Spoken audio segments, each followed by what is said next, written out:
starring Stan Freberg and Mike Starr, with Stacy Keach as your narrator, was adapted for radio by Dennis Etchison and written for The Twilight Zone by Charles Beaumont. Heard in the cast were David Darlow, Anna Savrutsa, Doug James, Joby Cerny, Kurt Nabig, Jeff Lupiton, Carl Amari, Linda Reiter, Christina Verba, Peter DeFaria, and Chad Reinhardt. This copyrighted radio series is produced and directed by Carl Amari for Falcon Picture Group. Doug James speaking.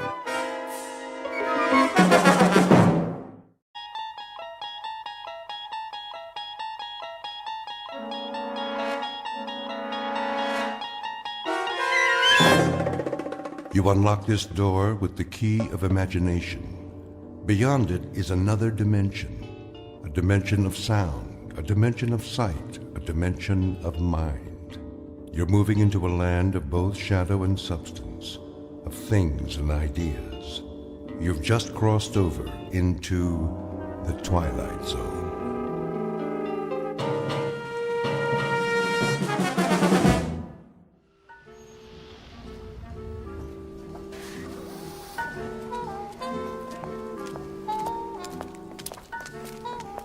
Welcome to the Madison Avenue track. Step onto the moving sidewalk. Single file, please.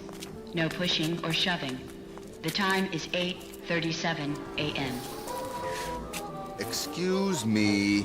Certainly. I'm in line here. Yes, of course. I was next. I don't believe... I have to get to work. Do you? We all do. If you don't mind... Make room, please. I'm late. The line starts back there. Are you being rude? Why, no, I don't think I am. But if we all enter the pedwalk at the same time... You stepped on my toe. That wasn't me. I believe it was. I believe that's the imprint of your heel on my shoe. If it were, you'd have even worse fallen arches. I don't appreciate that attitude. I have a suggestion. If we all go barefoot, there'd be more room. You know, more foot space per square inch. Squeezing heel to toe, so to speak. Why, I never. Of course, if someone fat comes down too hard, those little piggies would suffer, crying, wee, wee, wee, all the way home. Would work, as it were. Your remarks are most distasteful.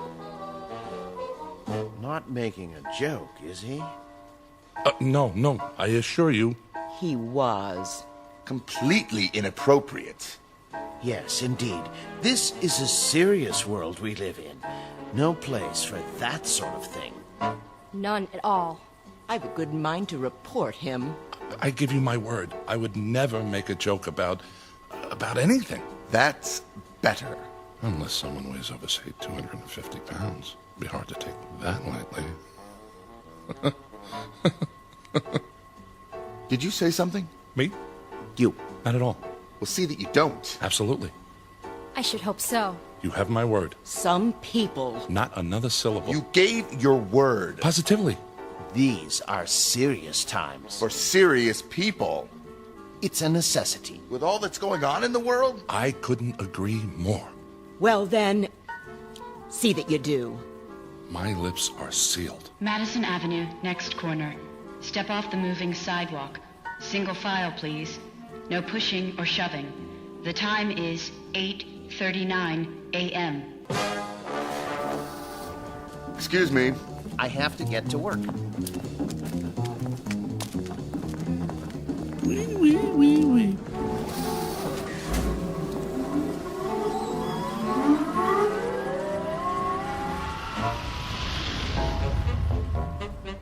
Welcome to the world of the future. The time, a mere 20 years from now, give or take a few. The place, New York City. The man with the chuckle is Mr. James Kincaid, employee of the Spears Research Laboratory in Manhattan. A typical 21st century American, on the outside anyway. On the inside, however, it's a different story. Mr. Kincaid doesn't fully appreciate that fact, at least not yet. He doesn't dream that one involuntary sound, one little chuckle, has already set him apart from his fellow workers. For this is a serious world for serious people. But by allowing a single utterance to pass his lips, he is about to be transported out of this world and into the Twilight Zone. And now, The Twilight Zone and our story, Gentlemen, Be Seated, starring Stan Freberg and Mike Starr, with Stacy Keach as your narrator.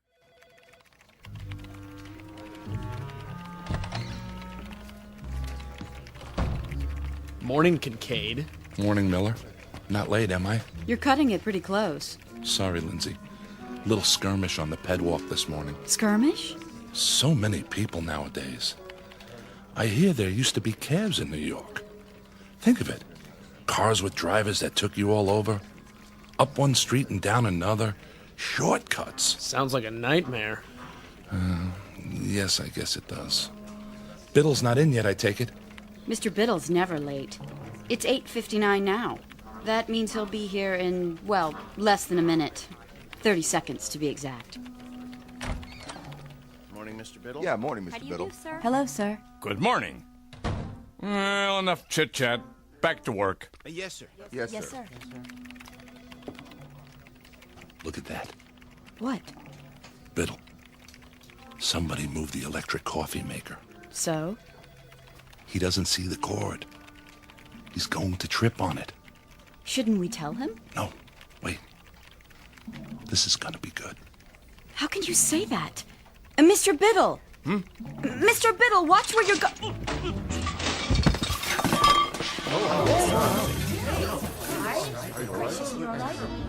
Oops.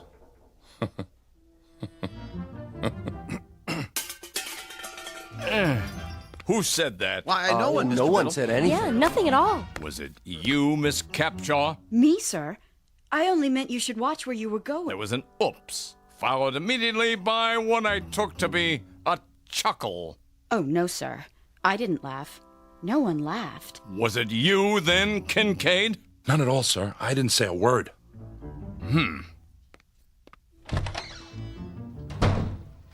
Are you crazy?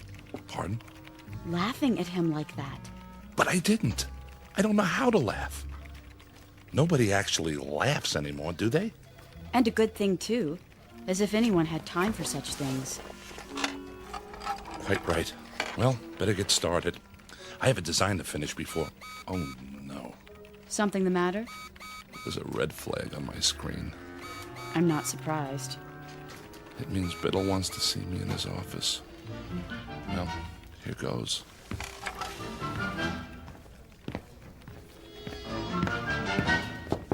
Yes. Kincaid here. Come in. You wanted to see me, sir? Sit down. I could come back later if you That want... chair right there. Yes, sir, Mr. Biddle. I suppose you're wondering why I called you in. Not really. What? I mean, yes, I am. What was that? The door. I locked it so we won't be disturbed. Is that necessary, sir? Cigar? Beg pardon? A cigar. They're quite good. Oh, I don't smoke, sir. Pity I have them made special. I thought there was no smoking in the building. Oh, it's all right. This office is airtight and soundproofed. Are you absolutely sure? Quite sure, but thank you anyway. Now then, as to that difference, how significant it is, I don't know, but you may recall that a few minutes ago, on my way to my office, I tripped. Do you recall that? Someone should have been more careful with the electrical cord. I should have. I hope you weren't. What was your reaction? Why, regret, sir. Indeed? Yes, sir. It's a serious world we live in, and that is why we must be serious. Don't you agree? Definitely. Definitely. A man never knows what might happen at any moment. Unquestionably. Even the simplest things. They might not be what they appear to be. I'm not sure I... Terrorists, my boy. Spies. That sort of thing. They're everywhere. What if there were an explosive charge, say, hidden in this very office? It could go off at any time.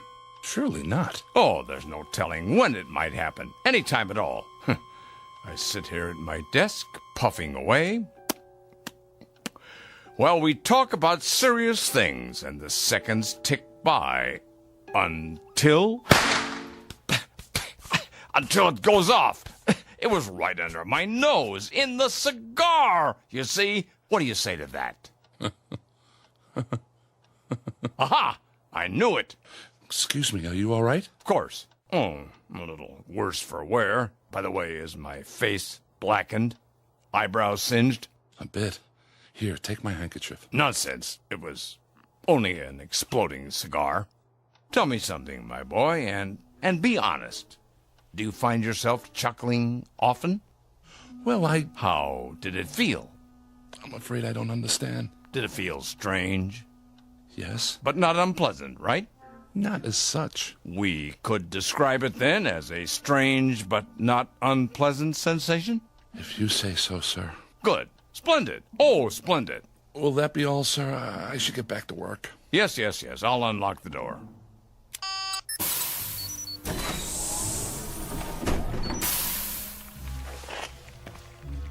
Thank you, sir. Look at them out there. Pardon? Do you see any smiles, Kincaid? Even one single little grin? No, sir. And do you know why? Because they've forgotten how, that's why. Note the emptiness in their eyes, the deadness, the utter nothingness. Like machines, Kincaid. Machines! Circuit boards with legs. I don't understand, sir. Not as yet, perhaps, but soon. Oh, my boy, if there ever is to be joy again in this world, and love, and happiness, and laughter, especially laughter, it's going to depend on you and those few like you. Oh, trust me on this. Me, Mr. Biddle? And now, a report from the executor. It's the morning report from Washington. Eyes forward on the big picture. Isn't he handsome? Just like on the posters. All right, everybody. He's gonna speak. Citizens, I greet you. It pleases me to report that our gross national product is up 2.3% over a similar period last year. However, that is far from the goal we have set. The goal we promised ourselves. Kincaid, bigger, better I have country. one more question for you. Yes? Why do firemen wear red suspenders? I don't know, sir. You will, poor boy. You will. Tonight. And waste is the cardinal offense, as we know all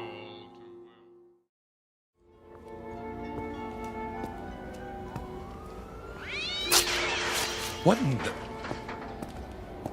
Here I am, my boy. Oh, Mr. Biddle. Just as we said, 7:30. Right on time. Yes, sir. I almost didn't make it. Oh? Trouble? The directions you gave me were fine. It's just that I've never been to this part of the city before. The pet walk doesn't run this far. Oh, well, first time for everything. Glad you could make it. You've had dinner, I trust? I ate something. The usual synthetics? Of course. Well, they're all right, but I'll tell you something. There's a great deal of difference between a steak and something that only tastes like steak. Just as there's a difference between a human being and something that only looks human. I see. Do you? I hope so. I really do. I'm afraid I don't see much at the moment. That's because most of the streetlights are out. They don't bother to fix them since no one comes here anymore. Something the matter? It's just the smell. They don't spray out here either, but you'll get used to it. May I ask, where are we going? Why, we're almost there. We are? Yeah, they call this no man's land. The last of the old world, right here in the city. Beautiful, isn't it? I suppose. You don't think so. You think it's non-functional. A lot of ugly, wasted space. I know. Well, not to worry. They'll have it torn down in a few years, swept away, forgotten. Evening, gents. Why, good evening to you, sir. could use spare a smoke. Sorry. Hold on, my good man. I have here a cigar of the finest leaf, hand-rolled to my specifications. You're not really going to... Have no fear, my boy. This one's real. You sure? Indubitably. How about some spare change for a cup of cava java? Don't press your luck. Thank you. Thank you kindly. Blessings to you, mister. To the both of you. Plenty of unhappiness here, James, but plenty of happiness, too. Stand here a moment. Come on, close your eyes. Can't you almost hear the crying and the laughter? Don't move your head, please. What are you doing? Just a handkerchief. A simple blindfold. What? Nothing to be alarmed about. Just a precaution. There. Can you see? No. Good. Now turn around 5 times. But why? It's necessary the first time, in case you're rejected. Now take hold of my arm. I'll lead you to the entrance. Very, very private, you know. That's it. And away we go.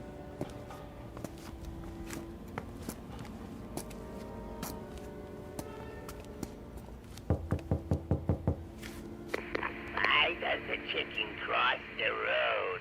To get to the other side. Come along, my boy. You can take off the blindfold now.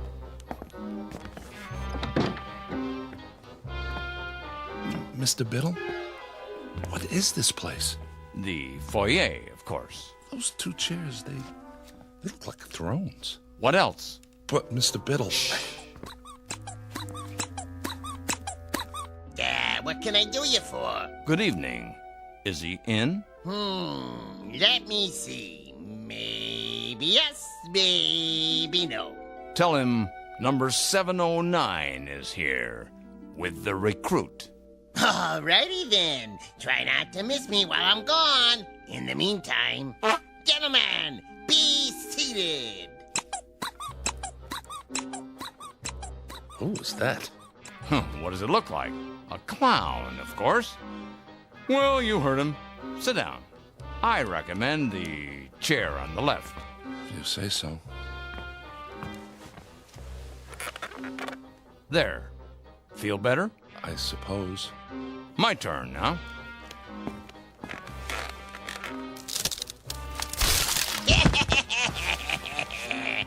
Mr. Biddle, are you all right? Perfectly. Here, take my hand.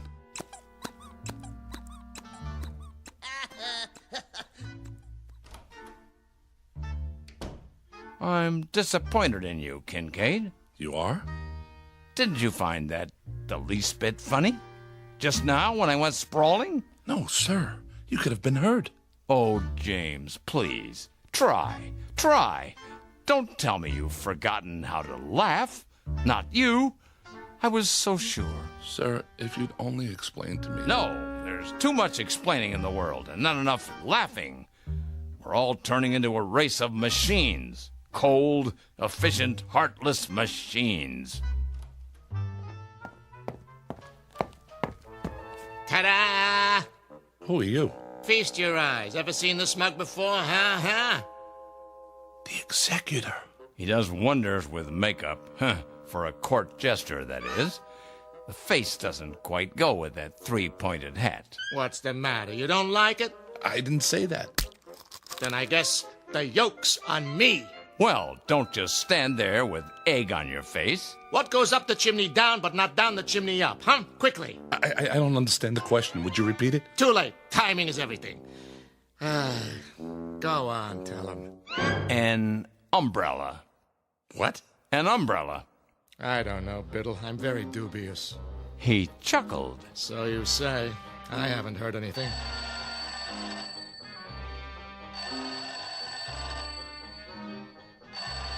What's that? Sounds like the phone to me. Well, don't just do something. Stand there.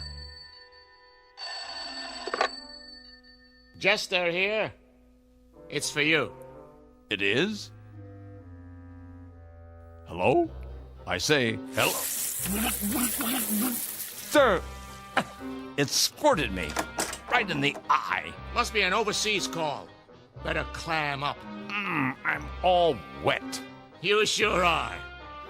Now I really need a towel. Oh, Biddle. Yes? I've got something for you. Watch out! Spoil sport. But he's got something behind his back. Where? Right here. But I don't like pie. Lemon meringue. You're positively reeking. Time to hose off, and nothing leaves you squeaky clean like good old seltzer. Who's got the soap?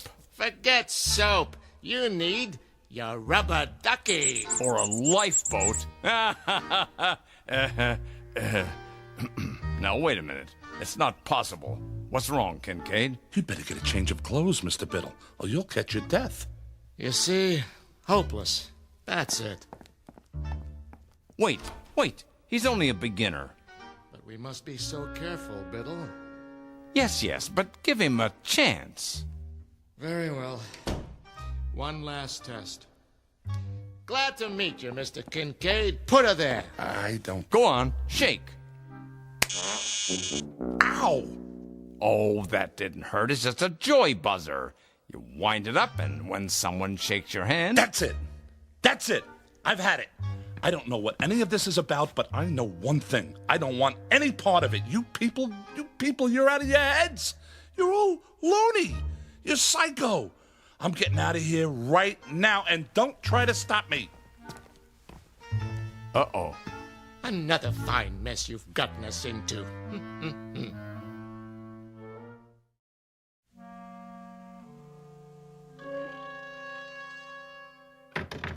Let me out of here. You see? Emotion. I'll admit that's encouraging. James, this way out.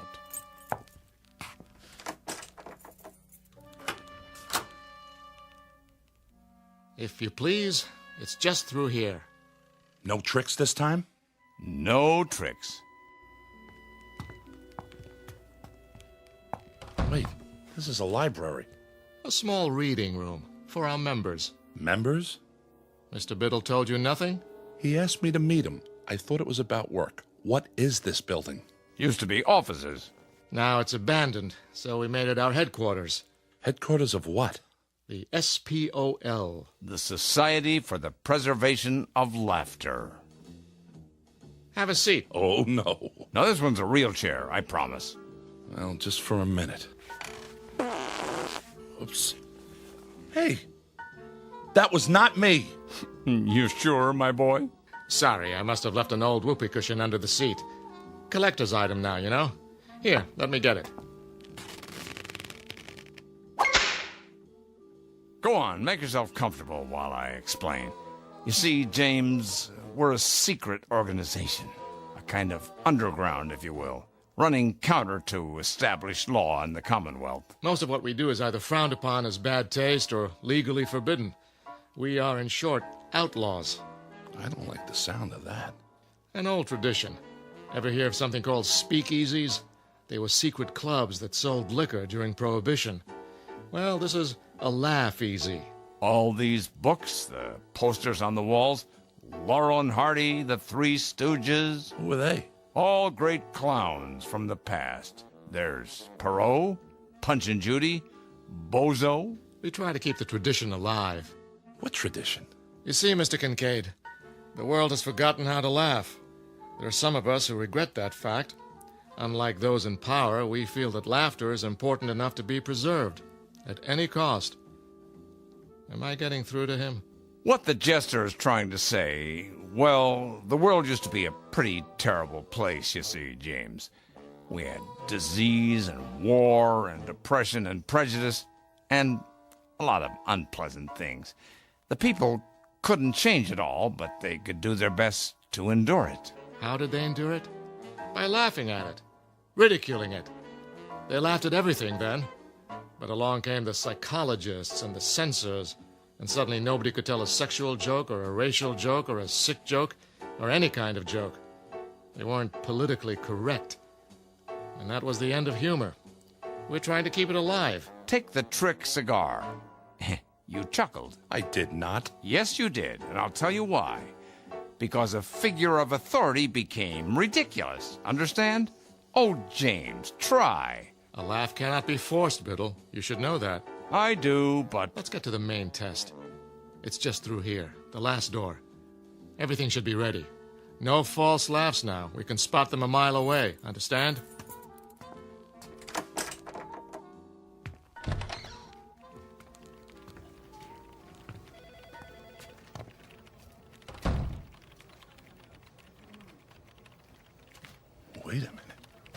Wait a minute. This looks like... Spears Research. Where you work, Kincaid. Where I work. A perfect replica, down to the smallest detail. But how? It's nothing, really. We have art directors, carpenters, just a matter of painting a set, some props. And now, The music. And the screen. The executor. Is he giving an address? You'll see. Okay, everybody stand up. Citizens, I greet you. It pleases me to report that our gross national product, however, that is far from the goal we have set. Yay, it's a tomato for you. For a bigger, better country. The World Council shows a decrease in... Our broadcast has been temporarily interrupted. Refreshing, wouldn't you say? But it's unpatriotic. Perhaps you should talk to your fellow workers.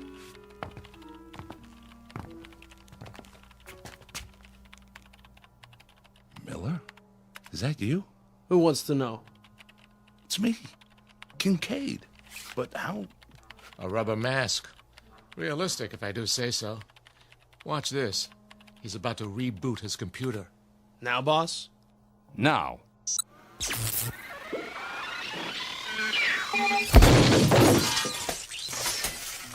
Well, Kincaid? Well, what? His computer, man. It blew up in his face. What do you say to that? Computers are awfully expensive. The World Stock Exchange Terminal. It's just come online. But Wall Street's closed for the night. They're open in Tokyo. Watch.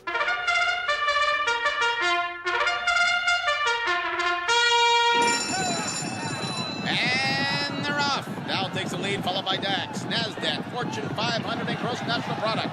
As we go into the turn, it's OPEC forcing the pace. Wait, national debt's closing in. Now it's consumer spending versus trade deficit. Fighting it out neck and neck. This is going to be a close one, folks. And the winner is Beetlebomb.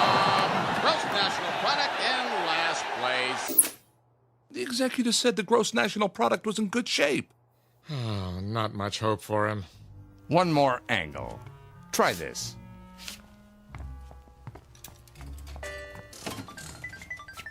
Lindsay? Hi, Jim. But this isn't your computer. I traded it for a video poker machine. Got a quarter? A quarter? Come on, I'm on a roll. One more win and I'll buy lunch. What do you say? All right.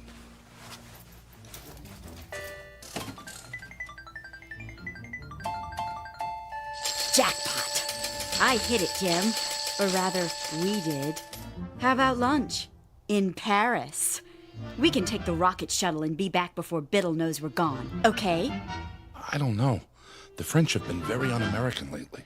James, get with the program, boy. I'm trying, sir. You certainly are. I need a drink. Come on, the bar's this way. I'm afraid I've done all I can. Okay, everybody. You can take your masks off now. Marcus scores, please. On a scale of 1 to 10, I give him a 3. Shh, 2.5. That's too much. I say a big fat 0. I agree with you. 0. That's it for me.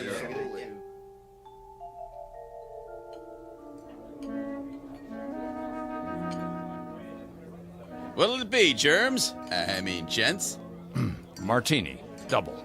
And one for my friend here. Make it special. Coming right at you.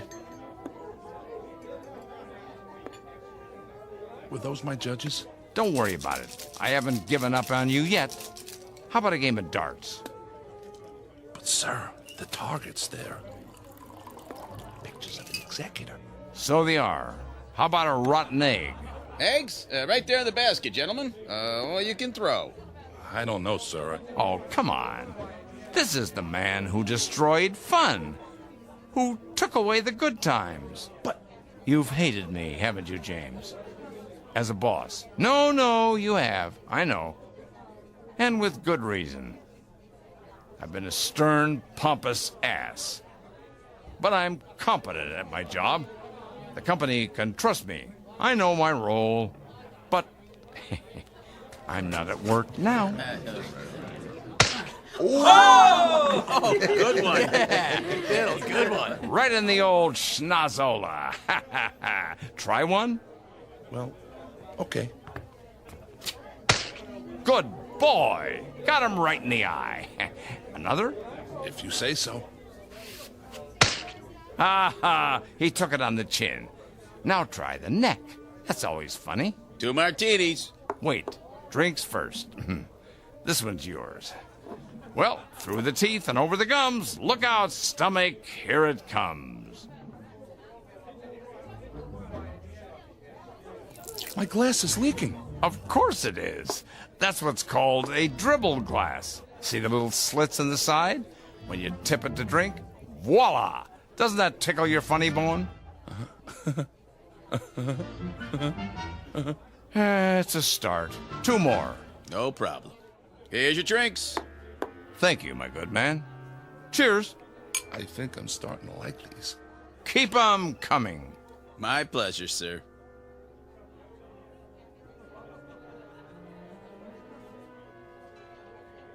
Look at the screen. Know who that is? Who? Betty Boop. A flapper, they called her. Always doing the Charleston. Here, turn it up. Want to dance, Mr. Biddle? Do I? Hold my drink, James.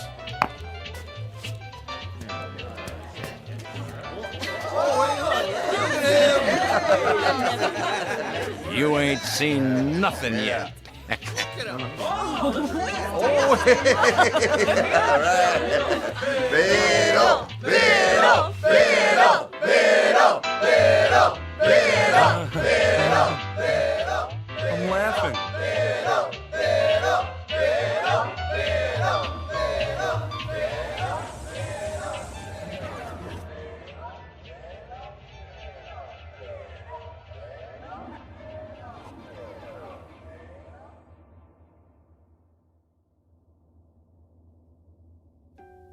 Mr. Kincaid.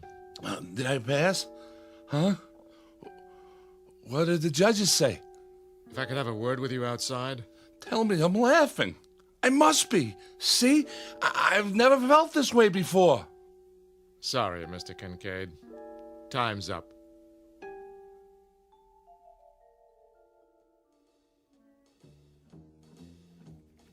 Morning, Jim. Morning, Lindsay. You're looking sexy as usual. What? Later, alligator. We're on for Paris, by the way. I don't know what you're... The rocket shuttle? Oh, that's right. It wasn't really you. Well, I'll explain. As soon as I talk to old man Biddle. Jim, have you been drinking? After a while, crocodile.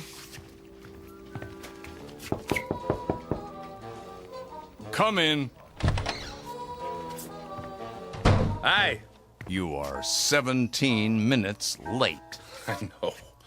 Those martinis, whatever they were, they really got to me. Martinis? I hadn't even tasted this stuff before last night. Sorry. I was pretty plastered. Who took me home? I don't know what you're talking about. About last night. SPOL. Hey, why does the fireman wear red suspenders? What? To keep his pants up! Are you sick, Kincaid? Oh, come on, Mr. Biddle. I know I was a disappointment to you, but it was also new. They're not going to hold it against me because I didn't laugh, are they? I didn't know how. But I do now. Listen.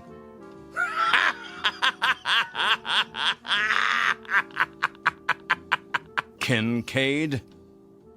Yes, sir? You're fired. So the judges ruled against me. I don't blame them. You can fix it, can't you? Get out. All I want is a second chance. Is that too much to ask? I can learn.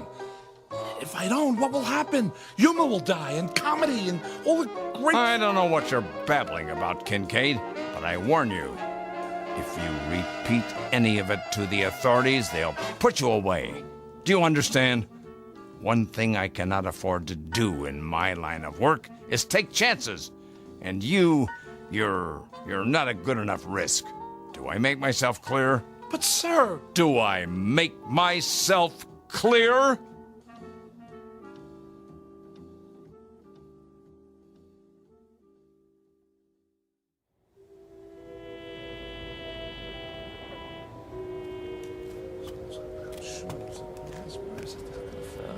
Evening to you. Evening. I was wondering, can you spare a smoke? Sorry, I don't... Wait a minute. Have you ever seen me before? You? Well, no, Did you smoke a cigar last night? Oh yeah. I think I did. Here. Get yourself a cup of Cava Java. Hey, thanks. Can I ask you a question? Yeah? Would you happen to know where it is? Where what is? The place where they laugh. That's a good one.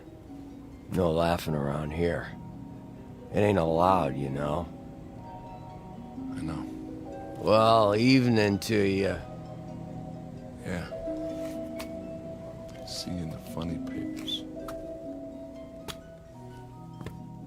A section of the city known as No Man's Land. Mr. James Kincaid, once 39, but a lot older now. He frequents this neighborhood every night, perhaps hoping to hear the lovely, desperate sound of laughter echoing from a dark, unmarked building somewhere in the faraway reaches of the Twilight Zone. The Twilight Zone continues in just a moment. You are about to enter another dimension, a dimension not only of sight and sound, but of mind, a journey into a wondrous land of imagination. Next stop, the Twilight Zone. Hi, this is Stacy Keach. I'd like to take a moment to tell you about our Twilight Zone website at twilightzoneradio.com. At twilightzoneradio.com, you'll find the latest information on these Twilight Zone radio dramas, including behind-the-scenes photographs, plus the newest product releases, trivia contests, ways to contact us, other Twilight Zone-related info and merchandise, plus links to other fascinating websites. So make your next stop twilightzoneradio.com. Visit twilightzoneradio.com to purchase these Twilight Zone radio dramas on cassette and CD, or call toll-free 1-866-989-ZONE. That's 1-866-989-9663.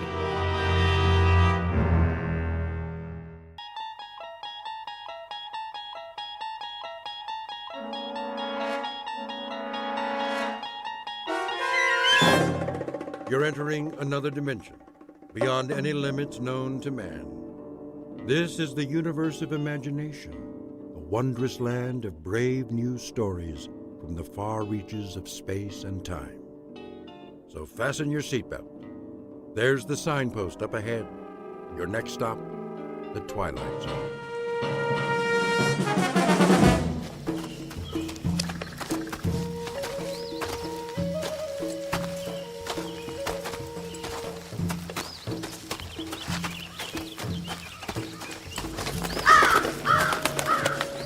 Man, what was that?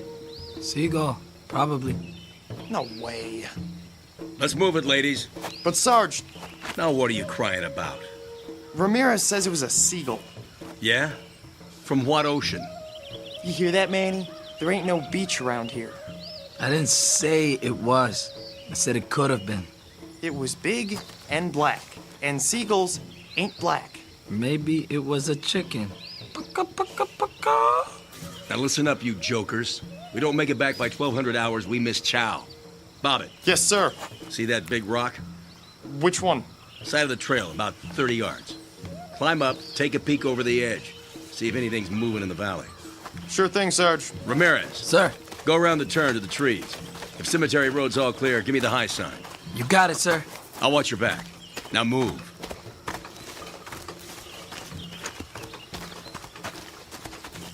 Sarge wants to take a break. What about us? This ain't no democracy. You hear that? Artillery. Could have been thunder. I don't see any clouds. You see any clouds? The weather's crazy around here. The enemy's 5 kilometers away. That's what headquarters says. Why would they lie? So we don't turn, tail, and run. I ain't no chicken. Well, let's find out. You got the glasses? Right here. There's the rock. Go over and take a look-see. And keep your head down. Here goes nothing.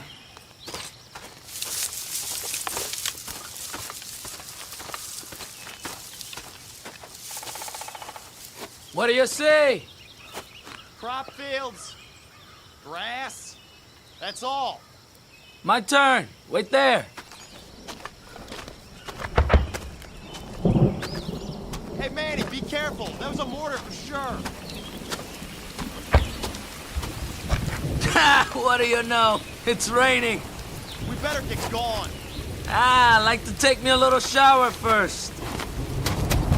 Oh! Manny! Manny! You're bleeding. Go back. Can you walk? I said go back.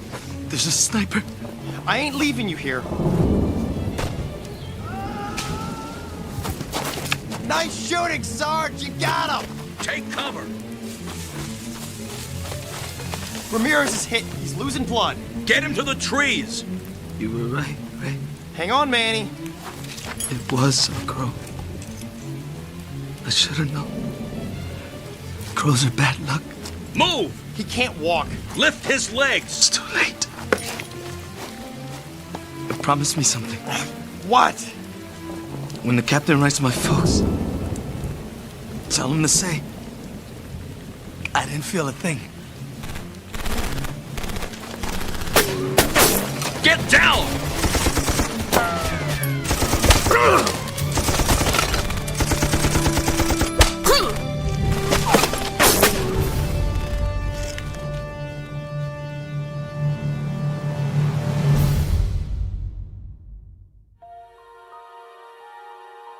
3 men on patrol, a mile from camp. A simple reconnaissance mission. Or it should have been. The year? Take your pick. The place? It might be any on a very long list. This army happens to be American, but there are a lot of uniforms out there.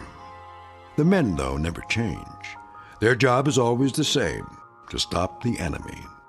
The question is, at what price? And what of those who wait, for whom their lives are beyond price? They can only pray that every man comes back alive. Some, however, never come back. This, then, is their story. Tale of those who fight and those who wait in the Twilight Zone. Company, attention! One! Squad 1! One! Squad 2! Two! Squad 3! Dear Mr. and Mrs. Ramirez, your son Manuel served in my company for... that's no good. Your son, Private First Class Manuel Ramirez, served under my command for the past 12 months. During that time, he exhibited courage and... Sir? Oh, Lieutenant, come in. I was just finishing the letters. You ready for me to type them up? Not quite yet. Oh, if I'm interrupting... No. I could use a break. Coffee, Captain? Oh, I've had plenty. Help yourself.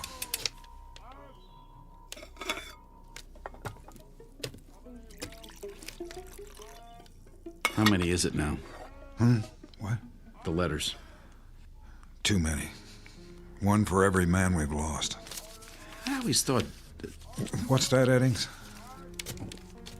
Isn't it the Pentagon's job to... Officially, yes. Then why... They were under my command. That makes it my responsibility. I see. Every one was somebody's son, or husband, or brother. They deserve more than a form letter. Frankly, sir, I don't know how you do it. Sitting here, writing? That's the easy part.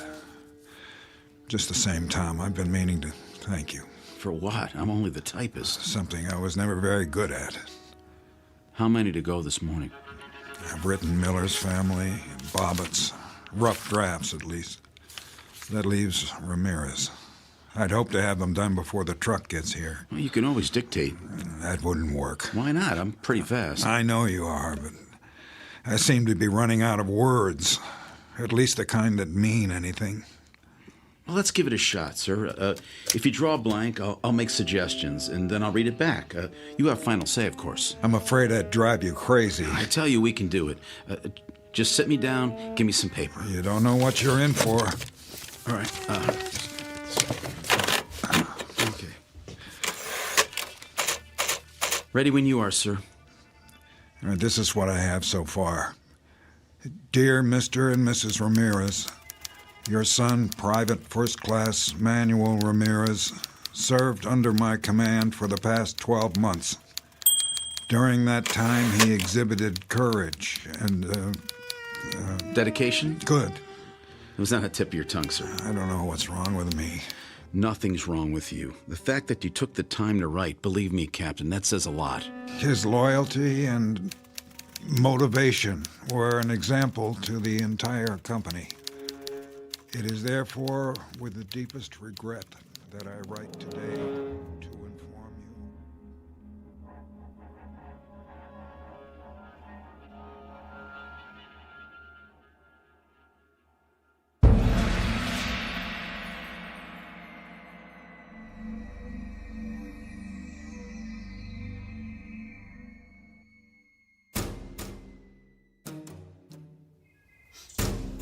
Treason!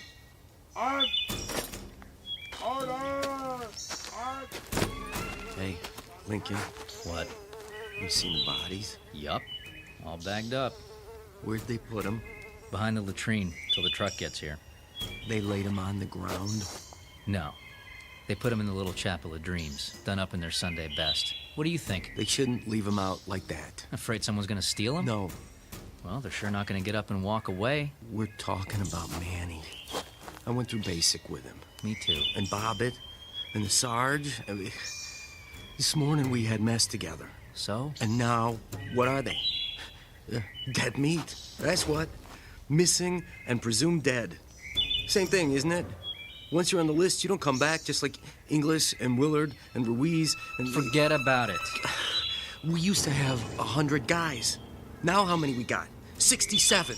Who's next? I mean, if we don't watch it, we're all gonna be on the list. We're all... I said forget it, Cook. This isn't war games. You want to make it home in one piece? Then keep your head screwed on straight or you're done for. You got that? I just don't want to end up like I was nothing. We could bite the big one and nobody'd even know. What if they never found you? All you'd be is a name on a list. There's the truck. Now shut your mouth and do your job. You hear me?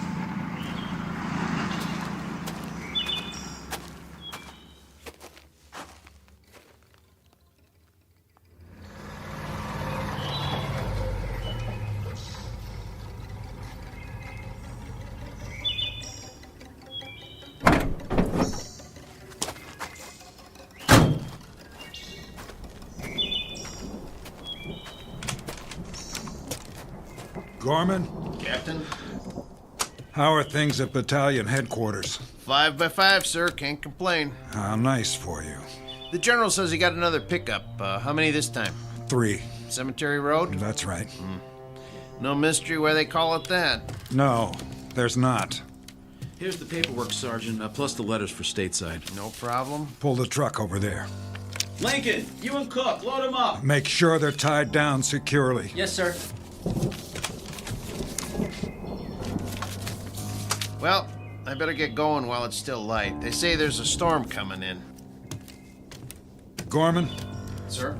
Keep your eyes open on the road back. Sure will. No sweat, though. It's secure. Now, that can change. Yes, sir. I guess it can. That man's always on the move. Better than sitting in one place. Stop by my quarters for a minute, will you, Tom? I want your opinion on something.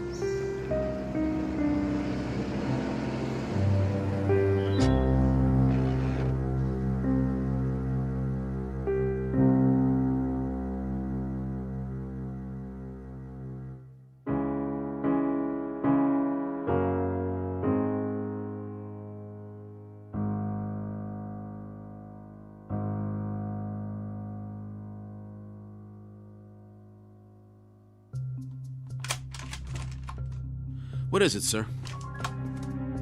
Take a look at this. A map of the mountain? And the surrounding area. Now, here's our position. The black circle to the north belongs to the enemy. Roughly everything from there to there. How roughly? Well, the last flyover was 8 days ago. When's the chopper go up again? It's hard to say. According to command, it's too risky. The weather? The pilot would have to come in low because of the cloud cover and then pull up before he hits the peak. There's no room for error. You could call in a blanket airstrike. On what? Everything inside the black circle. We don't know their present location. If they've moved, the locals may have come back. Headquarters doesn't want to bomb civilians, and neither do I. So until the weather lifts, all you can do is send out more recon. And keep adding names to the list. Missing, presumed dead. A terrible, terrible waste. It doesn't make sense. It does to the general. But Cemetery Road is a shooting gallery. Give me an alternative. Pull back for now, until we know more. Somebody has to hold this side. What if all they have is a few snipers up there? Then we better pray someone makes it far enough to find out. I don't like it. You think I do? We tried the Eastern Fork and we tried the West. We stopped before the road splits and we sat there and we waited. It doesn't make any difference. At the very least, they have some well-placed spotters. Either that or... Or what? They're preparing for a large-scale attack. Possible, but unlikely. The road's too narrow. Exactly. Listen, forget Cemetery Road. That's where they expect us to fight them. You know what I'd do if I were the enemy? I'd spread out across the floor of the valley, then move up to attack our flank. That would cut off our supply line. They'd have us right where they want us, like sitting ducks. That would also put them out in the open. It's too dangerous. They love that it's dangerous. They don't care about casualties. But we're not sure they're in the valley. How can we be sure if they only come out at night? It's so dense they have all the cover they need. There's one way to know, absolutely. All it would take is one man. One. Say he climbs straight down from the camp, away from the mountain, with a night vision scope and a camera. Then Command will have all the proof they need, because if I'm right, you know what he'll see? The entire floor of the valley alive in the dark, like ants moving leaves. It just might work. Of course it would. Can you imagine how many lives that would save? It's not worth wasting anymore. My men aren't pawns, they're flesh and blood. Oh, forgive me, Tom. For what, sir? I'm just spinning my wheels. We both know that that's not the way the Army thinks. Forget I said any of it. I guess I just had to blow off some steam.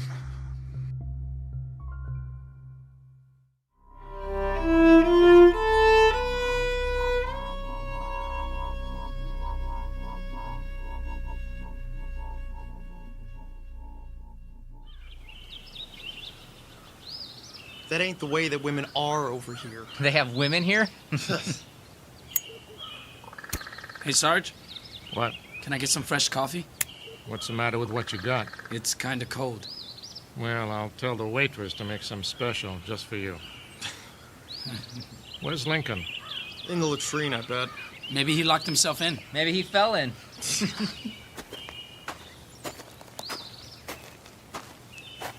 Well, it's about time. Sorry I'm late, Sarge. Where you been, Private? Looking for the lieutenant. Yeah? Where is he? Search me. Sit down, Jack, before you fall down. Any of you guys seen him? Not me. Me neither. Captain wants to know. Well, I thought... You thought what, Cook? Oh, nothing. The captain asked you a question. Well, it's like this. Last night I was trying to get some shut-eye, but I kept hearing a noise. So I looked around and... And what? I might have seen him. Where? Edge of camp, had his pack on like he was heading out. But I know he wasn't on watch, and then all of a sudden he just disappeared. What do you mean? Well, he walked over to the rim, and that was it. He climbed down toward the valley? He must have. We're talking about Lieutenant Eddings. Yes, sir. You saw him do that. It sure looked like him. Why wasn't I informed? First I heard about it, Captain. You did a head count this morning? All here, except for the lieutenant. I thought he was helping you. The valley's off limits. You knew that, didn't you, Private? I figured he was going to do some stargazing. Why would you think that? He was carrying his night vision scope, which was funny, because there weren't no stars. You know how the clouds are, so thick you can't see the moon. Sergeant Lowe. Sir. I want you to put together a search party. Right away. And don't show your faces back here until you've found him. Are we clear? Redmond, Trulick, Hernandez, you heard the captain. Grab your gear. Yes, sir. All right. Come on, boss.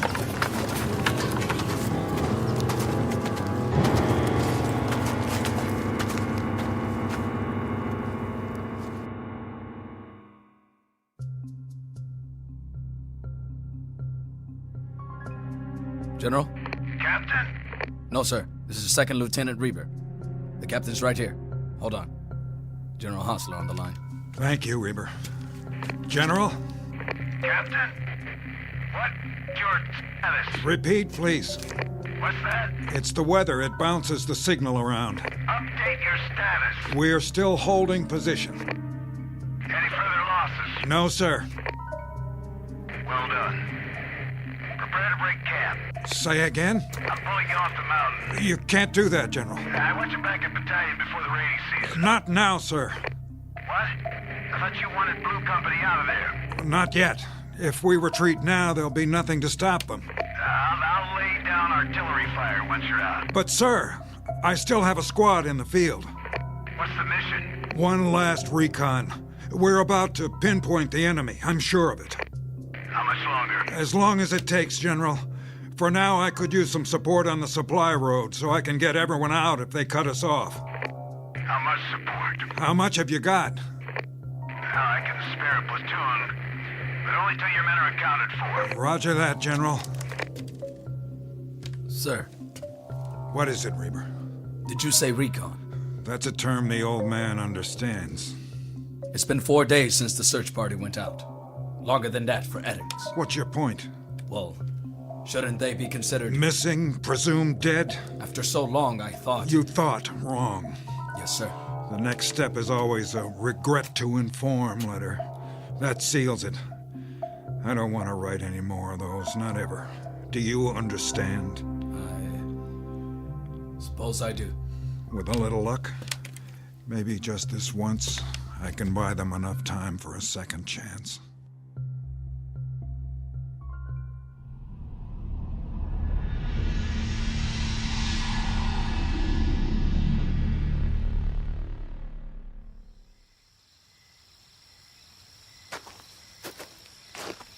Evening, Captain.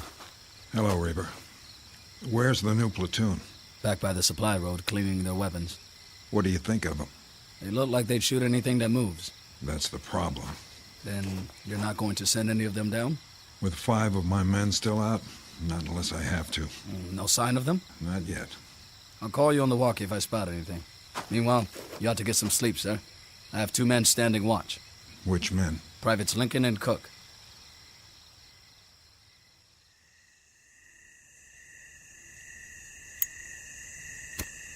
Hey, watch it. What's the matter? Somebody might see you. Like who? Somebody out there. Oh yeah, I forgot. The boogeyman? You want one? Nope. Might help calm you down. I don't need to calm down. Maybe you do, boy. All I need to do is fast forward my butt out of here before... What was that? The wind. There ain't no wind tonight. Maybe you're hearing things. Douse the cigarette, soldier. Evening, Captain. You know better than to light up out in the open. Sir, yes, sir. Anything to report? Nothing, sir. No movement down below? Not as such. You seem uncertain. Well, sir, you know how your eyes can play tricks on you. If you're scared of the dark. Are you? Heck no. I always said the nighttime was the bright time. You know, Draco the Dragon. I don't believe I've had the pleasure.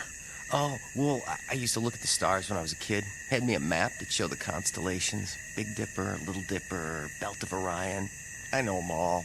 Plus, the meteor showers, where they was gonna be. I just lay out in the backyard and wait. Zip, there goes another one. Sometimes I'd make a wish. Of course, the stars look different here. Art? Yeah. The captain doesn't want to hear your life story. Quiet. Huh? What was that? I didn't hear anything. Let's have a look with the glasses. You see something? I'm not sure. What was it? Some sort of movement in the tall grass. Yeah? Reber? Yes, sir? I'm going down the side for a look around. Wait, sir. It may be nothing. I'll send some men. Negative. But, Captain... No one else. Not this time. Stand by. We'll go with you. No. Maybe the captain's right. He can't go alone. Cover me from here. But, Captain... And don't shoot any uniform that might be one of ours. Here. Use my glasses.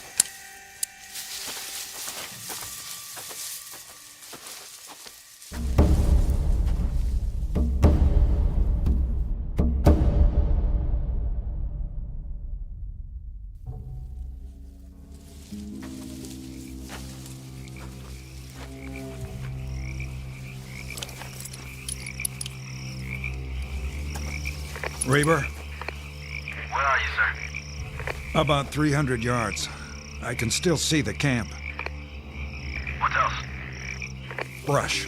Some trees on the ridge. Sir, we can do a sweep in the morning. Not on your life, or anyone else's. Captain, please. Hold on. What is it? Wait. Hear that? You're breaking up. The storm's coming.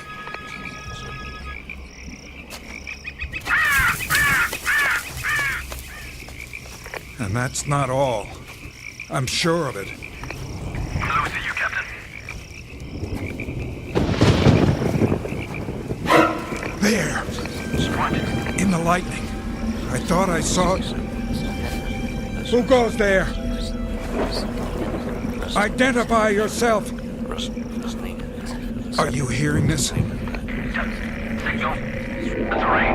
Captain. Sergeant Lowe? Redmond, Hernandez, Krolik, did you find him? Where? What happened to you? Your uniforms and your faces. Sergeant, why don't you answer? Bring your men in. That's an order. Who's that behind you? Tom?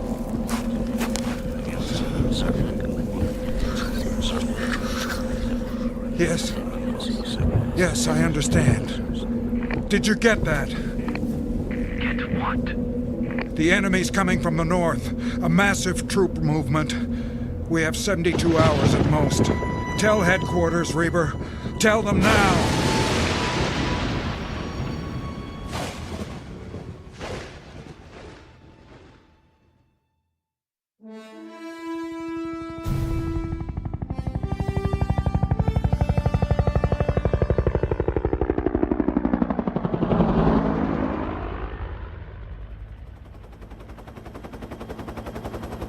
The storm's moved on.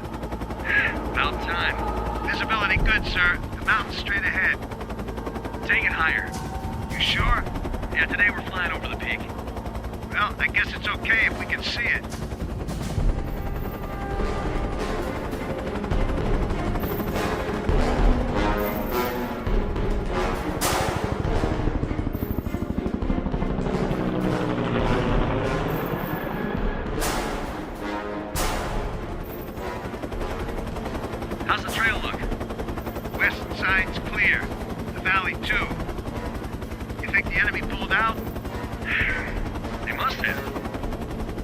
don't usually give up. Well, they could have reinforcements on the way. No ground troops in sight. And the boys will be glad to hear it. There's Blue Company down below. Take her back now, Major? Maintain course. How far? North. A few kilometers. General's orders. How come? You think there's more coming? That's what we're gonna find out. Increase altitude.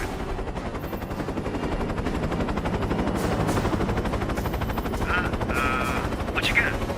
Smoke on the horizon. 10 o'clock. Oh, man, they are coming. Sure looks like it. They're burning barbs on the way. Radio headquarters, tell them to dig in. It's gonna be a full-scale offensive.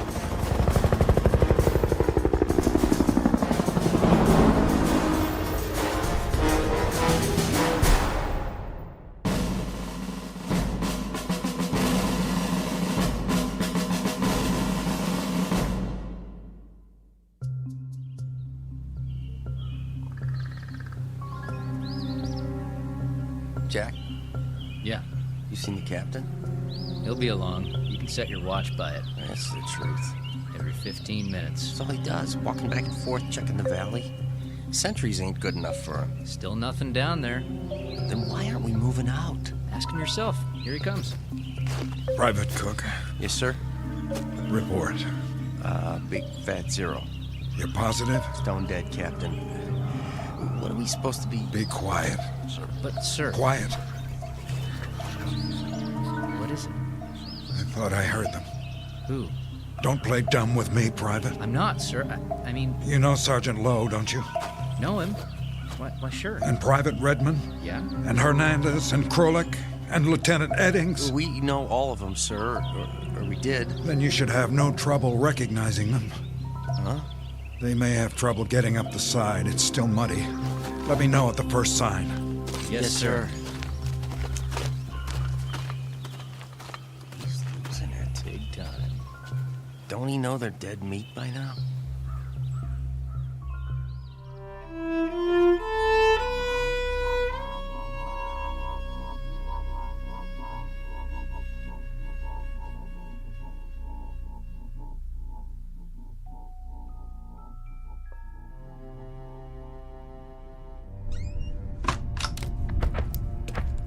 I don't have time. This won't take long, Captain. I just need a word with you. What's this about? If you wouldn't mind sitting down for a minute. I have to get back to my watch. With all due respect, sir, we're running out of time. There's a big push coming from the north. We have aerial confirmation. Yeah, just as they said. Who? The men in the field. You heard them yourself. Sorry. I didn't. Afraid all I could hear was static. But you saw them. I don't know what I saw. Went in the grass. Does wind have the ability to speak? Captain, all I know is we have to break camp now, before sundown. The trucks from battalion are on the way. It's too soon. The order comes from the general himself. I'm still in command. Sir, you don't have a choice. We need to hold the perimeter. In a few hours, there'll be infantry here, plus heavy artillery. They won't need us. I can't leave. My men. There are 62 other men whose lives depend on it. 67. 5 of whom are now missing and presumed dead. Isn't that true? I saw them. What did you see? Shadows? It was too dark. There was lightning. You saw what you wanted to see. How long since you've slept? They were there, I tell you. Lowe, Hernandez, Redmond, Krolik, and Eddings. You saw their faces? Some of them didn't have much left, rotting away like their uniforms. But in the lightning, I saw burned skin and wounds, horrible wounds. They could barely walk. They were trying to get back. They must have lost their way. Some of us went down, sir, to the place where you were. We searched every inch of it with flashlights. There was nothing. Not even a mark in the grass. In that case, yes, sir. Borrow men from the platoon. Make one last sweep. Several hundred yards to the ridge. And if they don't come back either? What? If they're shot at, blown up or burned, and you refuse to put them on the list, what do you think will happen? Do you honestly believe they'll wait till you decide? Not alive, but not dead either. That it all depends on you? Who has that kind of power? Please. Think! What if you never write another letter about another GI? Will they stay that way forever? The living dead? The undead? What if God Almighty goes on strike and nobody ever gets cut down again? For heart attacks or disease or old age or anything else? There'd be no room left on Earth. Is that really what you want? Then what? Listen to me. It's over. You can't save them all. They completed their mission. The time's come for them to rest. They've earned it.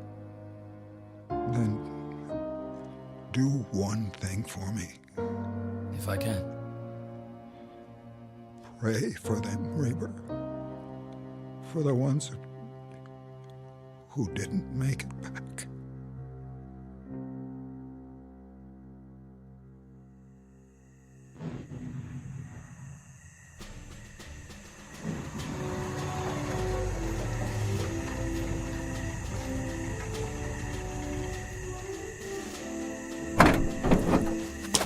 Okay, everybody out. Unload the trucks. Sir, yes, sir. Yes. Okay. On the double. Let's go, let's go, let's go. Move, move.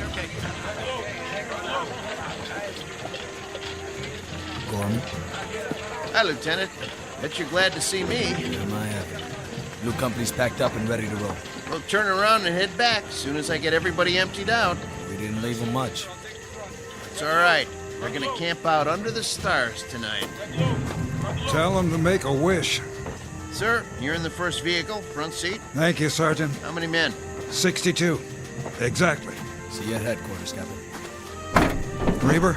Yes? I'd like you to ride with me.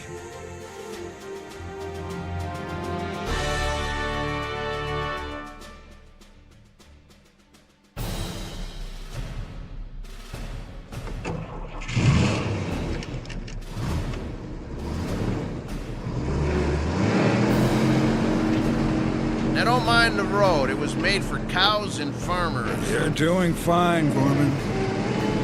I got a thermos full of coffee if you want. No, thank you. Maybe just a drop. Knock yourself out.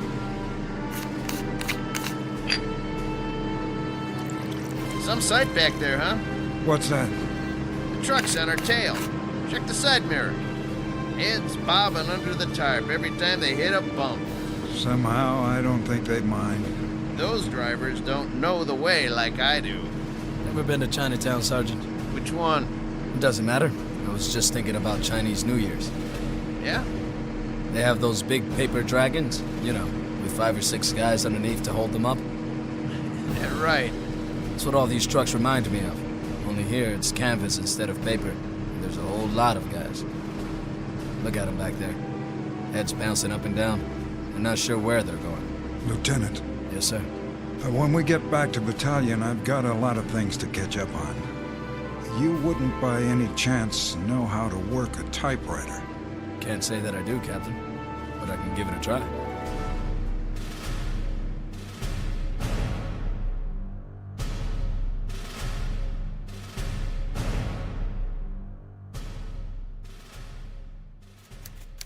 Dear Mrs. Eddings, in the course of my military career, I never had the privilege of serving with so promising an officer as your husband.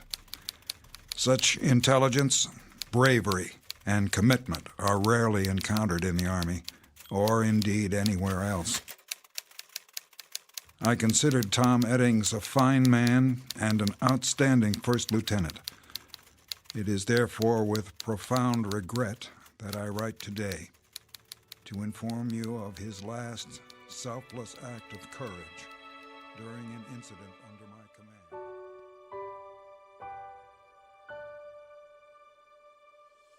command. Incident on a Mountainside, a fable to file under ghost stories, or perhaps a brief side trip on the road to understanding. But however you view it, know that we can't forget the price paid by others in our name, or refuse to grant them the peace earned by their blood. Such matters never die, here or in the Twilight Zone.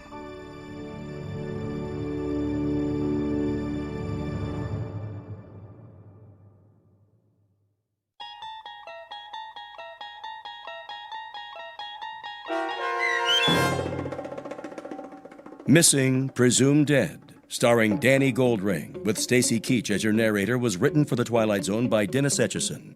Heard in the cast were Jeff Lupetin, Edgar Miguel Sanchez, Gary Tiedemann, Kurt Nabig, Patrick Cerny, Doug James, David Darlow, Joby Cerny, and Norm Woodell. The producers of The Twilight Zone wish to thank CBS Enterprises and the Rod Serling Estate for making this series possible. This copyrighted radio series is produced and directed by Carl Amari for Falcon Picture Group.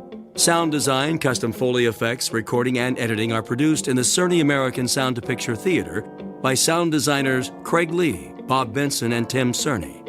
Music for The Twilight Zone is provided by CBS and American Music Incorporated, New York. To learn more about the Twilight Zone radio dramas and to download episodes, including 6 free episodes on our homepage, visit our official website at twilightzoneradio.com. Doug James speaking.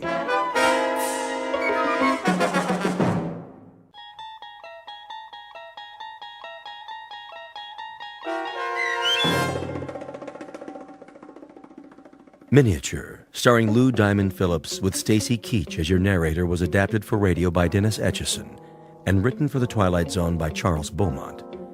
Heard in the cast were Ellie Weingart, Alyssa Fraden, Jeff Lupetin, Joby Cerny, Roger Mueller, Elizabeth Lido, Christian Stolte, Doug James, Kurt Nabig, and C.J. Amari.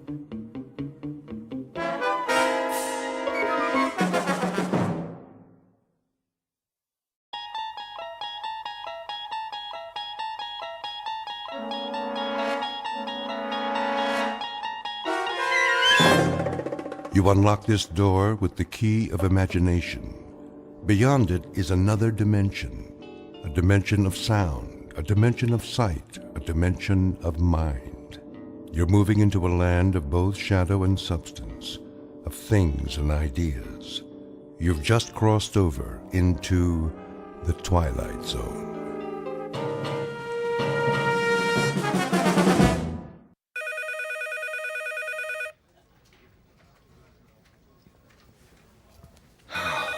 Finally, 12 o'clock. Let's go to lunch. Hey, Charlie. Charlie, it's recess. Oh. Thank you.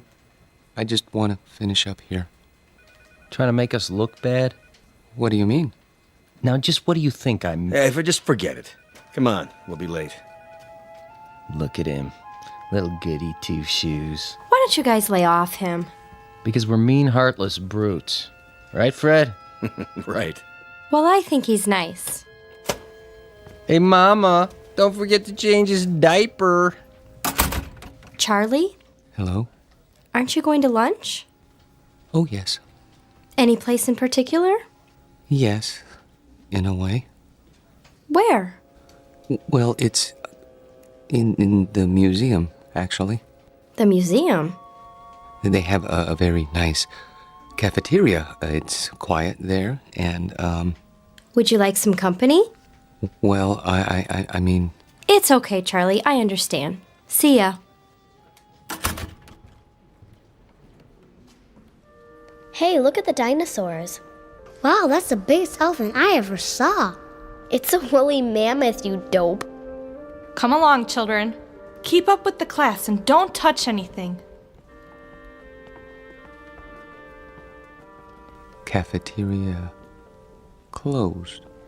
Oh, no. And here we have one of the world's greatest collections of primitive art. Excuse me. Pardon me. There are selections from every period. I direct your attention to the New Guinea exhibit. Some of the pieces, the Sepik shields, for example, are hundreds of years old, but some were made as recently as 1950. This is because New Guinea is still a largely unexplored and therefore unspoiled land. Most natives of the interior will live and die without realizing that the world extends beyond the limits of their jungle. Sorry, I'm not part of the group. Let's stay together, please. Now then, the natives speak over 500 different languages. However, you'll notice that their art has a great unity. Of course, they don't think of their carvings as art, not in our sense of the word. This first piece in the glass case was meant to frighten away evil spirits. This one is a protection against disease. Oh, and this one. If I could just get by, please. I'm on my way out. Help you, sir? What? You look lost. Can I help you find anything? Oh, no, that's all right. I just got turned around. Is the cafeteria closed? For the rest of the week. They're remodeling. Well, I'll be leaving then. Main entrance is that way. Thank you. Have you seen the Egyptian wing? Pardon? Egyptology. They have a nice exhibit. Is that right? Just downstairs, next to the Hall of Miniatures. Miniatures? You know, the model houses. They have the palace at Versailles, a log cabin, a New England church, a whole room full of them, all made by hand, with little dolls inside that look just like real people. Pretty amazing. Have you been there yet? No, I only come here for lunch, you see. Well, you might as well take it in now that you're here. Not many people go there, but it's really something. All right. I think I will. Turn left at the bottom of the stairs. You can't miss it. Thank you for the suggestion. I'll have a look.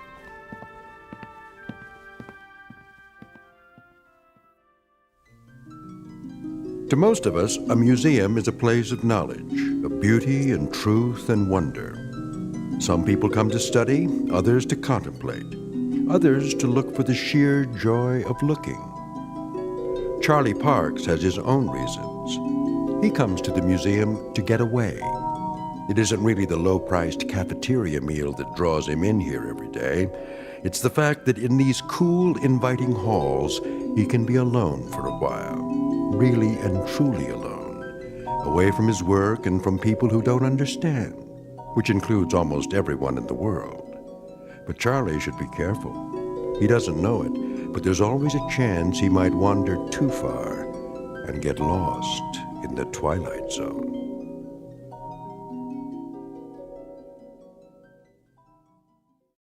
And now, The Twilight Zone and our story, Miniature, starring Lou Diamond Phillips, with Stacy Keach as your narrator.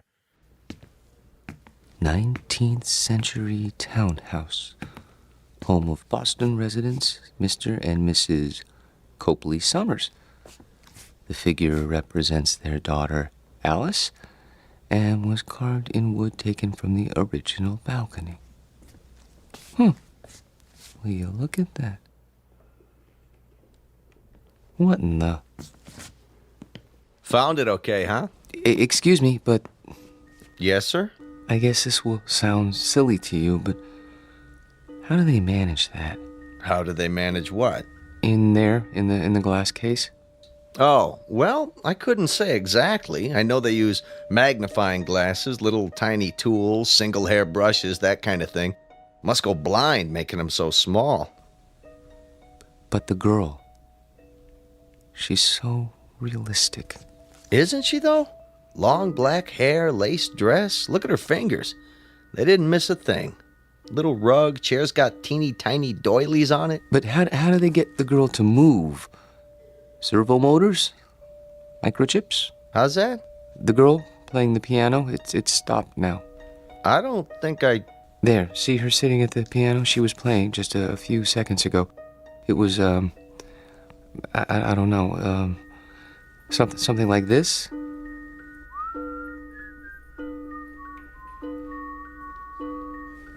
Didn't you hear it when you came downstairs? I don't like jokes, mister. Not when I'm on duty, anyway. I'm not joking. Then you're hearing things. There isn't any mechanism inside that piano, and the doll's carved out of wood, a single block of wood. See the sign? Yes, I know. Carved in wood taken from the original balcony. But I could have sworn... Yeah, it was probably some kid with one of those pocket radios. They sneak them in once in a while. But I saw her move. At least I think I did. Well, you know better now, don't you? Yes, I know better now.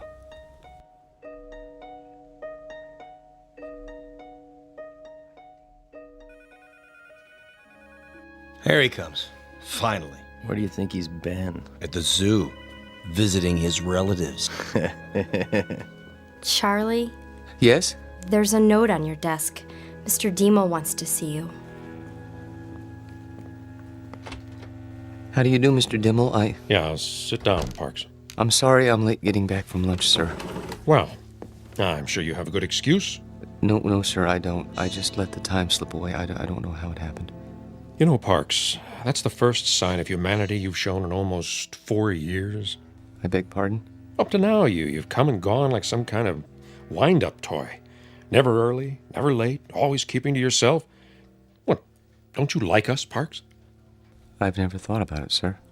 Well, think about it now. Do you like your co-workers? I suppose so. Oh, you suppose so?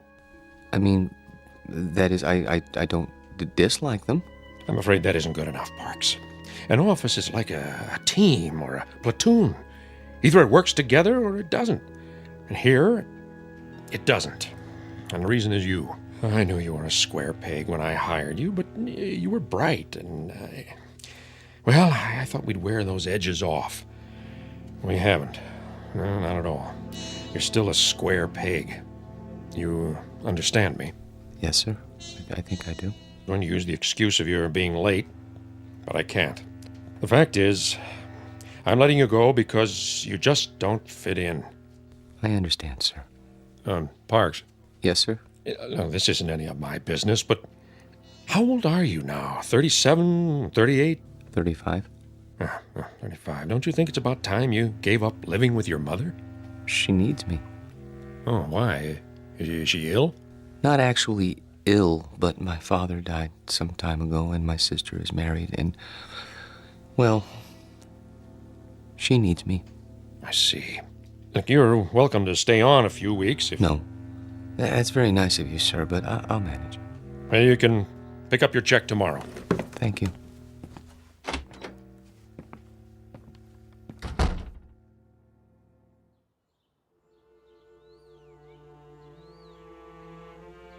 He had no right. He had every right, Mother. Hiring and firing people is his job. But why you? He doesn't think I fit in. That's ridiculous. What are you doing? I'm going to phone that man and find out why you're being persecuted. Mother, please, it won't do any good. Oh, Charlie, what's going to become of you? I've worked so hard to bring you up right. Maybe if I'd let your father punish you the way he wanted to. It's all right, Mother. This is just a minor setback.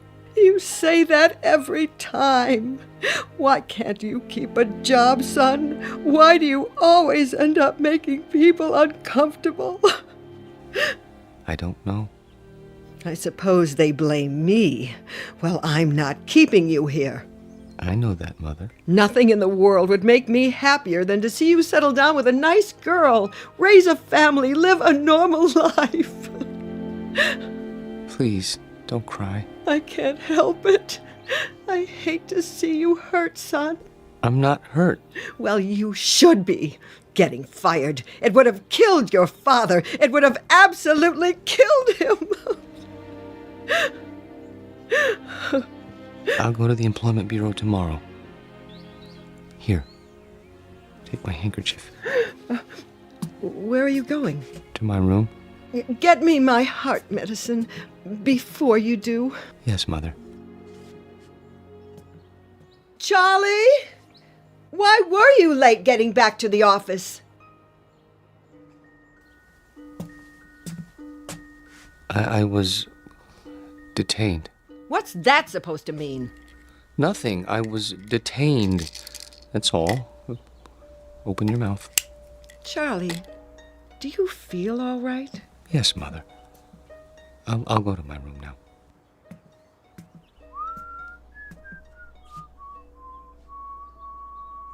What's that you're whistling? Pardon? You were whistling. I don't remember. You should lie down, Charlie. Take a little nap. Mother, please, I can take off my shoes. I'm only trying to help. I know, but I'd prefer to untie my own shoelaces. Very well. I'll bring you some cocoa. Not now. Why?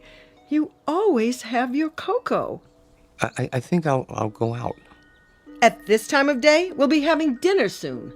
I want to get a head start with the Employment Bureau, see if there are any jobs. But they must be closed by now. There's still time. I think I'll walk over. It isn't far. Are you sure you should? Why not wait till tomorrow? Get a fresh start. Do you want anything at the store? Not that I can think of. But Sit in your chair in the living room. Put your feet up. are you sure? Try not to worry, Mother. I'll be back in an hour.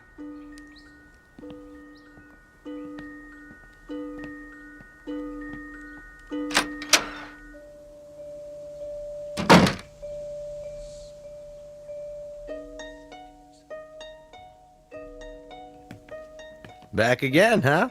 Yes. Anything in particular? Is it still open? What's that, sir? The miniature room? You know, downstairs next to Egyptology? Oh, sure. Thank you.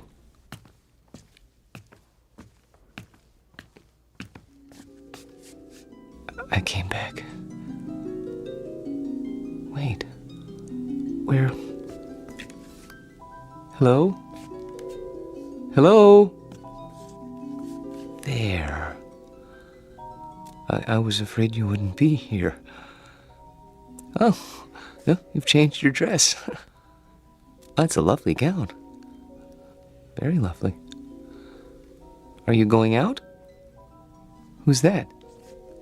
Oh, you are going out. That's why he's wearing a cape and a top hat. Your gentleman caller. Oh. Does he have a carriage waiting? I hope so. I wonder where you're going. To dinner? No, something grand. The opera, that must be it. Hi. Oh, hi. Be closing soon. I see. What time do you open in the morning? 9 o'clock, Monday through Saturday. I'll be here. What's that? Nothing. I'll be along in a moment. I want to study this dollhouse a while longer, if you don't mind. Okay, sir. Just a few minutes, though. It's almost time. I see. Thank you. Have a nice evening. I have to go now. I won't be here when you come back. But I hope you have a nice evening, Alice.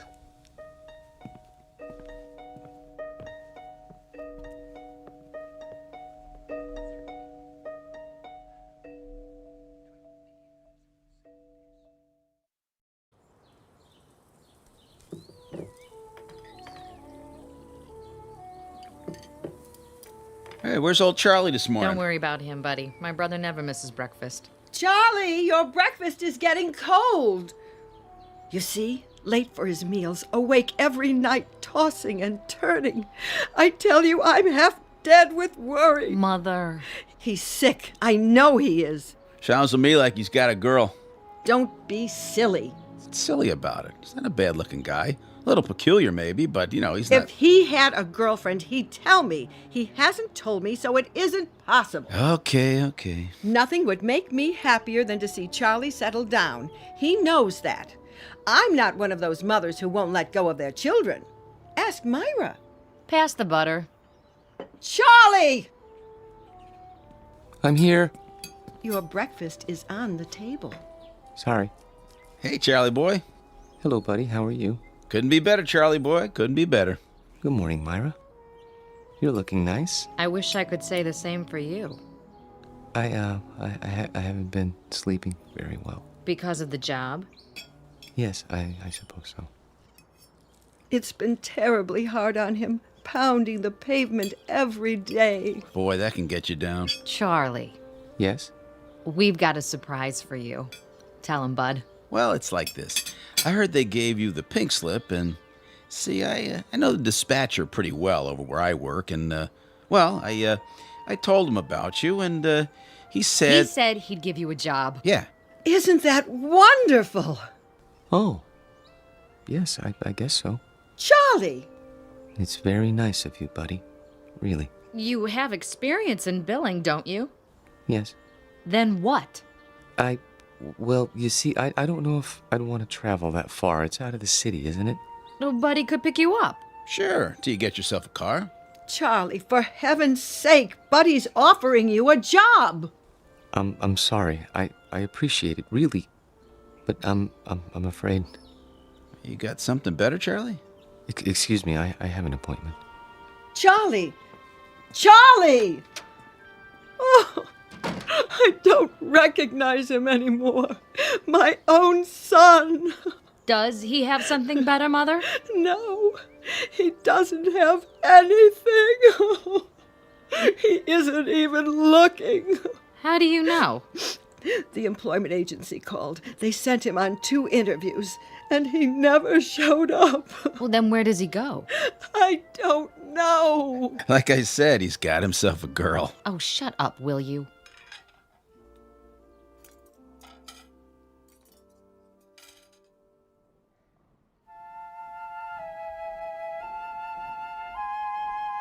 Henry, look at that. A real log cabin. Isn't it wonderful? Uh-huh. See, there's a little spinning wheel. Your grandmother had one of those, remember? How did they make it so small? Uh-huh. Oh, 19th century townhouse, Boston. Isn't that something? I've never seen anything so perfect, have you? Just look at the miniature piano and the doll there in her little handmade dress. Come on, let's go. Oh, I'd love to live in a house like that. Sure you would. No air conditioning, no central heating, no television, no phone. Sure you would. Excuse me? Are you finished here? I mean... Yep, on our way to see the mummies. Come along, May. If we must. Oh, I'm sorry. I didn't know you were still in bed. I wouldn't be here so early, but my sister and her husband came over and... Oh, I understand. Of course you need to get dressed. I'll turn my eyes away so you can have your privacy.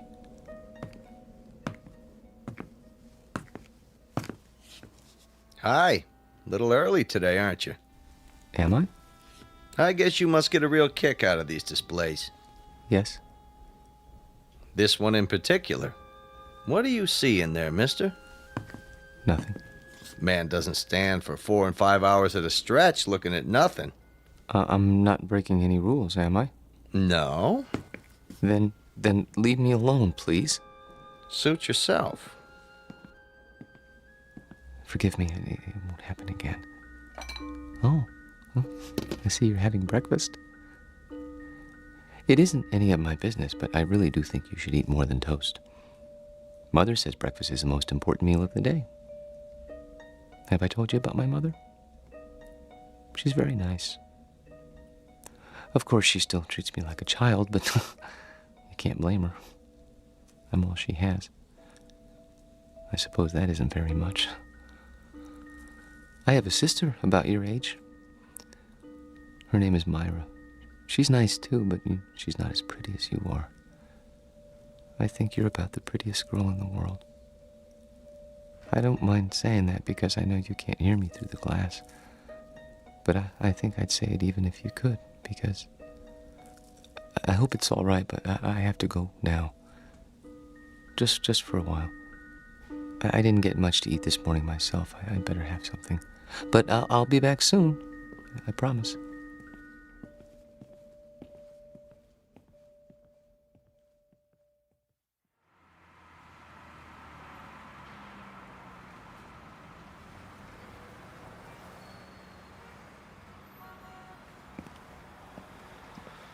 Charlie? Hello, Myra. What are you doing here? Oh, I was driving by. Saw you come out of the museum. That's nice. Well... Buy me a cup of coffee? The cafeteria's closed. Then we'll go somewhere else. All right.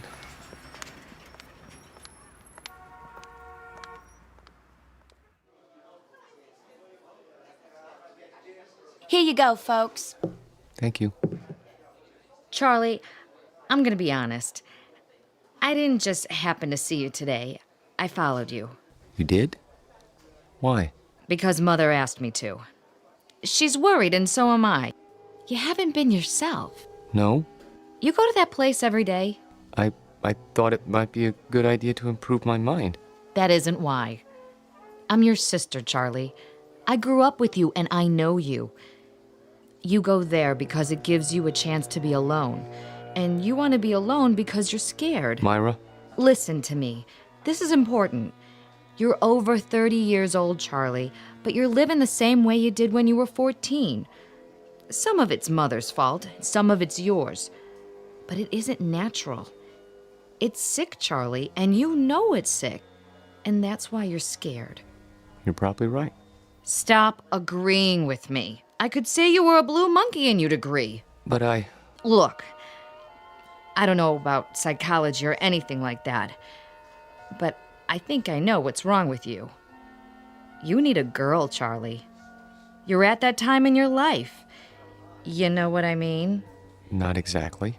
Well, it's hard to explain, but you've never had a girl, have you? Not as such? That's what I thought. Well, we're gonna change that. How? I'll introduce you to Harriet Gunderson. She works at my office, and she's a lot of fun. You'll like her. Myra, please. Charlie, please. This one time try. For me. If you do, I promise I won't bother you anymore. All right. Here's her address. You don't even have to phone. Just stop by, say around 7. And you don't have to buy her dinner. Take her for a walk in the park. She'll like that, okay? Okay. Word of honor? Word of honor.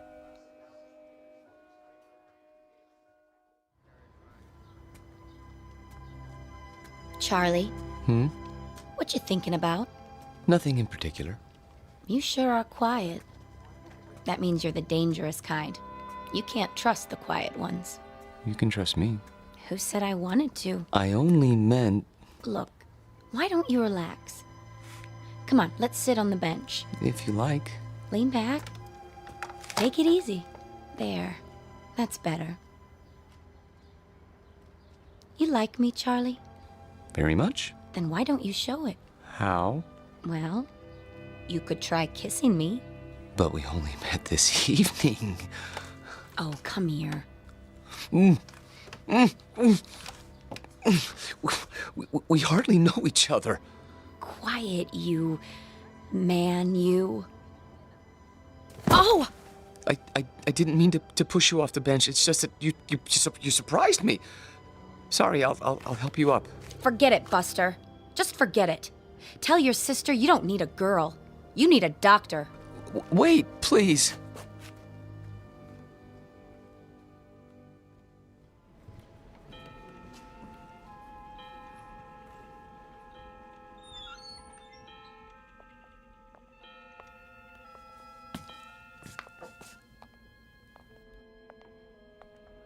Of course, I realized she was doing it as a favor to Myra, but even so, I didn't mean to be rude to her.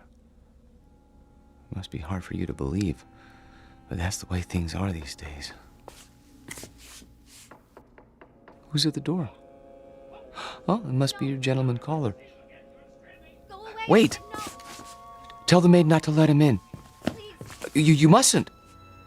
Why, he's drunk! Look at him! Run! Run! Don't touch her! Don't lay a hand on her! Stop! He's got to stop! No, let go. Let go, please. I can't help you! The glass is too thick! I need something to break it! Hold on! No! There's a fire extinguisher on the wall!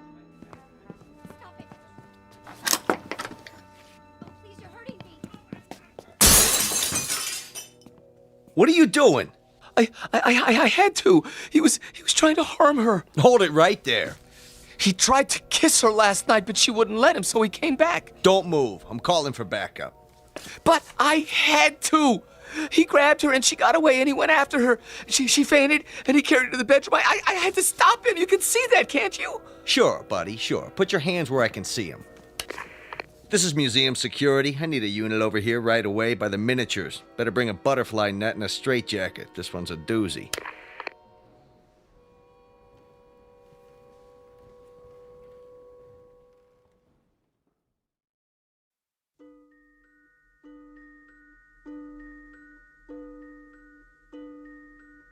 Now, Mr. Parks, I want you to understand that no one is saying you didn't see these things. There's no doubt that you did. But you saw them in your mind. They were real, Doctor. To you, they were. That's the way it is with hallucinations. Ordinarily, the eye sees and transmits a picture to the brain, but sometimes that's reversed. In certain cases, the brain sees and transmits a message to the eye. Do you follow? They were real. Then others would have seen them too. Isn't that so? But no one else did see them. How would you explain that? I can't. Think about it. Mr. Parks? I don't know why nobody else saw them. Maybe they weren't looking. You say there were 3 figures. A young girl, her maid, and a man. He had a big black mustache. All right. Now let's reason it out. According to the museum officials, there was only one figure, the girl. Where did the others come from? Well, the maid always comes from the kitchen, and that fellow... Yes. Where did he come from? Outside. Outside the case? No, outside the house. Mr. Parks, there was nothing outside the house but glass. And beyond that, other displays. Isn't that true? Yes. But he came to the front door, and they went out together once. To the opera or something, I don't know. She didn't realize what he was like then. I could have told her. You only had to look at him to see what kind of person he was. But she's so innocent and trusting and helpless. Not like other women. No, not at all. Have you seen her? Yes, I have. Is she all right? Would you like to see her now? Yes! She's here. In a box in the drawer of my desk. Careful! You are holding a piece of wood in your hands. A beautifully carved piece of wood. About 6 inches tall. Do you have to take her back? I'm afraid so. It's museum property. Now, I want you to go back to your room and think about what I've said. Will you do that? And remember, what you saw isn't the important thing. Our job is to find out why. Once we accomplish that, you won't have any more hallucinations.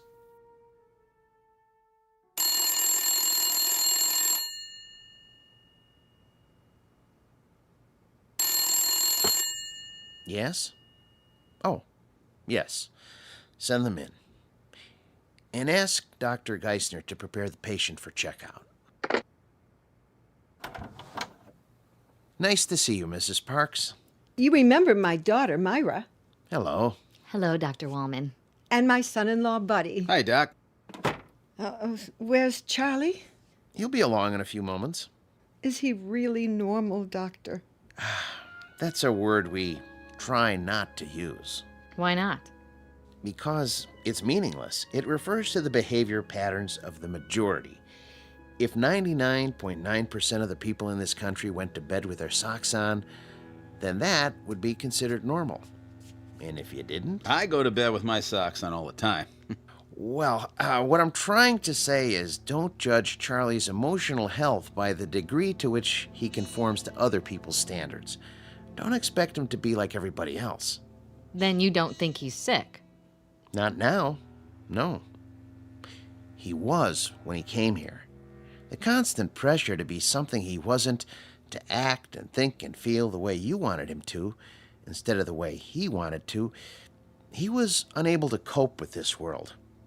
So he created another world.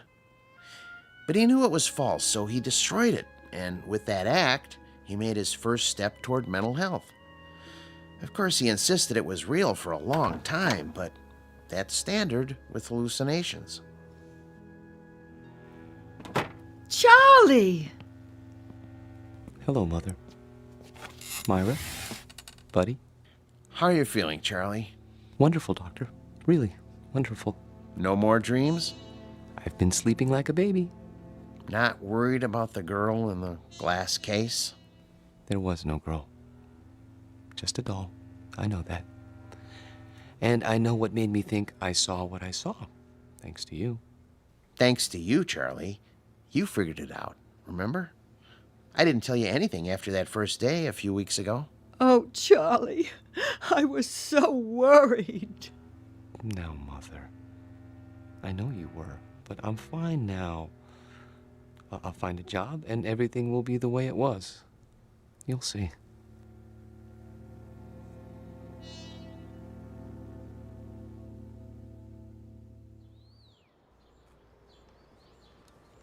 I've sure missed this. Did they hurt you, Charlie? Well, they were going to use shock treatment, but they decided not to when I got well. A lot of nuts in that place, I bet. Buddy.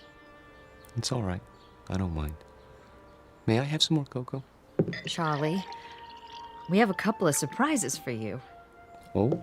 The job at Buddy's office is still open. Really? And I talked to Harriet. She forgives you. But she can tell you herself. She's coming over tonight. That's great. Thank you, Myra. And thank you, buddy. Well, it took some doing, let me tell you, after where you've been and all. Oh, I'm sure it did. But you won't be sorry. I intend to work very hard.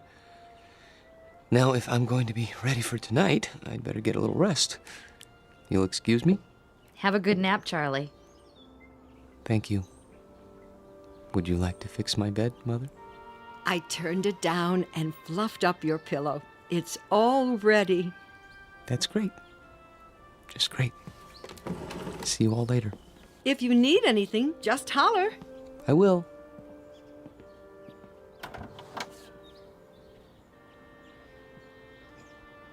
All right, I gotta go by the house.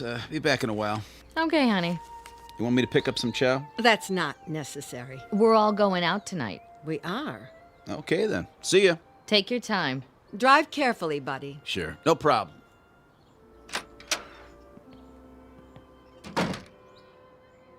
It's wonderful having Charlie home. I think the hospital did him good. Shh, not so loud. Don't you? I still don't understand what happened to him.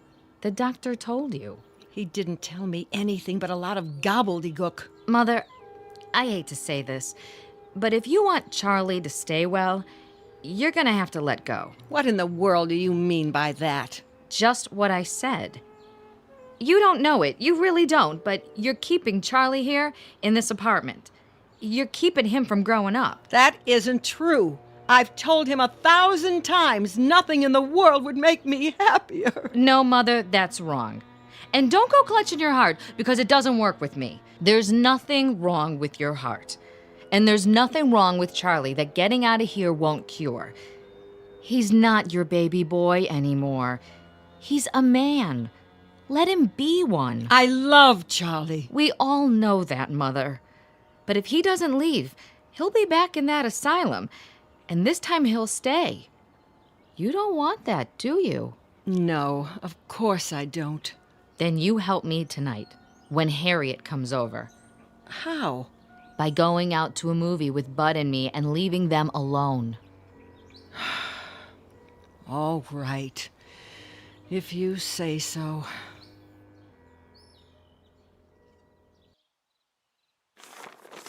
Pass the sports page, would you? Here. You should check the movies. Oh, yeah, sure. There's Harriet. Already? You better tell Charlie to get ready. Charlie? Hi, I made it. Ooh, new dress? Yeah, cost me something too. Hi, Bud. Hey, Harriet. Charlie, your company is here. Charlie? Charlie? What's the matter? Can't wake him up? He must be tired. It's locked. Charlie never locks his door. Hey, Charlie boy! Up and at him, pal! Maybe he doesn't want to be disturbed. Nobody could sleep through that. Break it down, bud. Gee, I don't know. Break it down. Okay. The window's open! Take it easy, Mother. He must have crawled out. Why would he do a thing like that? I don't know. He's your son. Oh, what did I ever do? Mother, be quiet. Hello, operator? Could you give me the number of the City Museum? The main one downtown. Thank you. He couldn't have gone there. The doctor said he was well. Hello? Yes, could you tell me, please, are you open tonight? I see. Thank you.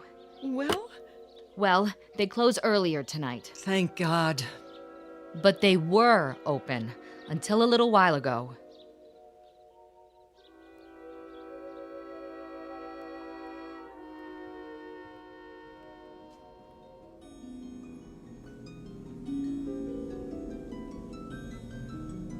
Hello.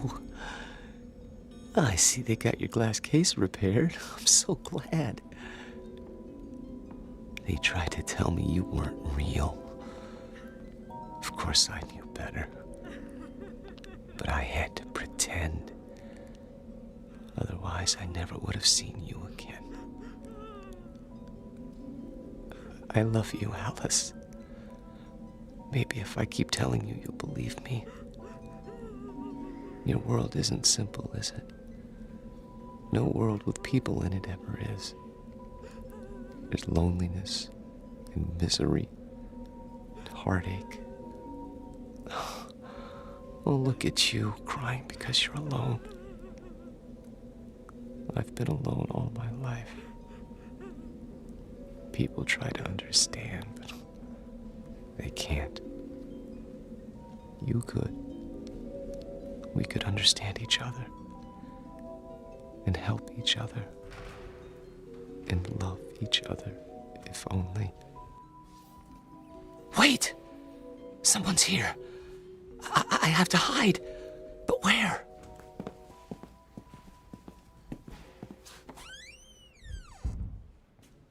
This is where he always went, every day. Are you sure he's here, Doctor? I'm almost positive. Place is empty, I checked. He could have come in earlier and hidden, couldn't he? Where? This place is deader than a doornail. Shine your flashlight over there. What about those Egyptian mummy cases? Say, that one isn't supposed to be open. Could a man hide in there? I guess. Nobody's allowed to touch him. It's against the rules. Mrs. Parks, would you do something? Anything for poor Charlie. I'm sure he can hear you, wherever he is. Are you going to take him back to the hospital? I think it would be wise, don't you? Before anything else happens, call him. Ask him to come out. Charlie? Louder. Command him. Charlie, this is your mother. Come here. Again. Charlie Parks, you come here this second, young man. You hear me? It's too late. He's not going to listen to you now, Mother. Hey, Charlie boy, let's go. What do you say, huh? Can you turn on the lights? Yeah, at the main switchboard. Do it. We're gonna have to search the whole place. Hey, is this the doll house? That's the one. And the doll, is that her? Yep. Say. What? There's two of them now. A man and a woman sitting on the piano bench. I don't remember that. All right, let's start looking. Yeah. Yeah, I'll get the lights. Charlie! Charlie, please. This isn't funny. Yo, Charlie! Come on, Charlie!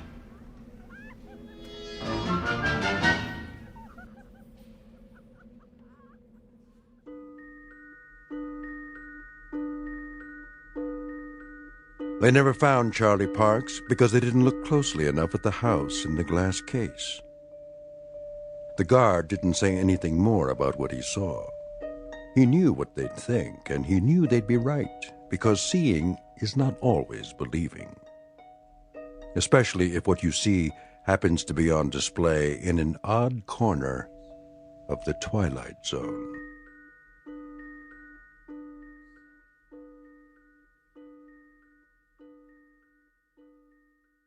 We'll return to the Twilight Zone in just a moment. You are about to enter another dimension. A dimension not only of sight and sound, but of mind. A journey into a wondrous land of imagination. Next stop, the Twilight Zone. Hi, this is Stacy Keach. I'd like to take a moment to tell you about our Twilight Zone website at twilightzoneradio.com. At twilightzoneradio.com, you'll find the latest information on these Twilight Zone radio dramas, including behind-the-scenes photographs, plus the newest product releases, trivia contests, ways to contact us, other Twilight Zone-related info and merchandise, plus links to other fascinating websites. So make your next stop twilightzoneradio.com. Visit twilightzoneradio.com to purchase these Twilight Zone radio dramas on cassette and CD, or call toll-free 1-866-989-ZONE. That's 1-866-989-9663.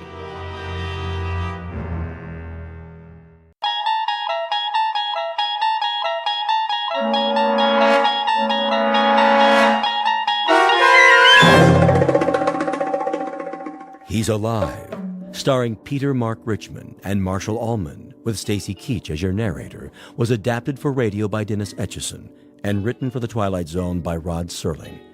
Heard in the cast were Roger Mueller, Jason Bradley, Christian Stolte, Doug James, Jeff Lupetin, Amanda Amari, Elizabeth Lido, Vince Amari, Alex Sopner, Frenette Lebo, Carl Amari, Kurt Nabig, Peggy Roeder, and Jason Mallow. This copyrighted radio series is produced and directed by Carl Amari and Jason Mallow for Falcon Picture Group. Doug James speaking.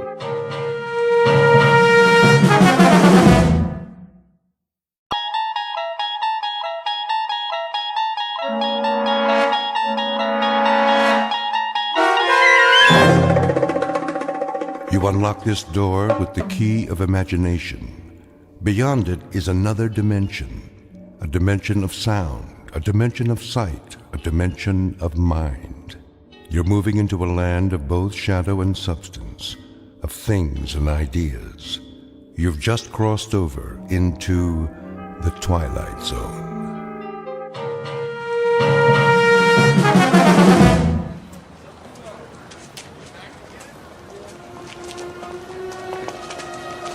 That looks like a good spot. Where? Up ahead on the corner. Yeah, we'll set up some boxes. I don't know.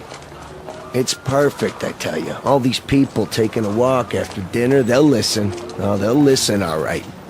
Just hand out the pamphlets for now. I have to work on my speech. What speech? You don't need one. Just say it the way you say it to us. These people, they don't know what we stand for. So tell them, Pete. We'll make sure they listen. Put the flag up against the building. Which one? Both of them. Ours and Old Glory. The big two. There's some boxes. You can stand on them. I'll go set them up. Man, oh man, this is gonna be the night, huh, Pete? Well, I guess it's now or never. Got that right. How's my uniform look? Here, straighten your tie.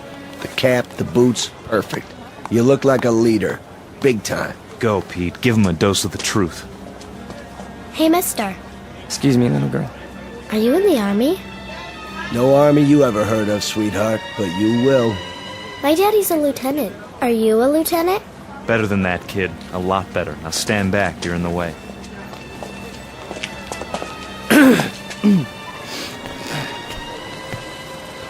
Good evening.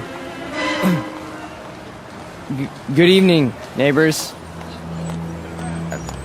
I have something of great importance to tell you.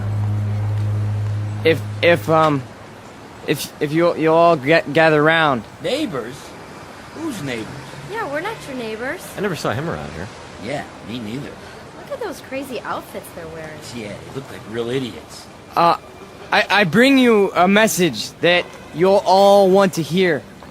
What are you selling? Vegetable choppers? Because I already bought one. It's... Well, hear me out, folks. Hey, what's with the goopy flag? Yeah, it's got lightning bolts on it. Well, maybe they're looking for a few good men for Halloween. I want to talk to you about international communism and the secret masters of the World Bank. I'm not joking, neighbors. Do you know who's really behind it? Look at our economy. It's falling apart. It's because of the bankers. That's right. The economics of the world, now, then, and forever, have always been the breeding ground for a certain type. An insidious type. The worshippers of the golden calf, whose religion is gold, whose loyalty, first and foremost, is to money, and only money. And we know who loves money more than anyone else, don't we? We know what tribe. He's just getting warmed up. Yep, in a minute he'll have him in the palm of his hand. The tribe of traitors. And they're here, in our homeland. They're in Washington. Those swine have captured the reins of government. Yeah, they're rotten apples, and I got an apple for you. Hey, knock it off, people. Yeah, show some respect. I'm talking about traitors. Listen. Boring. Ice cream.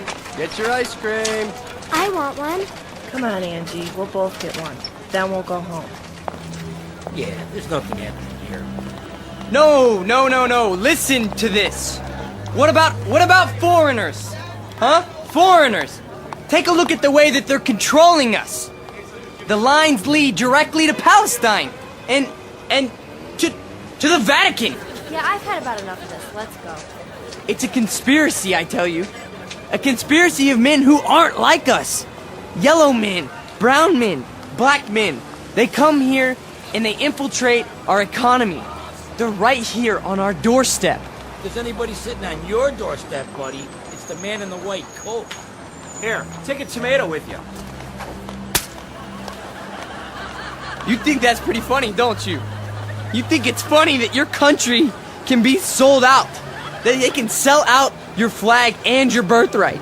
You think that's funny, huh? Well, the day will come. Oh, shut up. Let him talk. What's the matter? No more big talk? He's just a scrawny kid with a big mouth. Real big. As long as you got a couple of punks to protect you. We gotta do something. Where's Nick? Go on, get out of here. Back off. This here's a real American. Yeah, a real jerk. Why, you? Get out! Cut it off! Cut it off! Right now!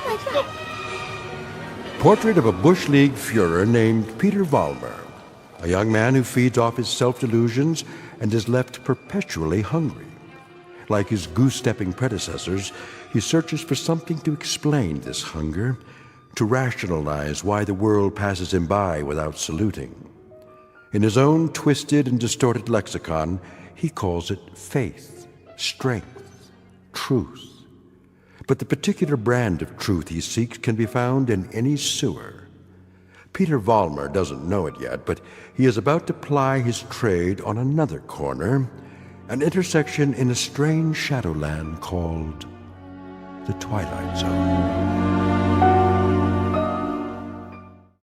And now, The Twilight Zone and our story, He's Alive, starring Marshall Allman and Peter Mark Richmond, with Stacy Keach as your narrator.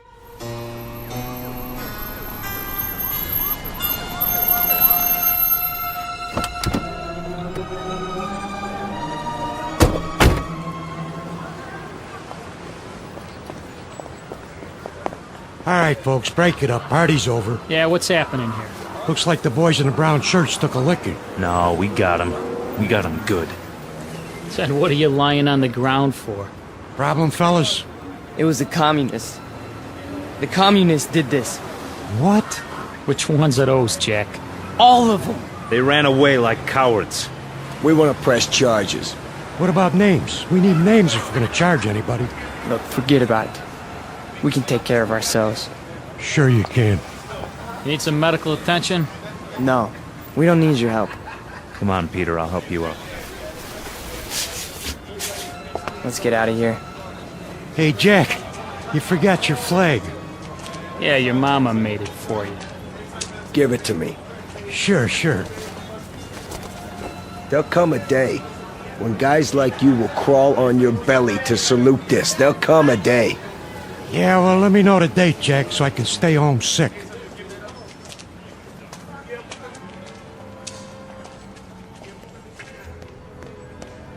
Hey, Pete! Pete! Are you okay? Yeah, we're fine. What are you doing in the alley? They cornered me. Must have been 10 guys on top of me. It was all I could do to get away. You sure that's what happened? Sure, I'm sure. Oh, mean crowd, Pete. You get a hot night, and you always get a mean crowd. Remember when I was telling you that? Remember when I was telling you that every time you get a hot night... All right. Okay, Pete. Okay. Why? I tried. And I tried hard out there tonight, but I couldn't get through. I couldn't get them to listen. Words never come out right. You did good. Real good. Someday they'll listen. They'll have to. They'll listen and they'll cheer. Someday they will, Pete. You'll see. Someday.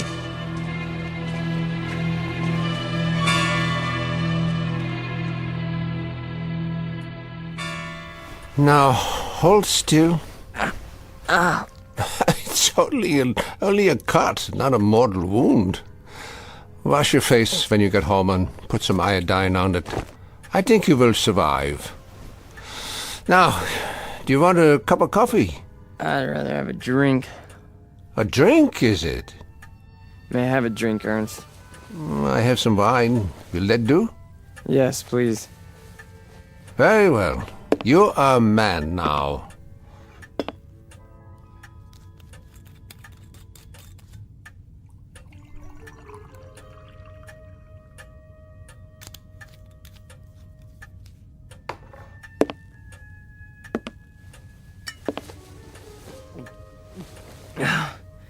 Thank you. Peter, one sips wine. That's not beer from a beer garden. Sorry. I'll remember that next time. The next time. Just how many next times do you suppose a human being has in the scheme of things? Oh, come on, don't lecture me, Ernst. I'm sick, I'm tired, and I took a beating out there. Did you? Yeah, can I stay the night? Yeah, the couch remains in the corner, as usual. You're a good friend, Ernst. You understand. Sad to say, I do. A man does what he believes in. A man usually does. I believe in certain things. Is that right? You know I do. I mean, we're friends. You've known me since I was a kid. When you were a little kid, Peter, and I used to find you crying at my door late at night, I could pity you then. And now? What do you think? Now you peddle hate on street corners as if it were popcorn. It's not hate. It's a point of view. A philosophy. Oh, I know the philosophy. I know it quite well. 9 years in a place called Dachau. And you know who put me there? Peter Vollmer. What? A lot of Peter Vollmers. Frustrated men, sick men, hungry men. But the result, the effect, never mind the cause, was 12 million bodies in shallow graves. And it all started with young men in uniforms, talking on street corners. Hey, you let me come here. You never sent me away. No, I never did. I never do. That's the weakness that you scream about on your street corner, the sentimentality, the softness, the weakness that makes a man his brother's keeper. So I must be one of the worst of your criminals, Peter. Sentimental, soft, and very preoccupied with my brothers. I should close the door on you, but perhaps this is my sickness. I only see the boy, not the man. Go ahead. Sleep on my couch. Look, why don't you understand? You're the only person in the world I ever had. What else have I had? What? A drunk father who used to throw me against the wall? An old lady who drank till she had no marbles in her head? She didn't even recognize me half the time. That's why I used to come over here to your apartment, because, I mean, you were gentle with me, you know? You'd talk to me. You'd feed me, you'd take care of me. Ernst, you're my real father. Ah, this is the boy speaking again. The little boy with so much fear in him. Yeah, you rest now, Peter. You rest well.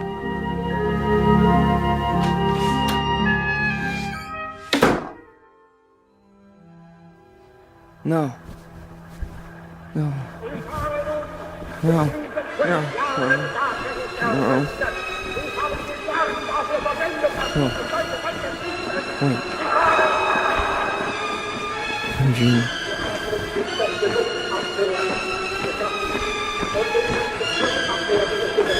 What? What? Peter! Who's that? Peter? Who's out there? Who is it? A friend, Mr. Vollmer. A friend? You have need of friends, yeah. Allies. Yeah, come downstairs, Mr. Vollmer. Come down and we'll talk, you and I.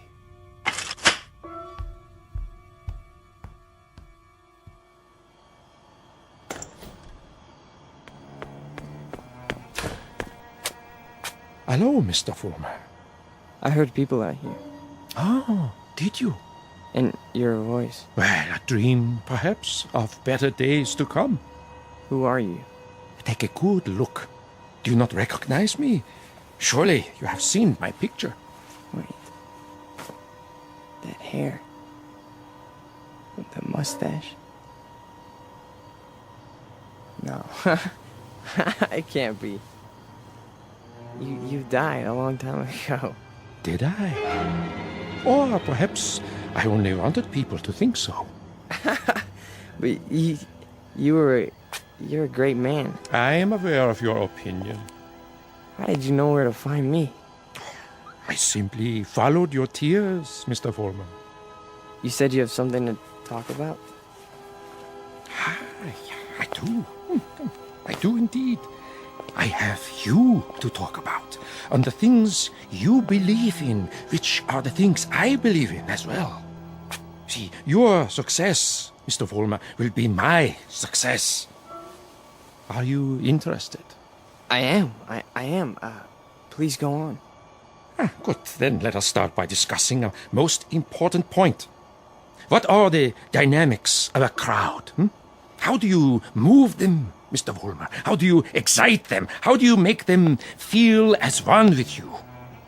I don't know. I don't know, sir. How? Join them first, Mr. Vollmer. Yeah? When you address them, speak as if you were a part of the mob. Speak to them in their language, on their level. Make them hate the things you hate. How do I do that? If they are poor, talk to them about poverty. If they are afraid, talk to them about their fears. And if they are angry, Mr. Vollmer, if they are angry, give them objects for their anger. But most of all, what is most of the essence is that you make the mob an extension of yourself. Say to them things like, things like this. They call us hate mongers. They say we're prejudiced. They say we're biased. They say we hate the minorities.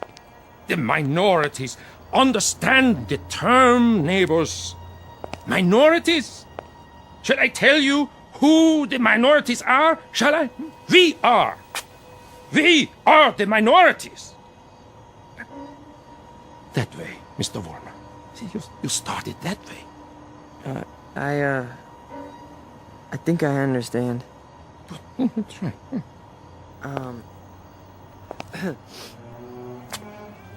Neighbors.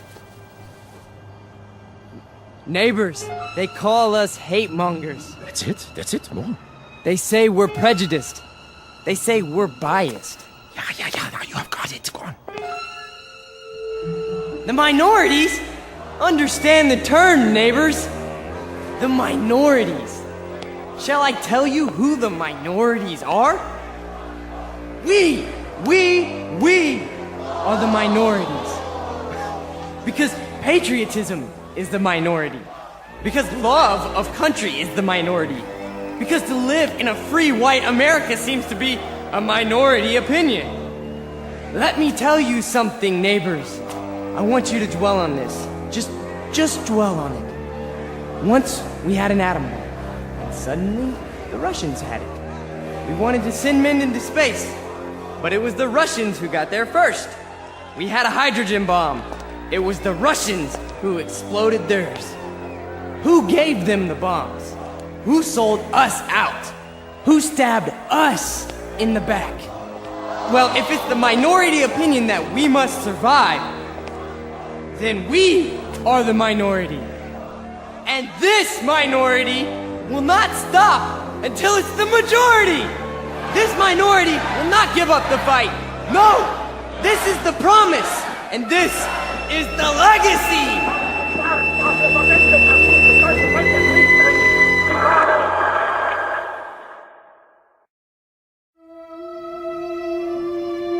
Look, I'm not gonna wait much longer, you understand? Gibbons, cool it. Pretty good crowd tonight, huh? Great crowd, and you were great, Pete. I mean it. Thanks, Stanley. They're finally responding. Responding? You had them right where you want them. Yeah. This here is my hall. You've been renting it all this time, but I ain't got the money yet.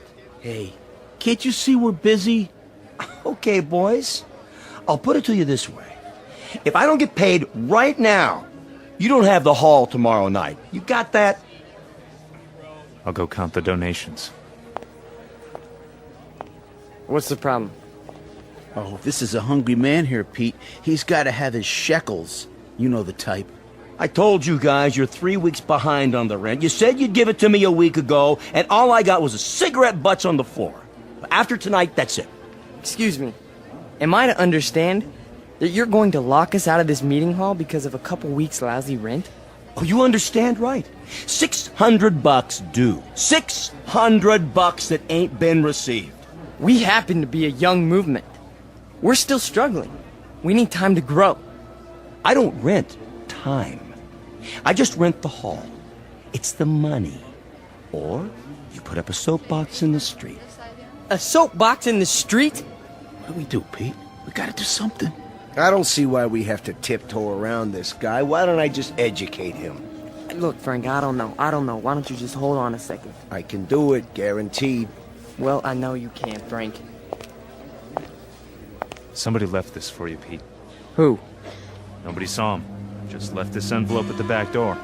Your name's on it.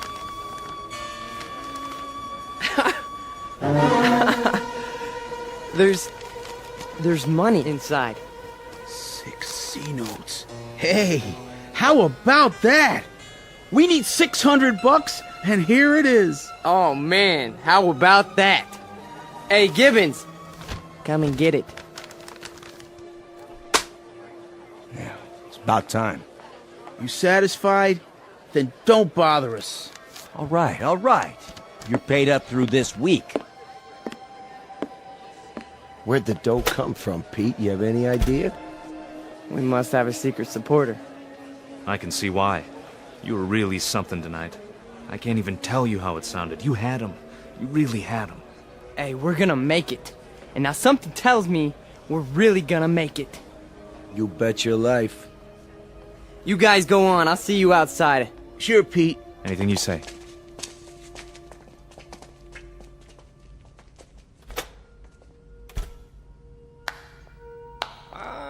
Excellent performance, Mr. Vollmer. Yes, very effective. Very effective. You learn quickly. Well, thank you. I didn't know you were here. I am always here. Pleased to be of help. You learned the style very well. You delivered it precisely as I told you. Well, I'm very obliged. And the money? Oh, it was the least I could do. We couldn't have you thrown out into the streets, yeah? I happen to feel that your work is very important. You're with us? With you? Oh, Mr. Vollmer, you might say, I am you. Now, I have some suggestions. I'll continue to give you speeches, but there's a matter of importance that must be taken care of. What is it? An expedient, Mr. Vollmer. Oh, you might call it a cause célèbre. Something to cement the organization together. I don't understand. The organization needs a martyr. A martyr? How do we find a martyr? You don't find one, Mr. Vollmer. You choose one. You pick out the one of least value, and you make him a symbol. You wrap him in a flag, and you make his death work for you. Find a man, Mr. Vollmer, who has no worth while he's alive, but who can serve you when he's dead. Like who? Oh, surely there is such a one. Pete, they're waiting. Be right there, Nick. Okay. Thought I heard voices. You talking to somebody? No. I'm just practicing my next speech. Look, hey, tell Frank to come in here, would you? Right away. Alone. Sure thing, Pete.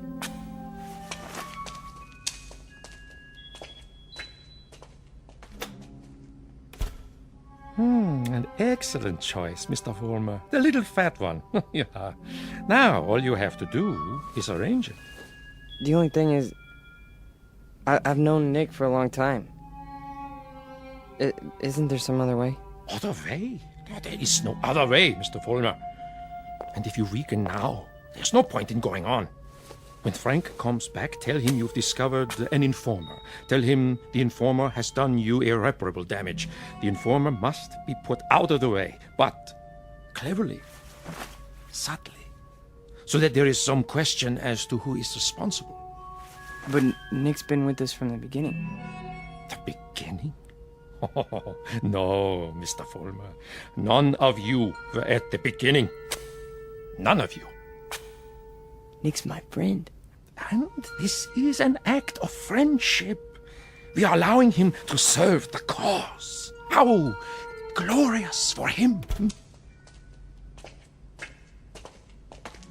Nick says you wanted to see me.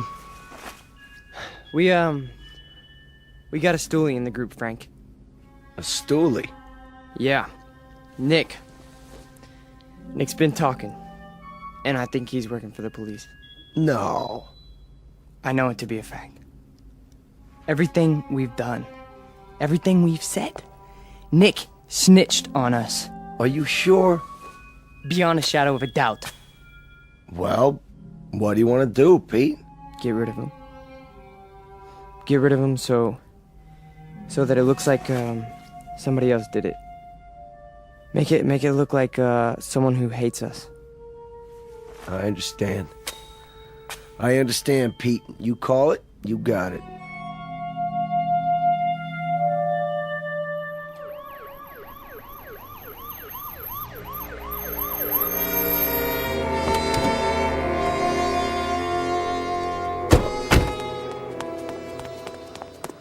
There you are, officers. Thank God.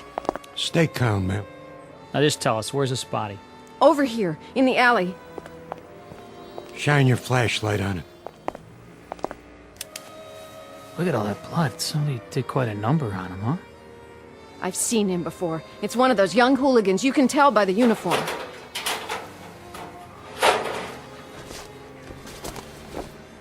He's dead, all right. Call a meat wagon. What was this one's name? Wait a minute. There's a note pinned to his chest. What does it say? A good fascist. What do you suppose that means? One of their enemies must have put it there after he beat him to death. Yeah, but which enemy? There's a lot of them around here. Fewer and fewer every day.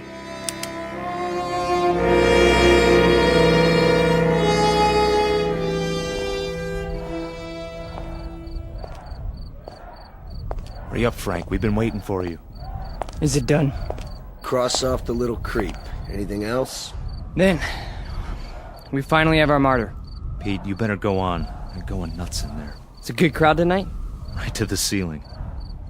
What's the matter, Stanley? Oh, nothing. Then why the look? It's just that Nick was a nice guy, Pete. I miss him. Stan, you listen to me. You forget about Nick right now. He was a fat pig with no guts. He was a greasy big mouth who copped out every time he took a breath. A nickel and dime Judas who got exactly what he deserved. So don't mourn for Nick. He doesn't rate mourning. Not that pig. You got that, Stanley? Look at me, Stanley. You got that? Yeah. You have his poster ready? Blown up bigger in life. Just like you said. Good. When I give the signal, unveil it behind the podium.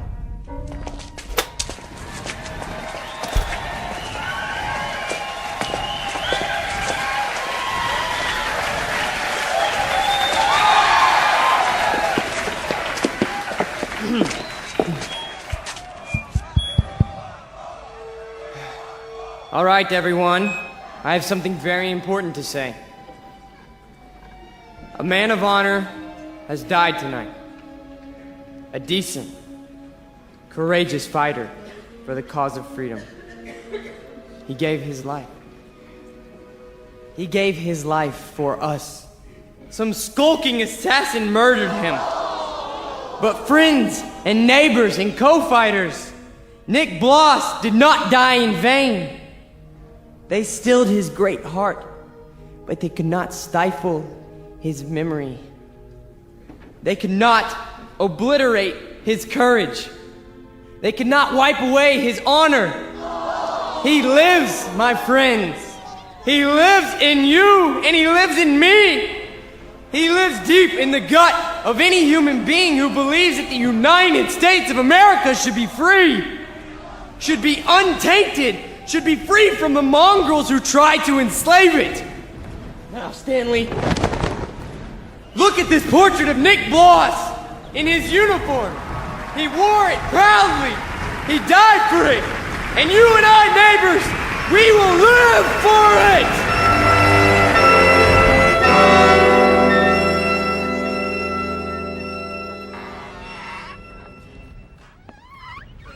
Oh, hiya, Mr. Gans. How do you do? How are you tonight? Oh, I'm very sober, unfortunately. Beer? Yeah, if you please.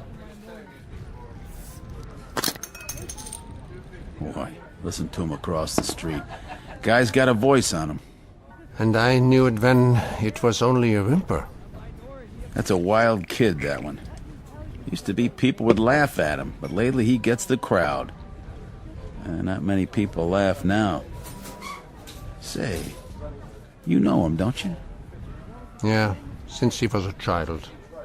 A silent little boy with very little to say. But now, I've been here before. Oh yes, I've seen and heard it all before. That was another time, Mr. Gans. Another place. Another kind of people. That stuff doesn't go here. That's what we said, too. They were brown shirt scum. Temporary insanity. Part of the passing scene. Too monstrous to be real. So we ignored them. Or laughed at them. Because we couldn't believe that there were enough insane people to march for their cause. And then, one morning, the country woke up from an uneasy sleep, and there was no more laughter. The Peter Volmers had taken over. The wild animals had changed places with the zookeepers. Another one, Mr. Gans? No, thank you. I have had my fill. You take it easy now. You're not going to do anything foolish, are you? Me? Not this time. It mustn't happen again. We can't let it. We simply can't let it happen again. All the anguish, all the horror, all the nightmare. No. Not this time. Mr. Gans? Mr. Gans!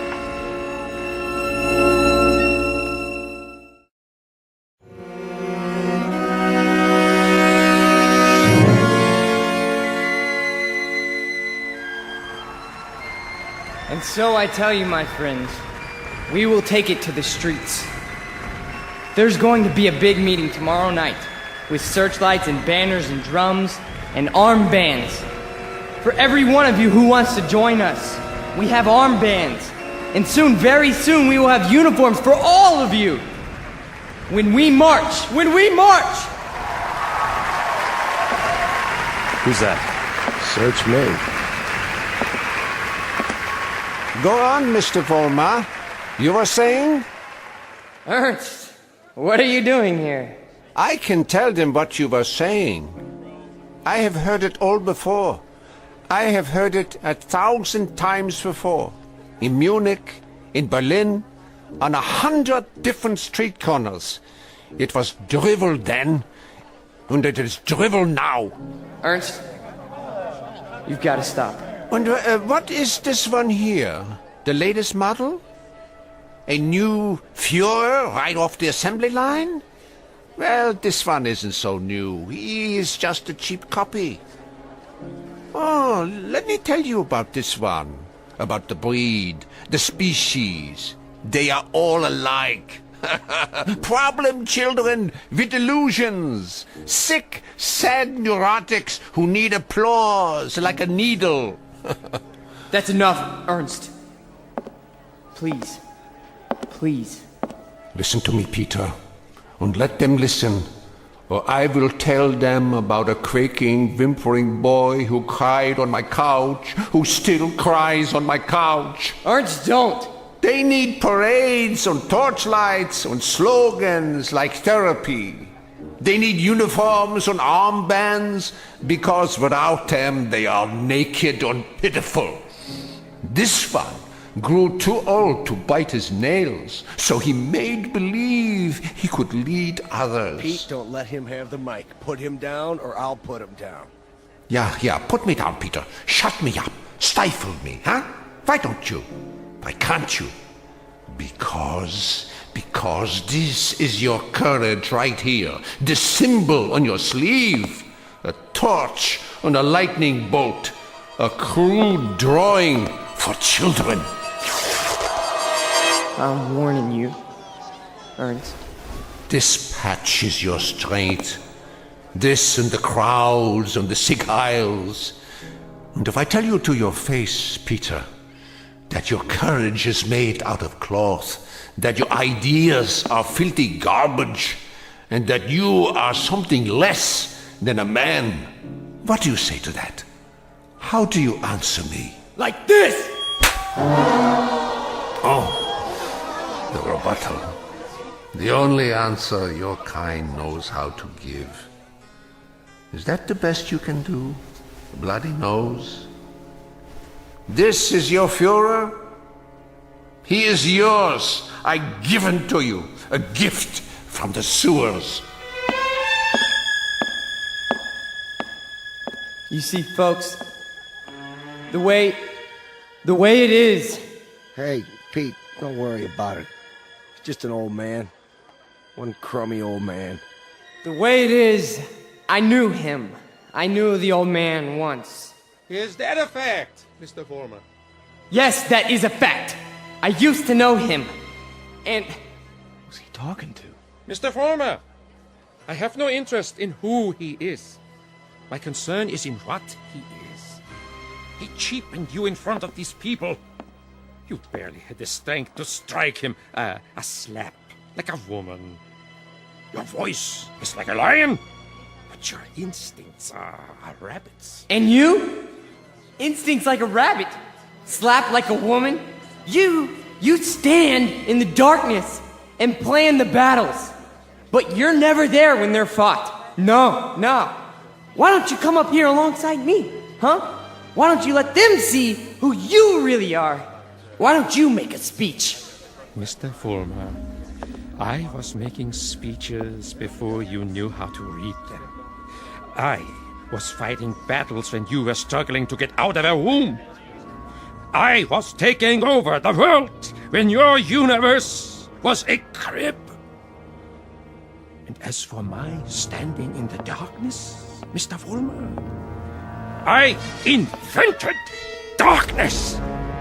Then you take the stage. Go on. It's all yours. Pete, Pete, who were you talking to? Where are you going? You can't run out.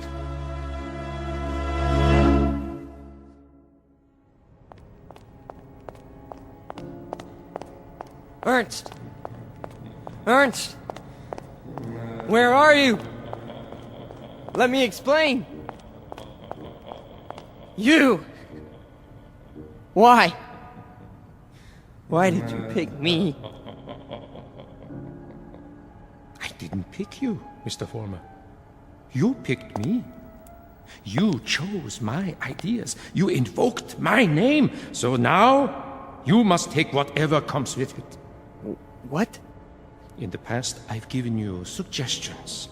Now, I give orders. Orders? What do you want me to do? From now on, you must be built of steel. No soft gaps of sentiment. Steel, Mr. Vollmer. The way we handled Nick, and the mobs, and the speeches.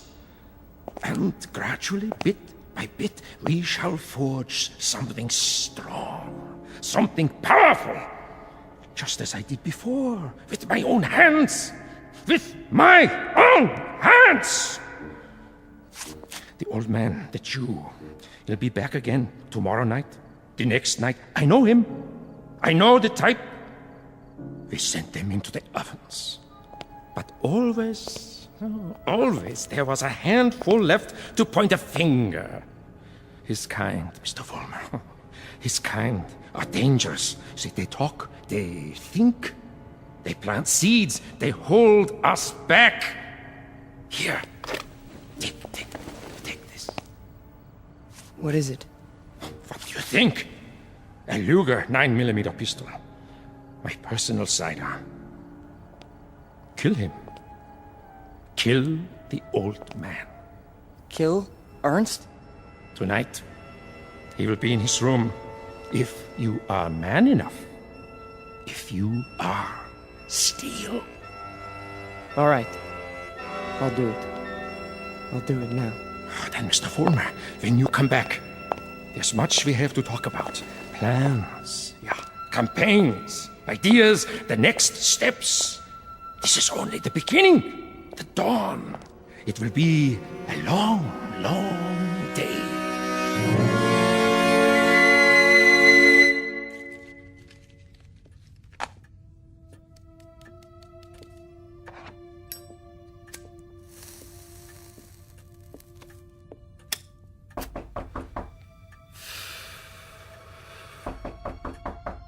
Yeah? Come in. Ah, I thought it was you. You wouldn't listen to me, Ernst. On the contrary, I listened to all that I was able to stand. You should pay attention now. I can't even begin to tell you what's happened. It's too incredible. It's too unbelievable. I can tell you this much. We're on the march. From now on, we only go forward. There's no stopping us. No stopping you, Peter? An old man stopped you tonight with a few words. He stopped you with the truth. You're wrong, Ernst. It's not just me anymore. There's someone else. Someone behind us. Someone even you tremble at. He'd have to be a very imposing figure, Peter. Much more imposing than you. Oh, he is. He gave me this. See? More imposing even than a gun. That's only because you don't think I'll use it. Which only goes to show that you don't know me. I know you, Peter, I know you.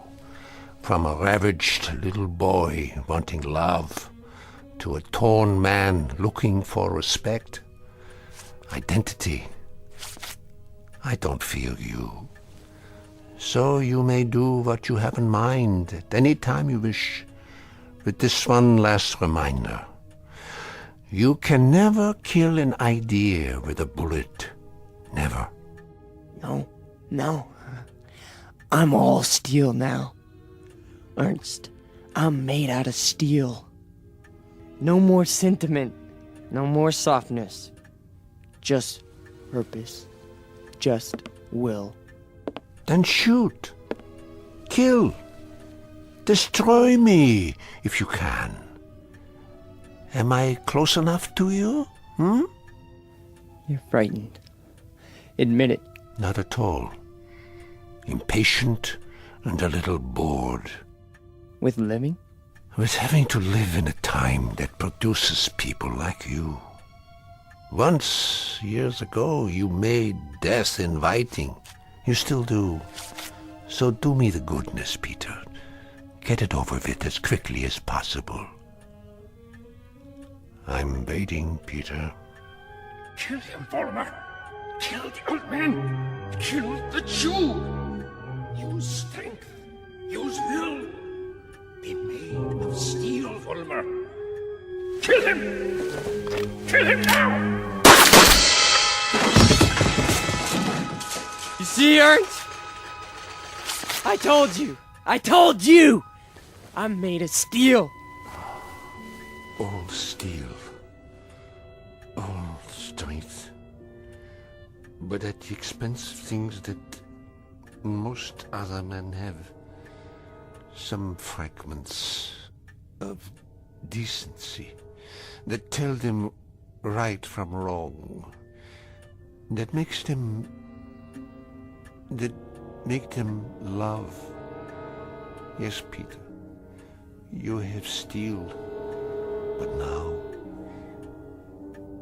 you have no heart.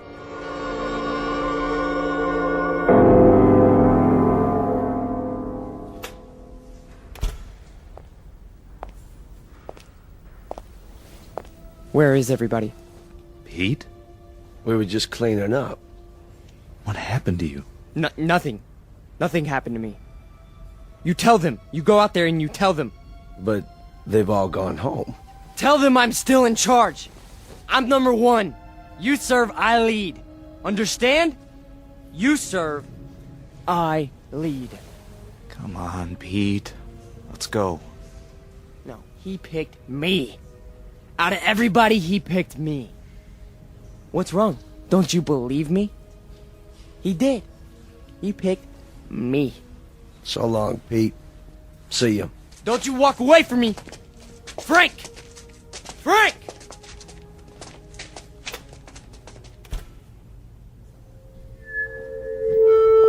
Who's there? Who is that? Vollmer? You.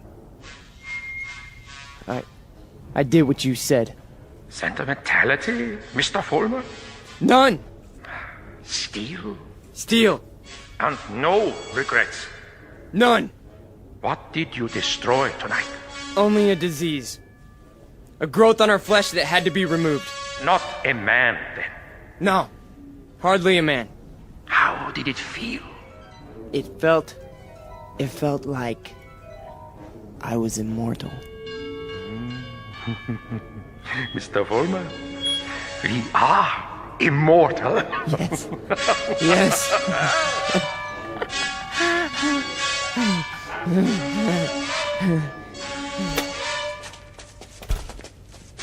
There he is. Don't move. What do you want? Peter Vollmer? Yes. We have a warrant for your arrest. That's impossible. The charge is conspiracy to commit murder. Your two friends are outside in cuffs. The victim's name was Nicholas Bloss. Get away from me. He's got a gun. Drop the gun! Now! Walk toward us with your hands up! Hey, look, he's going to the other door. Tell them to cover the alley. Halt! Halt, or I'll shoot!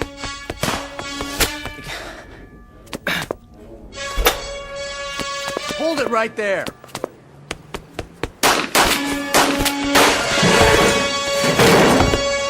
We got him. He's hit. Call for an ambulance. You have the right to remain silent. Anything you say can and will be used against you. There's something very wrong. There's something very wrong. Easy, kid. Don't try to talk. Look, you made a terrible mistake. I'm made of steel. It's true. Don't you understand? I'm made of steel. I'm made of steel. I'm made of steel. I'm made of steel.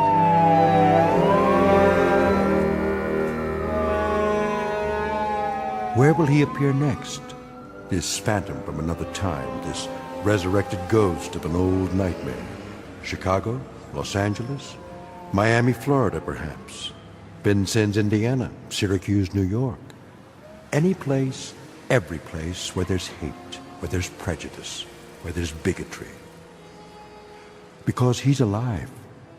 He's alive so long as these evils exist. Remember that when he comes to your town. Remember it when you hear his voice speaking through the mouths of others, no matter who they may be. Remember it when you hear a name called a minority slandered. Any blind, unreasoning attack on a people or any human being. He's alive. Because through these things, we keep him alive.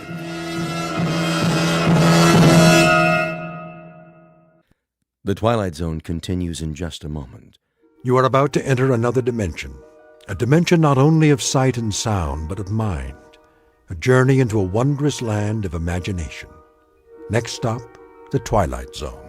Hi, this is Stacy Keach. I'd like to take a moment to tell you about our Twilight Zone website at twilightzoneradio.com. At twilightzoneradio.com, you'll find the latest information on these Twilight Zone radio dramas, including behind-the-scenes photographs, plus the newest product releases, trivia contests, ways to contact us, other Twilight Zone-related info and merchandise, plus links to other fascinating websites. So make your next stop twilightzoneradio.com.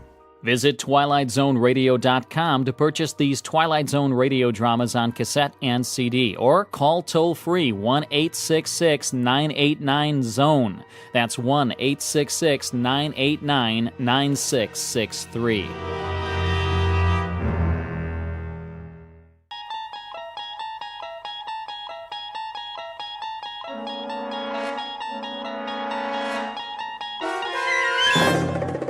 You unlock this door with the key of imagination.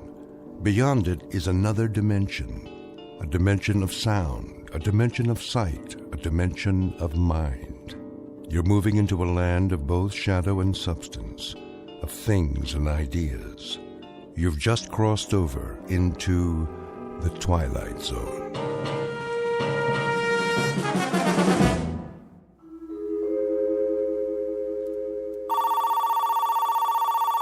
The Gerald Hugo Agency. Mr. Hugo's in a meeting. May I take a message? The Gerald Hugo Agency. No, he's still in a meeting. Yes, the same writer. Please hold.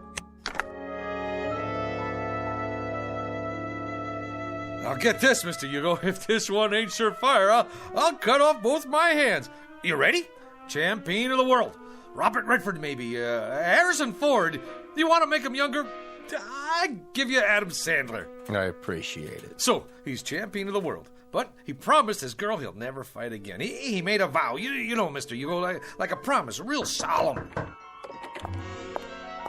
Here are the network contracts, Mr. Hugo. Thank you. But now, here comes the rub. Get this. The champion's kid brother has like this incurable disease that can't be cured, and he needs an operation like yesterday. Mm-hmm. Yeah, and the doctor comes to the fighter and he says, "Hey, man, you want like your kid brother should live or what? I mean, that's the conflict. Don't you think it's a kick right in the head?" I do feel a dull ache. Here's this prize fighter who made this vow to the girl, and the newspaper guys start in on him, see? But I mean with the needle. Spider is a cheese champion. Who's Spider? The fighter. And now, here comes the meat. He promised his girl, but when he tells her he's gonna fight, she starts palpitating, and she calls him a filthy, rotten, dirty... Line 1, Mr. Hugo. Excuse me, Julius. See, the beauty of the story is that you can dress it up any way you want. Maybe he ain't a prize fighter. Maybe he's a cowboy, and he promised his girl he'd never shoot a gun again, and it's her kid brother that's got the disease. What's the matter? Don't that grab you? Why don't you go downstairs and cross the street on a red light? How about science fiction? There's this rocket man who promises his girl he'll never go up in a spaceship. Julius, You've been here all morning. I'll give you this. I've been an agent for 23 years, and I've never heard so many variations of the same story. Now, would you mind going home? I've got a big deal cooking here. A big deal? You doll baby, you. You were saving it for a surprise, weren't you? It's a sale, ain't it? The zombie story. I knew the minute I wrote it, that thing was surefire. Listen to this, honey. It's fantastic. This dame marries a guy who walks around on his heels all the time. She thinks he's punchy, but it turns out he's dead. All the time they're married, she don't know it. Julius, let me put it to you this way. American Zombie didn't sell. The love story where the lady scientist falls for a robot, that didn't sell. Naked Weapons about a gang of topless ninjas, that didn't sell. They laughed me right out of the office. So I put it to you, Julius. Why do you persist? Why don't you go back to doing what you did before? Streetcar conductor, Mr. Hugo, there ain't no more streetcars. And besides, I get motion sickness. Let me put it to you another way. Number one, you will never make a writer. Number two, you'll starve to death if you try. And number three, you're wasting my time, the producer's time, and everybody's time. Helen, phone up Jerry Bradshaw at Paramount. Tell him I've got a series proposal to show him. That's it, a TV series. Oh, Mr. Hugo, don't you get it? This is an absolute bolt from heaven. I got so many television series ideas, I can't sleep at night.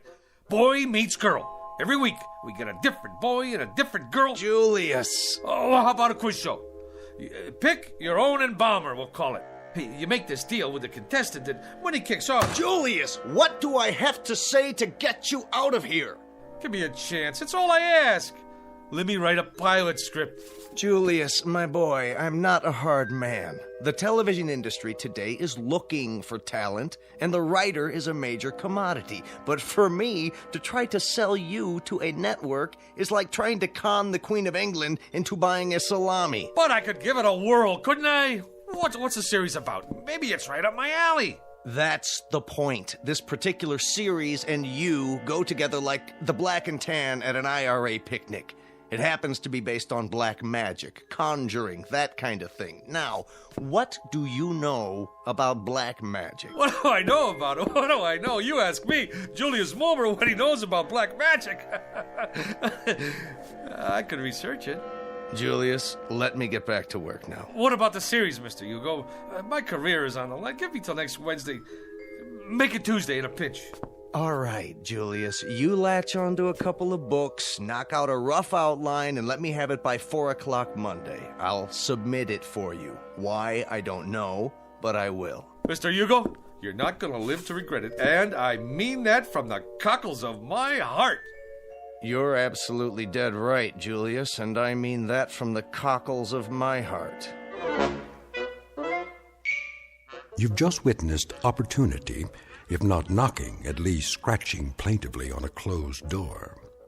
Mr. Julius Mulmer, a would-be writer who, if talent came 25 cents a pound, would be worth less than car fare. But in a moment, Mr. Mulmer, through the offices of some black magic, is about to embark on a brand new career. And although he may never get a writing credit on the Twilight Zone, he will soon become an integral character in it. And now, back to the Twilight Zone and our story, The Bard, starring John Ratzenberger and Stacy Keach.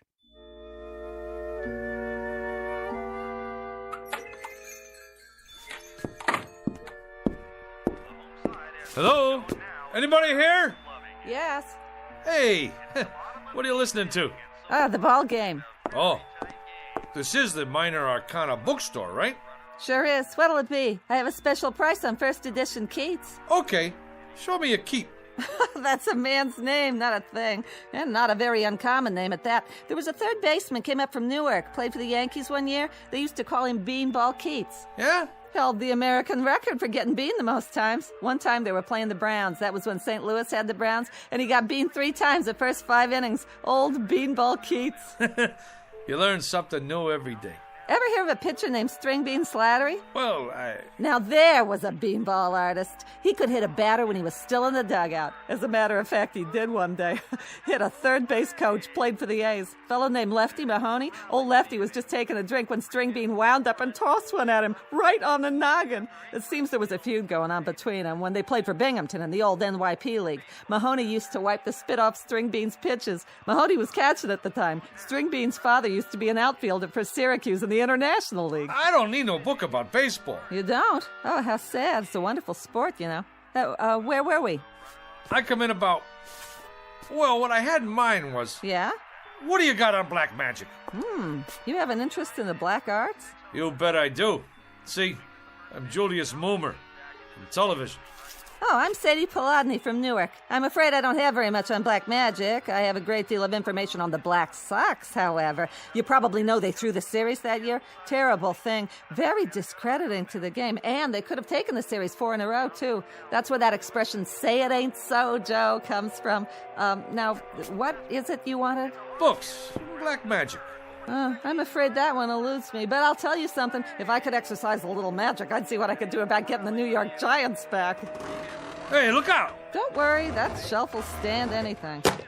I'll get it for you. Now, isn't that strange? It's one single book. That's the only thing that fell off that shelf. And it fell right in front of me. Which one is it?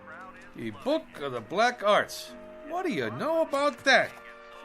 Lady, can you do that trick again? Well, this book and I have never been formally introduced. We are total strangers. Here, you want black magic? You got it. Maybe it's some kind of sign. Well, if it is, it's your problem now. It's been a real pleasure meeting you, having this chat. Mutual. You didn't happen to play third base for the Elmira Pioneers one year, did you? How much I owe you for the book? Nothing. Accept it as a gift. You're a wonderful ball player and a credit to the sport. It's been great. Now, bye.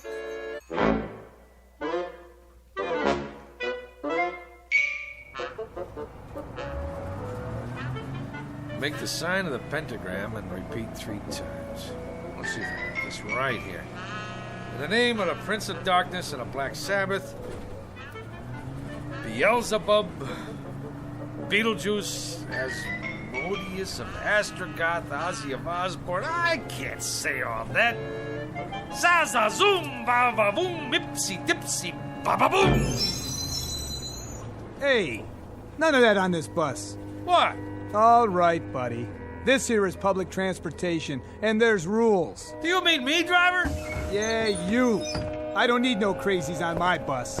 But I was only... Out. Hey, you don't have to throw my book. It's a very valuable tome there. I never touched it. It got off with you. But I left it on the back seat there. Get out of here. Oh. What do you know? Just like a puppy dog that follows you around.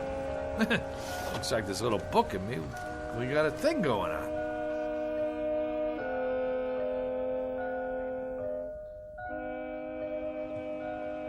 Seven times 7 be thy number, but 666 be thy fate. Yeah, right. What's all this mumbo jumbo anyway?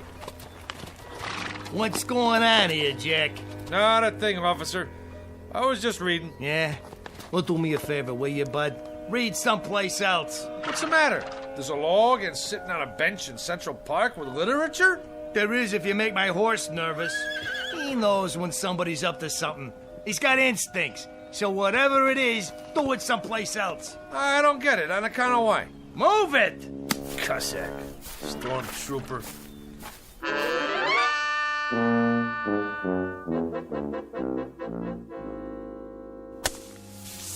There. All right. Now I gotta draw a symbol in this here sand. Hey, Julius.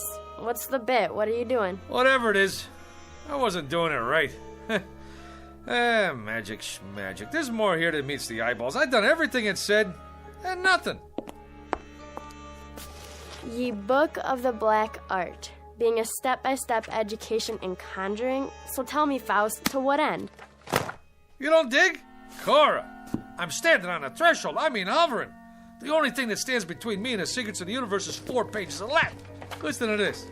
The Black Art, consisting of necromancy, liturgy, demonology, divilment, hoodoo, voodoo, conjuration, enchantment, spiritualism, manifestation, materialization, astral body and ectoplasm, mesmerizing, magnetizing, and fascinating.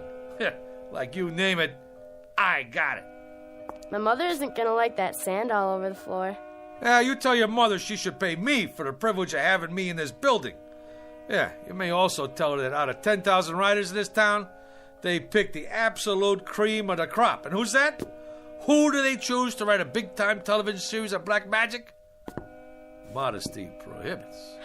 Not Julius Moomer. In the flesh. Big deal. Go ahead and scoff. But one of these days, you're gonna scoff on the other side of your mouth, Tootsie.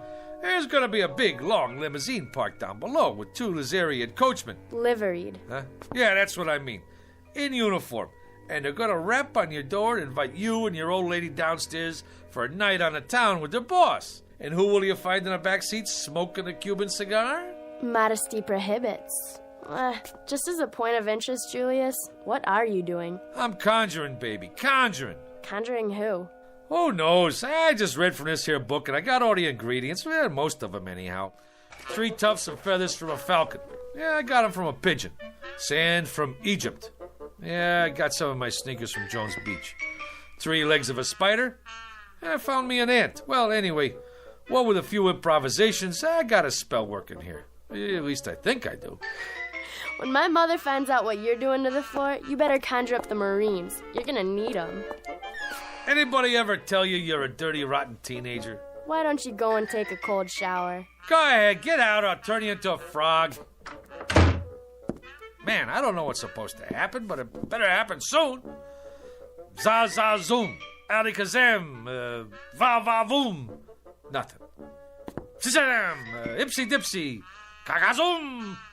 I need some help. By Monday, eh? Who do they think I am? Shakespeare? You called? Where did you come from? You summoned me, good sir. I did? Who are you? The face is sort of familiar, but hey, don't take this personal, pal. Like a guy should knock when he comes into a room, especially wearing tights and a collar like that. Hey, maybe down in the village, but not around here. Some folks take one look at you and have a coronary. Now me, I can handle this stuff. I'm hip, you know? Splendid. I'm pleased to hear it. Who'd you say you are? William Shakespeare of Stratford-upon-Avon in the flesh. William Shakespeare.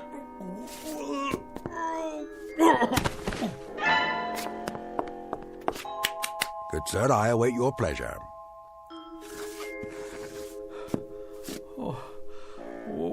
What do you want from me already? Prithee, good sir, ask not what I want of thee, but rather what dost thou ask of the Bard of Avon? Would you try that one more time? It seems I must speak in the parlance of the time. Your time. I simply said, good sir, it was you who conjured me up, and I'm at your service. What would you ask of me? On the level, Pops. You mean to say you're the Shakespeare? Man, you've been dead 1,000 years. 'Tis true, of course, but death be not proud. You required a service of me, hence I am at your disposal. Well, He speaks, yet he says nothing. Romeo and Juliet, Act 2, Scene 2. Quaint surroundings, decidedly so, if squalid. And this, an ancient printing device, perhaps? Yeah, that's my Underwood typewriter. I inherited from my old man. He used to write letters on it. You would ask me to compose a sonnet, perchance, a play? You have but to ask, Mr. Moomer, is it? You mean you could knock me out a couple of pieces? Good sir, you have but to ask. What nature of authorship would you require? Oh, I got me an idea, Will. You don't mind me calling you Will, do you? What's in a name? That which we call a rose by any other name would smell as sweet. Man, what language! Hey, Will, don't let anybody knock your stuff. You got potential. But here's what we'll do. You and me will collaborate. You knock out the rough draft, and I'll do the polish. Yeah. We'll start out slow, see? Just to get the feel. Something with star power, you know, like, for Julia Roberts. Julia? Never heard of her? Where you been, pal? Never mind. Don't tell me. A comely woman, I take it. One fairer than my love. The all-seeing sun ne'er saw her match since first the world begun. Solid. I love it. Now you start writing. Anything. Maybe a twist on the old Romeo and Juliet thing. You know, like West Side Story. Oh, swear not by the moon, that crazy, crazy moon. Yeah, take it, booby. Right. If you don't object, I prefer my own writing instrument. A feather, huh? A quill pen, actually. Will, baby, I don't care if you write with your feet. Go, man, go. Create. I'll just make us some coffee. Gilbert and Sullivan, Rimsky and Korsakov, Lennon and McCartney, Moomer and Shakespeare. I like it.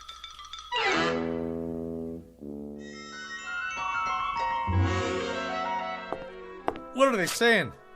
I presume they're talking about your script. That's the point, honey. What else is there to talk about? The stuff is poetry. I don't mean if you can keep your head when all about you kind of guff. This here is class. It's downright Shakespearean. Is Mr. Blumberg in there with Mr. Hugo? We're from the network. They're expecting you, sir. Go right in. Blumberg? The big shot producer? The two guys from the network? It's a shoo-in for the Emmy. Just a little something I knocked off for a couple hours. You know, I didn't know it was that good, but that's me, honey.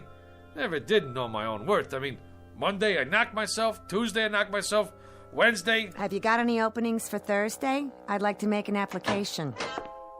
Hi, Mr. Dolan. This is Mr. Nolan. We're from the ad agency. Go right in, sir. They're expecting you. Come in, gentlemen. What were you saying, Mr. Bloomberg? I don't know. That's our feeling too, Mr. Blumberg. Our take, too. Sponsor-wise, the thing requires some noodling. That is, we can't afford to jump off a bridge with this one. I concur. It's so archaic. I mean, language-wise, it's... Well, it's still rough. Fresh as a bridegroom and his chin new reaped, showed like a stubble land at harvest home. He was perfumed like a milliner, and twixt his finger and his thumb he held a poncet box, which ever in and on he gave his nose and took it away again. Well, you gotta say this for it. It has imagery. Right, Mr. Blumberg. Imagery it has. I was going to comment, the thing did possess at least a modicum of imagery. Right, Nolan? I concur. What's the time slot? Yes, what about the time slot? Thursday, 10 to 11. And what's the lead-in? The Indefatigables. Solid show. The private eye with insomnia. Never sleeps. Ratings-wise, it's a solid smash. May I?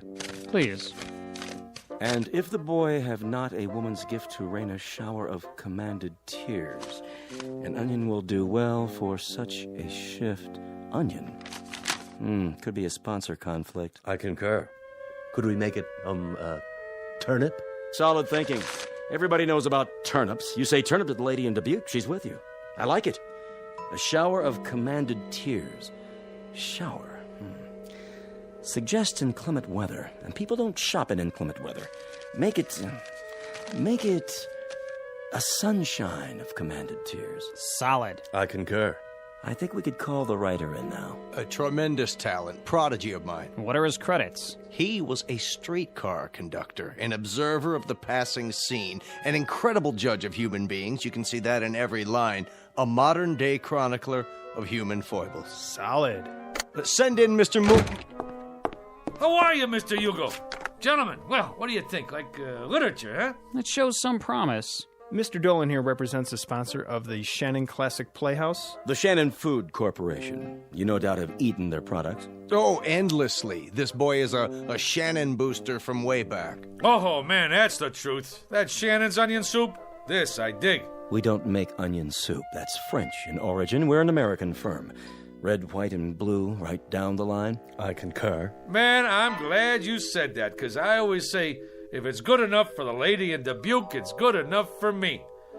Now, let's get down to some business here. The Tragic Cycle, written by Julius Moomer. Act 1, Scene 1. The camera fades in on a shot of the garden. You know, like with turnips.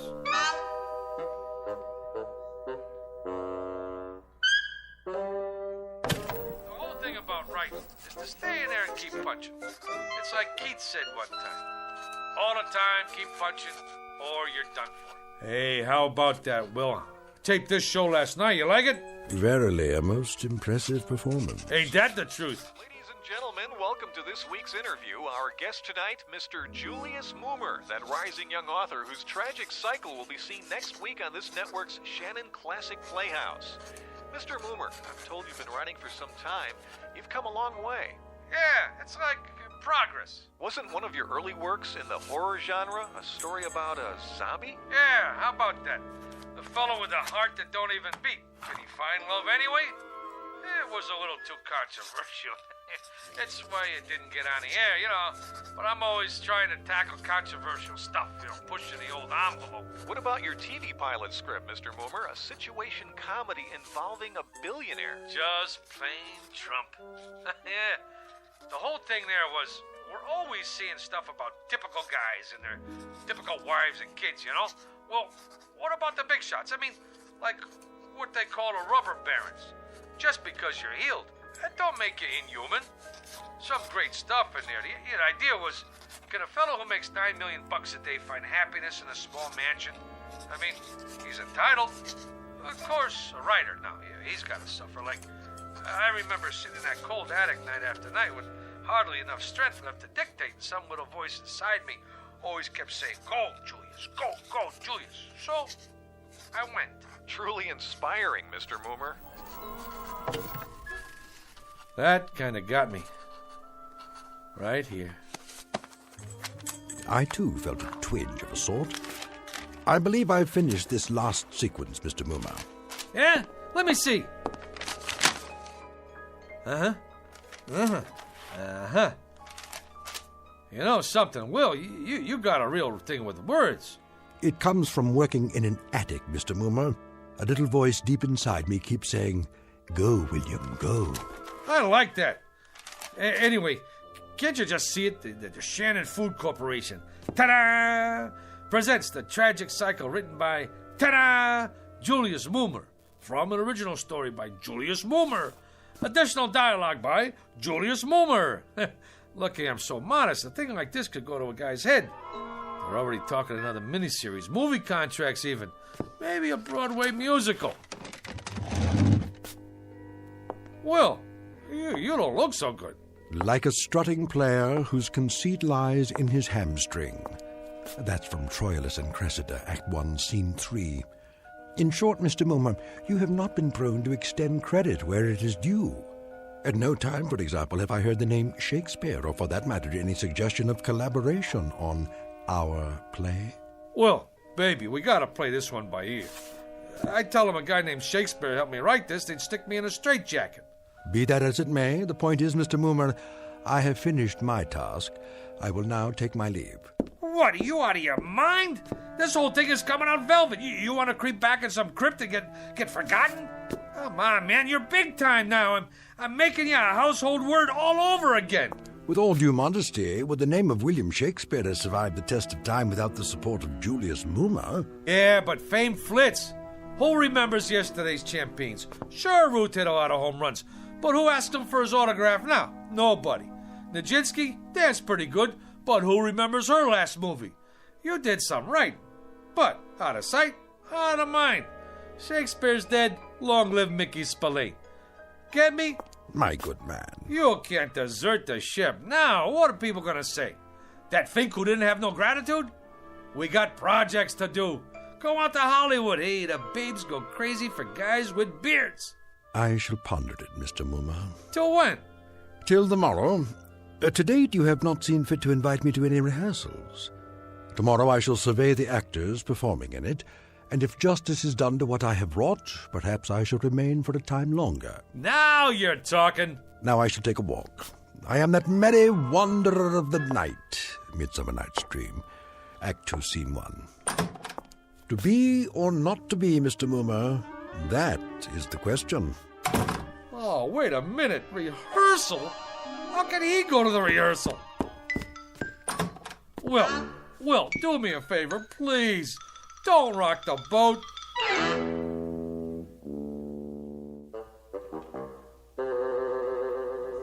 Comfortable, Mr. Shannon? Well, these seats are kind of hard on the old derriere. Mr. Shannon, before we begin the rehearsal, I'd like to say we're fortunate, sir, to have secured the services of the hottest young actor in the business, Rocky Rhodes. Rhodes, schmodes, I sell soup. Which one is he? Oh, the attractive one in the T-shirt and the motorcycle boots. All right, people, we'll pick it up with Scene 2, Act 2. Now, Felicia, remember that at this moment, life and death await you in the hallway, and when Rocky comes through that door... I got a question. Yes, Rocky? I mean, like, what's the tertiary motivation? Like, when I open the door, like, why? Why, Rocky? Exactly. Like, any slob can walk in the door, but he could do it any time. But I ask myself, would I walk through that door? How come? I gotta find my motivation. So the question is, where is my motivation? Well, I'd say you walk through the door to get inside. That work for you? Yeah. Wow. Great. Let's run through this and see how it plays. Shall we do that? All right, people. Come on, folks. From the top. I don't care what you say. If Jeremy comes here tonight, I have to go away with him. Oh, come, Olivia. Cast off those benighted colors of Benetton and gaze as a friend on the people of Greenwich Village. The village people? Here? She's got a point.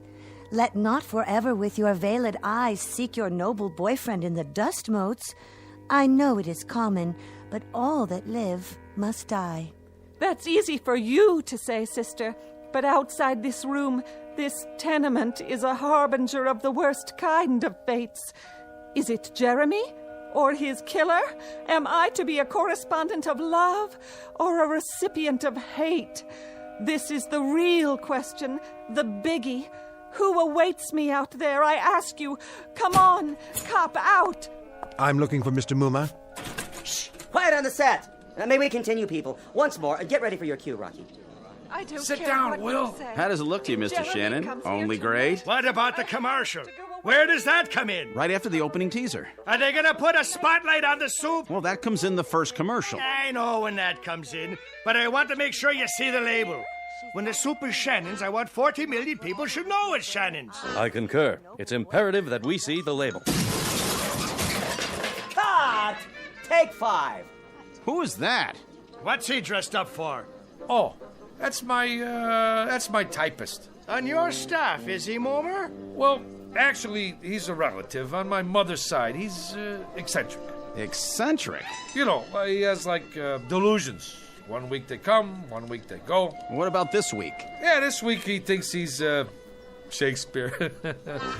Hey, come on over here, Mr. S. Meet the boys. I've been telling them all about you. Would that we had this much space at the Globe. Yeah, they're just going over the second act. Ah, the balcony scene, a most delightful love sequence. On the balcony yet? Yeah, I was going to mention it to you, Will. Mr. Shannon asked us to make a little change in the love story part. You know, the business on a balcony. A thing of beauty. Oh, spirit of love, how quick and fresh art thou. Who owns balconies these days? Tremendously valid point, Mr. Shannon. No question about it. Right on down the line. You mean no balcony? You see, this here is television. It's like you gotta grab him quick. Instead of the boy climbing up to the shrubbery to meet the girl, it's a subway station. You jest. That's the bit. She sprains her ankle, and this here boy kind of like the doc on ER. He operates on her ankle right there between the Brighton Express and the Bronx Local. You see, doctor stories are big this season. All right, cast. I want to run through the next scene. Mr. Mumma. What's the trouble, Will? Is that Esmeralda? In the blue canvas breeches? The jeans? Yeah, that's the chick. But if what you told me is true, what is the reason for her suicide? Her soliloquy about love's labor's lost? Suicide? No suicide, Mr. Shannon. That's definitely out. Oh, I meant to mention that to you, Will. She don't stick herself with a shiv. Now she runs off with a guitar player. That was my wife's suggestion. And an inspired one at that. It was indeed. I concur. And the father and brother who burst in? My wife didn't care for that. The way we play it now, the two guys who come in are cops. Cops? Policemen. And then later, the scene where the mother starts talking about all the blood on her hands, she ain't the mother anymore. She's the gardener's wife who did time for embezzlement. But she has the most definitive line of the play. In the epilogue, I took it from Twelfth Night, if music be the food of love, play on, give me excess of it. that surfeiting, the appetite may sicken and so die. Sicken? The Shannon Food Company is paying this kind of money to make people sick? Will, get with it. You're taking the butter right off the toast, baby. Here we go, people. Let's hear the narration just for the timing. On October 13th, the gardener's wife returned to the scene of the crime. The police had already arrived, and once again, the Federal Bureau of Investigation... Enough of this idiocy. There is no soliloquy here. What is going on? Blow, blow, thou winter wind. Thou art not so unkind as man's ingratitude. As you like it, Act 2, Scene 7. Will, what are you doing? You're lousing up the whole deal. What am I going to tell him? Tell them that foolery, sir, does walk about the orb like the sun. It shines everywhere. Act 3, Scene 1, 12th Night. And you, foolish mortal, who could have covered himself with a cloak of immortality, who has succumbed to the rankest compound of villainous smell that ever offended nostril. To you, Julius Moomer, lots of luck. Hey, Julius, for a week now you look like somebody told you to go out and scrub a lizard. He finked out. The guy finked out. You want some advice? Knock off on The Conjuring. Get yourself a nice, clean, safe job on a streetcar. Whether it is nobler in the mind to suffer the slings and arrows of outrageous fortune, or to take arms against the sea of troubles. Did that boy have talent or what? Man, oh man, I was on my way. They was already talking about my next assignment, a mini-series on American history. What do you know about American history? Eeny, meeny, chili beanie, the spirits are about to appear. Ma, he's doing it again.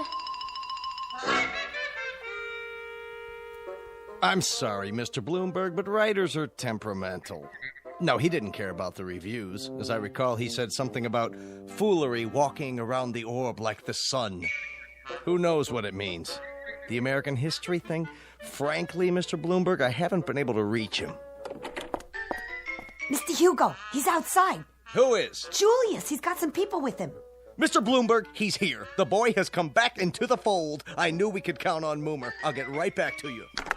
Hey, Mr. Hugo. Julius, my boy, where have you been? A whole week. The networks are screaming for you. The agencies are screaming. My clients are screaming. They want that new miniseries. I'm right in the middle of it. Me and my staff been working night and day. Not that person in the knee breeches. Don't worry about him. He's out. This one's about American history, right? Right. You want authentic, right? Authentic above all. Then I'd like you to meet my staff. Send them in, will you? General Robert E. Lee, General Ulysses S. Grant, George Washington, Abe Lincoln, and the little lady here is Pocahontas, in the flesh.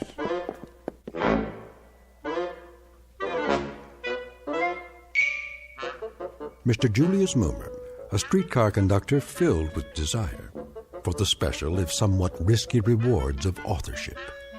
And if the tale just told seems a bit tall, remember a thing known as poetic license in a place called the Twilight Zone.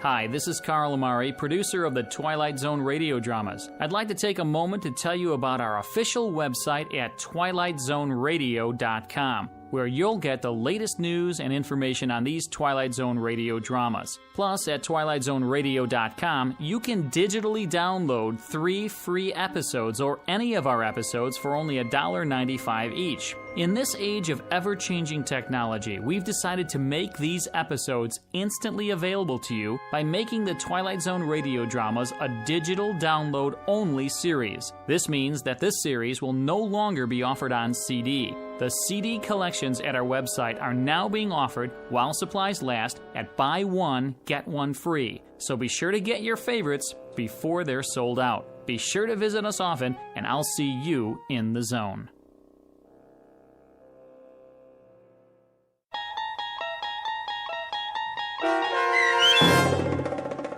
The Bard, starring John Ratzenberger with Stacy Keach as Shakespeare and your narrator, was adapted for radio by Dennis Etchison and based on a script by Rod Serling.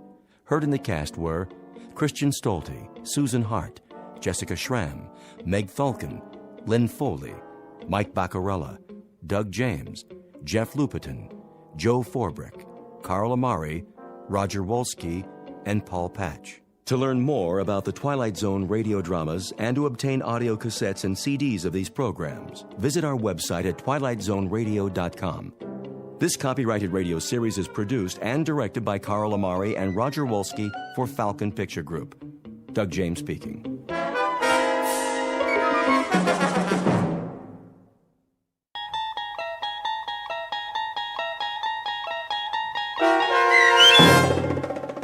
Long Distance Call, starring Hal Sparks with Stacy Keach as your narrator, was adapted for radio by Dennis Etchison and written for The Twilight Zone by Charles Beaumont and William Idelson.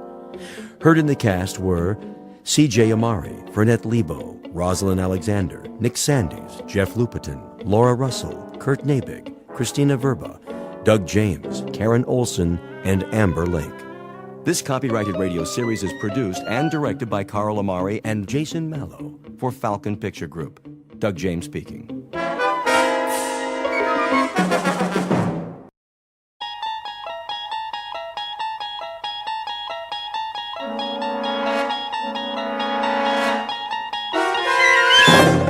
You're traveling through another dimension. A dimension not only of sight and sound, but of mind.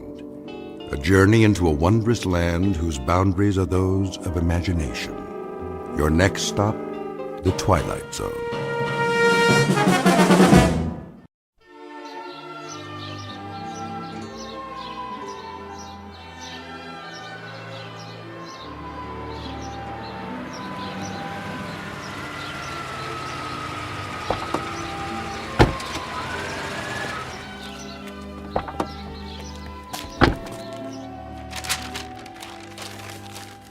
There.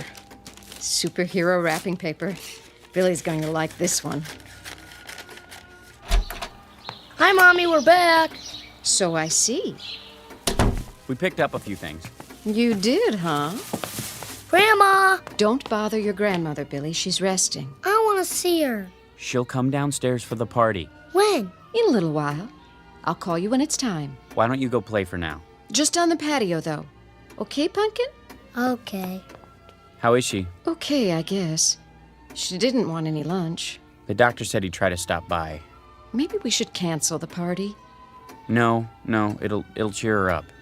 You know how much she loves Billy. But the excitement... She wouldn't want it any other way. Well, we'll make sure it doesn't take very long. I'll go up and see how she's doing.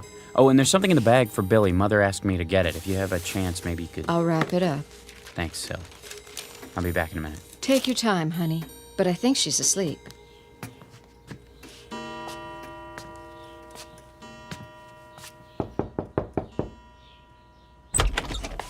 Mother? Is that you, Chris? How you doing? Oh, fine. Just resting my eyes. Well, you go right ahead. We've got everything under control. Where's Billy? In the yard, playing. Oh, such a big boy. And today, another birthday. I can hardly believe it. Neither can I. Did you get him a present for me? I sure did. The one you asked for. Sil's wrapping it up. Good. Take the money from my purse. No, don't worry about that. It's all taken care of. I insist. And I insist that you relax. Dr. Unger's coming in a little while. You want to look pretty for him, don't you? Oh, Chris, you're such a teaser. Well, who do you think I learned it from, Mama? Just like Billy. He's so much like you, in so many ways. Oh, I don't know about that. He's got Sylvia's nose and mouth. And your eyes. When I look into those eyes, I see you at that age. I don't know where he gets so much energy. From his daddy, of course. Now, hold on. I was the quiet type. Oh, you were a bowl of fire. Running this way and that, full of curiosity. I find that hard to believe. But it's true. Billy's the spitting image of you. If you say so, Mother. Take your nap now. Can I get you anything? nothing at all. Just remember to call me when it's time for Billy's party. He can come upstairs if you like. Oh, nonsense. I wouldn't miss it for the world. All right, Mother, you win. Just don't try to walk on your own. I'll let you know when it's time. You do that, dear. Tell Billy I'll be there. I will. Now get some rest.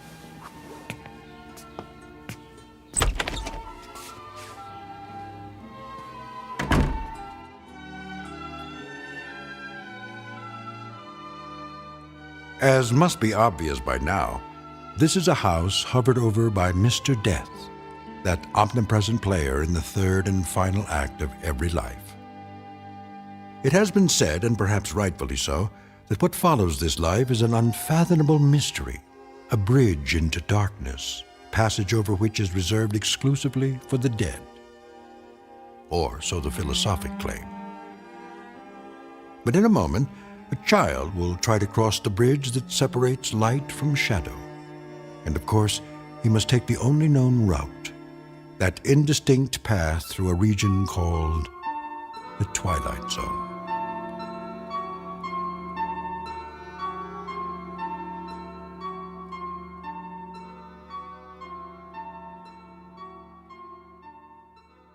And now, The Twilight Zone and our story, Long Distance Call, starring Hal Sparks, with Stacy Keach as your narrator. That's enough for now, Billy. I like the way it sounds. Can you help me set the table for dessert? Is it time yet? Almost. Where's Grandma? Well, you know, she wanted to come down, but she's awfully tired. You understand, don't you? You're a big boy now. But I want to see her. Maybe in a few minutes. Daddy's just gone up to... There she is. Chris, watch your step, honey. Why is Daddy carrying you, Grandma? Because she's light as a feather. I've got your chair ready. You go to so much trouble. Mother, you've got to follow the rules of the house. And today, the rule is, the moment Billy opens his presents, you're going back upstairs. That's fine, Chris. I always follow the rules. Except when I don't agree with them. Hi, Grandma. There's my little angel. Mother, the doctor told you not to exert yourself. I don't exert. Billy is a feather to me. Everybody get ready. Time for the candles. I'll turn off the light. Happy birthday to you. Happy birthday to you. Happy birthday, dear Billy. Happy birthday to you. Go on, son, blow them out. Here it goes. Wait now. You've got to blow out all the candles, or it is no good. Take a big breath, Billy. All of them. Okay. You did it! Did you make a wish? Yes. What was it? I can only tell Grandma. Well, then, tell me. I wish for is... Don't you think we should all hear your wish? That's not the way it works, honey. You know that. It is a secret between the two of us. Isn't that so, Billy? Mm-hmm. And now we cut the cake. Mother, let Syl do that. What?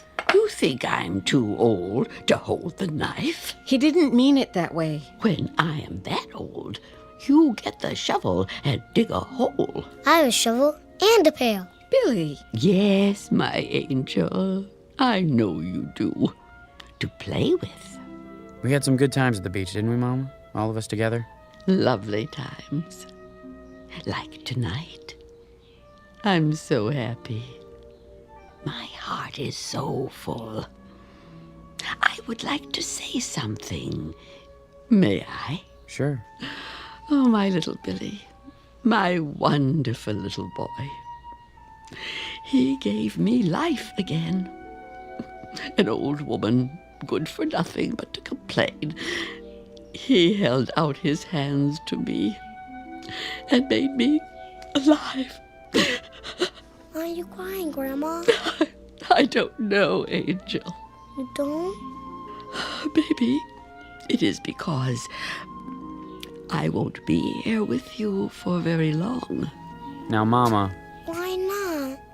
I am going away. Where? No, please. Don't lie to him. Tell him the truth. I will be gone. But where? Come on, Billy. Grandma's tired. I want a piece of cake. Good idea. After we open the presents, let's go into the living room. Yeah, presents. Is anything wrong, Gran? No, a little short of breath. That's all. Take my arm. It's not necessary. You go. I can walk. We'll go together, all right? Look at that, son. A real cowboy guy. Bang, bang. Sit here, Mama. Open this one next. Okay. Wait. Billy, do you want to see what Grandma got you? Yeah. Which one is it? Right here, I think. Yes.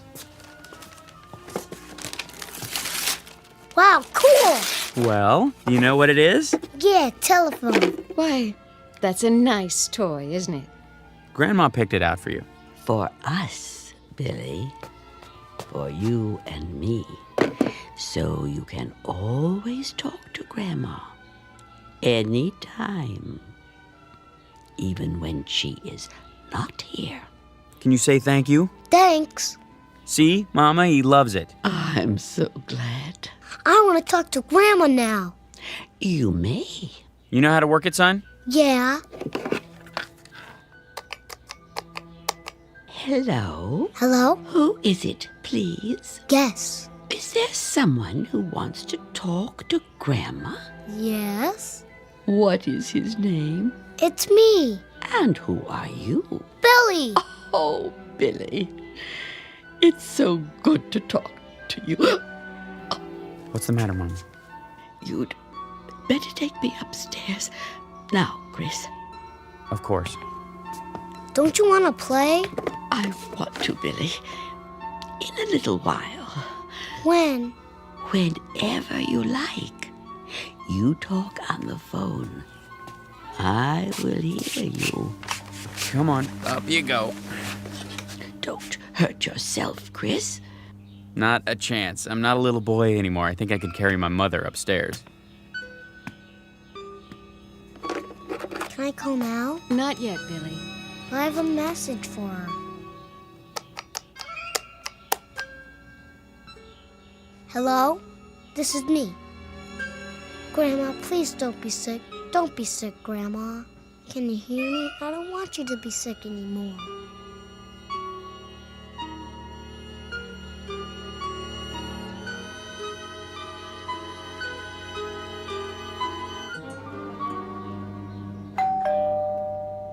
Someone's at the door. I'll get it. You stay with Mom. Come sit next to me, Billy. Dr. Unger. Chris, Thanks for coming by. how is she? The same. Sylvia, Hello, Doctor. how are you holding up? Oh, don't worry about me. Grandma? Billy, stay here. Is Grandma okay? Of course she is. I'll just look in on her. Let me walk you upstairs. I know the way. Can I go too? Later, Billy. Sit here with us. But I want to tell her something. Oh, darling, we can't see her right now. Why not? She's not feeling very well. Is she gonna get better? I hope so, sweetie. I really do.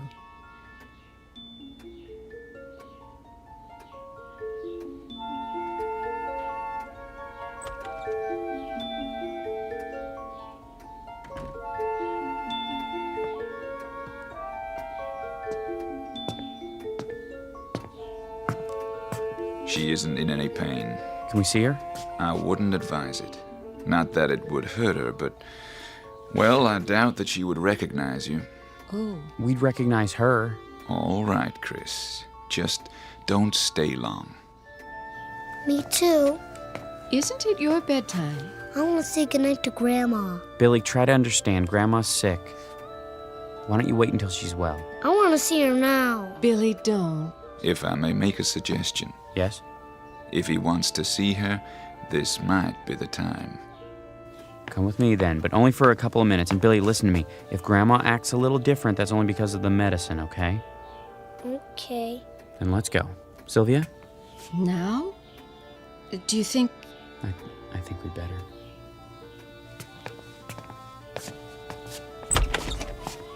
Mrs. Bales, Yes? I have some people here who would like to see you. You do? Go on in. I'll wait in the hall. Hi, Mama. What? Grandma! Angel. Are you sick, Grandma? Not anymore. Then why don't you get up? Billy. How you doing, Mama? Who are you? Who am I? I don't know you. It's Christopher, your son. My son was taken from me by a woman. This is my son now. My only son. Little Billy. Does it hurt, Grandma? No. There is no pain. Then what's the matter? It will be so lonely. Oh, Billy. I wish you could go with Grandma. Go where? Away. Far away. Together. The two of us, Billy. I want to go. You and me, Billy. No one else. Just you and me. Grandma? Grandma? Grandma? Oh, Mama. Goodbye, Gertrude. Goodbye. I want Grandma. I want to talk to her. I have to. I need her. I want to talk to her.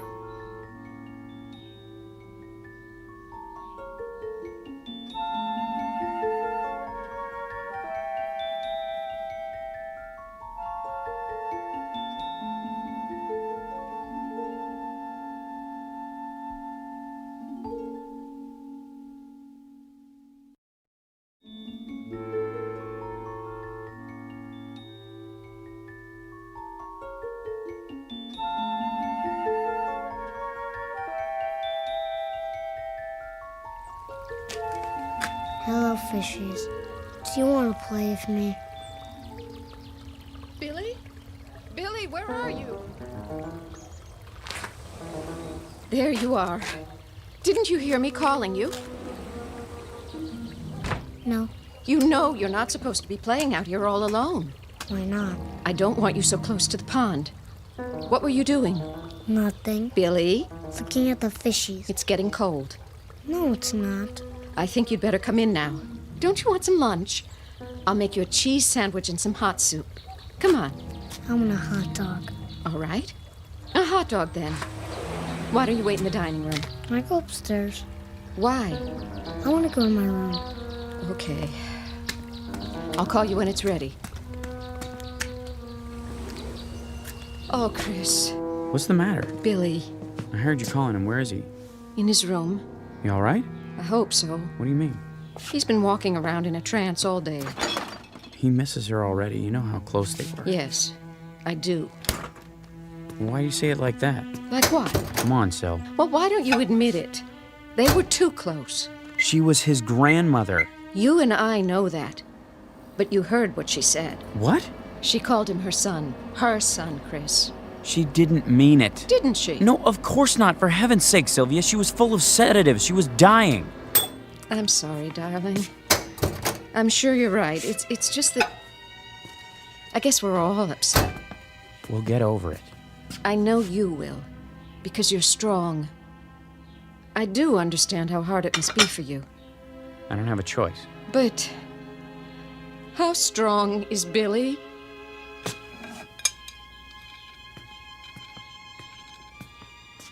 Billy! Lunch is ready. Billy? Are you still upstairs?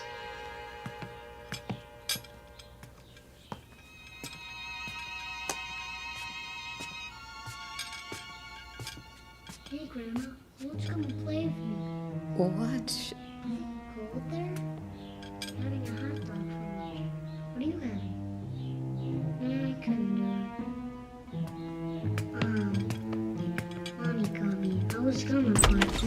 Going to what? Bye. Who were you talking to? Grandma. Billy. She says she's lonesome. She wants me to come and stay with her. Can I, Mommy? Can I?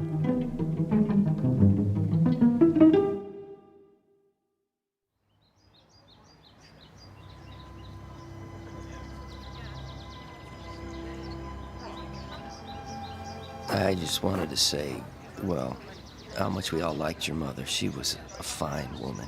Thank you, John. If there's anything we can do, anything at all. I appreciate your coming. A wonderful woman, Mr. Bales. She was, Mr. Pennington. And I know she was fond of you. She mentioned you often. If you need any help, at the house. We'll keep that in mind. I think everything's under control. How's that dear little boy of yours? Fine, Mary. He's with the babysitter. I'd be happy to take him anytime. Shirley's just down the street. She's been very good. We have plenty of food at home if you want to stop by. That's all right. We should get home to Billy, though. I'll bring over a casserole so you don't have to cook. Bless your heart. I made dinner ahead of time. All I have to do is heat it up. Well, don't be a stranger. You two, both of you. We should see each other more often. Very kind of you to come.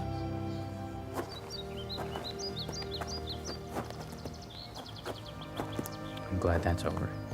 She had so many friends. It was a lovely service, don't you think? You know what I really think? Funerals stink. I know. But it's a way of remembering her. I wanted to remember her the way she was, the way she used to be when she was healthy. Now I'll always think of her like this. How she was at the end. Come on, honey. Let's go home. Billy needs us. Yes, he does. More than ever.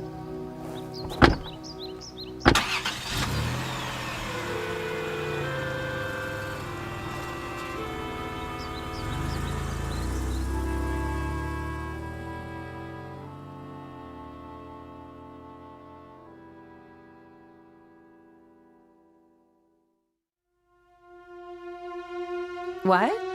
I'm not sure. They went to the funeral. I don't know when they'll be back. Yeah, I'll call you. No, don't come by. I told you I don't know. Oh, he's a good kid. Kind of depressed with his grandmother dying and all. Doesn't want to play or anything. And oh, wait a minute. Hey, Billy boy. Where you going? Outside. Is that okay with your mom? Yeah. You sure? What are you gonna do out there? Play. Oh, yeah? Well, that's good. That's real good. How come you decided to play? Somebody wants me to. Wants you to what? Go outside. Just don't go out of the yard, okay? Okay. Oh, nothing. He's just going out to play. It's the first time he wanted to do that today. No, I don't have to watch him. He's a good boy. He never wanders very far. He just sits and plays by himself. It's sad. I don't... Wait, what was that? Something's happened. I gotta go.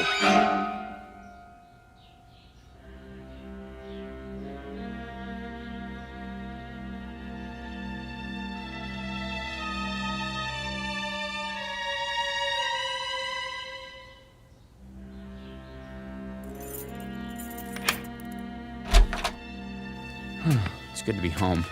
I can take care of things for a while. Why? Wouldn't you rather be alone? That's the last thing I want.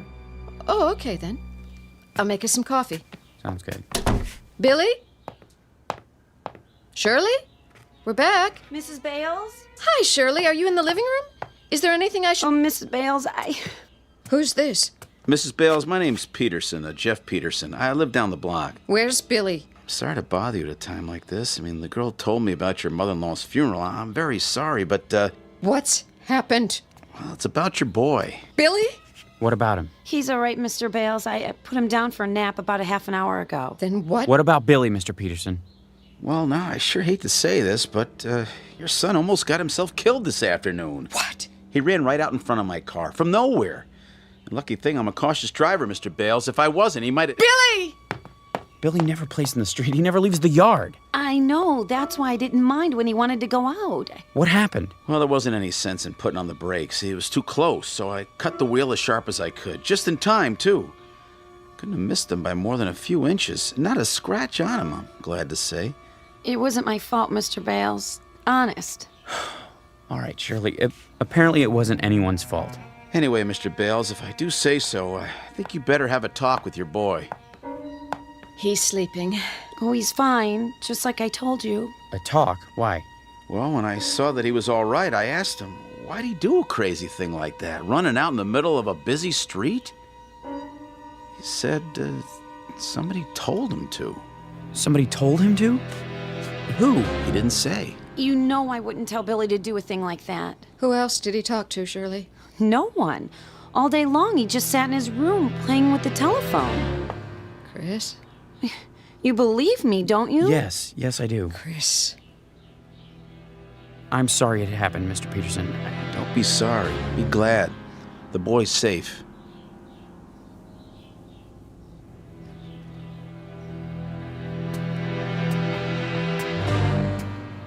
What is it? You'll see. Well, he is all right, isn't he? He's not really asleep. He was faking it. Oh, for crying out... Listen. Listen to what? He's talking to... That's enough. Hi, Daddy. Hey, Pumpkin, we're back. Would you tell me something? Sure. What's this running in the street business?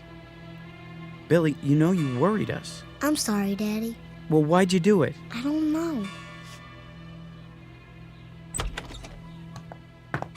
Billy? Who were you talking to on the phone just now? Nobody. I asked you a question, young man. Don't fib to me. Who were you talking to? Nobody. You'll tell me, you hear? Oh, no. Sylvia, let go of him! All right. Let's see what you can accomplish, which so far is nothing. Mommy hurt me. She didn't mean it. She doesn't like Grandma, does she? Of course she does. She's just upset. Why? Billy, I've got to tell you something. And I want you to try to understand, okay? You're a big boy now. What? You won't be seeing Grandma anymore. She didn't go away like we said. She died, Billy. Do you know what that means? Yes. Now, I know you're only pretending to talk to her on your telephone. I know it's a game you made up, but please, will you do me a favor, Billy? Okay. Don't do it around Mommy anymore. Why? Because... Well, just because. I'll explain it to you someday. Deal? Deal. Okay, I'm gonna go talk to Mommy now. See you in a little while, okay? Okay, Daddy.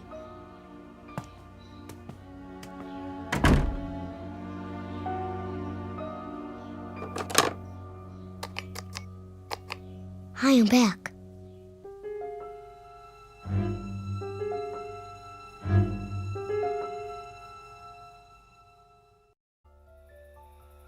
All finished in the bathroom? Hmm. Shall I turn out the lamp? What? The light. Do you want it off, or do you want to read for a while? Yes. Yes, which? Whatever you like.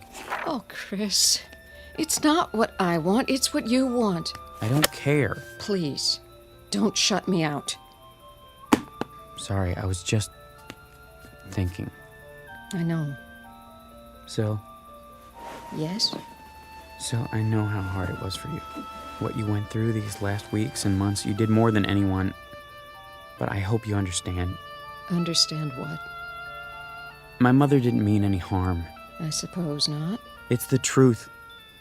She had 2 other children before me, and she lost them, and she couldn't let go. I was all she had. Except for Billy. Billy was me again. At least as far as she was concerned. A chance to go back, to pretend that none of the years had happened after Dad died. I know it wasn't right or fair to you, but honey, believe me, whatever she did out of love. Love for whom? What does that mean? I'm sorry, I didn't mean it the way it sounds. Really, I didn't, Chris. You're trembling. It's cold. Pull up a blanket. Let's get some sleep. Yes. It's been a long day. The longest.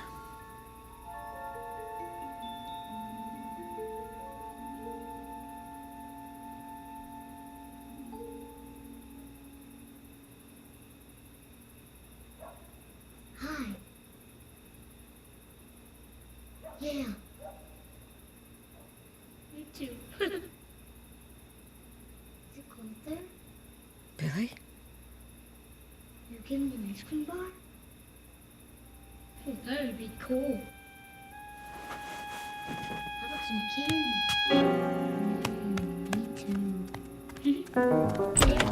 No, I won't have it. Mommy!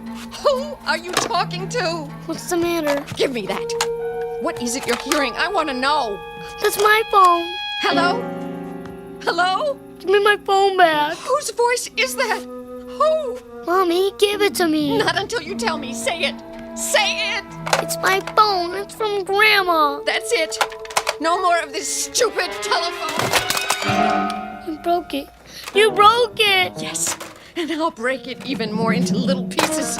You will never play with this telephone again. It is gone. Do you understand? Gone and never coming back. I want it. I want it. Why? I want Grandma. Billy? Billy! What did you do? What did I do? What happened here? It was that stupid toy. I woke up and... I'm sorry, Chris. I lost my temper again, but... Why did you break it? I heard her. Heard who? Who do you think? What are you saying, Syl? She was there. On the phone. She didn't say anything, but I could hear her. Breathing. That's crazy. I know. But I heard it. Come on, honey, snap out of it.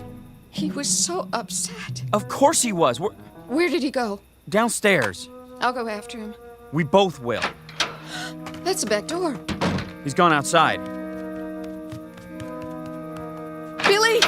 Billy! Where is he? In the patio. Billy, come here, son. The fish pond. Billy! Oh, no. He's not breathing. I'll give him CPR. Go inside and call 911. Oh. Dr. Unger, too, now!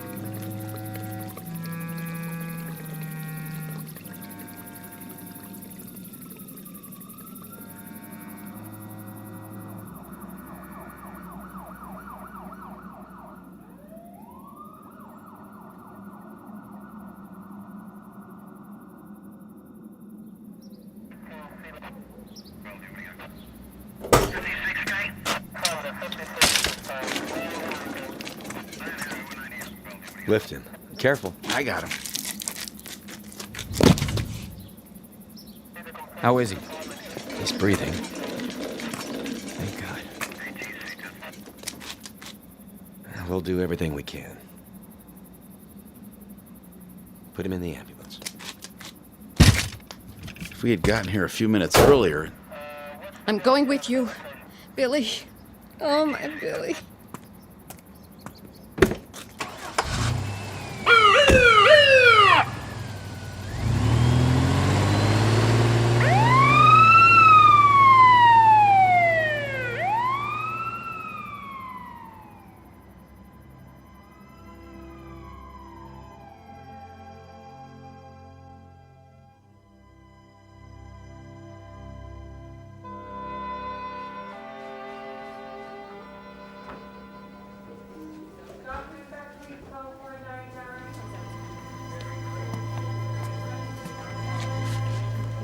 Excuse me. Yes? My son, the little boy.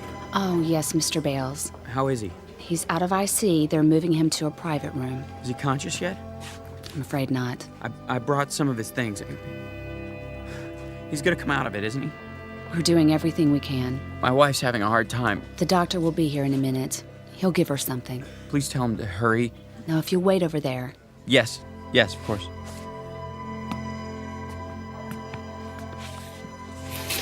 Well? Take it easy, honey, please. He's gonna be all right. Is he? Yes, I promise. You can't promise that. He's getting the best treatment. It doesn't matter. What? It's too late. Don't even think that. No? Why not? We have to face facts. What facts? She's already taken him. That's not true. Yes, it is. She took him away. She has him now. Syl, don't say that. That's what she wants. What they both want. I can't fight her anymore. She's won.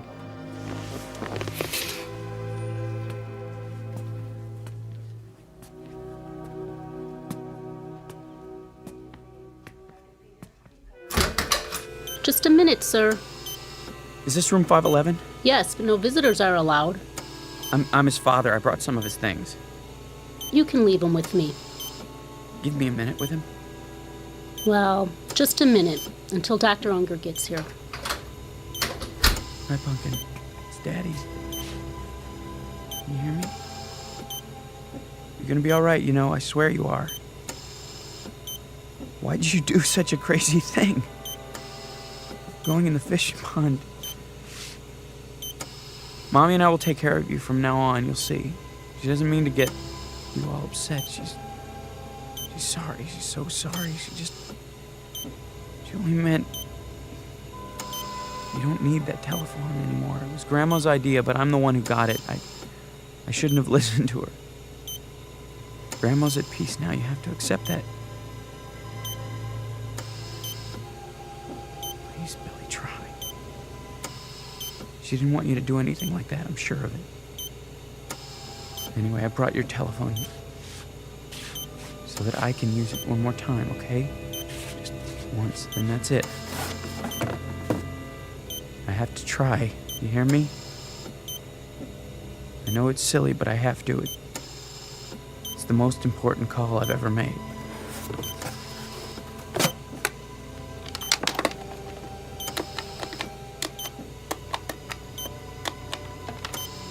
Mother, if you can hear me, by some miracle you can hear me at all, please listen to me now. You said you loved Billy, remember? On his birthday, you picked him up on your lap and hugged him and said that he gave you life again. I know you meant it. You did, didn't you, Mama? Well, if you did, if you really meant it, I'm asking you now to prove it. Give him back to us. He's 5 years old. Do you know how young that is? He hasn't even started. He doesn't know anything about school or girlfriends or wearing long pants or pitching a baseball. He doesn't know anything yet. He hasn't been anywhere. He's hardly been out of our house. There's a whole world he hasn't seen or heard or tasted or smelled or touched. Remember what you said. You said Billy gave you life again. Well, now you can give him life. If you really love him, let him live. Give him back, Mama. Give him back!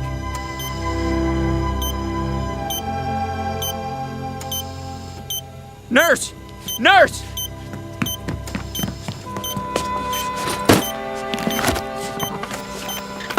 What's happened here? I don't know, Doctor. His heart! It's not stopping after all. It's stronger. And his breathing. Blood pressure's rising. Heart rate's up. Thank you.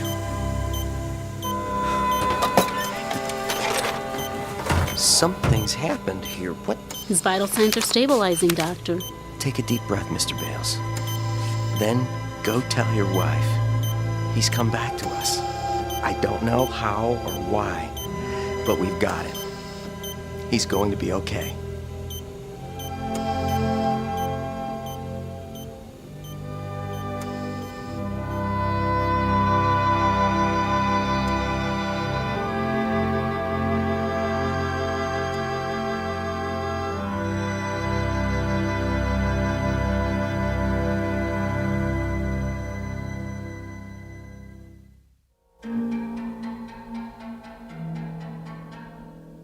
Toy telephone, an act of faith, a set of improbable circumstances, all combined to probe a mystery.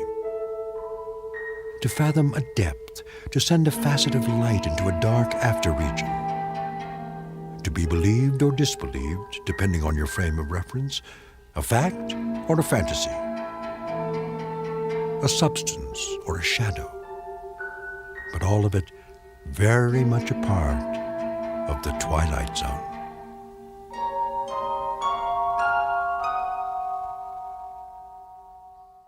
We'll return to the Twilight Zone in just a moment.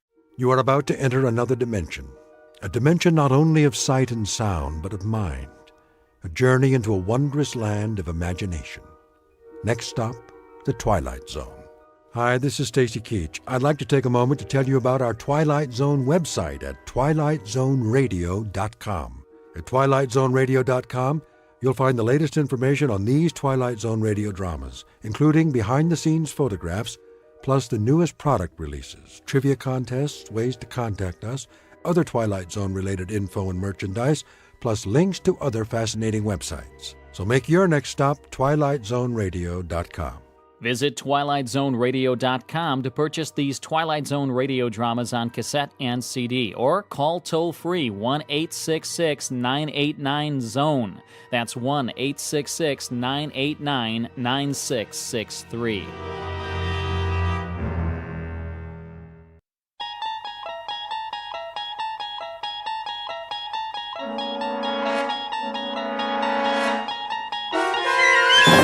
There is a fifth dimension beyond that which is known to man. It is a dimension as vast as space and as timeless as infinity. It is the middle ground between light and shadow, and it lies between the pit of man's fears and the summit of his knowledge. This is the dimension of imagination. It is an area which we call the Twilight Zone.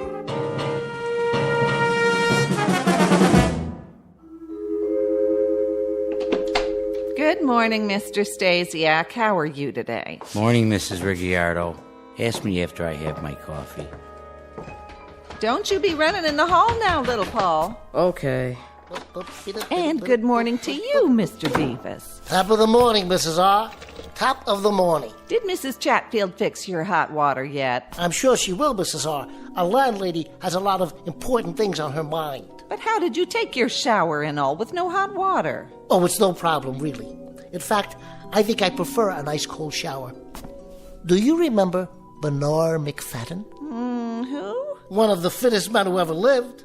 Published magazines dedicated to health. He always bathed in ice water. Said it got the blood flowing. Do you know he never came down with so much as a cold? Hi, Mr. Beavis. Hi there to you, Paulie. How's old Ironsides coming? She's coming. Maybe she'll be ready tonight. We'll see. Hey, going downstairs? Oh, I thought I might, seeing as how that's the only way to get to the street. Don't you bother the man now, little Paul. That's all right, Mrs. R. Paulie and I are friends, aren't we? Sure are. Well, then, go down and play with the other children. Don't you go far, and don't be crossing the street now. I won't. Well, what do you say, Mr. Beavis? I don't know this morning, Paulie. Come on, the coast is clear. You sure? I'm sure. Well, then I guess, like the man said, why the heck not? Stand back. I'm coming down by the seat of my pants. Stand back, everybody. He's sliding down the banister and he's gonna take off. Whoa, whoa, whoa. Hey. Excuse me, everybody. Lost my balance there at the end. Of course, it's not the first time. Gee, Mr. Beavis, are you ever gonna get it right? Practice, Janie. That's all it takes. Just a little more practice. That's what you always say. And that's what I mean. Think how much time I save every morning. Sliding down one whole floor. At least 15 seconds. Let's see, that's a minute and a quarter every week. 5 minutes a month. Why, in a year, that gives me a whole extra hour before I go to work. Do it again. Well, now, that would defeat the whole purpose, wouldn't it? But tomorrow, maybe tomorrow, I'll finally take flight and land square on my feet. What are you laughing at? Your bow tie's on crooked. So it is. Thank you, J.D. Now, who wants to help me carry my briefcase? Pick me, Mr. Beavis, pick me. I can do it, Mr. Beavis, pick me. Well, then, you'll just have to take turns. And you know something else? Why, I just happen to have a whole pocket full of shiny new pennies. And they're getting awfully heavy. I don't mind tipping, for extra special service. Let me see. Anybody around here want one? Me. Morning, Mr. Beavis. Here's an apple for you. Why, thank you, Tony. Don't know what I'd do without one of your apples every day. Well, I never. Who does he think he is, Rockefeller? Oh, that's just Mr. Beavis. Well, he acts like some kind of crazy person. Oh, he's not crazy. Maybe just a little, eccentric. The children all love him. Just the same, I wouldn't trust a man like that. Look at him. What kind of example does he set? I'd say the man never grew up, like that Pied Piper fella. Isn't that the truth? He's our own Mr. Beavis, is who he is. Guess you could say he's one of a kind.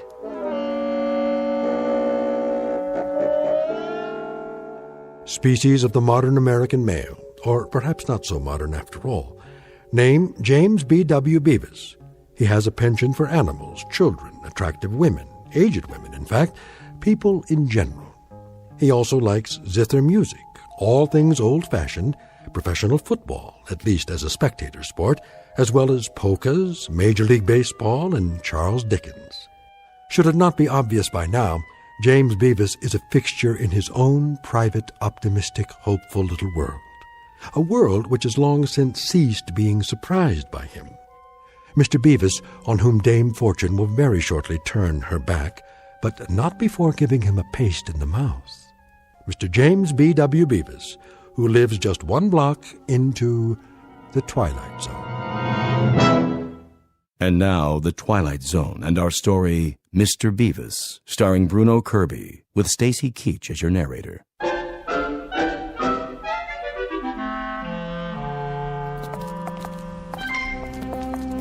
When you gonna get a new car, huh, Mr. Beavis? He don't want a new car. He likes this one. Sure do. This is a genuine antique. Original engine, factory paint job. The only thing I've ever changed is the tires. Funny how they still can't make tires that last as long as the car. What's that on the windshield? You got another parking ticket. Keep it safe for me, will you, Paulie? Put it in with the rest of the collection. Is it gonna start today, do you think? Cross your fingers and toes. A bright new morning like this, we've always got hope, don't we?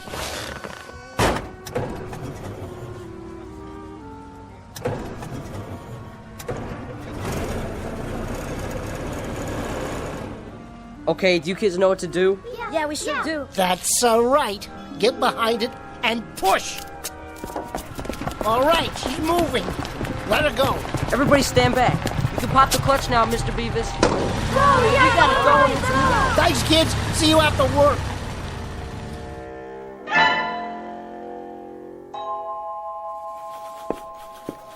And whose desk is this? Mr. Beavis's, sir?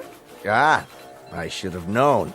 And where is our Mr. Beavis this morning? I'm sure I couldn't say, Mr. Peckinpah. Well, Margaret, when you do happen to see the gentleman who occupies this museum of junk, kindly tell him that I should like to see him personally. If and when he finally deigns to report for work, that is. Will you do that for me? Oh, yes, sir. I'll tell him. His desk sticks out like an infected thumb. Yes, sir. Amid this snowstorm of loose papers, I believe I make out a model ship, a gooseneck lamp, in the shape of an actual goose, mind you. Cute, isn't it? Cupid doll clock, nodding head dogs, toy kitten, yes, and unless I am mistaken, an actual stuffed ferret. I think it's a squirrel, sir. A veritable livestock exhibit. Perhaps I should rename this company Wild Kingdom.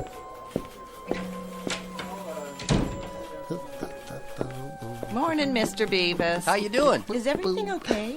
Everything's dandy. Perfectly swell. Marvelous and fabulous, as always. And good morning to you, Midnight the cat. Spike the dog. And you, Mr. Rocket J. Squirrel. Been a good boy while I was gone. Mr. Beavis. You're looking nice too, Margaret. Pert and chipper as usual. Thanks. Mr. Peckinpah wants to see you. He does? Afraid so. I'm just delivering the message. Message received, loud and clear. Just as soon as I water my potted plant. I think he wants to see you now. Right away. Must be something special. All right, then. Into the breach. Good luck. Oh, Margaret. Yes? One thing while I'm gone. What's that? Pet Midnight for me, would you please? She needs human contact. Yes? It's James Beavis, sir. In the flesh, so to speak. You may enter. What's up, do you think? Peckinpah looked pretty mad. Is he gonna get fired? You can't fire Beavis. Well, if he does, I quit. Your desk, Beavis, is an abomination. It is? And furthermore, you keep a ledger like an ape. I'll take that as a compliment, sir. Apes are very intelligent. Did you know that of all the land mammals, the ape... Your desk is an affront to civilization. Your filing system is non-existent. In short, your eccentricities are beyond human understanding. I'm eccentric? You're saying I'm eccentric? With all due respect, sir. Bringing phonograph records of zither music to play at lunchtime. I just love the Third Man theme, sir. Don't you? I've always loved it. The first time I saw that movie, it's been years now, but I'll never forget. I said to myself, Beavis, you have to get that record. Hiring carolers to come in and serenade the office during our busiest hour. Only at Christmas time. If you'll let me finish.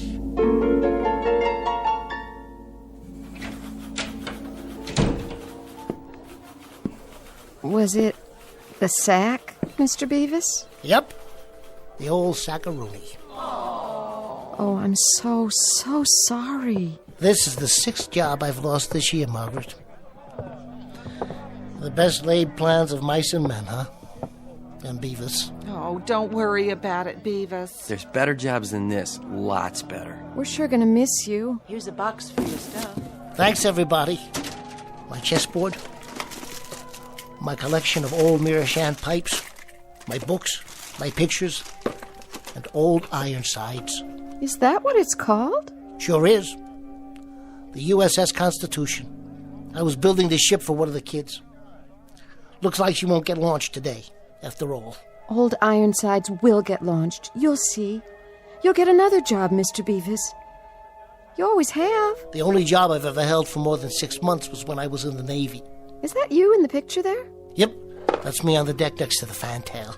Well, will you look at that? He's fat, isn't he? That's the bosun's mate. This is the fantail over here.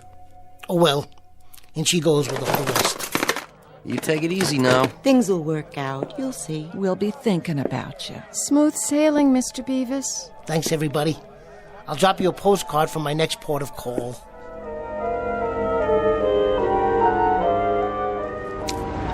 Oh, Mr. Truck Driver. Mr. Truck Driver, you don't have to double park. No, what am I supposed to do? Park it on the sidewalk? Park behind me. I'm leaving anyway. Which one? Oh, let me guess. The old rattle trap, right? Anybody get hurt in that wreck? You can have both spaces as soon as I put my stuff in the back. Can you hurry it up? Let me get the door open here. First, set the box down. Then get the keys out. Hey, Mac. I ain't got all day. Just one more minute. If you ain't moving in 5 seconds, I'm pulling in behind you. Be careful, would you please? This is an original Essex. Stock parts. Okay. Watch the bumper. It's rolling. I only tapped it a little. I must have forgot to set the handbrake. That's your problem, pal. Hey, somebody stop that car.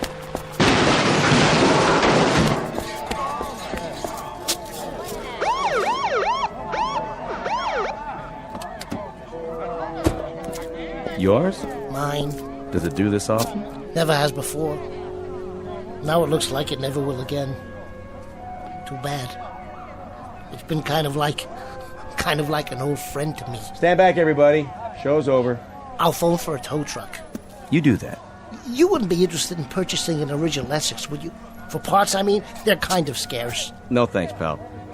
Me? I've kind of got my heart set on a 1924 Maxwell. Or maybe a 25. Thought I'd wait till the new models come out so I can make me a better deal. Sure. I understand, officer. Ever have one of those days? All the time, son. All the time. The difference between me and you is I get paid for it.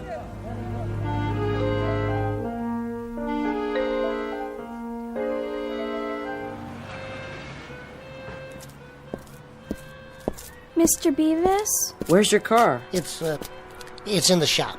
Yeah? What you got in the box? This? I guess you might say the stuff dreams are made of, Tommy. Something along those lines, anyway. Hey, is that old Ironsides? Yep. She ran aground before she could get christened. That's okay, Mr. Beavis. You can fix it. You can fix anything. I'll try, Tommy.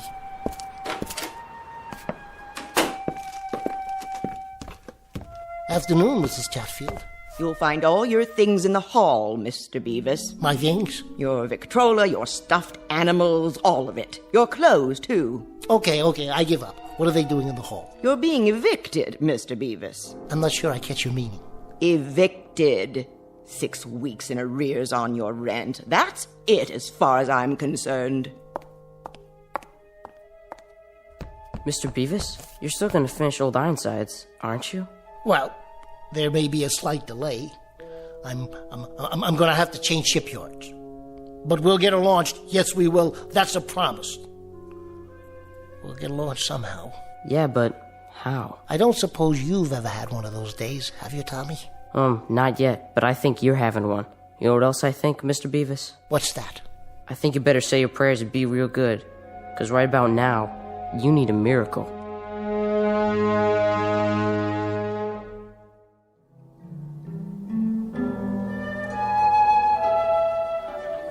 Better make this one your last, don't you think, Mr. Beavis? All in good time, Joe. All in good time. I'll tell you when. I think you forgot to tell me that a couple of drinks ago. You're not going to be driving anywhere, are you now? Alas, I think not. Today I am, as they say, hoofing it. Once I am sufficiently fortified. There's that word again. Which word? You said you wanted something that'd fortify a man in his darkest hour, so I guess you must be feeling pretty fortified by now. Them are it, huh? Your fortifications? Those are. Are what? Those are it. You can't use them in a nominative case. No kidding. Live and learn. Yeah. Live and learn. Who's that?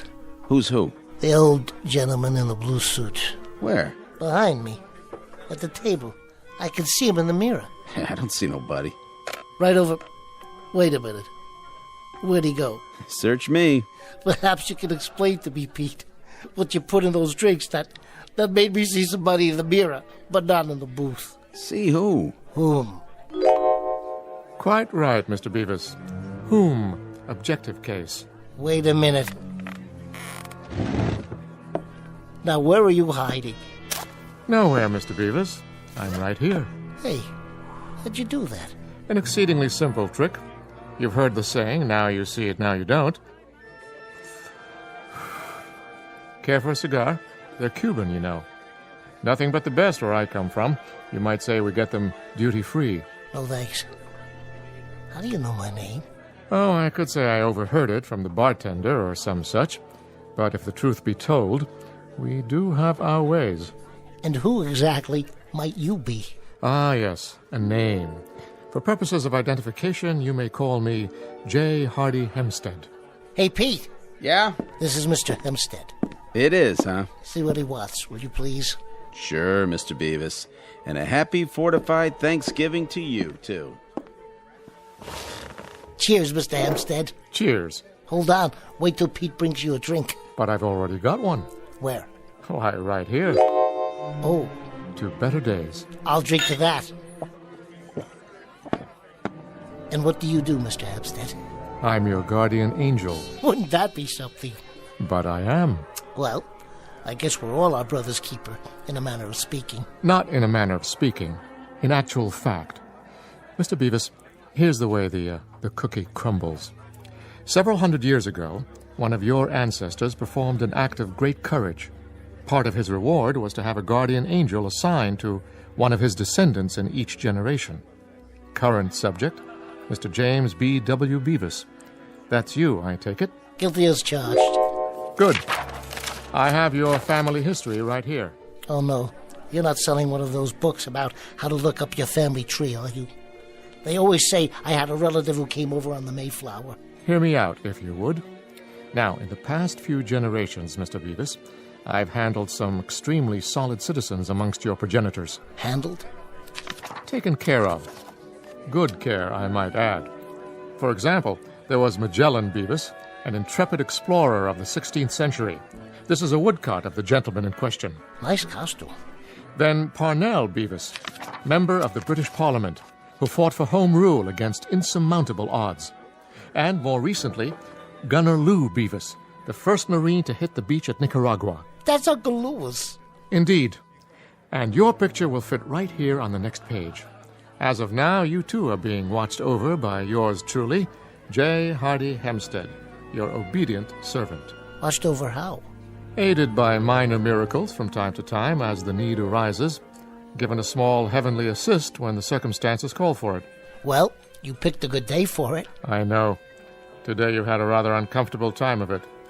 What started it all was being fired from your 11th job in 18 months. Mr. Peckinpah didn't care for zither music. I don't much blame him. But that's neither here nor there. It so happens that I can reconstitute the whole day for you and alter it so that the final upshot will be the opposite of what it has been.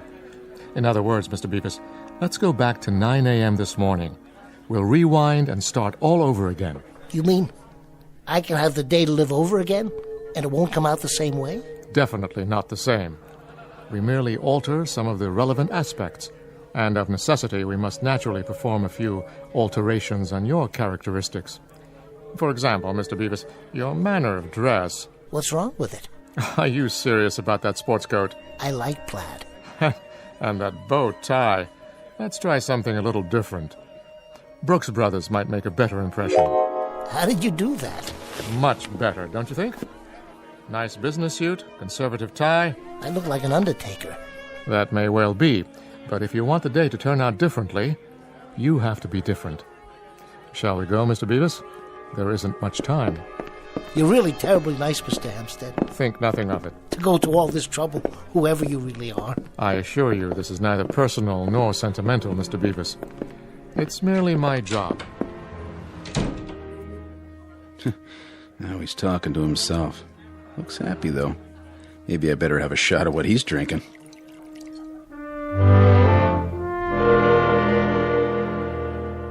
Good morning, Mr. Stasiak. How are you today? Morning, Mrs. Ricciardo.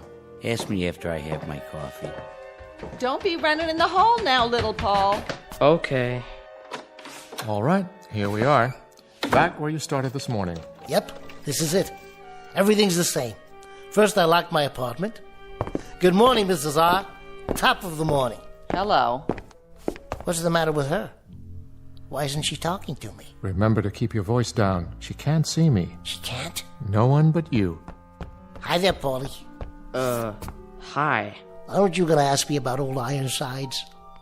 Don't worry, she's coming along. What's Old Ironsides? Don't you bother the man now, little Paul. That's all right, Mrs. R. We're friends. Aren't we, Paulie? Aren't we?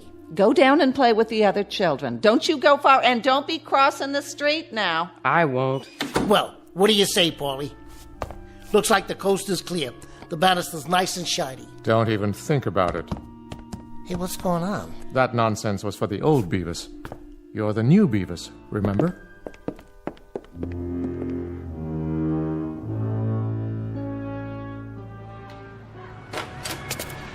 Morning, everybody. I don't know, Mr. Hempstead. Think about it. If I don't slide down the banister anymore, I'm losing a good 15 seconds. That's a minute and a quarter a week, 5 minutes a month. Straighten your tie. You're late. Who's going to carry my briefcase? You can do it. What about this pocket full of new pennies? Not in this suit. Morning, Tony. Where's my apple? You want an apple, mister? That'll be 25 cents. Let's go.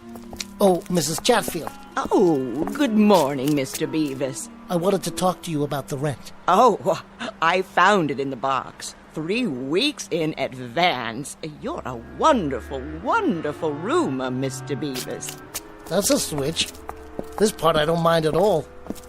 Only, where are the kids? They're busy playing, I presume, as children are wont to do. But who's going to help me push start my car? That won't be necessary. I don't even see my Essex. Oh, no. Did somebody tow it away? Correction. You don't own an Essex. This is your car. But this is a sports car. A little foreign sports car. Red's your favorite color, isn't it? Yes, but do you think it fits? With everything else, I mean? Mr. Beavis, live it up, will you? But have you ever driven an Essex? My dear sir, I have driven a chariot with 11 horses. I'm the guy responsible for Ben-Hur winning the race. That Essex went out with the old Beavis. You're a different person now. No more zither music. No more Christmas carolers in the office. Though the latter idiosyncrasy met with some approval from the organization. Now, here are your new car keys. Go ahead, give it a spin. Hey, Paulie, look at this. Want to take it for a test drive? He acts like he doesn't even know me. Shall we go, Mr. Beavis? Yeah, okay. Better times are ahead, I promise. If you say so.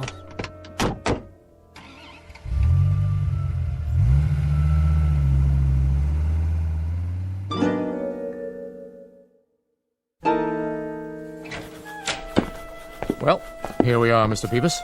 Looks like the office is already humming. Where's my desk? Same place it's always been. Right over there. But it doesn't look the same. Somebody's already cleaned it out. No such thing. Your workday hasn't started yet. Look at the clock. You're not even late. It's only 8:58. Morning, everybody. Good morning, Mr. Beavis. Where's my gooseneck lamp? And the clock I won at the carnival? And midnight? And Rocky? Where's the ship I was building? I don't know what you're talking about. Good morning, Beavis. Good morning, sir. Friends and associates, a moment, please. Everyone, I should like you to hear a bit of good news. As of this day, Mr. James B.W. Beavis is being given a raise in salary 10% a week. May I add, Beavis, your work is admirable, and since you've been with us for 11 months now, I think a raise is very much in order. A raise, Mr. Peckinpah? Quite right, Beavis, quite right. Thank you, sir. Think nothing of it. The least we could do, considering. Mr. Peckinpah, sir. Yes, Beavis? What about the... Yes? The zither music and the Christmas carolers. The zither music? The Christmas carolers? I'm afraid I don't know what you're talking about. Mr. Beavis, you no longer have an interest in any of that nonsense. Oh. Oh, what? Nothing, sir. Very well, then. See you later, Beavis, and keep up the good work. Why, this desk looks... It looks absolutely nude. It doesn't look decent somehow. Margaret, where is old Ironsides? Are you feeling all right, Mr. Beavis? I think I'd better get some air. Yes, that might be a good idea. I got a raise. Naturally. Where are you going now? You only just arrived. Outside for some air. Or I might go back to my place. So early in the day?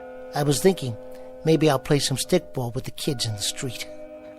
Mr. Beavis. Yeah? They won't play with you. Why not? You're not the same, Beavis. Not anymore. You mean everything's changed? Even that? It's only today that we can see the changes. Actually, they started some time ago. I'm beginning to understand. Good. Well, Mr. Beavis, still want to get on the elevator? Yes, I think I will. Why? Things seem to be going your way, don't they? I guess they are, Mr. Hempstead. Beavis, what do you say we level with one another?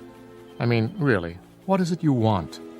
After all, for a person like yourself, 10% is the most even I can get for you. Frankly, I don't get you. I'm used to Beavises with big dreams, gigantic hopes, fantastic aspirations. Magellan Beavis sailing around the Horn. Parnell Beavis standing alone in Parliament booming out his convictions. Gunner Lou Beavis. Over-the-top men, Semper Fidelis, nobody lives forever, let's go, boys! That was the spirit. Mr. Hempstead, sir, I don't want to seem ungrateful. But the things I want, the things I believe in, I know they're odd, but they're worth considerably more than 10% a week. I take it then that you prefer your bow ties and plaid coat and old Ironsides. I'm afraid that's the case. And you realize things will be as they were. There'll be no job, no car, no place to live for a while. It's been that way before. I see. Complicated, is it? Hardly. Take a look out the window. Hey, there's my old Essex down at the curb. You'd best feast your eyes. It won't be around for very long. The truck will hit it as previously ordained. You'd better go back in for a minute and get it over with. Here comes old Peckinpah now. This time he won't be talking about a raise. You know something? It doesn't make a bit of difference. Not one bit.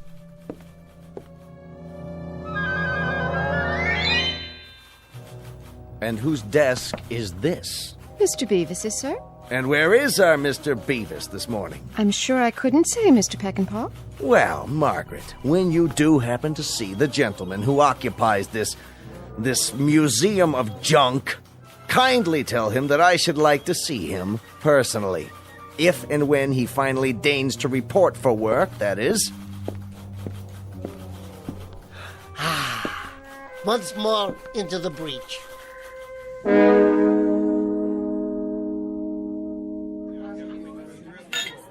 How do you feel, bud? Fortified? I do indeed. Today I lost my job, my car, and I've been evicted, or I'm about to be all over again. But you know, I love zither music and model ships. And if I can't bring kids into an office at Christmas time to sing carols, then what's the point of being alive? Beats me. Well, there really is no point. There is no point at all. I'm going to try and find a job, an apartment, and then I'm going to finish Old Ironsides for a little boy 8 years old with a dirty face who happens to love model ships just the same as I do.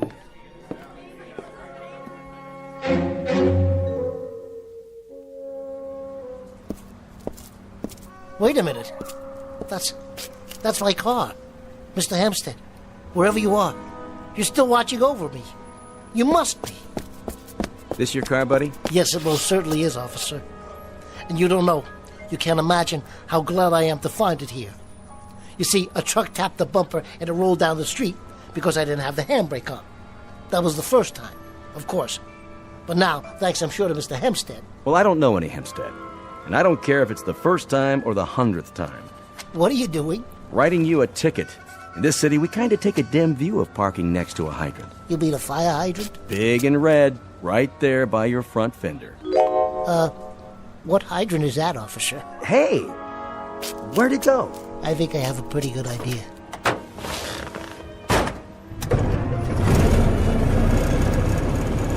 Still with me, Mr. Hempstead?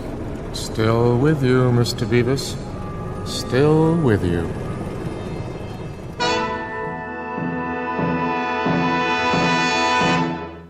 Mr. James B.W. Beavis, who believes in magic, the magic of a child's smile, the magic of liking many and various people and things and being liked in return, and the strange and wondrous mysticism that is the simple act of living. Mr. Beavis, one species of the modern male who lives in his own private and very special Twilight Zone.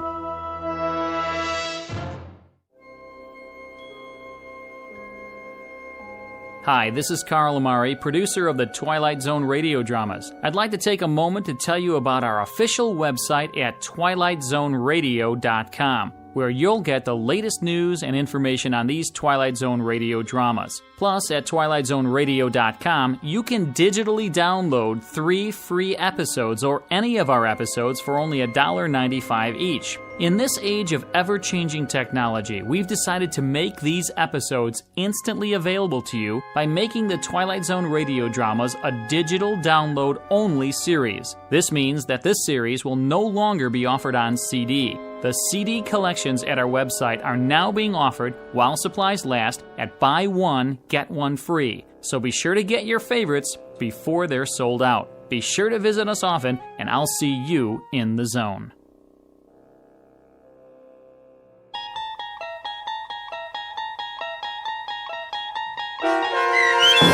Mr. Beavis, starring Bruno Kirby with Stacy Keach as your narrator, was adapted for radio by Dennis Etchison and written for The Twilight Zone by Rod Serling. Heard in the cast were David Darlow, Christian Stolte, Fernette Lebo, Jeff Lupetin, Linda Ryder, Meg Thalken, Max Kirsch, Carrie Darlow, Riley Baugh, Kurt Nabig, Doug James, Carl Amari, and Vince Amari. To learn more about the Twilight Zone radio dramas and to obtain audio cassettes and CDs of these programs, visit our website at twilightzoneradio.com. The producers of The Twilight Zone wish to thank CBS Enterprises, Carol Serling, Dennis Etchison, Dick Brescia Associates, Claire Simon Casting, Terry Jennings, XM Satellite Radio, Sirius Satellite Radio, our sponsors, and our radio affiliates for helping make this series possible. This copyrighted radio series is produced and directed by Carl Amari and Jason Mallow for Falcon Picture Group. Doug James speaking.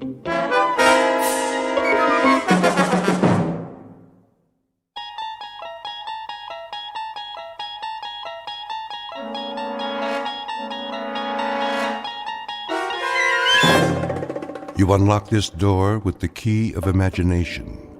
Beyond it is another dimension, a dimension of sound, a dimension of sight, a dimension of mind. You're moving into a land of both shadow and substance, of things and ideas. You've just crossed over into the Twilight Zone.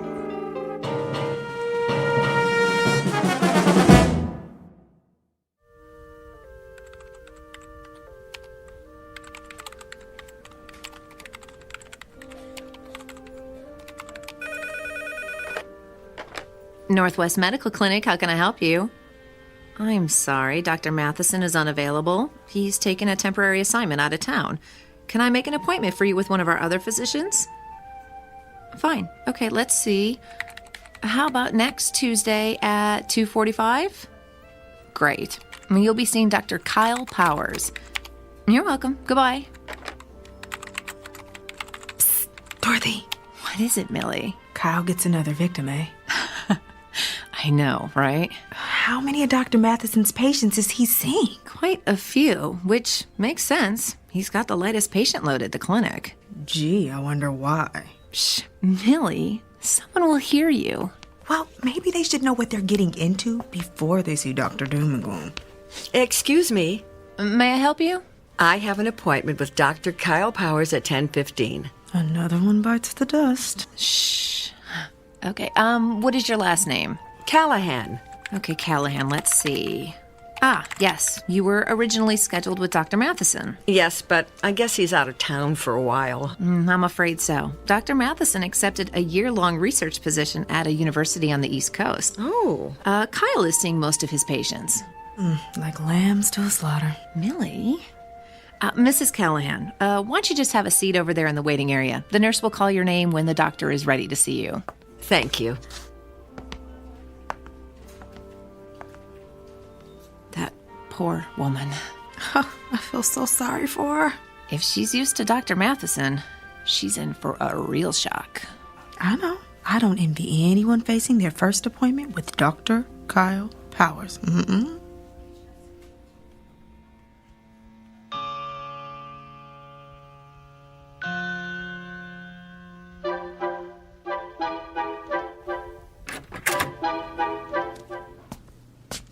Mrs. Callahan? Yes? I'm Dr. Kyle Powers. It's nice to meet you. And why are you here today? Well, I'm concerned about this mole on my leg. May I see it? Of course. It's right here, see? On the calf. Dr. Matheson said I should keep an eye on it in case it changes. I think it looks a little bigger. What do you think it could be? A mole that changes like that is usually melanoma. Oh, melanoma? That's cancer, isn't it? Yes, it is. I'm going to need to ask you some questions. Oh, well, go ahead. When did you first notice the mole had changed? About a week ago. How much bigger is it? I'm not sure. 50%? No. 40%? 30? 10% maybe. Do you spend a lot of time in the sun? No. Has anyone in your family ever had melanoma? No, I don't think so. Did you ever have a severe sunburn as a child? No, not severe, no. Do you have a lot of freckles? No. Are you taking any medication that would weaken your immune system? Oh, I don't think so. What would weaken my immune system? Well, any number of meds. Azathioprine, benzotophine, chlorothianate. I don't even know what those are. Doctor, please just tell me if I do have melanoma, what treatment is available? Well, that depends on what stage it's in. Surgery is typically the first treatment for all stages of melanoma. Surgery? And of course, if it spreads to the lymph nodes, those have to be removed. Late-stage melanoma also has to be treated with chemotherapy. Chemotherapy? If it spreads to the organs like the lungs or liver, there's not much that can be done. Nothing. Well, in that case, the focus is on relieving the symptoms and keeping the patient as comfortable as possible. Until what? Well, until the patient expires.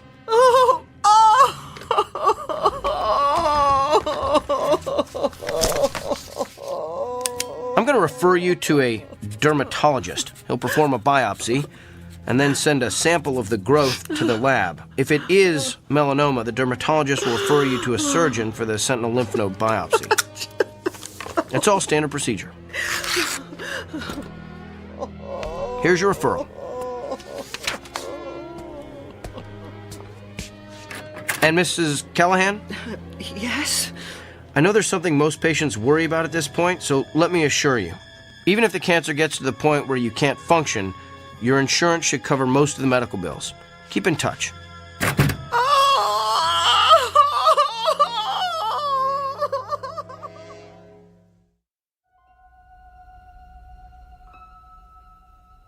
Meet Dr. Kyle Powers, a physician well-versed in and fascinated by the mechanics of the human body. Alas, he is also a man with an unmistakable disconnect between his intellect and his heart. For you see, the good doctor is lacking in one crucial area: the ability to take into account the feelings of his patients. But his next appointment is no ordinary customer with a stuffy nose or gouty foot. Awaiting him in exam room number 6 is a messenger who is prepared to give Dr. Kyle Powers a dose of his own medicine, a prescription that can only be filled in the Twilight Zone.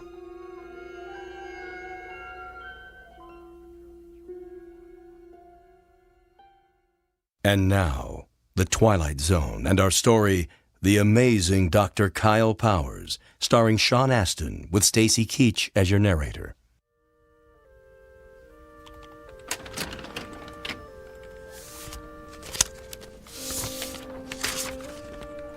Kyle? Kyle. Yes, Doctor? I told you can call me Bill. Okay. Bill? What is it? You saw Dolores Callahan this morning, right? Yes, the melanoma. No, Mrs. Callahan is not the melanoma. Mrs. Callahan is the widow with 3 children who has a suspicious mole. How do you know what she has? Have you been checking on my patients? Just the ones that have left here in hysterics.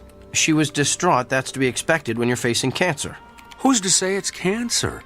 Why assume the worst and communicate those fears to the patient? Come on, Kyle. You've worked here a few months now. You should know that's not how we roll. I just provided her with all the facts. My guess is she's home right now making an informed, thoughtful decision about how best to address her illness. Really? Because after your interrogation, my guess is she's home right now making out her will. Look, we have a responsibility to make certain our patients leave here with a hopeful outlook. Our responsibility is to diagnose them correctly. What if we treat a patient for something trivial that's really something life-threatening? The golfer who collapses on the 17th hole from the heat, but who really had a stroke. The woman with the annoying little cough that turns out to be emphysema. The list is endless. Thyroid disorders masquerading as psychiatric problems. Lyme disease posing as arthritis. That's why I ask so many questions. The more facts I can get from the patient, the more accurate diagnosis I can make. So you're going to continue cross-examining our patients like it's the Spanish Inquisition? Look, doctor, I realize my technique differs from yours. It may not consist of the sycophantic mollycoddling you prefer, but I think you'll find overall that it gets me closer to the most accurate diagnosis possible. That may not mean anything to you, but it's the reason I get up in the morning. It's how I roll. Now, if you'll excuse me, I have a lot of patients to see. May God help every one of them.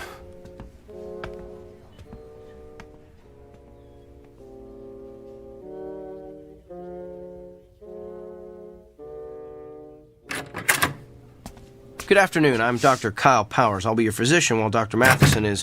Oh! We are obviously not Eileen Richards. Obviously. The name's Beaumont. I seem to be in the wrong room, Mr. Beaumont. Let me just... You're in the right room, Kyle. You know me? Yes. You're not a quality assurance auditor sent to check up on me, are you? Did Dr. Bill T. Goodwin send you? No, but I am here. As a representative. For who? Whom? I can read you the list if you like. Mrs. Barbara Kennedy, Mr. Emilio Rodriguez, Miss Dolores Delmonico, Mr. and Mrs. Samuel Stone. Those are all patients I've seen. Mr. and Mrs. Emil Saperstein, the very Reverend Arthur Buchanan. Some of them are patients I treated when I first started practicing. Mr. William Tanner, Mrs. Glynis Peabody. But how would you know I've seen all those people? The Sullivan twins, Katie and Kylie, Rabbi David Weisinger, the Honorable Judge Harrison J. Evans. Okay, I get it. You know every patient I've ever treated, so who are you, the ghost of Christmas past? Hardly. I am here to communicate a message on behalf of your patients. They are fed up with your lack of concern for their feelings. You keep them waiting long past their appointment times. You do not call them back with test results. You do not explain their illnesses in terms they can understand. And you do not make clear the side effects of the medicines you prescribe. They have described you as rude, disrespectful, insensitive, and tactless. As one patient so eloquently summarized, Dr. Kyle Powers has the people skills of Attila the Hun. I get it now. You're an attorney. You're representing all those people as a part of some kind of lawsuit against me. I'm afraid not. I am simply here to, how shall I put it, keep things in balance. Look, I don't care if you're here as an attorney, an auditor, or my fairy godfather. All I know is I've effectively diagnosed and treated hundreds of patients. That's how I gauge my success, not by the number of friends I've made along the way. In short, I'm not broke, so I don't need fixing. In that case, I'm going to need you to sign this. What is it? It's a standard affidavit, stating that you are willing to pay the consequences of your actions. I recommend you read the whole brief before signing. I'm not reading or signing anything. Well, you're going to be one of the difficult ones, aren't you? We'll have to settle for a non-written agreement then. A simple handshake has sufficed in the past. I'm not shaking your hand either. Come now. It's just a handshake. The sooner you shake my hand, the sooner you'll be rid of me. All right, if it'll get you out of here faster, here's my hand. Thank you. Ow! What did you just do? Good luck, Kyle. Wait! What did you do to me?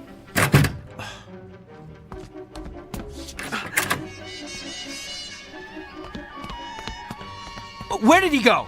Can I help you, Doctor? The man who just left this room, which way did he go?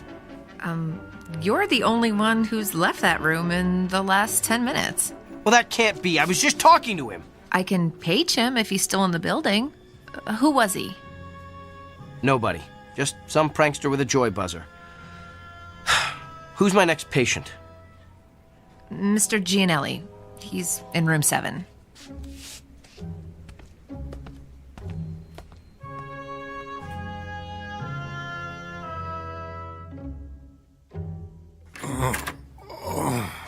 Good afternoon, Mr. Gianelli. I'm Dr. Kyle Powers. I'll be your physician while Dr. Matheson is gone. Are you in pain? Oh, yeah. Where does it hurt? The back. What part of the back? Down low. Did you do anything that might have caused it? Probably. I work on a construction site, see? And I had to move some heavy sheets of plywood by myself. On a scale of 1 to 10, how bad would you say the pain is? About a 7, maybe 8. Seems like it's gotten worse in the last half hour or so. Well, let me take a good look at the area where it hurts. Could you lift your shirt, please? Sure. Lower back, you said? Yeah. All right, I'm going to feel around the area. Hey, you gave me a shack. Doc, you okay? I don't know. I feel, my back suddenly hurts. Yeah, must be going around. It just started out of nowhere. Maybe it's some kind of a kink. Let me see if moving around helps it. No, it still hurts. Excuse me, Mr. Gianelli. I'm gonna have to sit down over there. Hey. The pain stopped. Lucky you. That's odd. It stopped when I let go of you. Mr. Gianelli, I'm gonna touch you again. You're the doctor.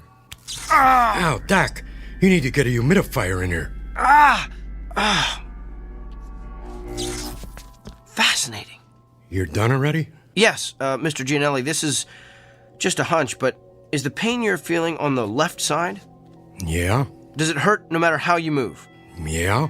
And you say it's gotten progressively worse? Oh, yeah. I think I know what's wrong with you. So do I. I pulled a muscle hauling around those stupid sheets of plywood. I don't think so, Mr. Gianelli.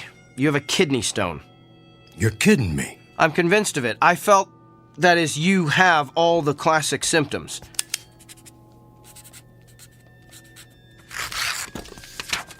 Here, this is an order for you to go up to radiology for an x-ray. That'll tell us exactly where the stone is, and we can figure out what to do about it from there.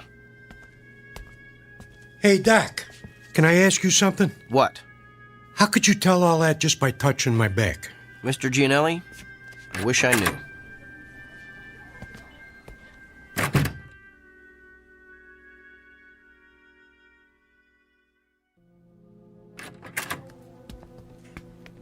So, now that we can talk privately in my office, let me get this straight. You're telling me that you've been able to tell what your patients are feeling simply by touching them, that you can actually experience the pain they're feeling. That's what I'm telling you. Impossible. It can't be done. Then how do you explain the fact that Mr. Gianelli's x-rays came back showing that he had a kidney stone right where I said it was? And what about all my other patients? Everything I diagnosed this morning was confirmed by x-rays or ultrasounds or MRIs. You simply diagnosed them correctly. But I'm telling you, Dr. Bill, I felt their pain. Prove it. All right. Who's your next patient? No, not a patient. I want you to prove it on me. I've been experiencing some pain the past day or so. I want you to tell me where it is. Okay. I'm gonna have to touch you. I knew there'd be something about this I didn't like. And it has to be on exposed skin. At least, I think it does. I'm still experimenting. Here, you can touch my hand. That's the most skin I'm willing to let you experiment with. All right. Ready? Ready as I'll ever be. Here goes. Hey, you gave me a shock. Yeah, that's what everyone says. Interesting. Well, what's your diagnosis, Dr. Kreskin? Well, I would hasten myself to a dentist if I were you. You've got a toothache. Top row, right side. I'd say second molar from the rear. Well, I don't know what to say. No need to say anything. Your expression says it all. What is it, Dorothy? Mr. Samuels is waiting in room 4. He's getting a little impatient. Tell him I'm on my way. There's got to be some kind of logical explanation for this. Fine, we'll talk later. Oh, by the way, you might want to have that corn looked at. The one on the big toe of your left foot. Feels like it's going to burst right through your shoe. Okay, now you're just showing off.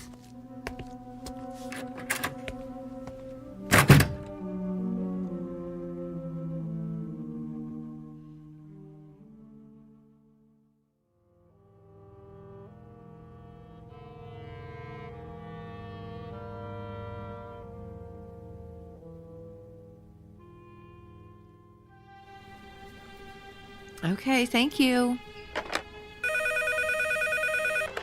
Northwest Medical Clinic, may I help you? I'm sorry, he isn't in yet. Can I take a message? I'll let him know. Thank you. Hey, Dorothy. Another reporter for Kyle? Yeah, that's like 25 now. Ever since word got out about his gift, he's become the most popular doctor at the clinic. I know. I can't believe he's going to be on that talk show tomorrow. Yeah, I am dying to see what Dr. Charisma is like on TV. Oh.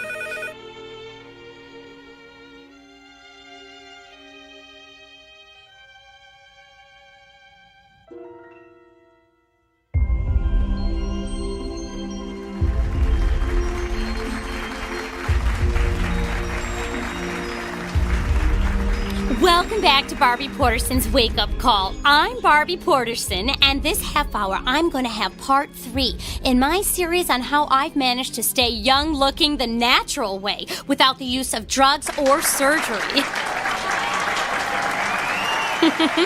But enough about me. We have a guest with a rather unique gift. His name is Dr. Kyle Powers, and he claims that he can experience the same pain his patients are feeling simply by touching them. Doctor, it's good to have you with us today.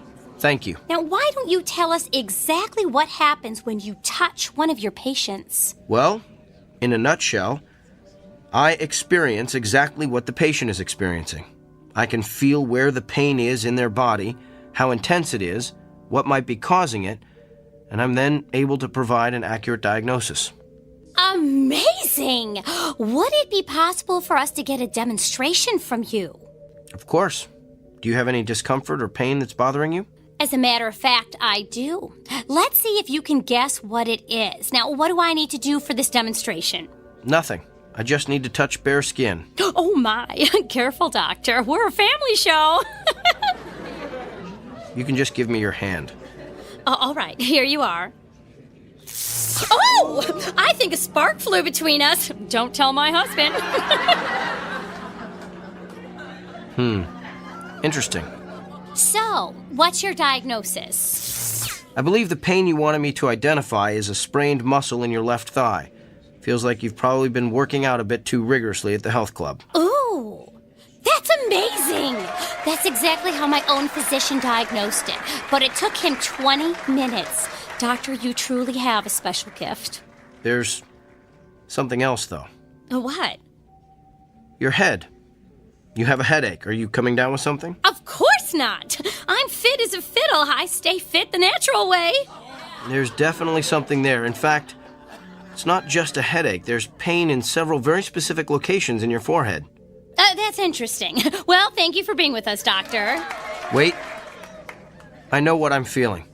You recently had some sort of cosmetic injections, didn't you? What? Yes, the type that eliminates frown lines and wrinkles. Me? Cosmetic injections? What a ludicrous suggestion. Well, back with more of our Barbie Porterson's wake-up call after these messages. You know, a simple analgesic will help with that headache. No, I don't need it.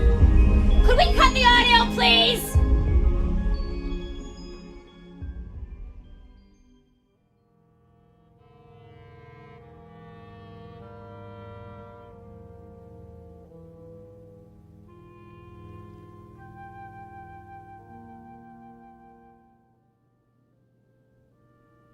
Yes, I think that would be quite agreeable.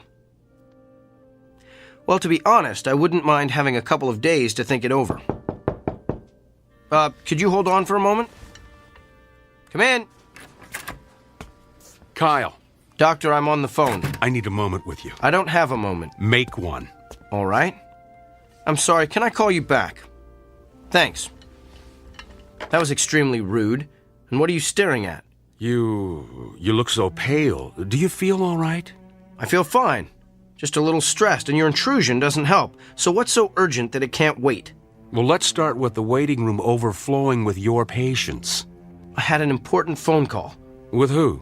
Not that it's any of your business, but I was talking to Nigel Fairwick. Nigel Fairwick? He's the TV producer who creates all those vapid reality shows. Why would you want to talk to him? He wants to produce a television show starring yours truly. You're kidding me. Didn't he see that debacle of a TV interview you did the other morning? Yes, in fact, that's why he wanted to talk to me. Apparently the show's ratings skyrocketed after I outed Barbie Porterson. The interview is all over the internet. And this TV show of yours will allow you to perform additional acts of benevolence for the public good? Sometimes. But mostly will consist of me diagnosing the illnesses of actors, political figures, and even world leaders. Doesn't it bother you to exploit your gift like this? Exploit? You just don't get it, do you? I'm not seeking these people out. Nigel Fairwick, the newspapers looking for interviews, those patients in the waiting room, they're all coming to me. I'm the solution to their problems. I'm the answer to their prayers. Spoken like a man with a true Messiah complex. There's just something about your gift I've been trying to figure out. If you can feel your patient's pain, then you must be able to feel other things as well. Like what? Like their emotions. You must be able to feel their fear, their anxiety, their despair. Do you feel those things, Kyle? I feel them. Then why don't you ever talk about them? In all the interviews you've given, I've never heard you once mention the patient's emotions. Because it's irrelevant. It's the pain that helps me diagnose the illness. Besides, those feelings only last as long as I touch the patient. So you shove those emotions aside. The way you've done with your own emotions all your life, I guess. Don't you see what you're missing? You could be relating to your patients in a way that no other physician could ever hope to achieve. You could treat your patients on every conceivable level, not just the physical, but the emotional, the spiritual. Kyle, you're the winner of some sort of cosmic lottery. Don't squander it on a mindless television freak show. I'm sharing my gift with my patients. If I go on TV, I can share it with the world. How is that squandering my gift? Because you're doing it to stroke your ego. How do you know why I'm doing this? Can you read my mind? Is that your gift? Oh, wait, I forgot. You don't have one. Hello? Nigel? No, it's all right. I'm glad you called back. I've decided I don't need more time to think. I want to get started on this TV show as soon as possible. This afternoon? Well, that sounds great. I'll see you then. Thanks. You're really gonna do this? I have a meeting with Nigel in an hour to sign the contracts. And what about your patients? Tell them to come back tomorrow. What if they don't want to? What if they can't? Oh, they'll be back. That's the part you don't seem to understand, Doctor. Everyone wants to see the amazing Dr. Kyle Powers.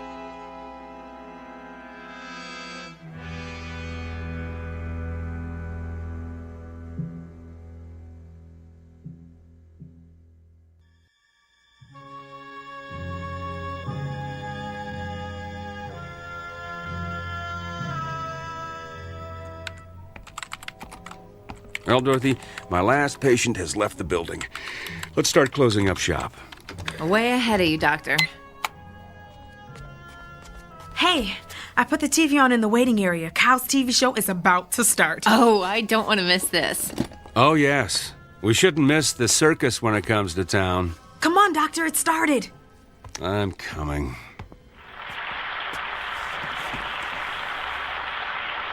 Hello, America, and welcome to Doctor in the House, the new show that promises to be the most amazing, the most remarkable, the most astounding television program you've ever seen.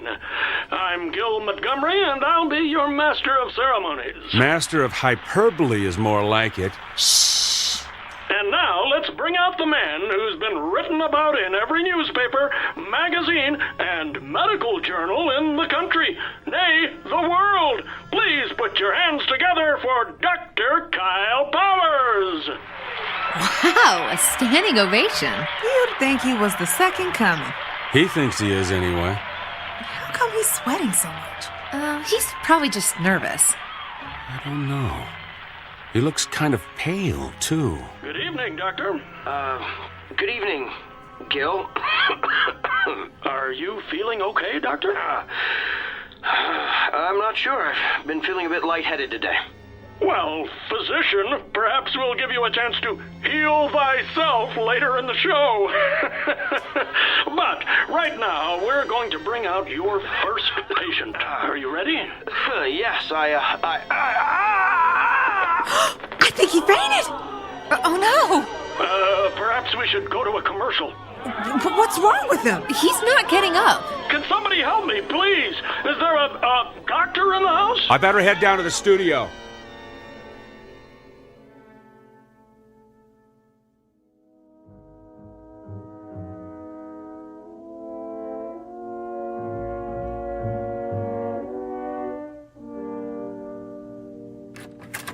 Kyle, I've got the results of your tests. They're pretty extensive. Tell me. Well, simply put, your autoimmune system has completely broken down. Can you tell why? No, I can't find anything that would cause it. There was something about your results, though, that looked familiar. I'd seen this pattern before, but I couldn't remember where. You've seen this pattern. You've seen this pattern in another person? Not one person. Many people. I went back through your files of all your patients. Kyle, what you're experiencing is the affliction of every person you've treated in the past 3 weeks. Think about it. You've got emphysema like Mrs. Crandall. You've got stomach cancer like Mr. Drummond. Even have a kidney stone like Mr. Gianelli. Yeah, you get the idea. Every illness you've treated in the past 3 weeks is coursing through your body. It was 3 weeks ago that... You received your gift. I know.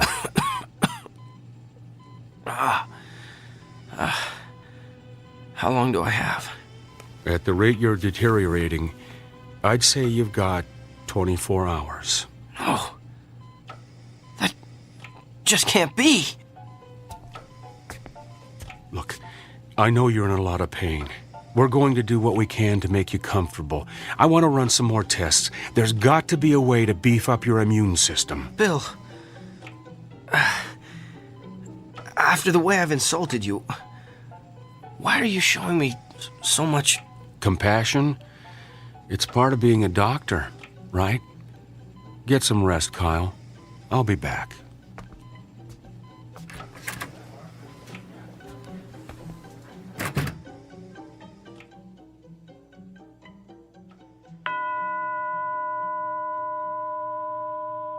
The time is now 9 p.m. Visiting hours have ended.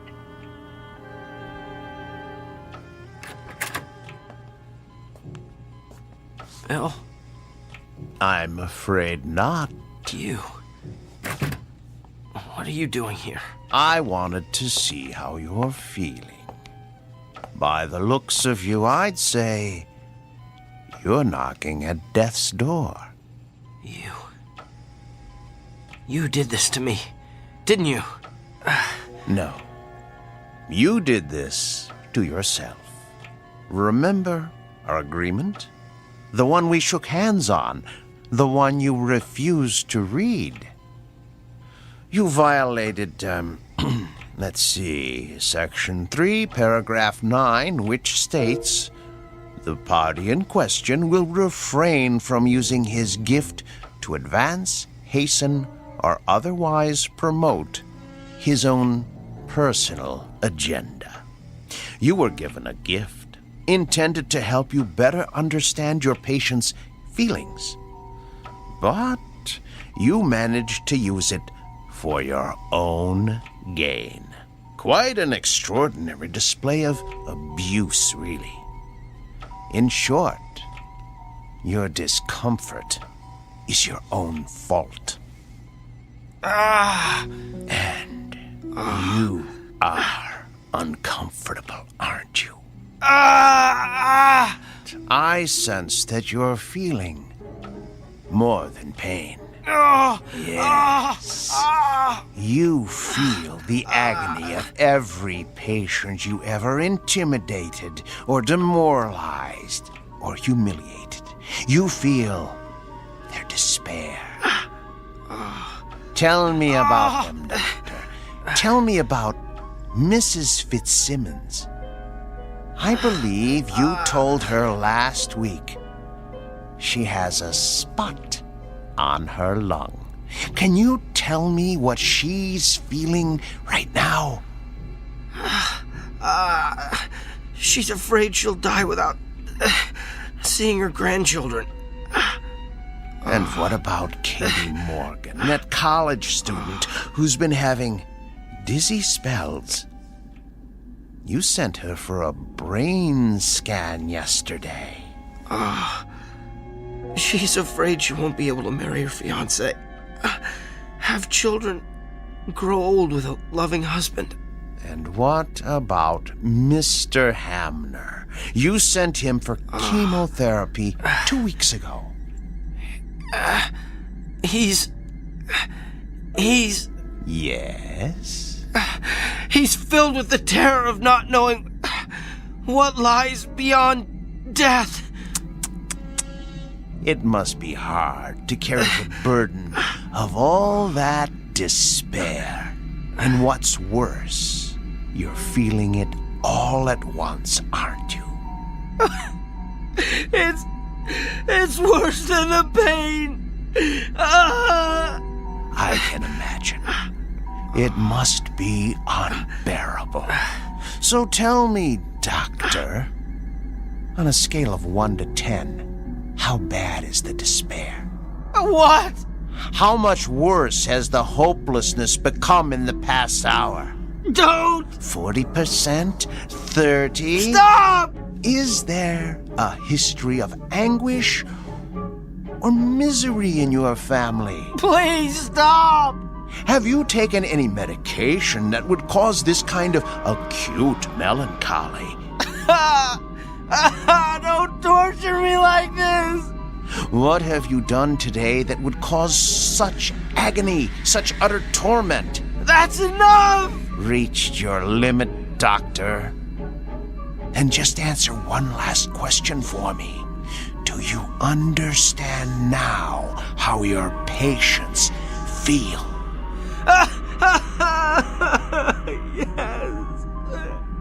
Yes. I would prefer death to this much despair. All right, then. Since you're already at the end of your rope, I suggest we end it as quickly as possible. I'm going to touch you one last time.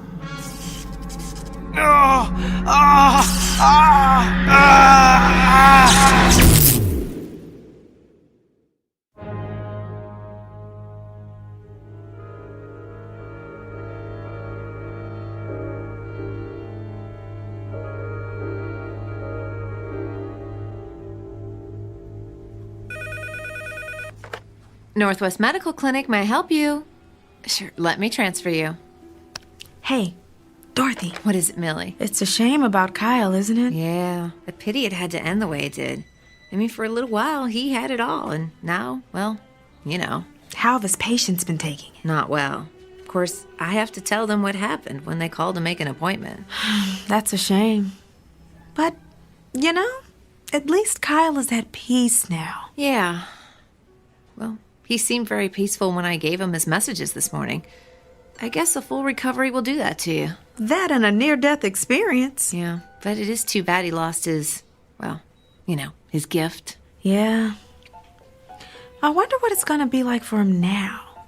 Just seeing patients as plain old Dr. Kyle Powers.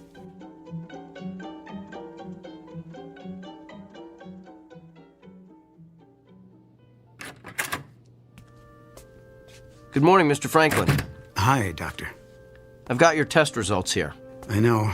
I have a feeling you don't have good news for me. I'm going to be completely candid with you. And before I tell you anything else, let me say this. What you've got is treatable. And we're going to exhaust every option available to get you well. So why don't we get out of this sterile examination room, go down to my office and have a cup of coffee, and work out the details. Sounds like a plan. You know, I keep thinking about how everything could change. I'm retiring in a couple of months. Margaret and I wanted to take a trip to Germany to see where my mother was born, and my daughter's about to have my first grandchild. I'm just afraid I'm not going to be around to see all that.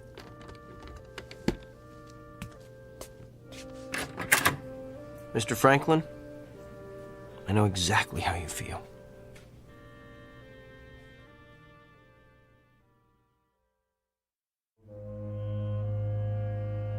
Meet Dr. Kyle Powers. Not the same one we met earlier, but a new and improved version. A person who has perhaps quite literally been to hell and back, and learned along the way that redemption requires no small amount of effort on the part of the recipient. It's a fundamental lesson that's customarily taught in Sunday school or at the feet of a beloved grandparent. But a select few insist on learning it the hard way, while traversing the antiseptic, shadowy corridors of the Twilight Zone.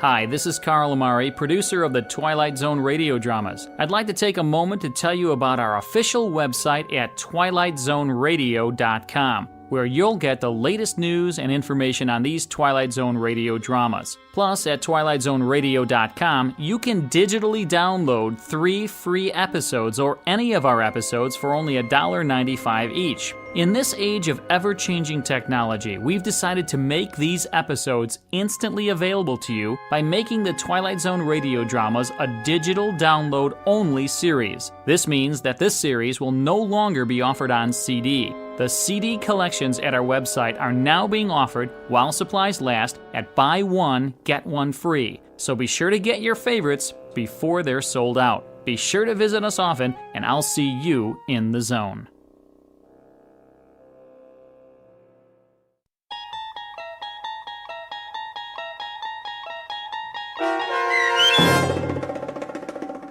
The Amazing Dr. Kyle Powers, starring Sean Astin with Stacy Keach as your narrator, was especially written for The Twilight Zone by Barry Rickert. Heard in the cast were Pat Fraley, Joby Cerny, Robin Moeller, Ty Davis, Ellie Weingart, Alex Sopener, Emmy Bloom Regali, Rob Riley, and William Dick. The producers of The Twilight Zone wish to thank CBS Enterprises and the Rod Serling estate for making this series possible. This copyrighted radio series is produced and directed by Carl Amari and Joby Cerny for Falcon Picture Group and Westwood One. Sound design and custom Foley effects for The Twilight Zone were done in the Cerny American Sound to Picture Theater by Todd Beyer, Craig Lee, and Tim Cerny. To learn more about the Twilight Zone radio dramas and to contact us, visit our official website at twilightzoneradio.com. Doug James speaking.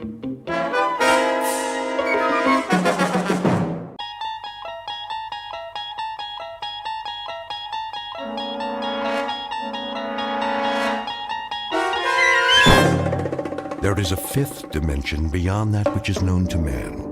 It is a dimension as vast as space and as timeless as infinity. It is the middle ground between light and shadow, and it lies between the pit of man's fears and the summit of his knowledge. This is the dimension of imagination. It is an area which we call the Twilight Zone.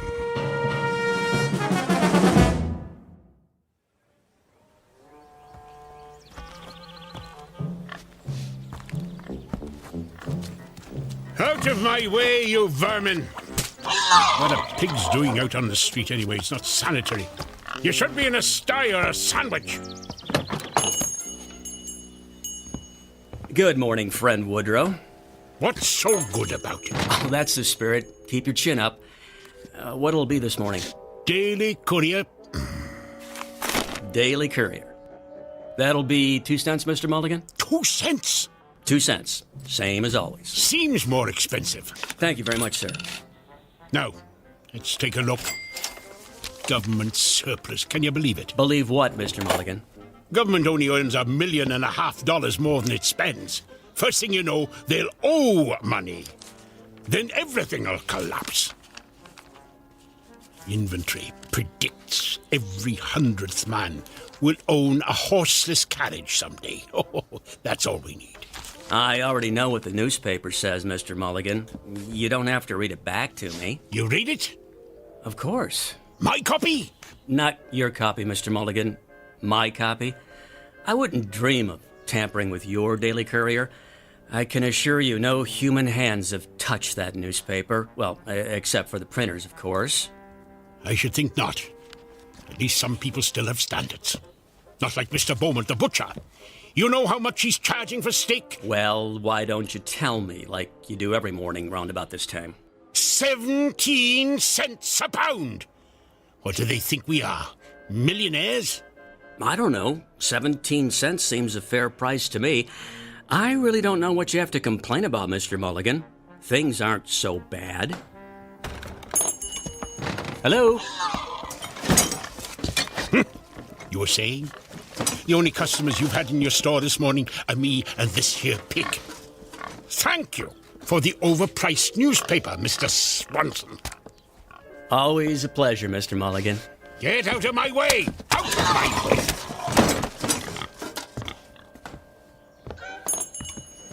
What is this country coming to? It's a madhouse, I say. Hey! Something the matter, officer? Something's the matter, all right. Don't you ever look where you cross the road, Mulligan? Look? What are you talking about? Can't you see that horse and carriage coming? Where? There! Oh, yes, I see it. Damn nuisance if you ask me. Well, I didn't ask you. No one's asking you. I ought to run you into the station house. That's what I ought to do. What did I ever do to you, O'Flanagan? It's Officer O'Flanagan. And why don't we start with causing a public nuisance by standing in the middle of the street waiting to frighten the horses? Just watch your step, Mulligan. You watch your step.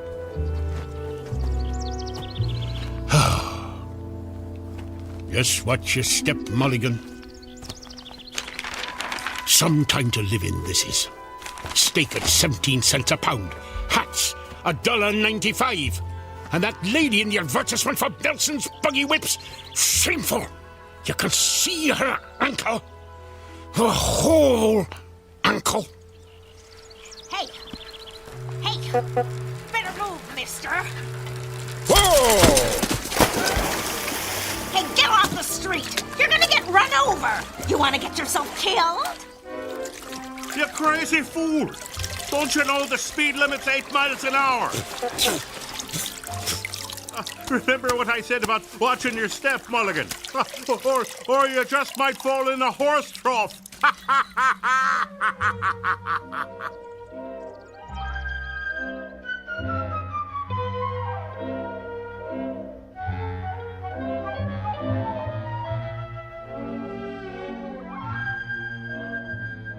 Or you might just fall in a horse trough.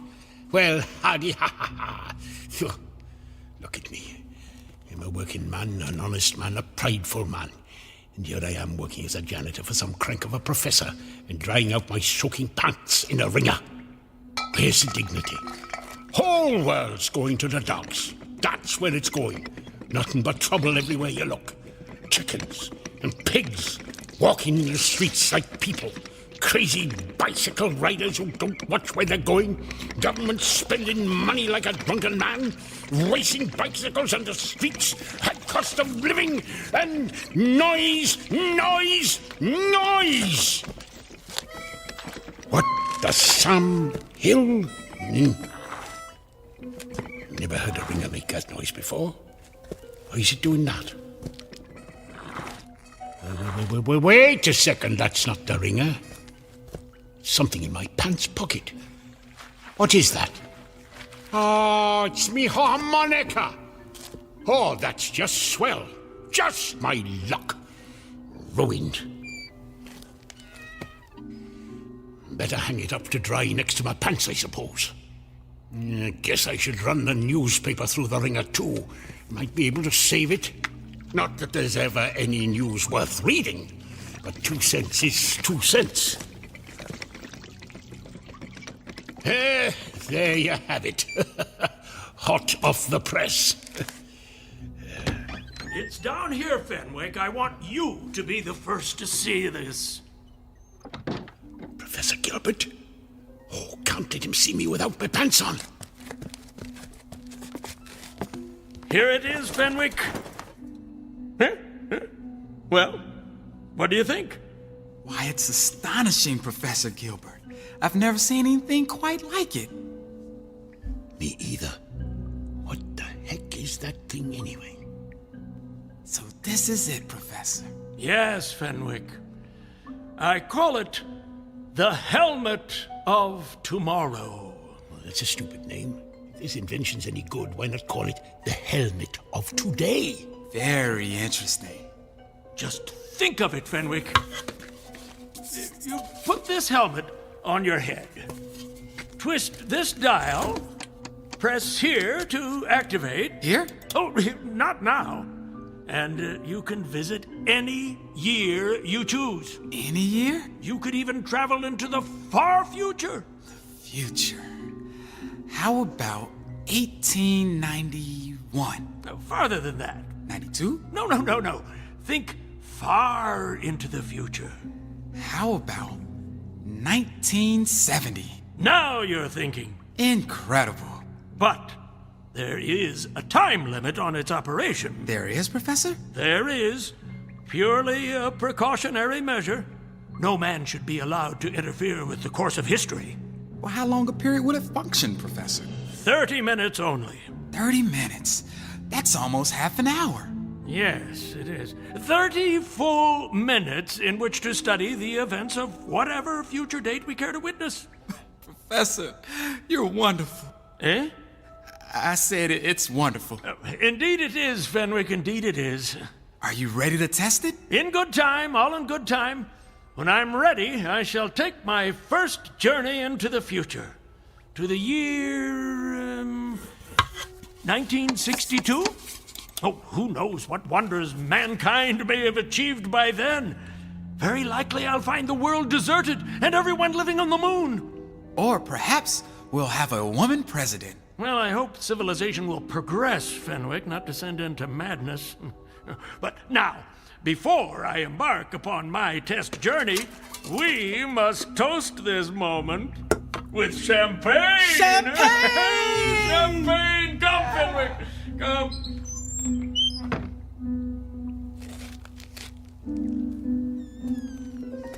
A time helmet. Now that makes sense. A device that gives you a chance to find a time where there's a little peace and quiet. Oh, let's take a look at this thing. How did the professor set the date? This dial thingamajig here. What year did he say he wanted to visit? 1962? No, that's still too close. Only 72 years off. And a man might live 72 years if he doesn't get hit by a bicycle. Now, me, I want to go beyond a man's lifetime. How about 2000? No, a little further. 2015. No, not that far. Maybe a few years earlier. Now, it's called the helmet of tomorrow, so I suppose I wear it on my head like this. What's that? What did I do? Hey! What the heck? I'm on fire! I'm on fire! Water! Got to find some water! Help! Water! Water! Help! Water! Help! Help! Mulligan! In the name of all that's decent, put some pants on! Help! Help! Help! Mulligan! Mulligan? Hey, where'd he go?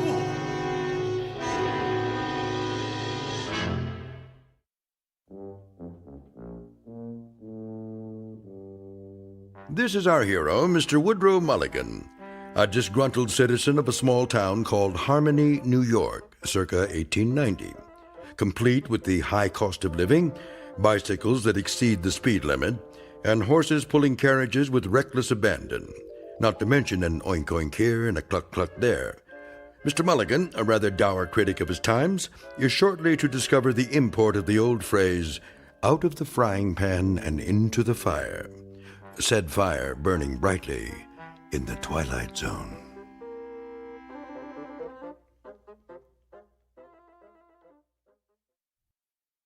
And now, The Twilight Zone and our story, Once Upon a Time, starring John Rhys Davies, with Stacy Keach as your narrator.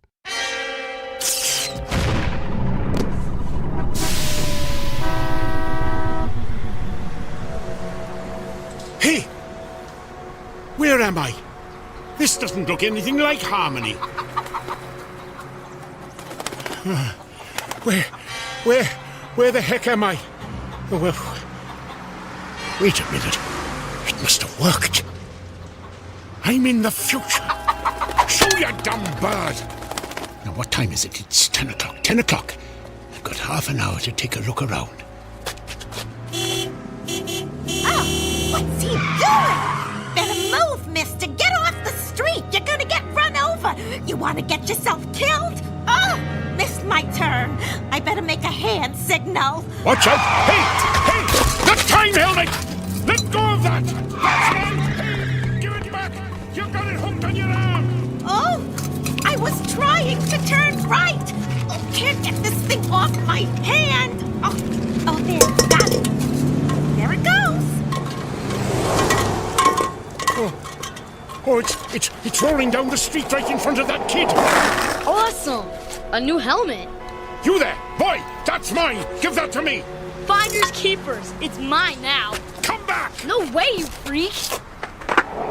This is crazy. How are you supposed to catch the little brats if you put them on a board with wheels on the bottom? I've got to catch him. Hey, kid, come back! Flanagan to headquarters. Hey, Clancy, the emergency at the drugstore was a false alarm. There's not a thing going on here. It's as quiet as a... Hey, hold on there. Pull you back, Clancy. I got some lunatic in his underwear chasing after a kid on a skateboard. I'm in pursuit. Stop, police! For God's sake, put some pants on. Flanagan? Oh, no, no good. The boy's getting away. There's no way I can... Ah! A bicycle! Now we're talking. Hey, that's my bike. Sorry, lady, I just need to borrow it. Thanks. Somebody stop that jerk! He stole my bike. Wish everyone was living on the moon. Streets are more crowded than ever, and he's still too far ahead. I'll take a shortcut through this thing. What is a car wash, anyway? Ah! Hey, I didn't get to know what the blazes is this thing I'm in.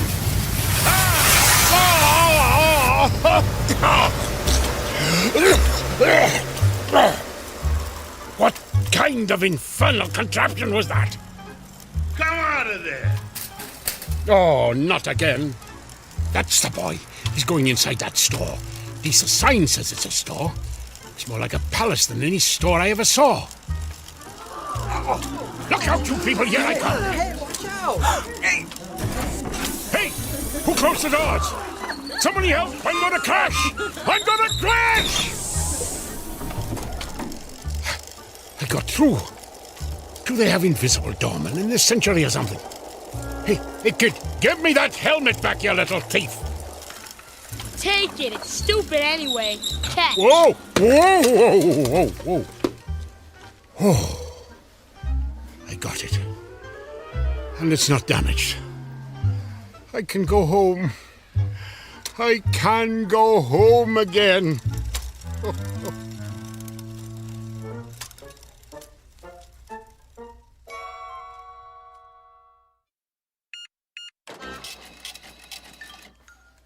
$6 for a pound of steak?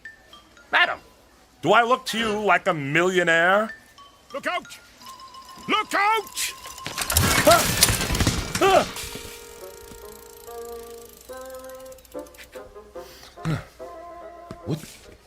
What just happened? The helmet! Oh no, it's broken. And it's 9:45. I've only got 15 minutes left. How am I going to get back now? Get back, sir? What do you mean? What do you mean? What do I mean? Did they change the language in the last 120 years? I said I need to get back, and I do. But get back to where? Let me understand this, sir. You have this funny-looking hat in your hands, no pants, and you say you've got to get back somewhere within 15 minutes. Is that right? Right. And this hat-like device, what precisely is this thing? This is a time helmet, mister. Time helmet? That's what brought me here. You see, I'm from 1890, and that's where I got to get back to. What? You say you're from 1890? What proof have you of this, sir? Proof? Yes, proof. Well, I didn't think I'd need any. Aha! That watch, your shirt and tie, your shoes. Where did you get them? They're mine. Where are your trousers? Hanging up to dry in 1890. Is it possible? Quickly, who is the president? What? The president! You mean Benjamin Harrison? Look, mister, I haven't got time. Benjamin Harrison? And before him? Grover Cleveland, of course, but what's that got to do with... I believe you. By George, I believe you. You are from 1890. That is no news to me, mister. Tell me how to get back back to 1890. That'll be news. And this is the device, huh? How does it work? Well, you have to... Look. I don't know how it works. I'm only the janitor. Janitor, eh? Then how does it happen that you came to be in possession of this technological wonder? Why'd you talk like that? Never mind. Now, permit me to examine your time helmet. Yes. Primitive but functional, yes. Fascinating. Remarkable for its time, really. Or for any time. Ooh, that's curious. What's curious? These look a little like the components you'd find in a digital television. I don't know what that means, mister, but if you think you can fix it, you better hurry. Time limit on it, huh? 30 minutes. And there's only 14 of them left. I wasted 15 of them chasing a boy who took my helmet. And the 16th? Talking to you. Let me see now. What's going on here? What's the meaning of this? This doesn't look good. Which of you crashed a bike in my store? Who are you, sir? I'm the manager. Would one of you like to explain what's going on here before I call security? An accident, sir. Accident? Merely a minor incident, no harm done. Apart from bicycle tracks on this expensive piece of steak. But none of that matters now. We are confronted with matters of far greater importance. Why are you talking like that? That's what I said. Look at this place. This is a shambles. And who's this man in his... Well, he hasn't got any... I took them off after I fell in a horse trough. A what? It's, slang for, oh, never mind. Come along, sir. Mulligan. Woodrow Mulligan. Where do you think you're going? Out of my way. Oh, no, you don't. Miss Blodgett, call security. I said get out of our way. No. Come on, Mr. Mulligan. We're getting out of here. Hey, where you going? Excuse me, miss.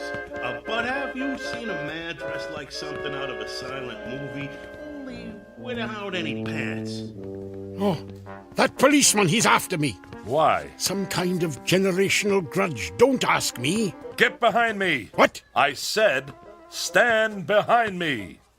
Excuse me, sir. Have you seen... I haven't seen anyone, officer. I didn't say anything yet. I haven't seen anyone because, I'm blind. Oh, I'm sorry. My mistake.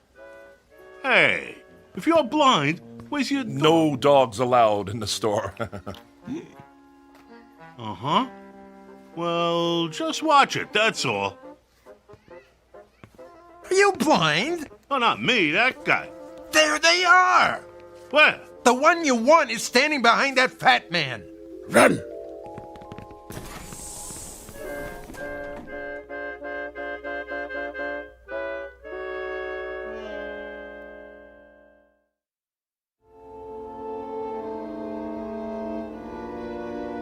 What's the time, Rollo. My name is Rollo, and the time is, almost 9:50. Sorry, madam. I guess you still need pants in the 21st century, huh? Not in Europe, I believe, but in this country it's still considered polite. Lend me a coat, will you, Rollo? Oh, of course, here. Excellent! The home entertainment department. We should find the replacement parts we need here. Keep watch, this'll only take a moment. It'll have to.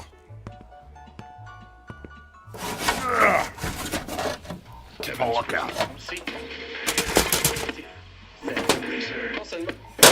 I want to address the typical American worker. Howdy. Now, you listen to me. I'm listening. I'm going to ask you something. Yes? Do you think it's right that your hard-earned money winds up in the pockets of those people who are quite capable of working but prefer to be a drain on our society? Heck no. But those dummies in Washington say it should. I say, wise up. Hold on a second. Hey, Rollo. This fella says I should wise up. That's probably good advice. Who said that? This fella here in the window. That's TV. Who's TV? TV? Television? Oh, you wouldn't believe me if I told you. Trust me, you're not missing anything. Can you fix it? The television? The time helmet! I'm certainly going to try, sir. Try? Oh, this is useless. Give me the helmet. No, wait! Where are you going? I don't have a lot of time to take in the sights, but I'm pretty sure I saw a repair shop around here. Over there.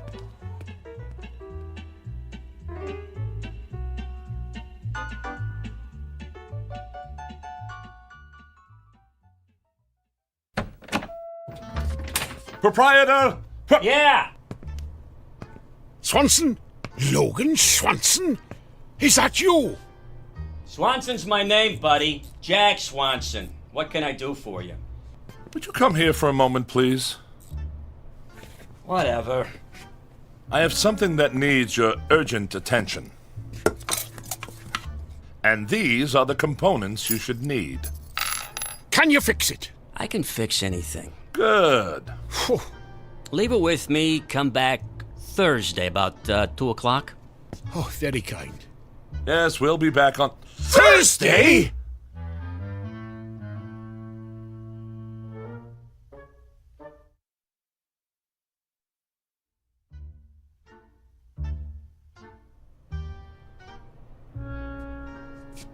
You don't understand. This man must get back to 1890. 1890? That's right. You're in the wrong block, pal. This is only 1600. No.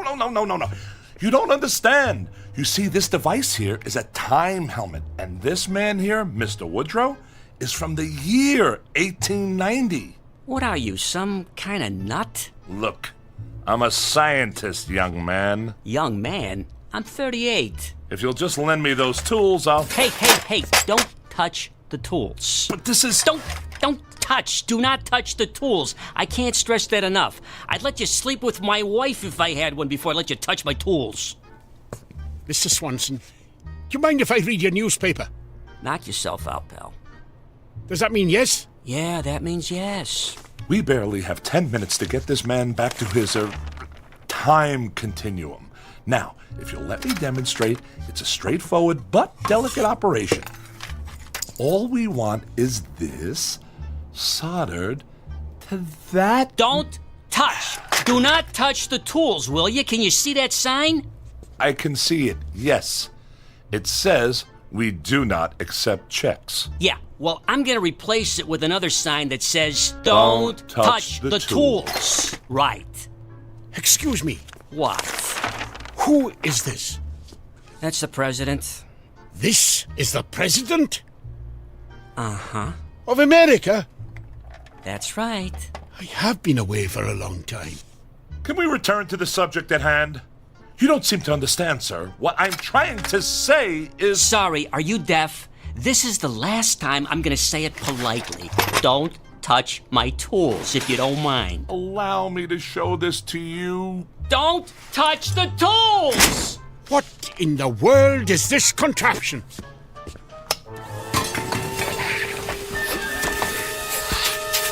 What did you say? I'm trying to explain to you that the... Don't yell at me! I don't like to be yelled at, okay? Get it off me!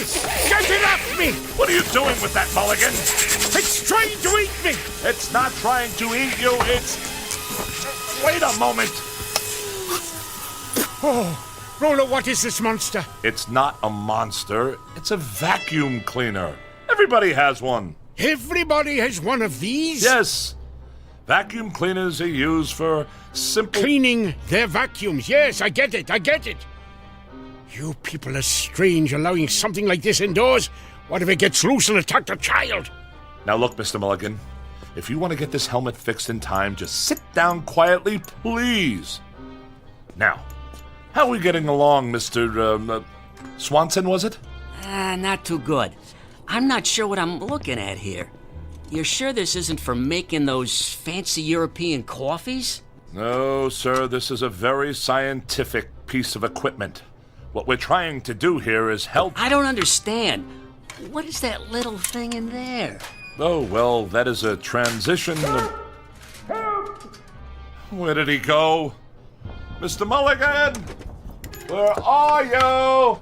I think he just walked into that upright freezer. Hey, ask him if the light goes off. What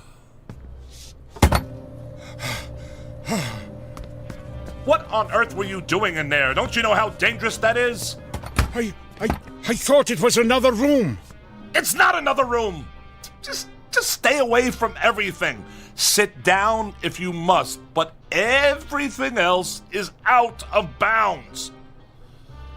Now, sir, where were we? Beats me. Yes, and I wanted to draw your attention to this node over here. Don't touch my tools if you don't mind. You see, I'm merely trying to point out to you that in order to facilitate... Don't point with my tools, please! Would you allow me to please make this clear to you? All we have is... Don't you understand? I assure you I do understand. This happens to be mine. Oh, just a moment. What now? Now, where's he going? Stay here. Stay here? I work here. Why would I be anywhere else? Just keep working. The clock's ticking. Yeah, it's ticking, because I fixed it.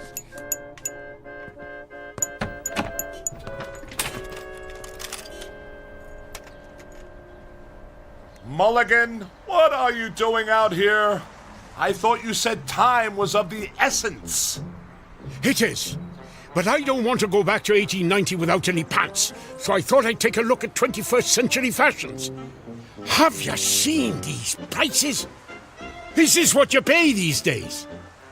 I have to pay slightly more.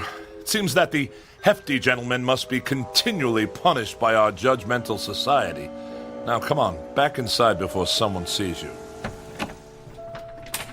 Well, is it ready? Pretty much, I think. A couple of small, minor adjustments, and you'll be all set. Good. Finally, I can go home, and not a minute too soon. No offense. None taken, I assure you. In fact, I would go so far as to say that I envy you your trip, sir. You sure he's the one from 1890? Well? Because you sound like Masterpiece Theater here. Keep working. Yes, 1890 is a wonderful period, Mr. Mulligan. I never used to think so till now. A time of simple, practical values. No traffic snarls, no income tax, no terrorists, no computer viruses. Only peace and quiet. Time to contemplate. Income tax. I am a scholar of that period, sir. That is why I've cultivated this mode of speech, appropriate to that time. Huh? The 19th century has a charm, nay, a fascination for me. The very thought of having lived in those halcyon days. I'll sure to be glad to get back there, Rollo. If I ever do. How much time is there left? We've got less than 5 minutes. 5 minutes will be more than adequate. Tell me about your town, Mr. Mulligan. Where, for instance, might a scientist find employment? You are a scientist? Yes. Are there any in your town? Well, the only one I know is Professor Gilbert. I work for him. Oh. There you go, guys, all fixed. It works? Sure. Why not? Good. Well, what do we do now? Pay me. I was talking to Mr. Mulligan. I know. That's why I said it. I didn't want you to forget. Pay the man, Mr. Mulligan. Pay the man. With what? I don't carry any money in my shorts. Oh, very well. Here's a 50. Thank you. Now, Mr. Mulligan, the time helmet. How does it work? I already told you, I don't know. The year. How do you program in the year? I don't know what program means, but if you're asking me what I think you're asking me, you just twist this dial, see? 1890. Good. And if I'm correct, and I usually am, to activate the device, you just have to... Good. Give it here. Not so fast, sir. Hey, what you doing? Don't put it on! I intend to use it myself in exactly 3 minutes. What? Well, you can't do that. Well, I am doing it, sir. I'm returning to that time of bliss and simple pleasures. And you're just going to leave me here? Your fate is unimportant, sir. You are only a janitor. I am a scientist. Why, I... Stand back! In less than 3 minutes, I shall have escaped this age of madness. Wait, look, Rolo, I just thought of something. Well, congratulations. I brought a chicken with me, all the way from 1890, and all I did was hold it. We can go back together. You're lying, sir. I am not. Oh, no, the copper. Ah! Now I gotcha. What's the idea of running around the street with no pants on? Rolo, take me with you. Get off me. Too late. 1890, here I come. You're under arrest. Aw, shoot.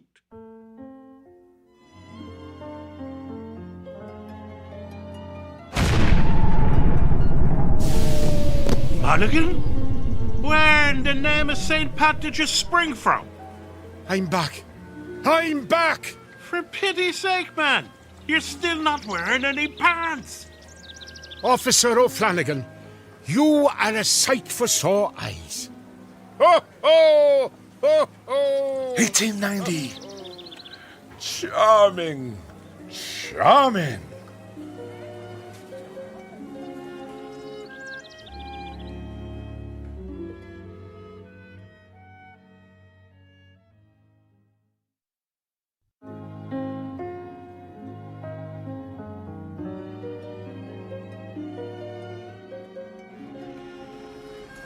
Good morning, Fred and Rolo.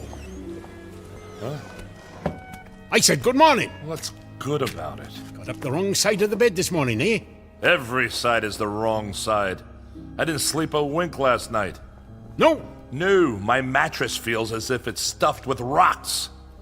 And I've had indigestion ever since I've arrived here. This food is terrible. Well, not today, it's not. Today I got us some steak for dinner. 17 cents a pound, can you believe it? How can they sell it so cheap? I don't know and I don't care. Well, suit yourself. But I like 1890. It suits me. Look at this laboratory. It's ancient. It hasn't any equipment at all. Listen, I can even get a tune out of my harmonica now. Stop that! Darn noise.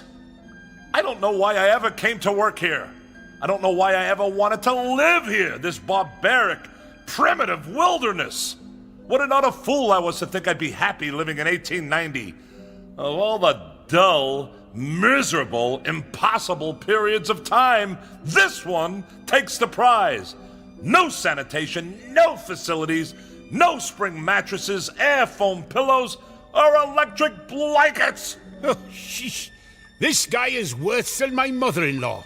No comforts, no frozen canapes, no microwave meals, no swimsuit edition of Sports Illustrated. You know what, Rolo? I think you'd be happier some other place. Or maybe some other time. What are you blabbering about? 2000, 2001, 2002, 2003. There you go. Now, here, try this on for size. Ow! There you go. A perfect fit. Oh, no. You can't send me back. You don't belong here, Rolo. Any more than I belonged in your time. I'll just press here to switch the helmet on. Get this blasted thing off my head! Goodbye, Rolo. I hope you'll find the peace and quiet you're looking for. I know I will. Now...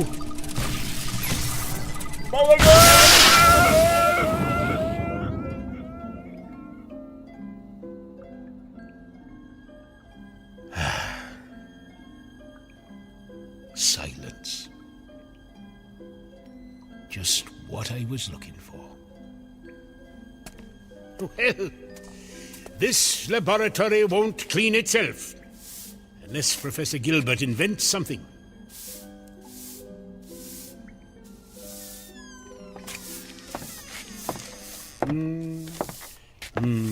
Where's Rolo? Oh, Rolo? Oh, he just left, Professor. Left? In a big hurry. Late for an appointment? Early.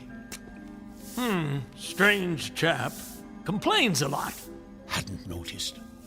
Talks a lot of nonsense, too. Keeps saying he needs a computer, whatever one of those is. Fancy word for an abacus, I reckon. Mulligan, have you seen my time helmet? Mulligan?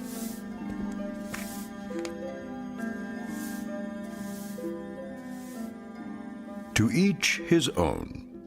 So goes another old phrase to which Mr. Woodrow Mulligan would heartily subscribe.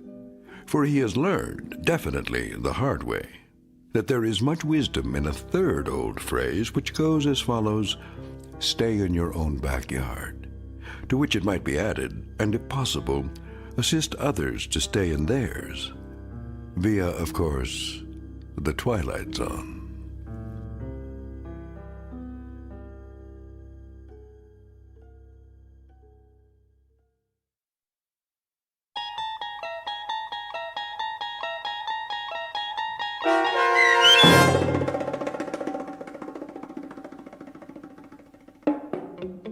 Once Upon a Time, starring John Rhys Davies with Stacy Keach as your narrator, was written for The Twilight Zone by Richard Matheson and adapted for radio by M.J. Elliott.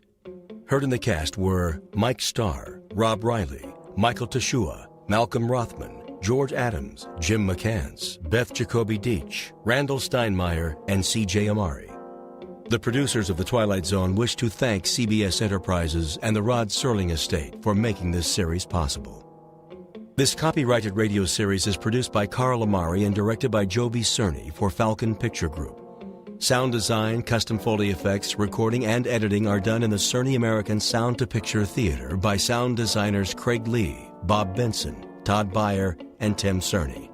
To learn more about the Twilight Zone radio dramas and to download episodes, including 3 free episodes on our homepage, visit our official website at twilightzoneradio.com. Doug James speaking.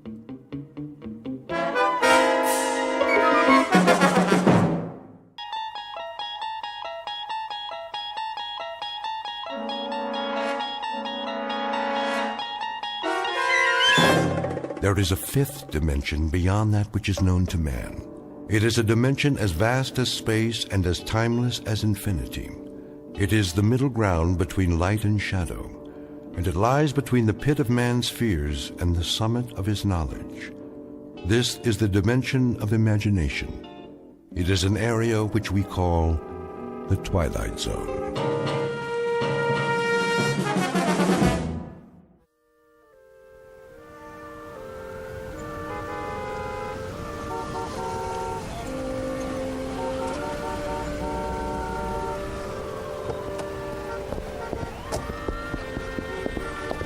No double parking. Move it, son. Yes, I heard you. I said move it. Oh, but you see, I'm not double parked, not at all. Then what are you doing? That's a yellow zone, ain't it? So it is. But I won't be a moment. I just have to use the payphone. That one right there on the corner. All right, officer? Loading and unloading only. One call. That's it. I've been driving up and down for blocks, 10 blocks to be exact, in search of a phone. And there's phone booths all over the place. Yeah, and they're all out of order. Hard to believe. I know. In a city like this. Ain't my problem. No, but it's mine. I have a call to make, a very important call. Why don't you go home? You got a phone, don't you? Of course I do, but it can't wait. Layla might go out for the evening, and I gotta catch her first and tell her, ask her if it would be all right to. I'll give you 10 minutes. That's it. Or you get towed. You don't want that to happen, do you? Oh, no, not at all. $87 plus the ticket. Take my advice. Find a parking space. I tried that, but there aren't any. 2 minutes. You'll see. I'll be right back.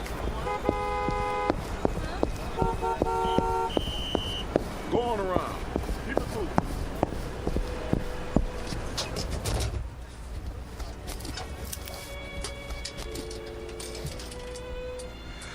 Oh, there. Come on. I'm sorry, but all circuits are temporarily busy. Please try again later. I'm sorry, but all circuits are temporarily... What is going on?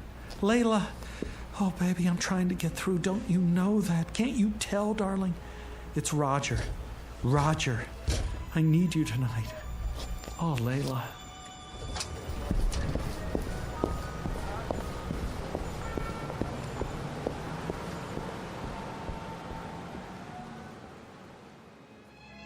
Mr. Roger Shackelforth, age youthful 20s, occupation being in love, full time. Not just in love, but madly, passionately, illogically, miserably, all-consumingly obsessed with a young woman who has a vague recollection of his face, and even less than a passing interest. In a moment, however, you'll see a switch in attitude, because Mr. Roger Shackelforth, the young gentleman in question, will take a short but very meaningful journey into a calling area known as the Twilight Zone.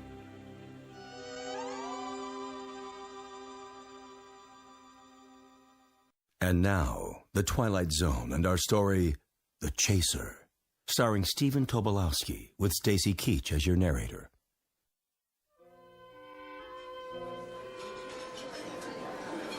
More coffee, Jenny. No thanks, Margie. Well, maybe just a smidge or it'll keep me up. Miss, can I use your... All the way in the back. No, not that. The telephone. Do you have a public telephone? Sure do, on the wall. Good, I'll need some change. Here. Better get in line, though. What? The young man's been at it for... I don't know how long.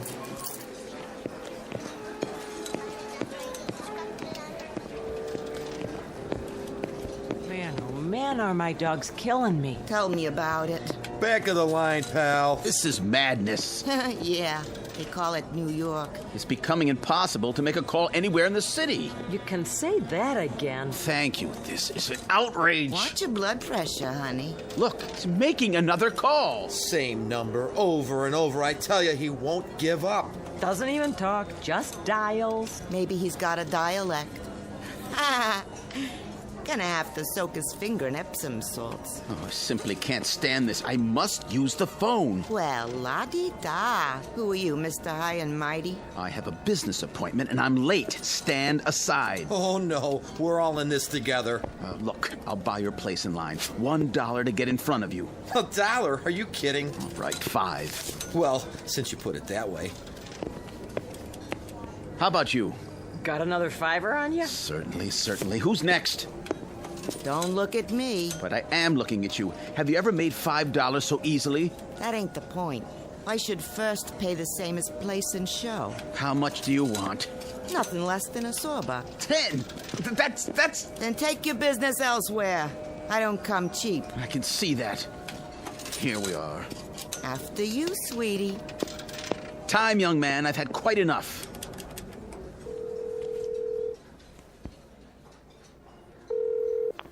Hello? Hello? Layla? Darling? Who's this? It's Roger. Oh. Hello, Roger. What is it? I was just wondering... Uh-huh. I happen to be in the neighborhood. May I come to see you? No, I can't. But, darling... It's out of the question. Why? I couldn't bear to see anybody tonight. I'm such a mess. Oh, Layla, you can never be a mess. Listen, darling, I have to see you. Roger, it's impossible. But I must see you. Furiously, fiercely must. I love you. I can't hear you. We must have had a bad connection. I'll have to hang up. But, Layla... Roger, you've got to stop this. You're acting like a baby.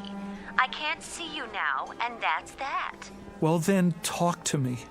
What do we have to talk about? I don't know. Say something. Say anything. Just let me keep hearing the sound of your voice. All right, Roger. I'll say something. Why don't you take a fly and jump at the moon? Layla! Now then, you've finished, have you? No. She hung up on me. It's a misunderstanding. Or she's sore. I better call back and make sure everything's okay. No, please. I have an emergency. So have I. It won't do any good to call. Take my word for it. How do you know? I understand. I heard it all. You can't do it over the telephone. Will you stop pushing me? If he won't, I will. Yeah. Me too. Time. But... Here, take this card. It'll solve your problem. What are you... Take it. Go and see this man right now. Believe me, there's no other way I know. Go and see this man at this address, and he'll help you, guaranteed. But I don't even know where that is. Not far, just a few blocks. Give it a try. You'll see it works. All your problems will be solved before the night is over. Hurry now. Thank you. Operator, I got an emergency. Have a nice night now here. Be just a minute. Hey! Where's my car?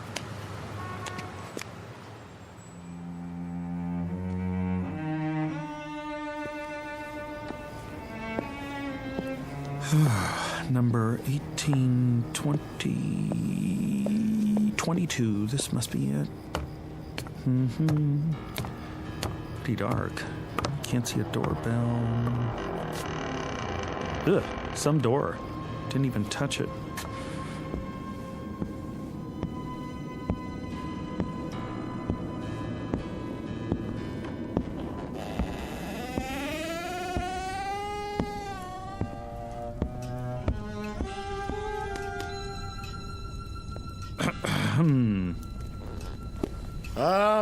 All right, I see you there. Stop skulking around.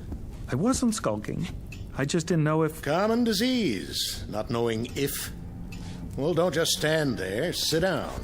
Okay, where? Try that pile of books. Oh, you sure do have a lot of them.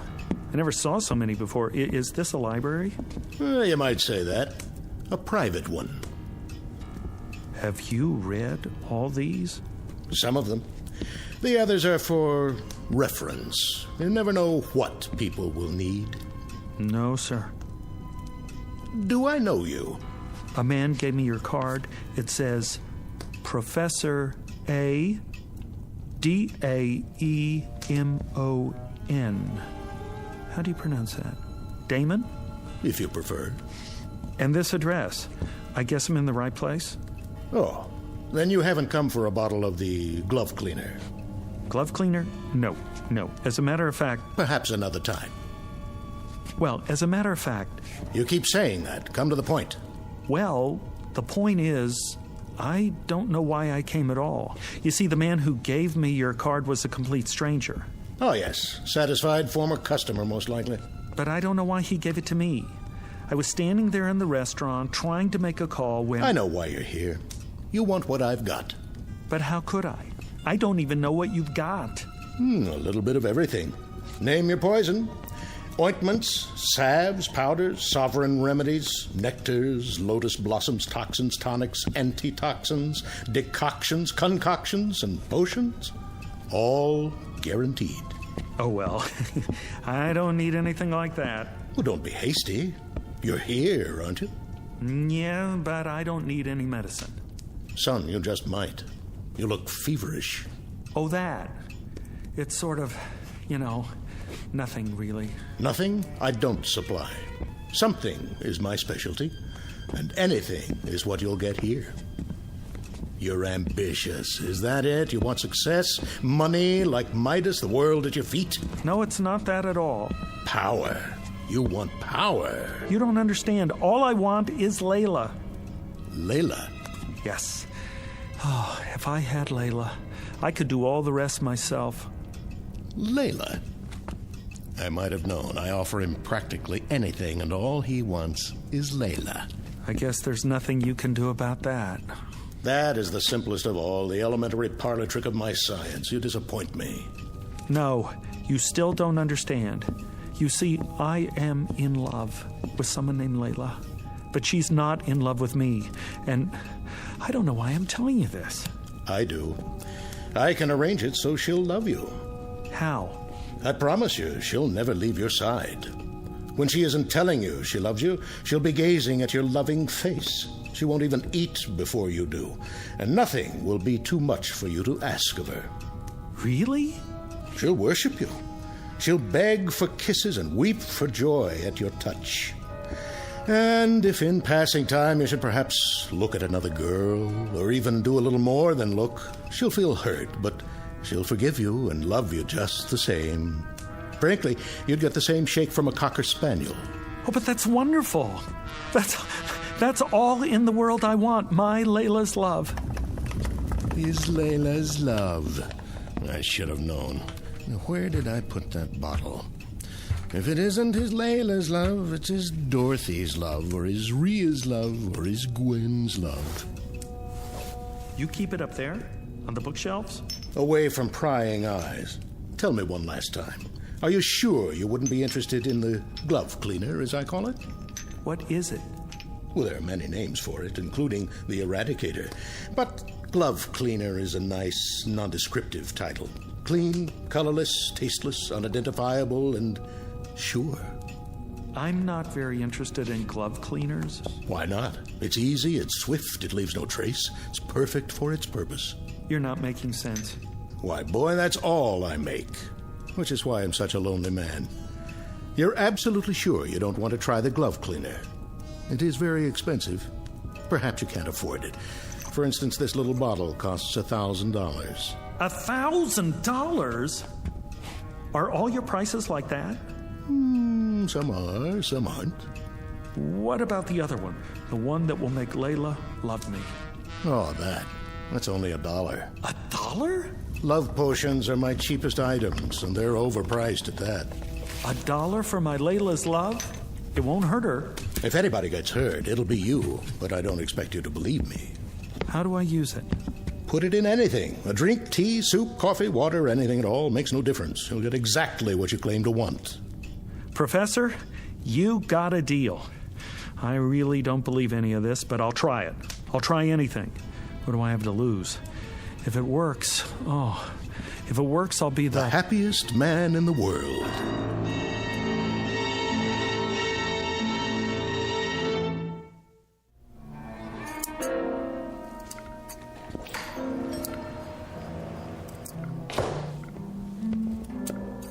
Yes? You're open. So it would appear. Lucky to find a flower shop open this late. May I help you? I certainly hope so. And the occasion? What? What is the event, sir? A prom, perhaps, or something along more somber lines? Somber? An injury, a lingering illness, leading to a departure. Dare I say, an interment? Oh, no. Nothing like that. Alas. A celebration! Ah. And what, may I ask, are we celebrating this evening? You may ask, and I'll tell you. We are celebrating fulfillment, contentment, consummation. Ah, the reading of a will. No. It's much more than that. A life sentence in the arms of my love without the possibility of parole. My condolences. We have some lovely wreaths. Don't you understand? I'm talking about true love. The kind you want to shout from the rooftop. Sparks, fireworks. A boutonniere. No, something more. A wrist corsage, then. Or a tasteful nosegay. What is the biggest thing you have? In what respect? I know. A rose. By any other name. Color. How about blue? Yellow. Green? Pink. Red? White. Soul. For purity. An excellent choice, I'm sure. 1 dozen long-stemmed white roses. Will there be anything else? No. Yes. Champagne. And 2 glasses. Long stems on those, too. I'm afraid you'll have to visit your local vintner for those accessories. My sympathies to the blushing bride.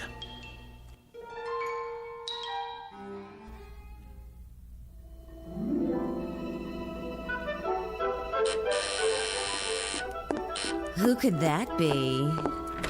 Yes? Layla, it's me. Roger, I told you I was busy tonight. Busy? How busy can you be in a dressing gown? I'm just about to put on my dress. Call me. When? Tomorrow. Just a minute, just a little minute. Flowers, see? And champagne. That's very nice, Roger. Thank you. Now, if you'll just run along. I couldn't have lasted the evening without seeing you, Layla. I'm sure that's not true. You don't know what it's like to love somebody, to love anybody so much, so desperately. No, I suppose I don't. It's good champagne. Just enough for the 2 of us. Now, that's not asking much, is it? All you have to do is give me 5 minutes for one drink. Roger, you are acting like a clod. A silly, stupid, sophomoric clod. I love you. Stop saying that. But you don't know what I went through to get here. My car was towed. I've been walking for the past hour. How can you be so cruel? All right, one drink. 5 minutes, and then you go. You won't regret it.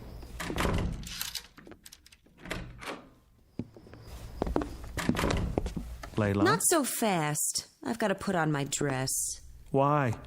You look like an angel. I know, but wait here. Ha-ha! It's like a new millennium.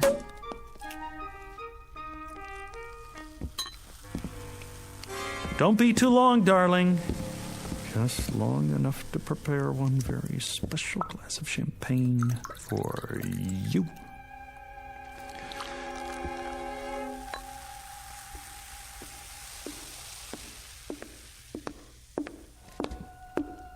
Well, let's get this over with. Wait, this one's yours. What's the difference? There's a little more in this one. If you say so. To us, darling.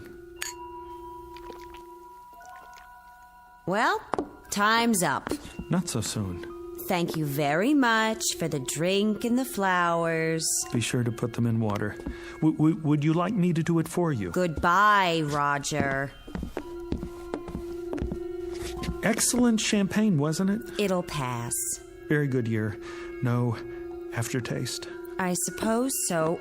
What are you looking at me like that for? In case it's my last look. All right, you've had it. The show's over. One last little kiss. Don't press your luck. But Layla... Roger, please, let's not prolong this. I haven't the time. All I'm asking is... Please go. Now. Look, I don't love you. I don't want you here. I don't even like you at the moment. Now go, please. If you're sure that's what you want. You look like a whipped dog. Oh, here. That's the best I can do. And it took all my strength. Thank you, I guess. Oh. What is it? I don't know. All of a sudden, I'm feeling a bit peculiar. You are? Roger, wait a minute. Perhaps I am being cruel. I don't mean to be. I understand. Do you? I'm sure I can do better than that. Let me make it a little nicer. If that's what you want.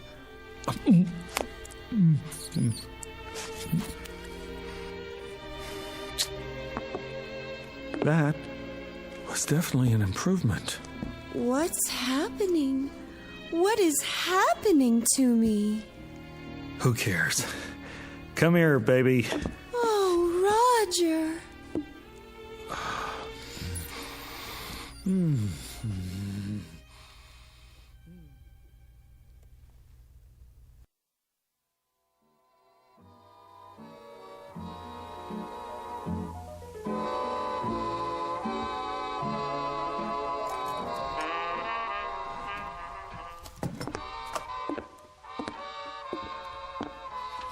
Can I get you anything, darling?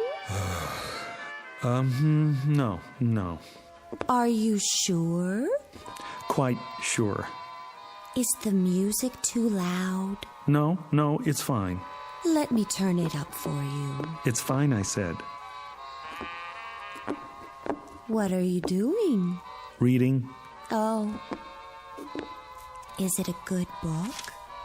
Great. Because if it isn't, I can get you another one. Layla, would you sit down, please? Of course, darling, if you want me to. Here? Oh, I meant somewhere else. All right, my love, if that's your wish. I'm sorry if it bothers you. It's just that I love to kneel at your feet. Well, kneel in a chair. Okay. Which one, darling? Anyone. Doesn't matter. Darling, Yes. do you want your slippers now? No, thank you. Are you sure? I got them especially for you. They're the best the store had. They make my feet hot. Oh, well, if your feet are hot now, I could soak my hands in ice water and then caress them. That might feel good. Do you think so? No, my feet are fine. You have the most beautiful feet, like a dancer.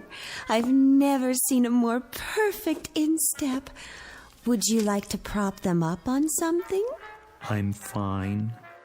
I know. Do you want to smoke your pipe? I don't think so. Why not? It burns my tongue. I'd be happy to break it in for you. I could smoke it all day while you're at the office, and then when you come home... Thanks, Layla, but no thanks. You're welcome. Oh, darling, I'm so sorry. I'll get you a cigarette. Don't worry about it. I should have put fresh cigarettes in the box by your chair. Here, I'll light one for you. Am I doing it right? Fine. Would you like me to rub your back, darling? You just finished rubbing my back. I know. It's just that I adore touching you, and I'd be glad to rub it again. Maybe later. Am I disturbing your reading? No. Did I disturb you by asking if I was disturbing you? No, dearest, not at all. Oh, Roger, I love you so much. I'm so happy you're you. You're just perfect. I love to say I love you. I love to love you. I gotta get out of here. You do? I have an appointment. You do? Almost forgot. Hand me my jacket. Of course, here. I'm sorry I didn't press it for you. Will you be long? I don't know. You don't? I may be late. Would you like me to go too? No. No, won't be that late. Why don't you stay here and hug my pillow or something? Is anything wrong, Roger, darling? No, dearest. It's just I got an appointment and I'm late and I need a little air. While you're gone, my love will grow and grow. And when you get back, do you know what will happen when you get back? I promise you that... I promise you that when you get back, I'll make you the happiest man in the world.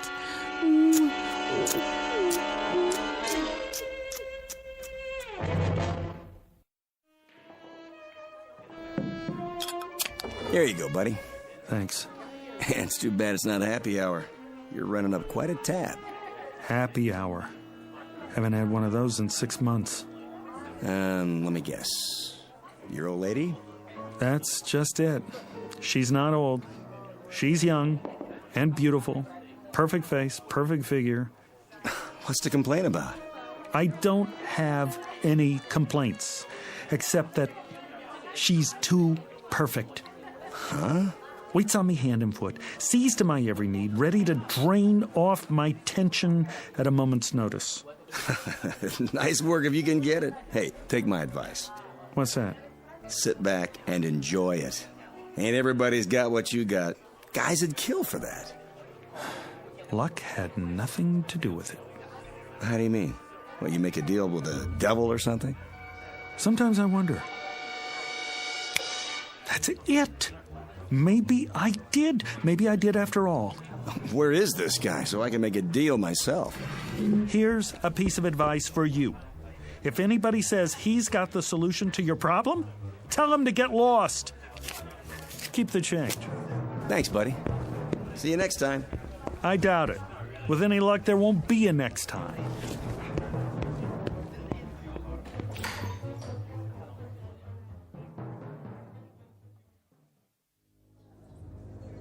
Have a nice night now here. I will, Margie. You take care. Excuse me. Be just a minute, sir. There's room at the counter. Hello? Yes? You remember me, don't you? Can't say that I do. You must. I was here once before, tying up the phone, caused quite a scene, I'm afraid. People lined up out the door. When was this? 6 months ago, exactly. You don't say. Been in here much since then? Not once. I didn't think so. I was desperate to make a call, you see. I kept standing at the payphone, dialing over and over again, and everyone got terribly irritated. Happens sometimes, but I can't say I remember you. Listen, there was a man here that night, middle-aged, carrying an overcoat and a package. He said he was late for a meeting uptown. He bought his way to the front of the line, and when I finally left, he gave me some advice. Handed me his business card, this one right here. What's this now? So he told me to go to the address on the card, said it would solve my problem. I don't know anything about that. That's fine. What I want to know is, do you remember the man? Is he a regular customer? Because if he is, I have to find him and ask him what happened to his problem and what he knows about the address on this card. Anything at all. Sorry, mister. I can't help you. People come and go all the time. Could have been anyone. Then at least keep the card. And if you ever see a man trying to give out one like it, grab it, tear it up. You can't imagine how much grief you'll save some poor soul.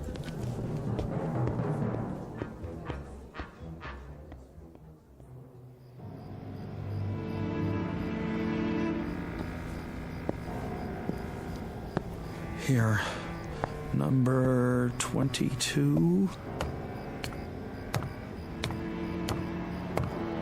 Yep, same as before. Now the second set of doors. Here we go.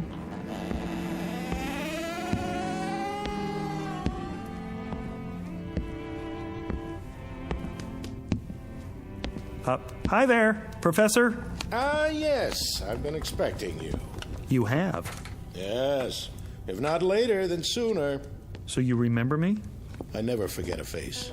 I rather thought you'd like to hear how things turned out. Oh, I know how things turned out. That potion really works.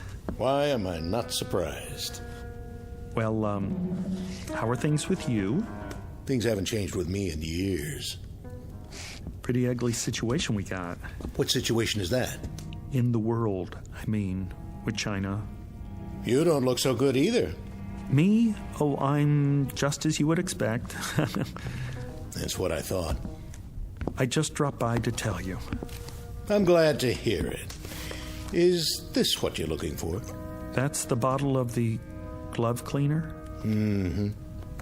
You sell much of that stuff? Now and again. What's in it? See for yourself. No color, no odor, nothing that leaves a trace, no way to detect its presence. And it's sure. Guaranteed. It's what you came for, isn't it? Me? No. Not at all. How much did you say? $1,000. And it's painless. Of course, it's perfect for its purpose. The only thing of its kind in the world. Interesting. She loves you as I said she would, doesn't she? A constant love, and nothing you can do to her will change it.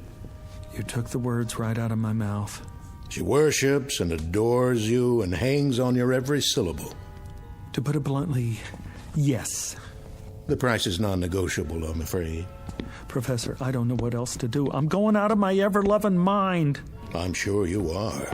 I can't stand it anymore. It's only natural. I never imagined there was such a thing as being loved too much. Well, you wouldn't. Isn't there an alternative? Some way we could just quiet it down a little. If there were, I'd be out of business. You must have a potion that will transfer a little of her love to someone else, like a nice little teacup chihuahua, for instance, a Labrador retriever, St. Bernard. Not a chance. She's all yours. But she's so nice to me. So very good, night and day. The glove cleaner is the only way. I'll put it back. I can't do that. There must be another way. This is the only way. You don't know what it's like. All the time. Love, love, love. It's enough to give you diabetes. I do know. How do you think I came to invent the glove cleaner? But $1,000, that's all my savings. It's always that way. No trace. Absolutely undetectable.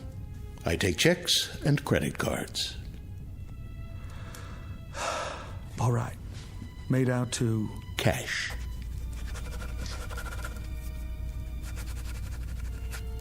One thing I must caution you about. What's that? Use it immediately. Do you hear me? Immediately. It's imperative, and you must use it all. Why? Will it spoil? No, but you will. Once you delay, you're lost. Believe me, if you fail the first time you try to use it, you'll never have the courage to try again. Never. Goodbye, Professor. Farewell.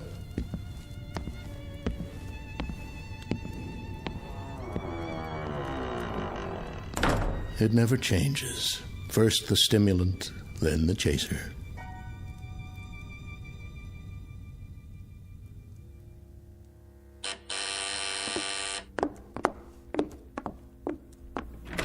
My darling. Hello, Layla. Come on, take the chain off. Of course I will. Oh, Roger, I'm so glad to see you. I know you are.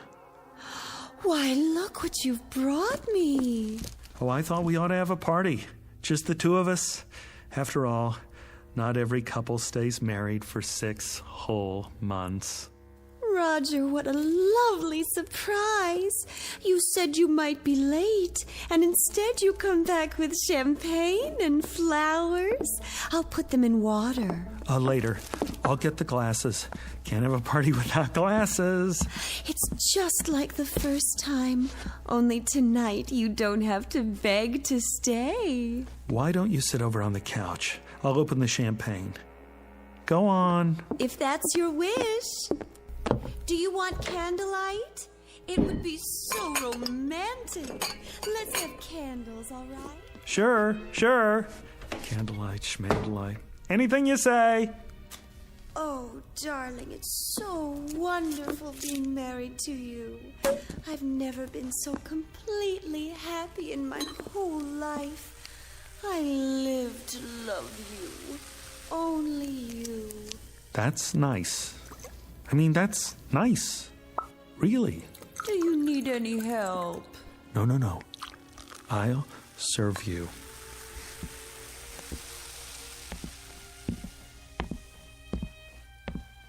Sweetest, how did you happen to think of champagne?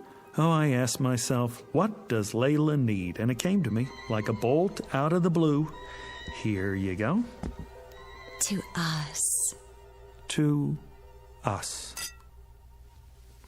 I remember the first time you brought me champagne, how you looked. Your eyes were filled with longing, and you watched me so sadly because you thought it was going to be our last drink. Isn't that what you were thinking? Right. I remember. Go on, Layla. Drink up. Lover. Hmm? My sweet lover Marshmallow, sit here. Why not? Go ahead now. Drink up. I'm not very thirsty. Good to the last drop. I'm not sure it's a good idea this time. Why not? Sit closer. Careful. What's this? What's what? Between the cushions. Have you taken up knitting? In this book, Dr. Spock? I've got news for you, my sweet little rabbit. Rabbit? I just got word from the doctor. What are you talking about? The test came back today, and it's positive. Isn't that wonderful? You don't mean you're... Oh, darling, we don't need champagne. We've got each other, all three of us. I suppose I could have just a sip. That won't do any harm. No, don't. Maybe just a little toast to celebrate. Not now. Give me your glass. I'll pour it out. Are you sure? I'm sure. I couldn't have done it anyway. I could never have gone through with it. Think of it, darling. This is only the beginning. We're going to be even happier than we are now. And it'll go on like this for the rest of our lives. Yes. The rest of our lives.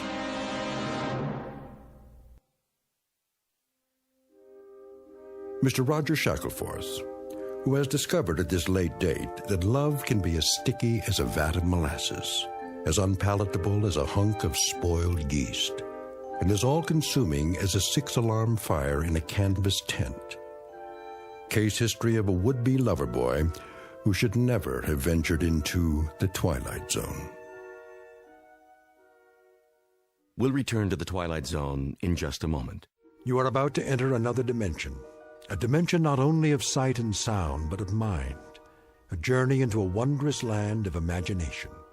Next stop, the Twilight Zone. Hi, this is Stacy Keach. I'd like to take a moment to tell you about our Twilight Zone website at twilightzoneradio.com. At twilightzoneradio.com, you'll find the latest information on these Twilight Zone radio dramas, including behind-the-scenes photographs, plus the newest product releases, trivia contests, ways to contact us, other Twilight Zone-related info and merchandise, plus links to other fascinating websites. So make your next stop twilightzoneradio.com. Visit twilightzoneradio.com to purchase these Twilight Zone radio dramas on cassette and CD, or call toll-free 1-866-989-ZONE. That's 1-866-989-9663.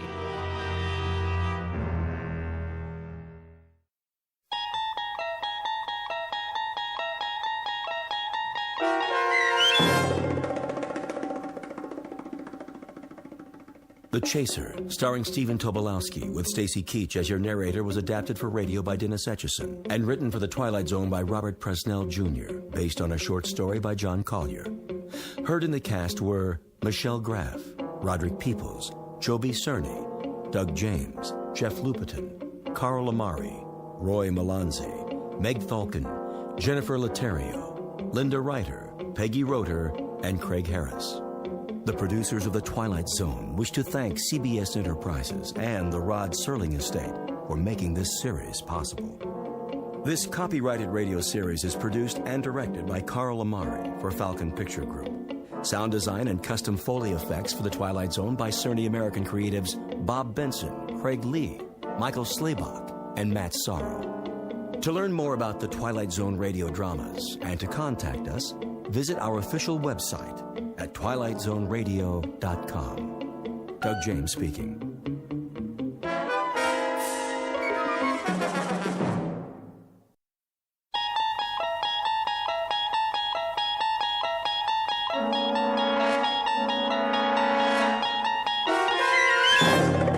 You unlock this door with the key of imagination. Beyond it is another dimension. A dimension of sound, a dimension of sight, a dimension of mind. You're moving into a land of both shadow and substance, of things and ideas. You've just crossed over into the Twilight Zone.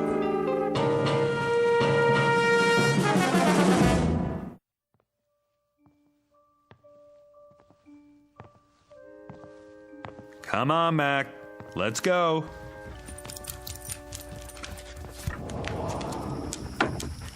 Out in the backyard. You got plenty of water, big guy. What's the matter? Something out there? Hey, maybe it's a squirrel.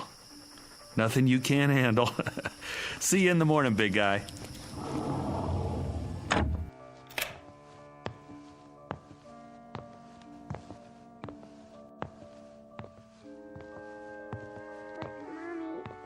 like to sleep by myself. I know, honey. It'll be all right, I promise.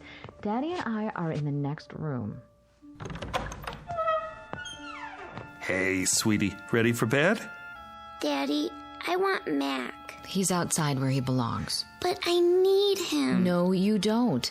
This is where you belong, in your room. But You're a big girl, aren't you?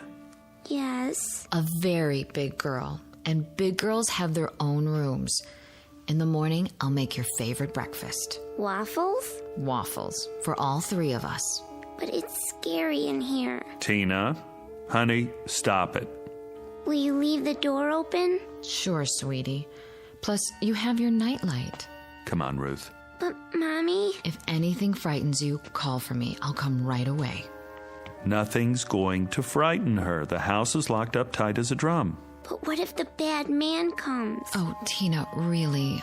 Hey, then Mac'll get him. He's a good dog, isn't he? Yes. Go to sleep now. Can I have a drink of water? Of course.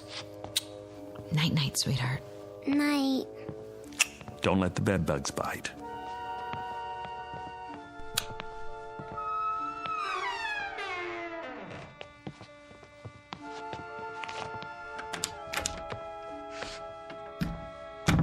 She's been scared of her own shadow lately. Yeah, separation anxiety. New room and all. Did you hear what she said? The bad man. Where did she get that? Maybe she's onto something. What's that supposed to mean? Like Mac. He hears things, doesn't he? He's a dog, Chris. Well, kids hear things. See them, too. Oh, I remember when I was little, my sister used to tell me about the nighthawk. The what? That's a good question. I never did find out. But she'd say, the nighthawk's gonna get you. Kept me on my toes. What a mean sister. Maybe she was just looking out for me. I thought I saw all sorts of things. Face in the window, something in the yard. You would. Just the same, maybe there are things we can't see. Just kids and animals. That's enough, Chris. Like when Mac hears a squirrel or smells another dog down the street, but we can't because we don't have the senses. Next, you're going to tell me that there is a bad man. I didn't say that. Now I won't sleep a wink. That's not what I mean. Oh, what do you mean? Nothing. I don't know what I'm talking about. No, you don't. Come to bed. Sorry. You should have been a science fiction writer. Visible world. Nice. Makes me feel all safe and secure. I said I'm sorry. Well, this is the real world. Remember that. I'm turning out the light.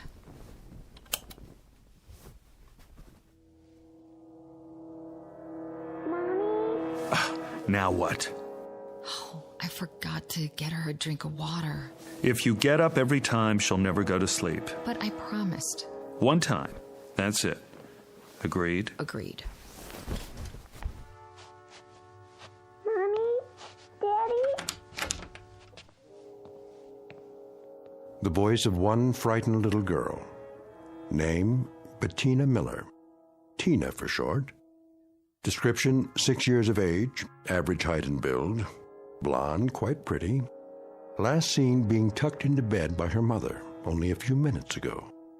Last heard, there's the rub as Hamlet puts it, for she can still be heard quite clearly, despite the curious fact that very soon she won't be seen at all. Not by her father or mother or anybody else. Present location? In the next bedroom, or so it seems.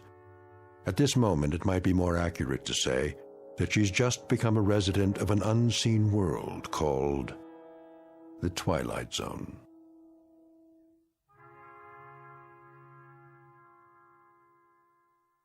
And now, The Twilight Zone and our story, Little Girl Lost, starring Stephen Tobolowsky, with Stacy Keach as your narrator. Chris? Not again. But she sounds so scared. Yeah. Mommy? Listen to her. I'm going. Where are my slippers? I don't know what's wrong now. Yeah. I'll talk to her one last time. All right, sweetie, Daddy's coming. Quiet, Mac! What's the matter now, Tina? Where are you? Against the wall? Here I am. Take my hand. Tina, where'd you go? Did you fall off? I'll lean down and... Not against the wall, huh? Did you roll under the bed? Take it easy, I'm here. Tina, where are you? Over here. Come on out, baby. You must have crawled under the bed. Now reach out. Reach out for my hand. What happened to you? Where in the... Hold on. I'll get the light switch. Daddy, help me. I'm trying, baby, but I don't see... Chris, what is it? I don't know. What's the matter? She's not here. What do you mean she's not? I turned on the light. I can't... Tina? Mommy's here. See for yourself. This is ridiculous. Tina? Tina! I already looked under the bed. All the way to the wall. It's clear. There's nothing. Mommy, pick me up. I'm trying, baby.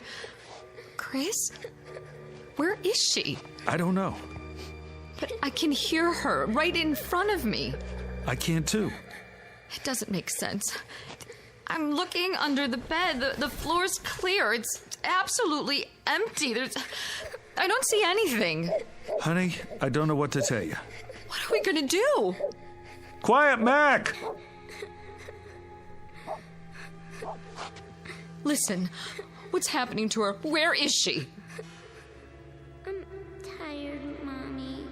Going to sleep now.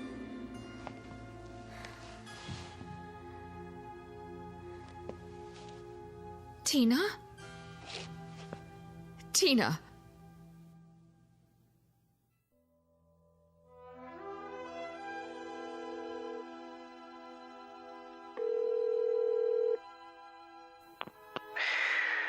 Hello? Bill. Yeah. Bill, it's Chris. Oh, hi. What time is it? Can you come over? When? Now? I'm sorry, but it's an emergency. What's the matter? It's Tina. What happened? That's just it. I don't know. You don't... She's disappeared. From the house? You mean she wandered off? No. Somebody took her? She hasn't been kidnapped. Well, then what? I can't explain. She's here. Is she injured? I don't think so, but... So she's okay?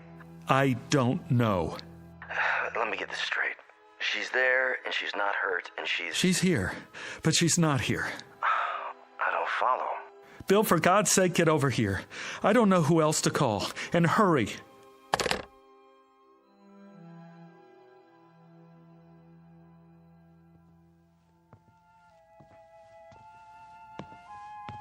She's still asleep. That's what it sounds like. Ruth, stand up. Shouldn't we wake her? I called Bill. Bill? He's coming over. He's a physicist. Maybe he can... What do we need a physicist for? It's all I could think of. Shouldn't we call 911? And tell them what? That our daughter rolled off the bed and now we can hear her, but we can't see her. Oh, God.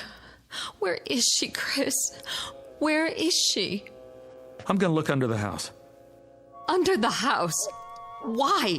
There's no hole in the floor, is there? Not that I could see. Oh, I better let Mac in. He's going to wake up the whole neighborhood. Sit on the edge of the bed. Wait here for me. Get the flashlight. It's in the kitchen. Right.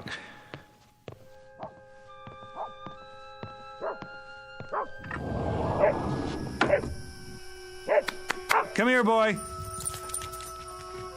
Mac, where are you going? Mac! What's wrong with him? He's after something. Like he's got a scent. He's trying to get under the bed. Grab him! I can't! Where did he go? I don't know. Step back. He's got to be under there. Mac, come on out, boy. Here, Mac. He's not, is he? Now, don't jump to conclusions. He's with Tina.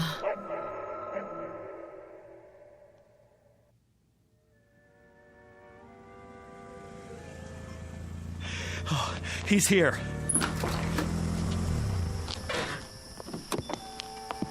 Bill. I got here as fast as I could. Thanks. What's up? I'd tell you if I could, but you wouldn't believe it. Try me. I wouldn't know where to start. You better see for yourself. See what? They're in the bedroom. You remember Bill, honey? From work? Ruth? She's still asleep. Listen. Where's your daughter? Under there? Take a look. I don't see anything. Neither do we. Do you have a flashlight? Here. You were right. About what? Don't believe it. Let's move the bed. Bill, where is she? I'm about to lose my mind. Well, at least she's breathing normally. So she must be okay. Take the other end. Got it. Wait. It's not that heavy. We'd better mark where the legs were. Why? Do what he says. Anything will work. You know, those books in the corner. Put one on the floor here and here. I don't see. Thanks. Now, from the front, lift. Right. Two more under this end. Here? Perfect. Now, lift it away from the wall just a few feet. There. All right, now set it down. Okay. You can still hear it. That's her breathing? Yes. And these 4 books mark where the bed was. The sound of her voice is inside the rectangle. The dog was too a while ago. Dog? Mac. I let him in the house and he ran straight for this spot, dove under the bed, and poof. He was gone too. But we could still hear him. Not now, though. Not now. You felt the entire area? All over, several times. And? Nothing. Okay. What are you doing? Stepping very, very carefully into the rectangle. Looking for... the opening, maybe. I want to cover everything between here and the wall. The opening to what? I don't know yet, Ruth. Quiet. There. Do you hear? I hear. You're moving as if you're afraid you're going to step on her. But there's no hole in the floor. You can see that. Yes. Why are you moving your hands? To cover the air above the floor as well. I did that. We both did. Well, maybe not every inch, but... All right, take it easy. I'm almost at the wall. I don't get it. Get what? It's not in front of the wall. So that means it must be... Bill! Look out! Your hand's going into the wall. Pull out! Pull out! I guess I found it. Found what? Bill, what was that? Your whole hand disappeared into the wall. It did. I saw it. So did I. This must be it. What is? The opening. To where? I'm not sure. But off the top of my head, I'd say... to another dimension.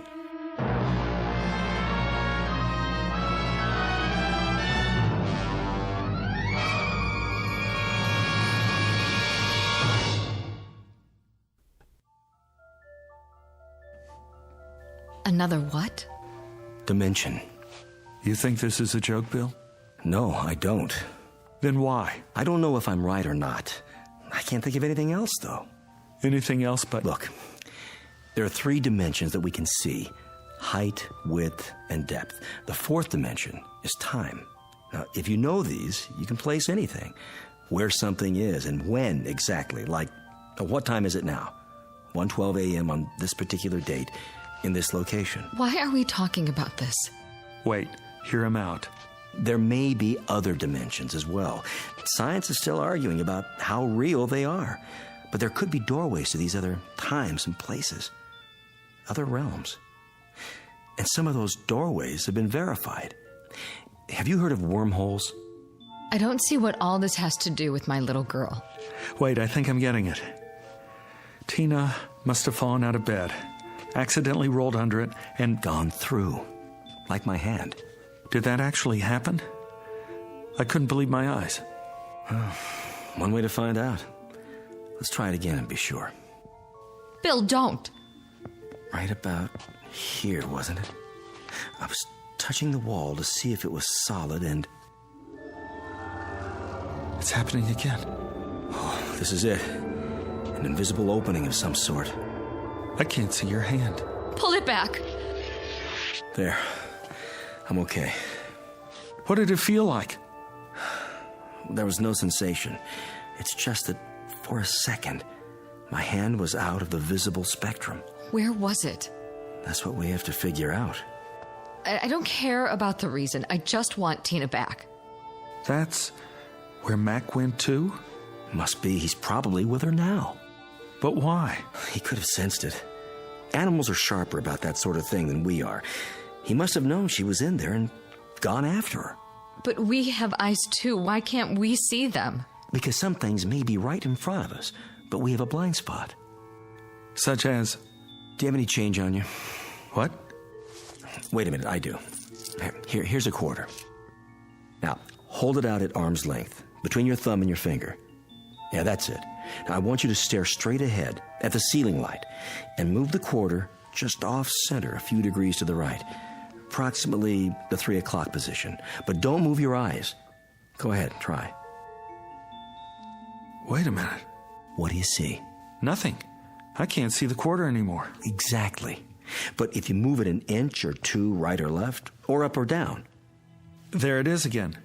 It always was there, right in front of you, but you couldn't see it.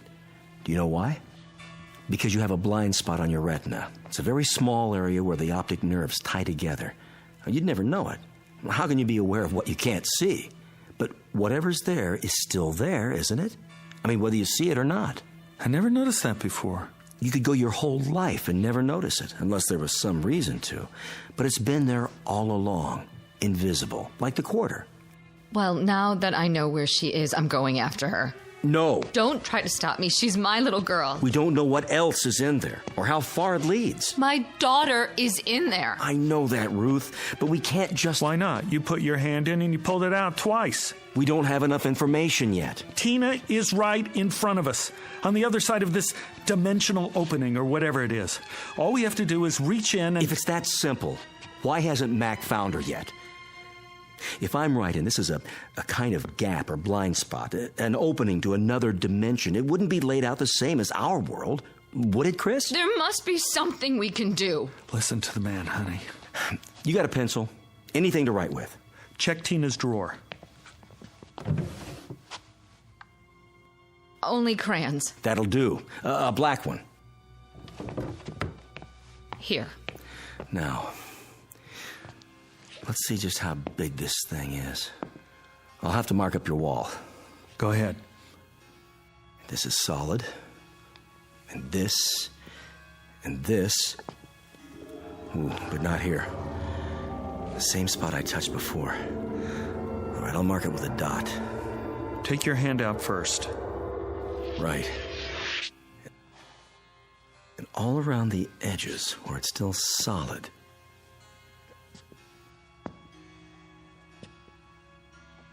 There. These marks form a rough outline of the opening. And you're saying it's always been there? Oh, my God. That's why she didn't want to sleep in here. She knew somehow. She could have fallen through at any time. Oh, I doubt it. Why not? Because locations are in space and time. The fourth dimension, remember? Lord knows, I'm no expert on this, but... Well, it's still pretty theoretical, but for now, I can connect the dots in at least 2 of those dimensions. So you're establishing the perimeter? As best as I can. I suspect that junctures, like this, are anomalies, freaks of nature, or of the space-time continuum, if you prefer. Occurring, well, who knows how often? Rarely, though, I'd say. hope. Now, if I take these points and extend them geometrically, and then draw lines to connect the limits, we should see the projected boundaries of our so-called doorway. That's it. The outline? All right, let's step back and see what we've got. Kind of a vertical rectangle. Looks like a doorway, all right. Not quite symmetrical, and a bit small. About 3 feet across, maybe 4 feet tall. Exactly the size of Tina. She could have stepped through. Do you still have that quarter? Here. Throw it. What? At the wall. What for? It's a test. Toss it between the lines, and we'll see what happens. Okay, here goes.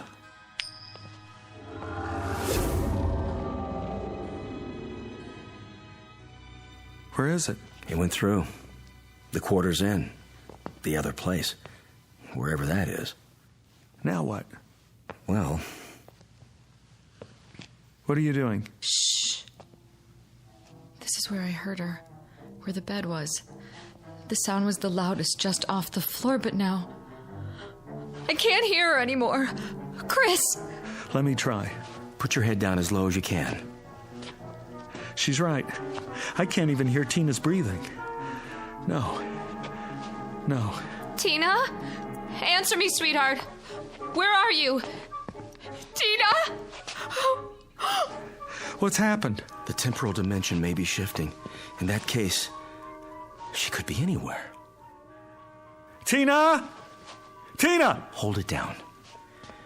You hear anything at all? No. She's gone. Get up, Ruth. Move around, both of you, and keep listening. What's the point? It's a chance. Do it.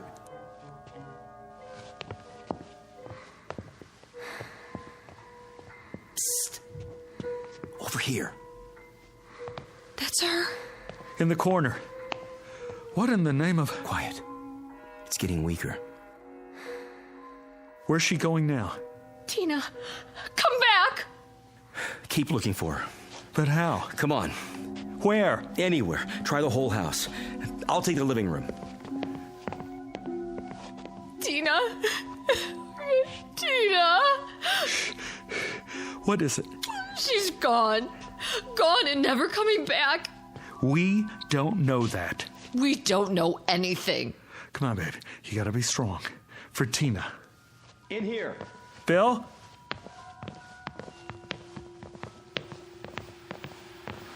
What are you doing by the television set? Put your ear next to mine. Daddy, I want my dolly. Tina? I'm here. Mommy, I can't see you. What is this? First, she was in the bedroom, now she's in here. I've told you what I think, Chris.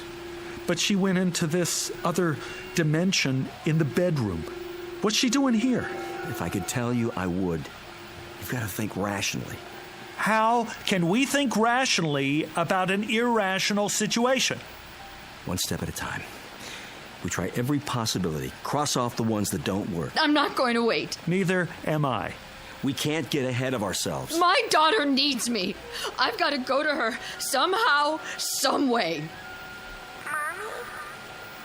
Daddy, help me. Help me now.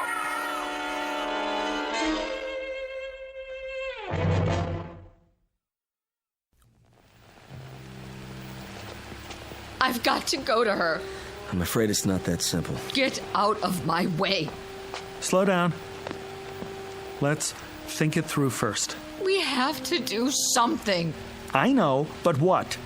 She could be somewhere else entirely now. Are you saying it's hopeless? Chris, if she's beyond our world, everything's different where she is. The normal rules don't apply. The slightest movement on her part might seem, to us, to be all over the place, but she might just be turning over in her sleep. Then what do we do? I have an idea. Call him. Who? The dog. Call him. Hurry. Mac! Here, boy! That's it. Here, that's a boy. Dad? There she is. I hear her. Where are you taking me, Mac? I don't want to go. Stop it. Tell her to go with him. Tina! She hears you. She hears you. Go with Mac, baby. Please, go with him. Where are you? Here, baby. I'm here. Just tell her to go with the dog. Sweetie, go with Mac. Right now, baby. Where is he taking me? Where we are. You want to be with Mommy and Daddy, don't you? Yes. Then go. Will he take me to you? Yes, baby. He will. All right, Mommy. Hurry, Mac. Let's go. The dog should go back to the place where he entered. Yes.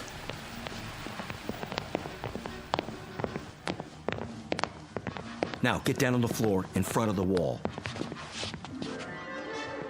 I don't hear anything. Call the dog again. Mac! Here, boy! Here! Nothing. Bill, can't we help her? It'll have to be the dog, Ruth. We can't take a chance going through ourselves. Why not? If Mac could do it. Mac has a better sense of smell and hearing. He might be able to find his way. Mac! Come here! Right here! Come on! I hear him. He's doing it! Man! What a mutt! They're not getting any closer. This way, Mac! Come! Tina? Mommy. I can hear him. But they're not coming through the wall. They can't see the opening where they are. Come to me, Mac! To me! Daddy? Bring her out, Mac! Now! Daddy, where are you? Here, baby. Right here. Just a little bit farther. Follow Mac. I can't see you. Mac, you better come. Right now. Why doesn't he do it? Maybe he can't. He's confused. If you can't see him, he can't see you. No, I won't have it. What are you doing? Reaching in. Stop! Pull your arm back. Tina, take my hand. No, Chris, it's too dangerous. Let go of me. My hand, Tina, take hold of it. I can't see it, Daddy. I'll lean a little further. See it now? No. Chris! Here! Here! Chris! Chris!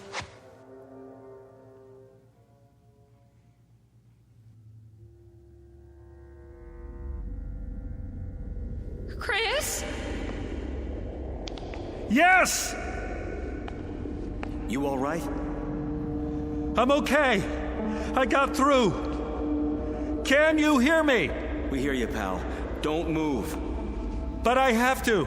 Don't move an inch, or you'll never find your way out. But I'm just here, on the other side of the wall. What do you see?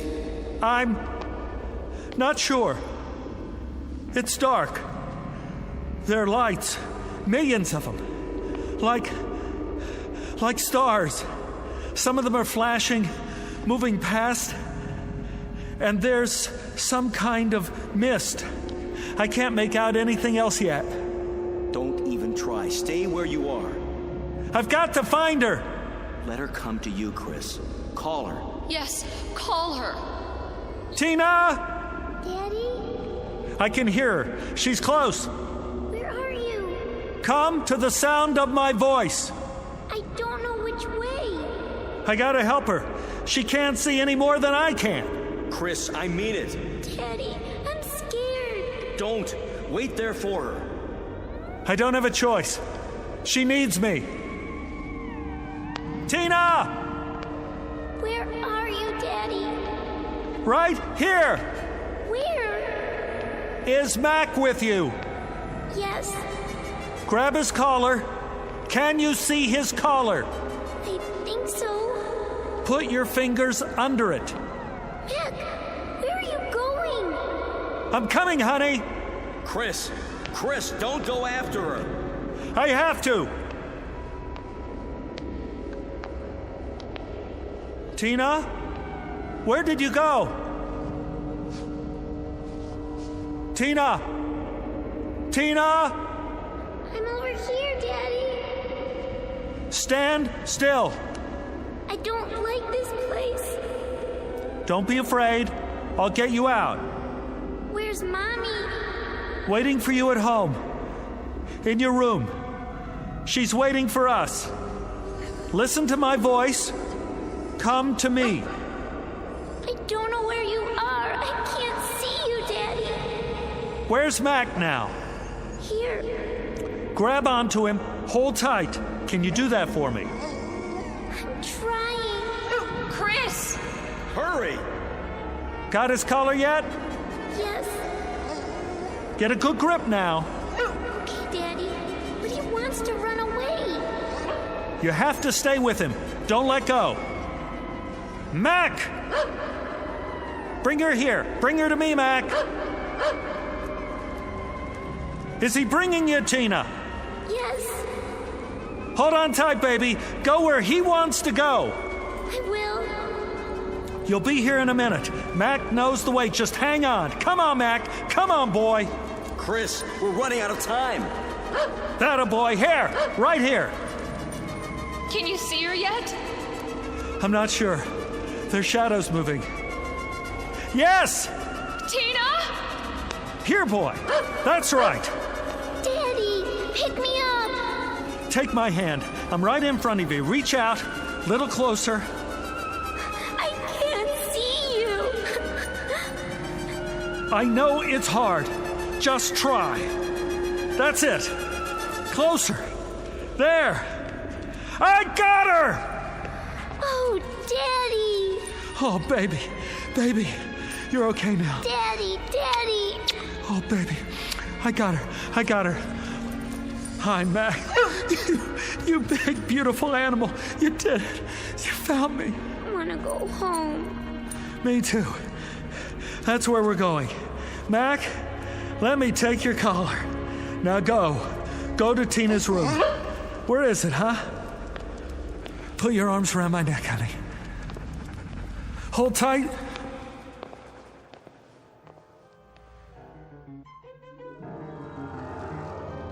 Here they are.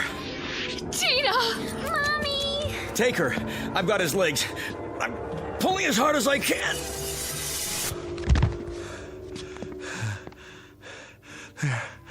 There. I told you you'd make it. Oh, Chris. How does she look? Fine. She looks beautiful. Mommy. Come on, honey. Let's get you out of this room. I better go with him. Sit down on the bed. Get your bearings first. Oh, man. What happened anyway? I pulled you out. Feet first? How did you do that? Half of you was still here. But I was walking around. You only thought you were. I was holding on to you the whole time. I didn't feel it. I know you didn't. How come you kept telling me to hurry? Because. Yeah? The opening was getting smaller. What are you talking about? The time element. At least that dimension was changing, or starting to. And if it had happened, we would have lost the location on both sides. For how long? I couldn't begin to guess. The opening was shrinking? See for yourself. Solid all over, now. Including the area inside the lines. It was closing up the whole time. You mean... Another few seconds, and it would have finished closing. With half of you here and the other half... there. I would have been cut in two. Yeah. Mac? Oh, you did good, Mac. Real good. How would you like to sleep in the house from now on? Keep an eye on things. Yeah, that a boy. Better put some boards on the wall for now, until we can figure out what happened and make sure it doesn't happen again. Can we do that? Well, we can try. Meanwhile, you might not want to let her sleep in here for a while. Are you kidding? No way. Tina will never have to sleep in here again. Looks like she got her wish after all. From the mouths of babes, huh, Chris? From the mouths of babes. And good old boys like Mac here.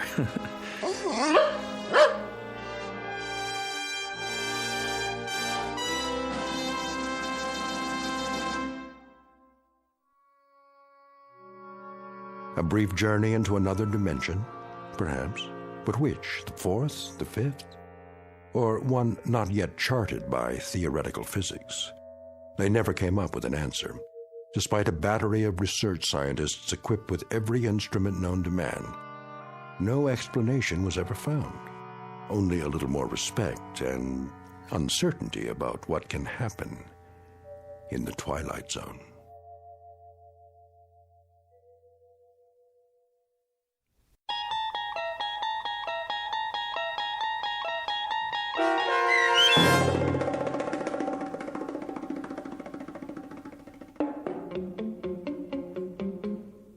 Little Girl Lost, starring Stephen Tobolowsky with Stacy Keach as your narrator, was adapted for radio by Dennis Etchison and written for The Twilight Zone by Richard Matheson. Heard in the cast were Alyssa Fraden, Dana Bokor, and Doug James. The producers of The Twilight Zone wish to thank CBS Enterprises and the Rod Serling estate for making this series possible. This copyrighted radio series is produced and directed by Carl Amari for Falcon Picture Group. Sound design and custom Foley effects for The Twilight Zone by Cerny American creatives Bob Benson, Craig Lee, Michael Slaybach, and Matt Sorrow. To learn more about the Twilight Zone radio dramas and to contact us, visit our official website at twilightzoneradio.com. Doug James speaking.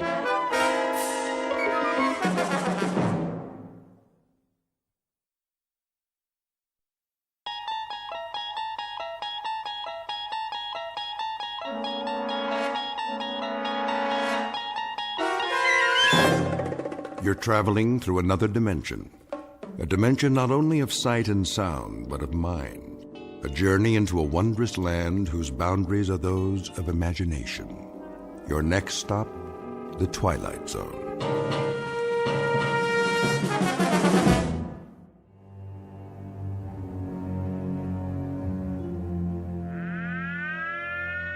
This is the Emergency Broadcast Network. The Office of Civil Defense has just announced a red alert. Enemy missiles are approaching the United States. Repeat, this is a red alert. Enemy missiles are approaching the United States at a high rate of speed. Arrival time is estimated at only a few minutes from now. All citizens are advised to get off the streets immediately and take cover. This is not a test. Repeat, this is not a test. The first missiles have just hit. Are we still on the air? How long do we have? Good Lord! It's actually happening. This is real, folks. This is not a test. This is real. How's that, Mr. Raiden? It should do nicely. The volume could be a bit higher, though. Higher? You gotta be careful not to break those speakers. I thought you installed subwoofers, state-of-the-art, as I requested. Oh, we did. For later. Wait till you hear them. When the explosion hits here, you'll really feel it. Good, good. I don't know where you got your sound effects, but you'd swear a bomb was going off outside. I mean a big bomb. That's precisely what I want. I got the other TV hooked up, sir, at the end of the hall, like you said. Let me see. Here's the remote control. You got your on, and then you got your off and your volume. Did you load the videotape? Sure did. As soon as the monitors go on, it starts rolling. Why don't you show me? All right, Mr. Raiden. Let's give it a test run. Look at that, would you? There's the street outside. Only now it looks like the beginning of World War III. Yes. Yes. This calls for something of a celebration. If you don't mind me asking, where'd you get the footage? Some special effects guys out in Hollywood? Oh, you might say I have my contacts. Given adequate funding, anything is possible. Yeah, some setup you got here. All part of the show, huh? This is not a show. It may be, let us say, an illusion. But this room is not an illusion. It happens to be the best designed bomb shelter on the face of the earth. But tonight it's for gags, right? Something of the sort. A practical joke, and I trust a most effective one. You could say that again, Mr. Raiden. When those sound effects start and that stuff goes on the TV, you'd swear the whole world was getting blasted. That's the general idea. I've got 3 guests coming this evening, rather special guests, and I wouldn't want them to be disappointed. Well, it fooled me, and I put most of the wiring in. A drink before you go, gentlemen, to a job well done? No thanks. It's getting pretty late. Are these friends of yours? How's that? You're doing all this to fool 3 of your friends. They must be, they must be real, like, special friends. Oh, they are. They are indeed very special friends. This, in a sense, is the moment a man lives his entire life for. Yeah, I bet. That about it, Mr. Raiden? Yes, I'd say that just about does it. All right, well, we gotta go. So long, Mr. Raiden. Good luck on your party. Party? Yes, you might call it the best party ever. Bye, Mr. Raiden.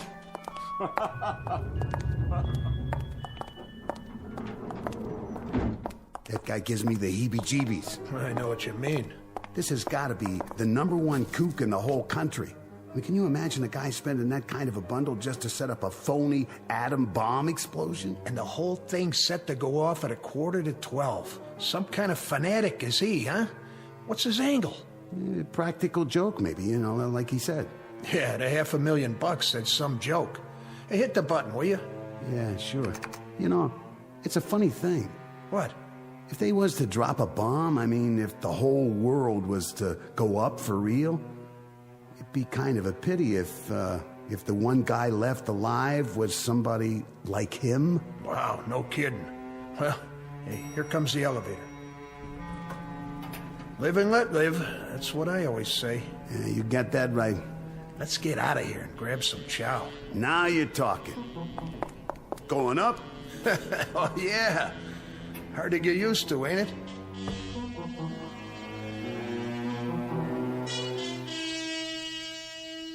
This is the basement of a fashionable midtown skyscraper and office building. It's owned and occupied by one Paul Raiden, whom you've just met.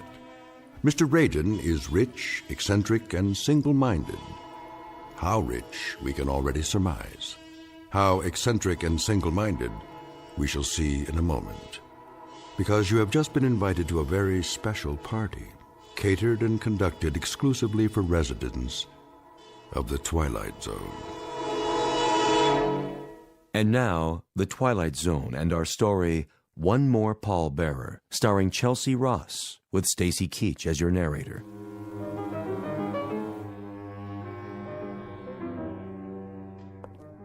And here's the main course, dear. Baked fish, just the way you like it. Splendid. Would you care for some more milk? Not just yet, Mary. Sit down, please. Oh, who could that be? I'll get it. No, you won't. I hope it's not one of the parishioners. Wait here. But you've been on your feet all day. Dinner will keep. Nonsense. I'll see to it, dear.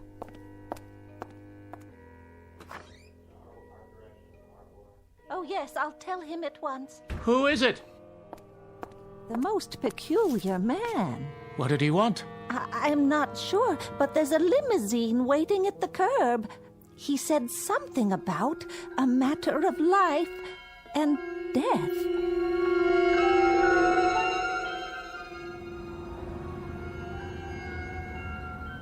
Odd, isn't it? He said exactly the same thing to me. And beyond that, Colonel, you've been told nothing. Hardly a word. The driver appeared at the club, something about an old acquaintance. And you, madam? I'm as much in the dark as you are. I was busy grading papers when that very strange man in the front seat came to my door. It sounded terribly urgent. I'll have a word with him. Driver! Yes, sir. Where, may I ask, are you taking us? Be there soon, sir. Yes, but where? Who do you work for? My employer wishes to remain anonymous. Well, isn't this mysterious? Like an Agatha Christie novel. But surely you can tell us if there's a life in the balance. Here we are. Where the devil? A very nice part of town by the looks of it. Please exit from the right of the vehicle. See here, if this is some sort of joke. I assure you, sir, it's no joke. Yet you can't even tell me who gave you your orders. It is an impressive building. You may use the private elevator. I know this building. That fountain. Elevator? To what floor? This one has only one button, and it says down. I'll enter the code for you. Well, if it doesn't go up, then it must go the other way, of course. This is outrageous. I demand that you return me to the Officers Club at once. Driver? Driver! It appears that we've been left to our own devices. It was ever thus. After you, madam.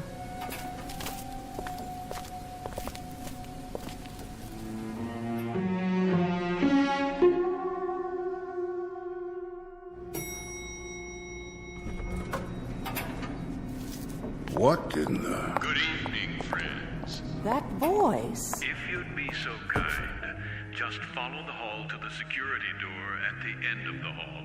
There's something vaguely familiar about the tone, but I can't quite... Enough. It's time to find out what this is all about. That's right. Just come in, if you will. See here.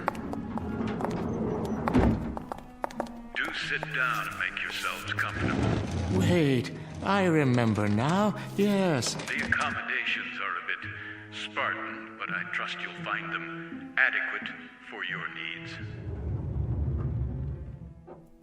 How good of you to come. Colonel Hawthorne, Reverend Hughes, and of course, Mrs. Langsford. I'm delighted to see you all. What? Such blank faces? Don't tell me you've forgotten. It's Raiden, isn't it? Aren't you Paul Raiden? You have an excellent memory, Reverend. And how about you, Colonel? Do you recognize me? Yes, I believe I do. You served with me once, didn't you? I did indeed. A second lieutenant. Yes. In an infantry regiment under your command. I recall it vaguely, and I seem to recall something else, too. It's not surprising that it doesn't come flooding back. After all, you had a few thousand men under you, a few thousand cogs in the great military machine. I was only one of those cogs. But then again, you didn't court-martial all of them, did you? That distinction you reserved for me alone. Oh, yes, I do recall now. You refused to lead an assault on a hill. Did I?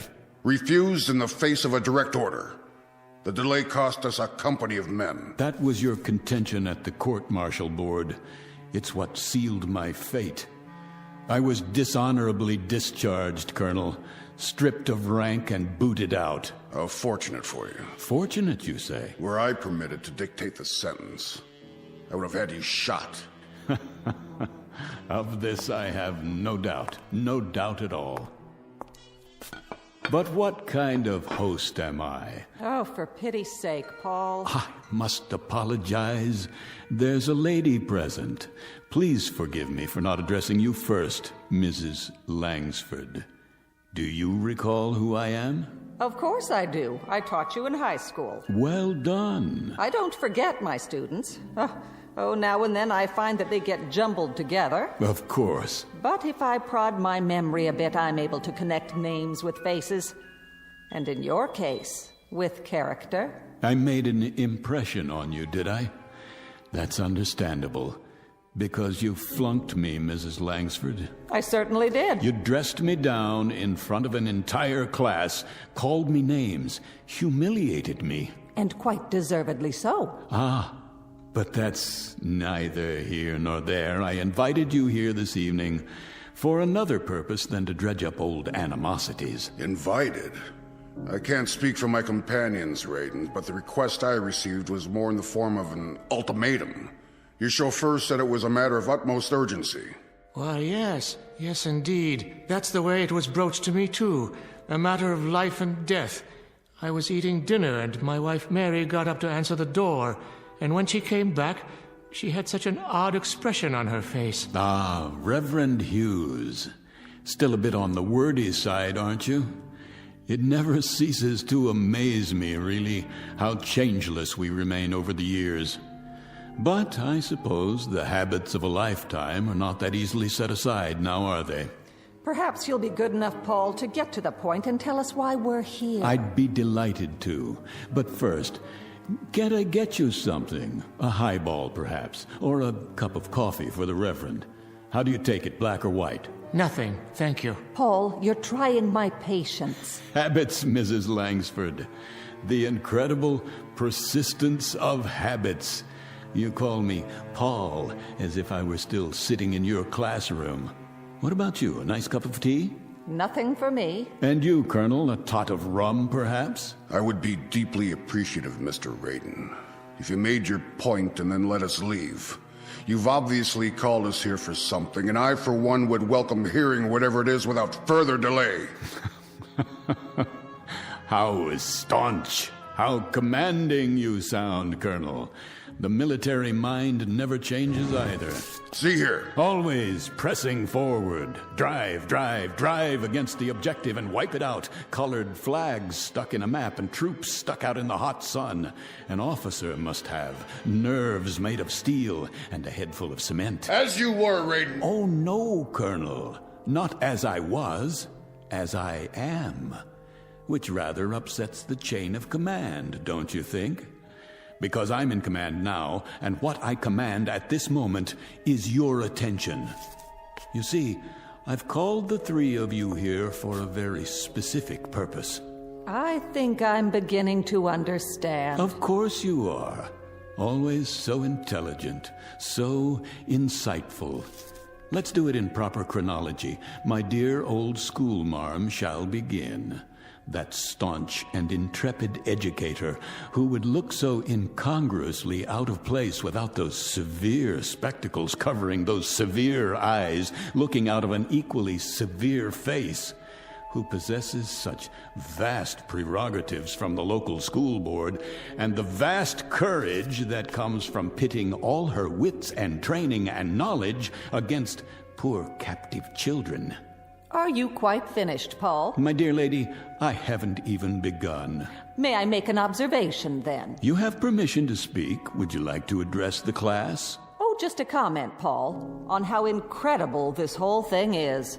That a man like yourself, a millionaire many times over, a big, important man who walks with kings and heads of state and industrial tycoons... You followed my career. How gratifying. How incredibly tiny a mind this kind of man must have, to dwell on an incident in a high school classroom of some 20-odd years ago, and to let it fester inside of him, as it's done with you. I've never liked humiliation, Mrs. Langsford, whether it occurred 20 years ago or in the past 10 minutes. Humiliation? All right, Paul, let's talk of humiliation. Let's talk of your humiliation. Mr. Raiden was caught cheating during an examination, caught red-handed. Oh, not a federal crime, of course, but perhaps just a bit commentative on the nature of the person. And when accused of the act, he tried to plant his crib sheet on an innocent student. How right you are, Mr. Raiden, that I stood you up on your feet and in front of the entire class I told you what you were. But no room then, was there, Mrs. Langsford, for just a moment of compassion? An iota of sympathy for a frightened and desperate boy? Oh, Mr. Raiden, I've dealt with frightened and desperate children all my life. And it might surprise you to know that I've given them more sympathy and compassion than learning. But neither sympathy nor compassion can be handed out wholesale like cheap bubblegum. The recipient must be worthy of them, and you never were. You were a devious, dishonest troublemaker. And for all your millions, my guess is that you are still devious, you are still dishonest, and I have no doubt that even now you're a troublemaker. You haven't changed either, Mrs. Langsford. Mr. Raiden, after so many years, what can be gained by... A great deal can be gained, Reverend. A great deal. But surely... You can go to the devil, Reverend. Raiden! You too, Colonel. And that's not a figure of speech. Tonight, my friends, just a few short minutes from now, you all most assuredly can and will go to the devil.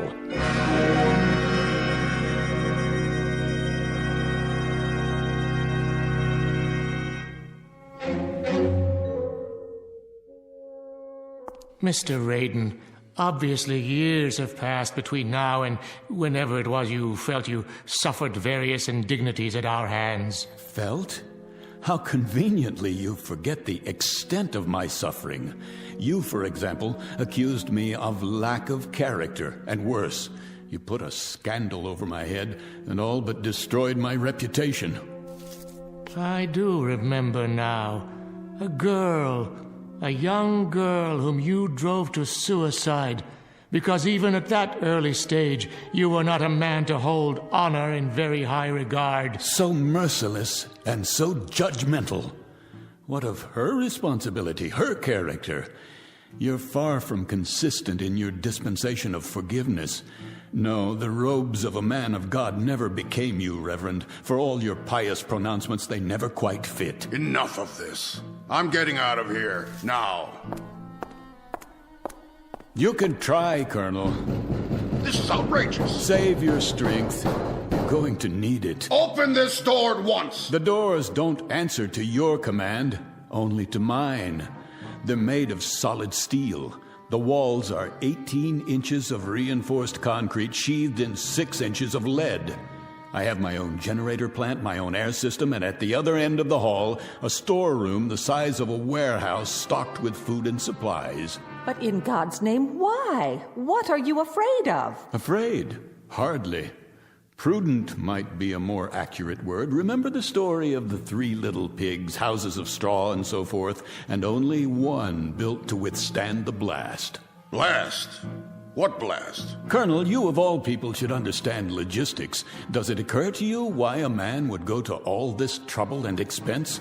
You've built what amounts to be a bunker. So I have. But we're not at war. Not at this precise moment. You're insane. Am I? This is the middle of the city. Ah, now you're getting warm, closer to the point. What are you talking about? About beginning a vigil, my friends. The long wait and the countdown to oblivion.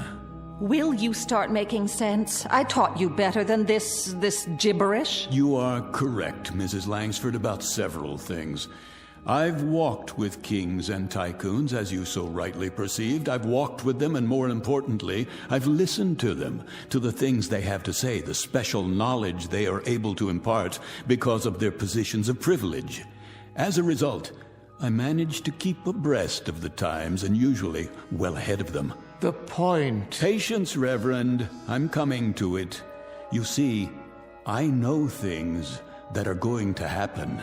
I pay informants, couriers, high-level attachés and the like for a service, information. And I pay them quite handsomely, I might add. What sort of information? Oh, the inner workings of certain, let us say, diplomatic agencies, military installations, information that's beyond top secret, but available if the price is right. You're engaged in espionage. Hear me out. 48 hours ago, I received a most interesting bit of news, or rather, several bits, meaningless in themselves, that together form one unavoidable conclusion, something that is known to perhaps only 6 men in the world. If you're trying to frighten us, it isn't working. Then let me give it a somewhat finer edge. This evening, this very evening, the world is coming to an end. Why, of all the... At 11:45, there will be no more city.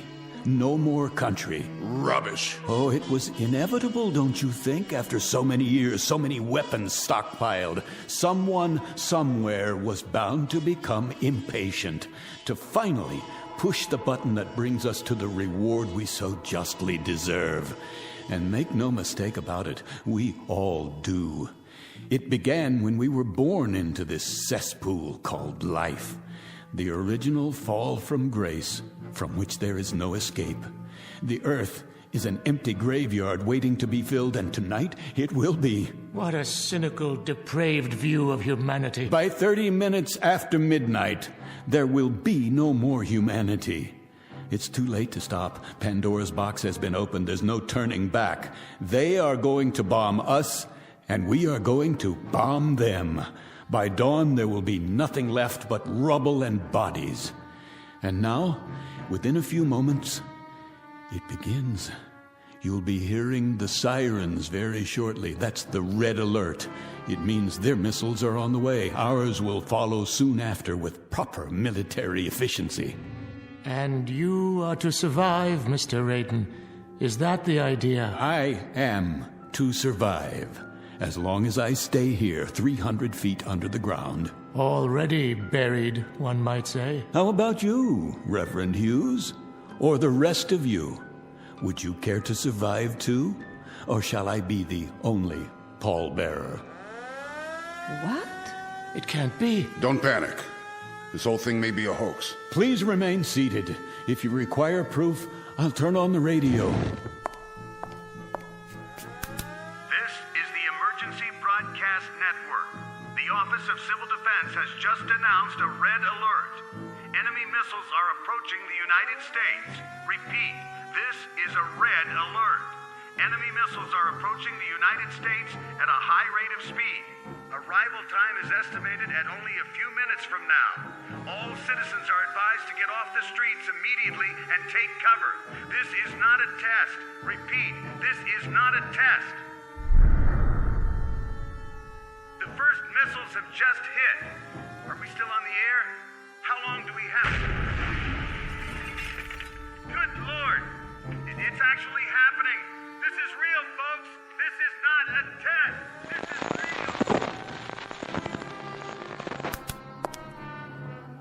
Comments? Perhaps a little military sophistry now, Colonel. A quote from General Grant or Lee or Patton. And you, Reverend, something enriching from the gospel? Oh, my, such silence, Mrs. Langford. Nothing in that vast reservoir, that Pilgrim's Progress mind of yours to fit this situation? No mental eraser you can use to wipe out reality?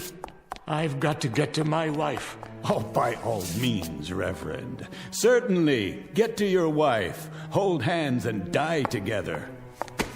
Take your hands off me. You turn my stomach, Reverend Hughes. You know that. Find your wife. I intend to. That's not what's on your mind. What's on your mind is what's on the Colonel's mind and the school marms over there. Your precious hide, your sanctified flesh.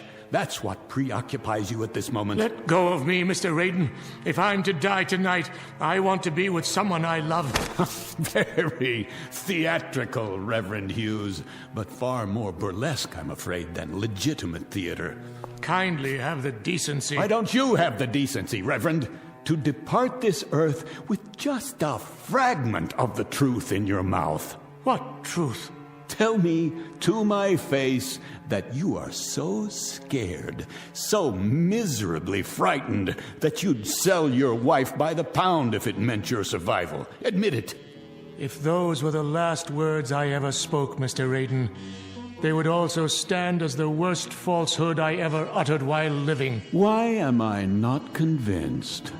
Will you open the door, Mr. Raiden? Will you let me leave now? Take a look at the monitor first. You might want to consider what awaits you outside before you open that door. How did you know, Raiden? How could you possibly have known exactly when? What difference does it make? If we leave now, we might make it back to our homes. Highly unlikely at this point, but I suppose hope springs eternal.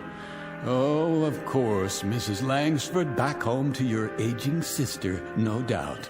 And you, Colonel, back to the club so you could die with your cronies amid all your medals and memorabilia. Whatever we do, it's none of your concern. My dear friends, shall we drop the pretense now, this instant? Shall we all of us now dare to speak the truth?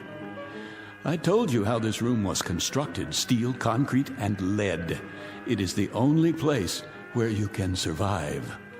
Now, what is all this nonsense about going back to your homes? You mean to say you'd walk out of here to certain death, when by simply staying where you are, you're assured that you'll live? Are we to understand, Mr. Raiden, that you will permit us this luxury? That you will allow us to stay in your fortress? Oh, indeed. Indeed, Colonel. As a matter of fact, it's precisely why I asked you all to come.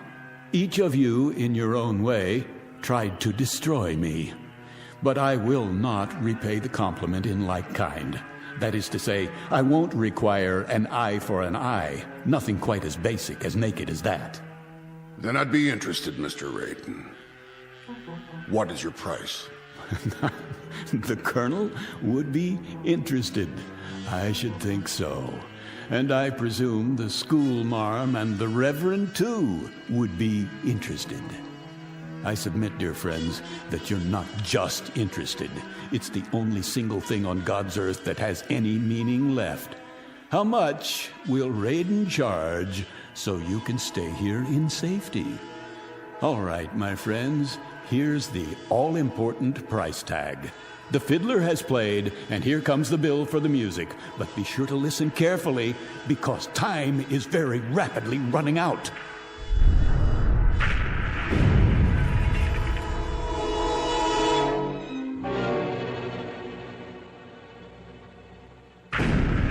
Say it, man. What is your price? You will, each of you, each one of you in turn, beg my pardon, ask my forgiveness, and if need be, you'll get down on your hands and knees to perform that function. Is that all? That's all. Our Father who art in heaven. I suggest you prepare your requests without delay. The first bombs have just exploded somewhere near the city. I assure you, the next ones won't miss.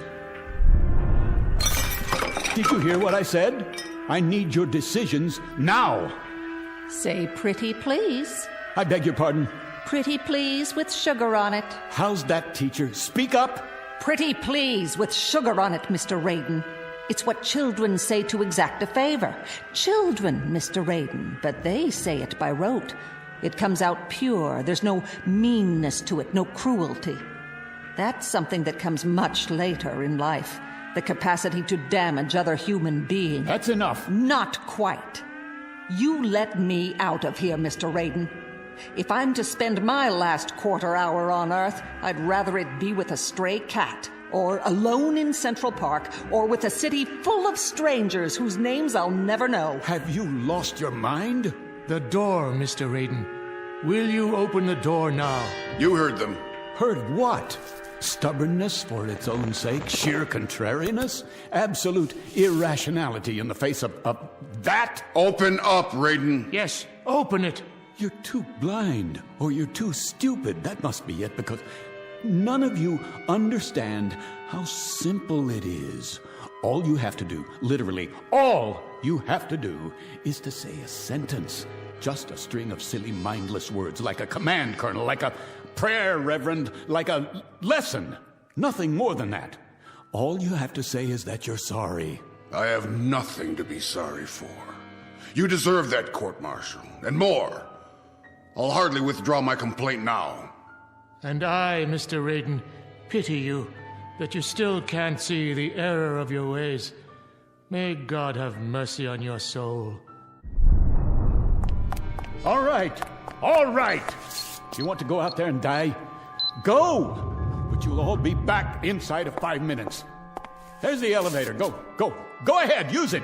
Carry the farce to its conclusion. Stand aside. Where are you going? Up there? To what? As far away from here as I can get. Do you hear that? Are you deaf? You still want to go up on the street? Why? To get a good look at the frenzy and the panic and the horror before you come back down here to your only salvation? Move away from the elevator. But you don't need to see it firsthand.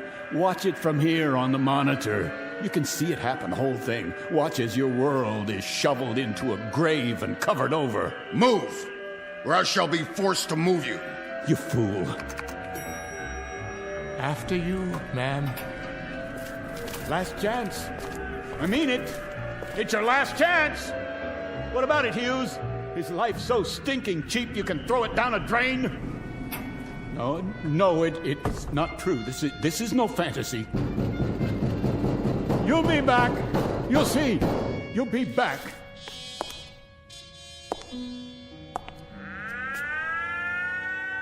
is the Emergency Broadcast Network.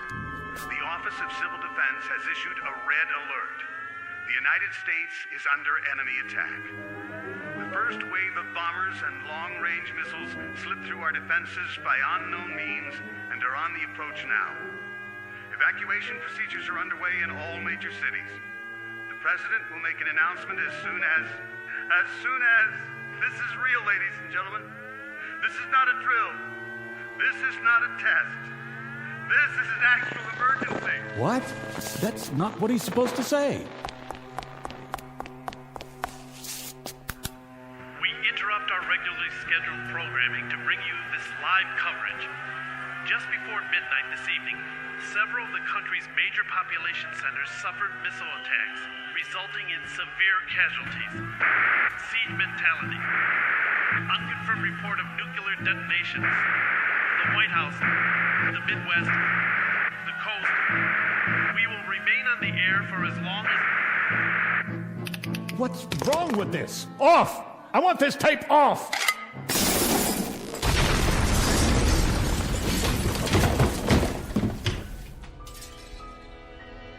That's enough. That is quite enough.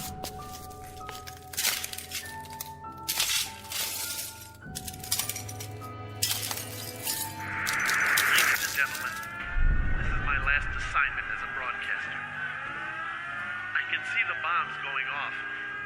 And now they're streaking down, lighting up the sky, heading directly for us. A great wind from the firestorm. If you can hear me, I want my wife and daughter to know that I love them very much. No!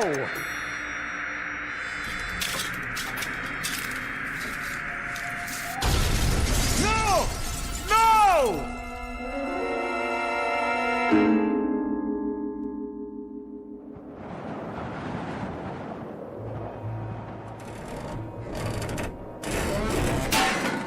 No! No, please! I didn't mean for it to actually happen! There's nothing left. Nothing. The city is gone. Is there no one else alive? Somebody? Anybody?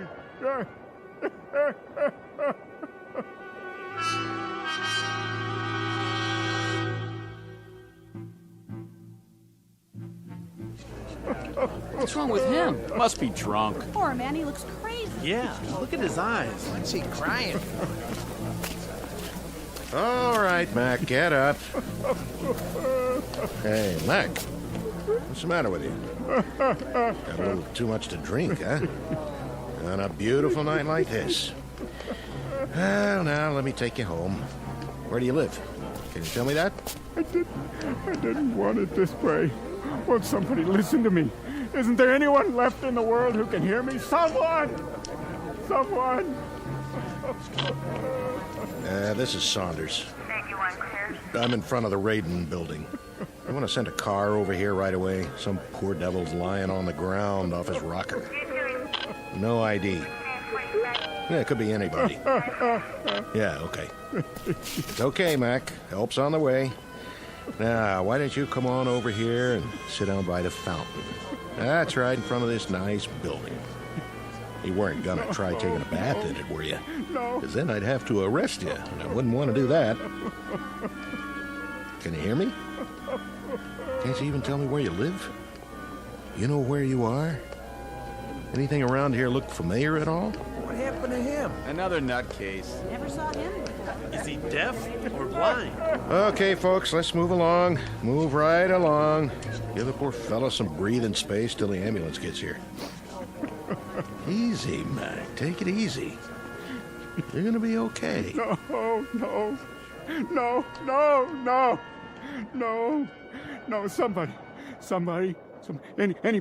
anybody. Is anybody left alive in all this rubble?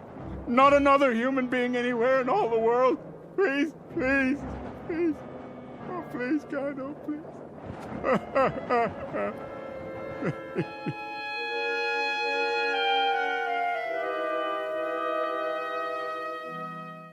Mr. Paul Raiden, a dealer in fantasy and human misery, especially his own. Trapped in the graveyard of his mind, and now, as it has always been for him, the only person in the world. The sole pallbearer at a funeral he alone manufactured, in a bleak and empty landscape called the Twilight Zone.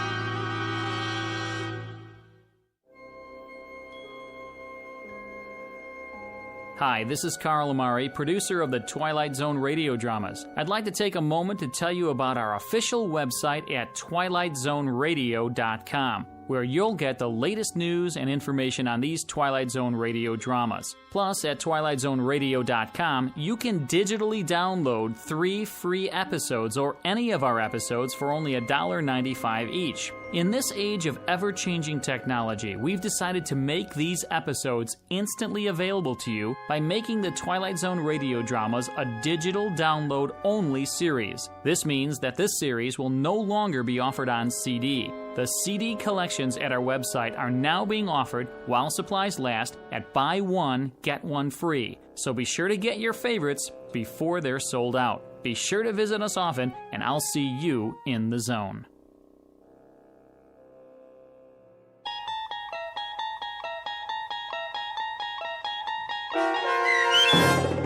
One More Pallbearer, starring Chelsea Ross, with Stacy Keach as your narrator, was adapted for radio by Dennis Etchison and based on a script by Rod Serling.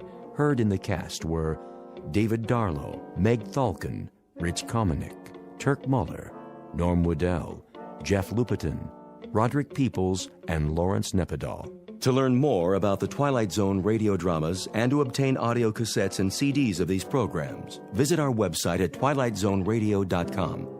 This copyrighted radio series is produced and directed by Carl Amari and Roger Wolski for Falcon Picture Group. Doug James speaking.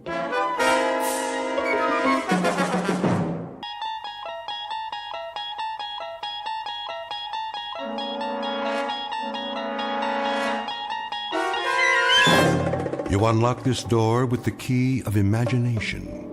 Beyond it is another dimension, a dimension of sound, a dimension of sight, a dimension of mind. You're moving into a land of both shadow and substance, of things and ideas. You've just crossed over into the Twilight Zone. Where would I find the thimbles? Well, you'll have to ask Mr. Armbruster, the floor manager. Over there, the man with the flower in his lapel. Thank you. Sir? Yes? I'm looking for the thimbles. The symbols? No, you know, for sewing, the pretty little gold ones. Well, that would be in gifts. Oh, thank you. Which floor? Is this dress on sale? Yes, madam. Oh, good. Can you help me? The sales girl will ring it up for you.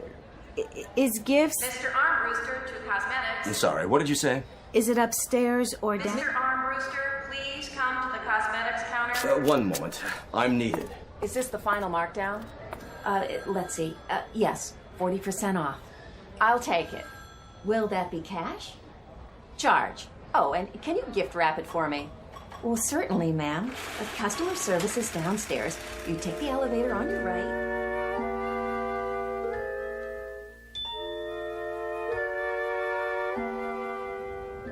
Would you push the button for me? What? The button. My arms are full. Oh, I'm sorry. I'll get it for you. Is this elevator going down? I'm really not sure. Such crowds. I know. It is hard to tell whether you're coming or going. Oh, it's always like that this time of year. I should have stayed home. It's exciting, though, don't you think? All the colors, the displays. It makes you feel so alive. I suppose. Going up? Actually, no. I'm looking for customer service. Next elevator, ma'am. Going up. Wait. Yes? Is the gift department upstairs? That would be the mezzanine, miss. Then I'd better get on. Your good luck. I hope you find what you're looking for. So do I. What about all those people? Beg pardon? I'm the only person on this elevator. Miss? Why didn't you let them on too? This is the express. The others are local this time of day. Oh. I guess I'm not accustomed to such personalized service. My own private elevator. A pleasure. I hope it's in gifts.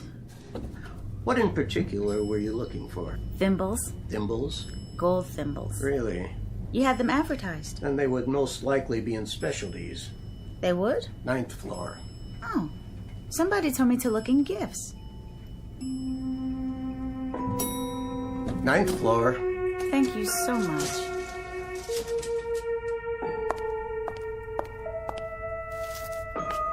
Wait, there must be some mistake.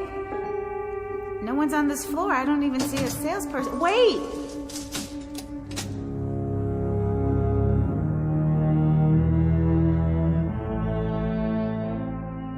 Express elevator to the 9th floor carrying Miss Marcia White on a most prosaic, ordinary, run-of-the-mill errand to the specialties department looking for a gold thimble. The odds are that she'll find it, but there are even better odds that she'll find something else, too. Because this isn't just a department store. This happens to be the Twilight Zone. And now, back to our story from the Twilight Zone. After Hours, starring Kim Fields, with Stacy Keach as your narrator.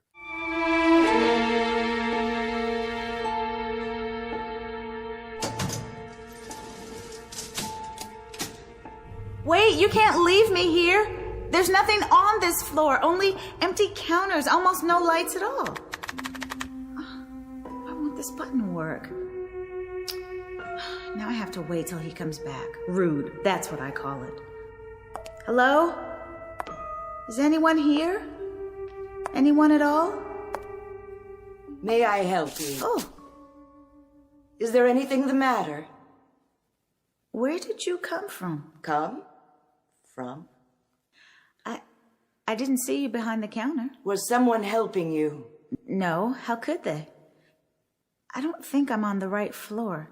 In fact, I'm sure I'm not. You see... Can I show you anything? Why, yes. If you are open, that is. And what would that be? Well, actually, I was looking for a gold thimble. Really? Mm-hmm. It's a gift from my mother. I see. Gold thimble. Gold thimble.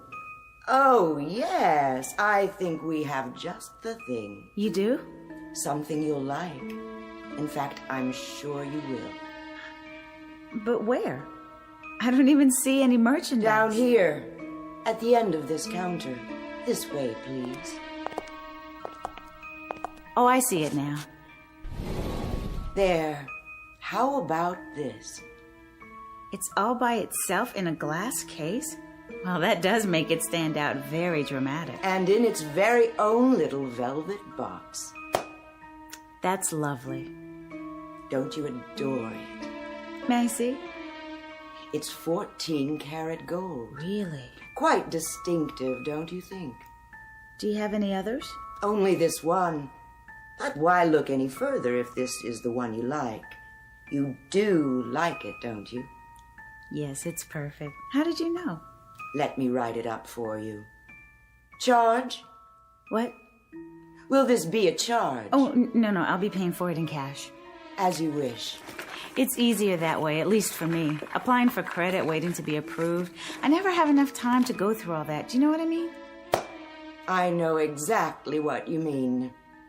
Do you want it gift wrapped? Yes, please. If you have the time. On second thought, I'd better wrap it myself. Of course. It seems that there's never enough time, is there? Mm-hmm.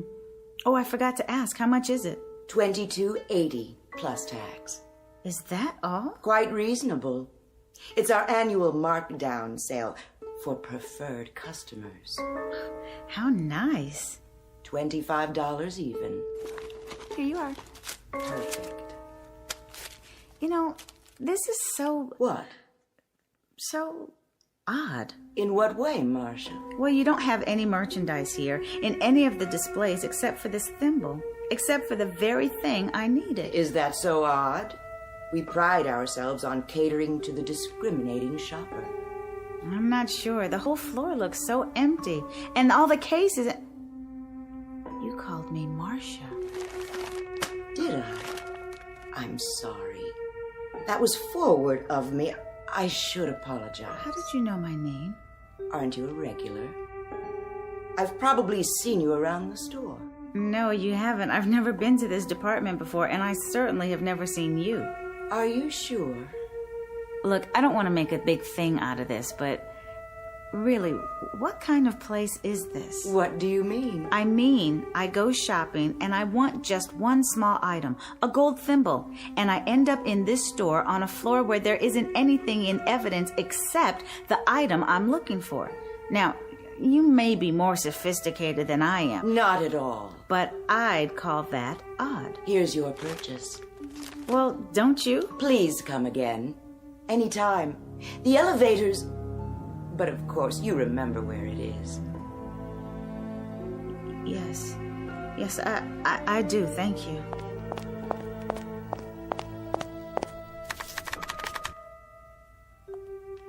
Why won't it come?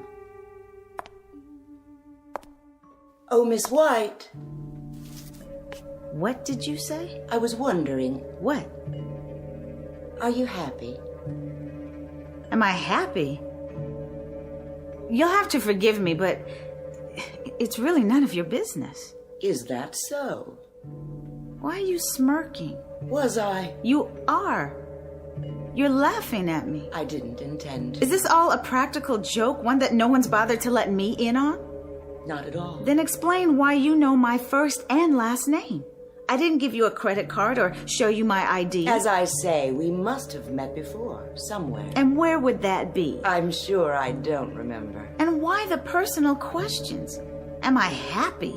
What does that mean? I was making conversation. But what business is it of yours? What possible interest could my life hold for you? Very well, Miss White. Suit yourself. It's none of my business then, as you say. I believe your elevator's here. Going down. What did she think was so funny? Pardon? Nothing. Did you find what you were looking for? As a matter of fact, I did. Excellent. Also, as a matter of fact, it was the only thing for sale on that floor. You don't say. Somebody ought to hire an efficiency expert or something. Oh, dear. One entire floor devoted to the sale of a single gold thimble. And an extremely odd sales lady. Somebody ought to look into her while they're at it. Odd, you say? You don't believe me? See for yourself. A very nice choice. Wait, this is scratched. I didn't notice. I can't send this to my mother. It's scratched terribly and dented too. You see here? Main floor. Just look at this thing. It's scratched and it looks like somebody stepped on it. Main floor.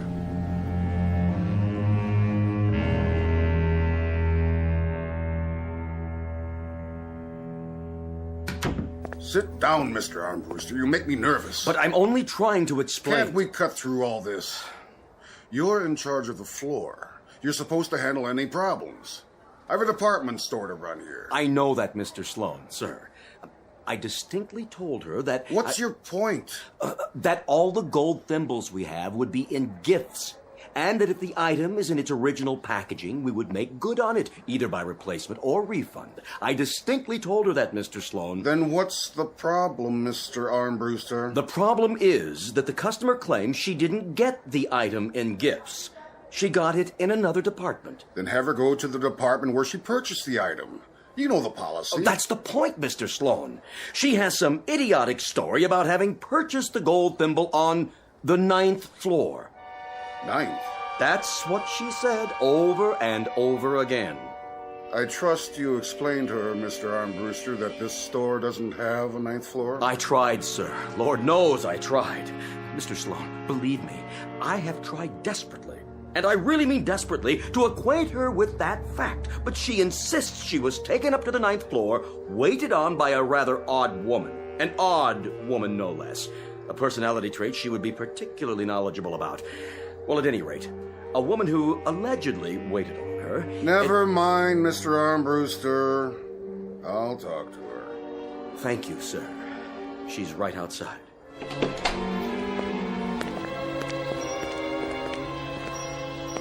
Miss White? Oh, there you are. This is Mr. Sloan. How do you do?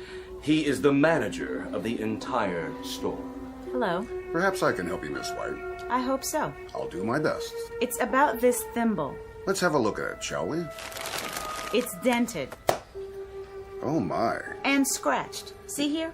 Well, now it most assuredly is. If you'll simply take it back to any register in the gift department, we'll be happy to replace it with merchandise of equal value or issue a credit. If that's all... Mr. Sloan, I've already explained to your Mr. Armbruster here. I didn't purchase this in the gift department. Where then? Now it begins. I was taken up to the 9th floor. Taken? If I may interrupt you right there. That's what's so difficult to understand, Miss White. What is? You see, we don't have a 9th floor. But that's ridiculous. As long as I've been with the store, which, by the way, is a considerable number of years... A considerable number. Well, I know what I know, Mr. Sloan. There's an old saying, those who were there know more than those who weren't.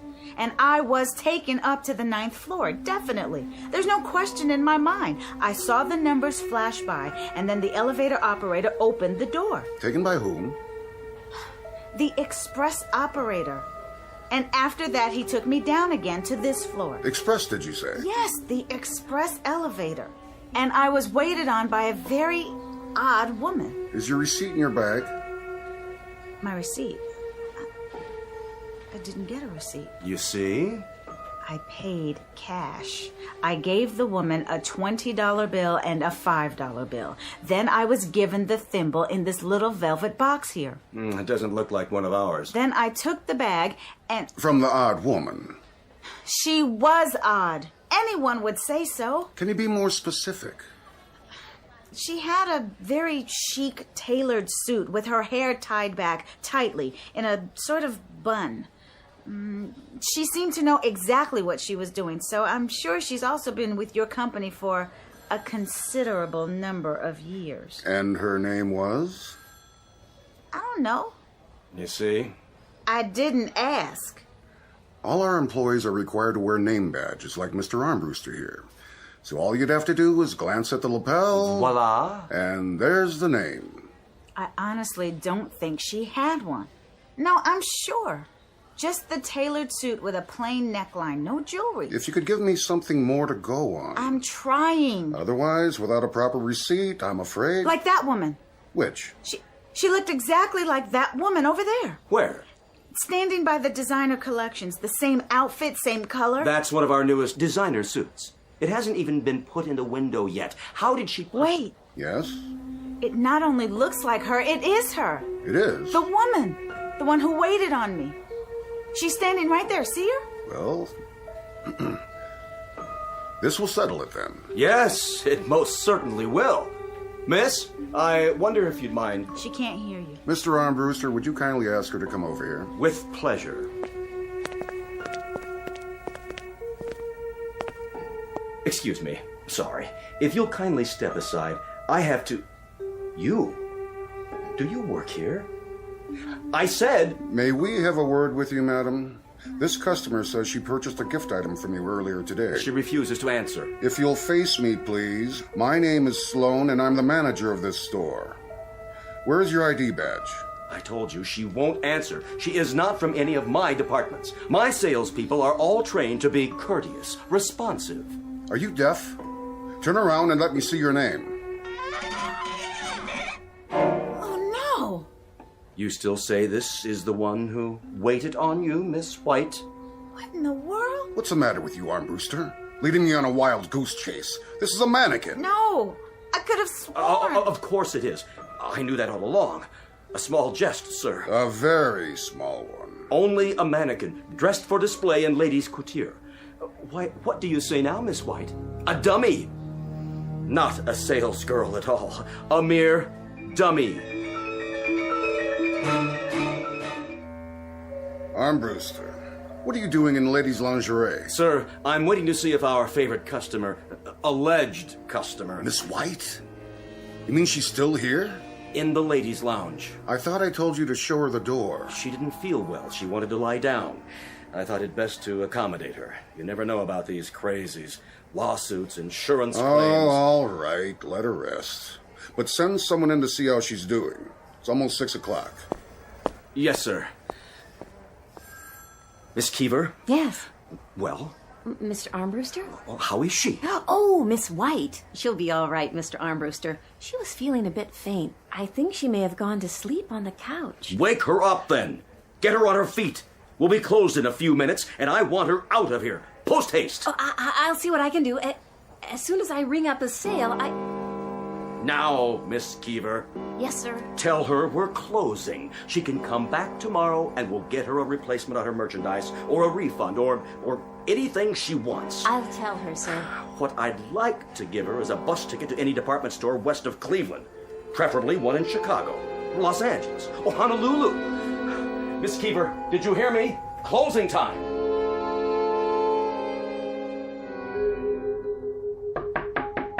Yes. May I come in? Oh, yes, of course. How are you feeling? Better. I must have dozed off. Oh, that's all right. You looked like you needed it. Mr. Armbruster wants to know how you are. I feel like such a fool. He must think I'm insane. No, he doesn't. He and that manager and everyone else. Nobody thought anything. You just had a bad shopping day. I see it all the time. You know, it's strange. I didn't really. You had what I came for, but everything went wrong when I got on that express elevator and the operator suggested... Well, which elevator is that? Next to the regular ones. You know, across the aisle along the wall. Well, I have to tell you, I worked here all year and we don't have an express elevator. If we did, everyone would try to use it. Then I am out of my mind. Oh, it could have been the freight elevator, I suppose, except... Except what? Well, there's no operator on the freight elevator. And you're going to tell me there's no specialty department? Where's that? You've never heard of the 9th floor either. I am sorry. They do have a floor just for storage, but I've never been there. Look, why don't you just go home and forget all about this? Have you ever had one of those dreams where you just can't wake up? Every day. Mr. Armbruster... Oh, no, I shouldn't have said anything. Go ahead, you've listened to all my troubles. Well, it's just that... Well, I don't mind the job. Decent hours, great benefits, paid vacation. But what? Is there something about the store? No, not exactly. There's something odd about it, isn't there? Oh, it's the way Mr. Armbruster treats us. Have you ever worked retail? Isn't that odd? Really odd. Well, what is? Do you know right here, right now, at this moment, I'm not sure. I have this feeling that there are things I can't remember, but I don't know what they are. But of course I couldn't then, could I? It's only logical. Does that sound crazy? That you can't remember? Well, did you fall and hit your head? No, nothing like that. You were telling me about Armbruster. Oh, well, I don't think he sees us as human. Oh, not just me. Any of us. The customers, too. We're objects. We stand at our stations or line up or whatever it is. But as far as he's concerned, we don't have feelings or lives. We're not real. Like the woman who sold me the thimble. No, which one? That's just it. She wasn't a woman. Oh, listen to me. I think you're right. I'd better go home and get some rest. Well, can I call for a cab? It's no trouble. Don't bother. I'll walk. Is it very far? I don't think so. What's your address? My address? Okay, I am off in a few minutes, and I have got my car. Oh, that's not necessary, really. Just let me stay here for a minute more. I'll put on my shoes. Peggy? Yes? You've got a customer waiting. Oh, okay, I'll be right there.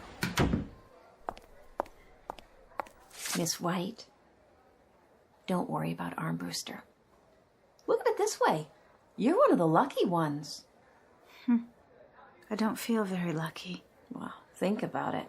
You can walk out of here anytime you want to. But why can't I remember my own address? Oh, why am I so tired?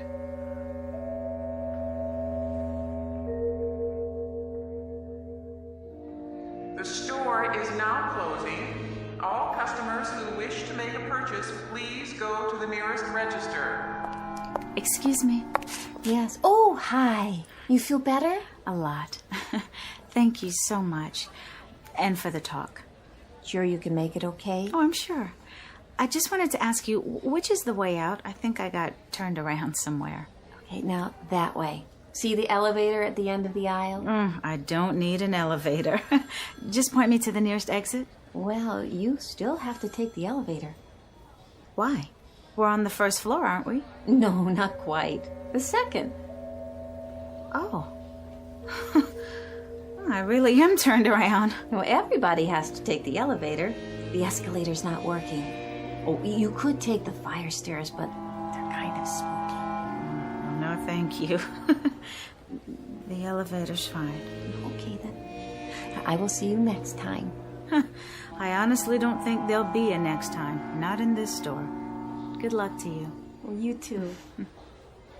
This is the last call. The store is now closing.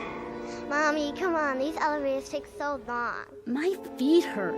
It's these shoes. Got some slippers for my husband, a shirt for my nephew, and a new dress for myself. I splurged. Here comes the elevator. Watch your step. Please move all the way to the back of the elevator. Going down? Yes, I am. Have to wait for the next one. This one's full. Oh, all right. Hurry up, please.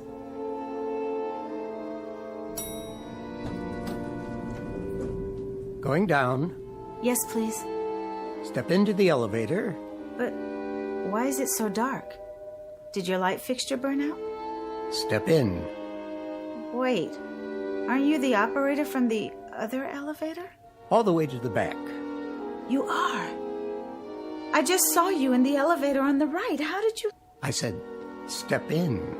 I won't. It's completely dark. I can't even see the floor. That's because there is no elevator in this shaft. What? Going down now. Let go of me.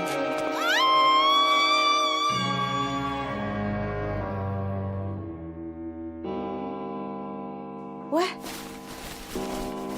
What happened to the lights? I'm still in the lounge. Oh my God, I must have fallen asleep again. Oh, what an awful, awful dream.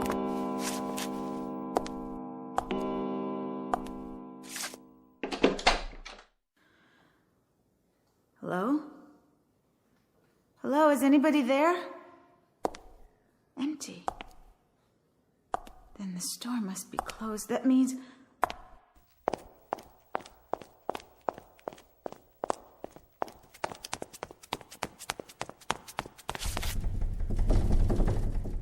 I'm locked in. Please, someone, anyone. There. You. Yes, you, Mr. Security Guard. Oh, please, over here. Look over here.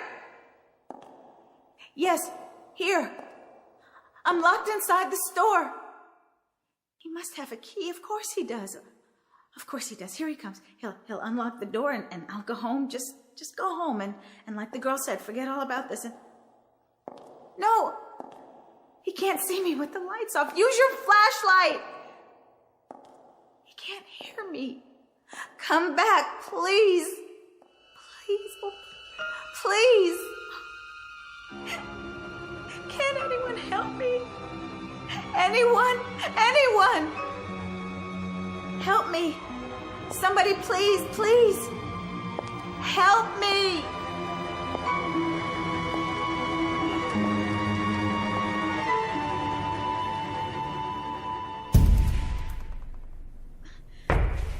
The window won't break. It won't, no matter what I do.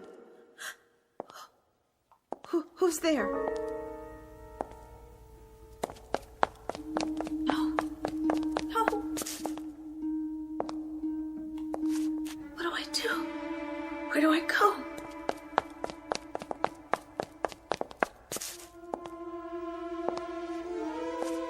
I'll hide. That's it. I'll hide. He won't find me. Whoever he is, where? Men's department. No. Toy department, yeah. Yes, that's a good place to hide. Behind these boxes. If I can squeeze down. Hi! Want to play? Bet you can't catch me! Want to play? Bet you can't catch me! Catch you! Catch you!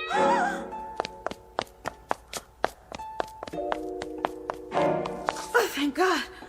Hi.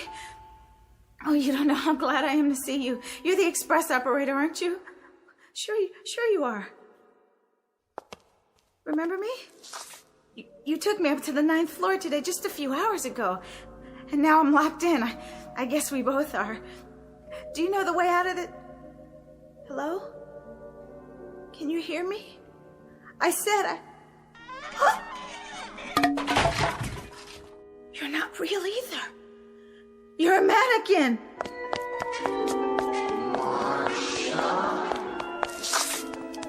Who do you think you're fooling, Marcia? Come on, dear. Climb off it. You remember, Marcia? Do you know who you are? We do. We do. We do. A payphone. Yes. Where's my purse? I don't have any change. Help! Someone, please!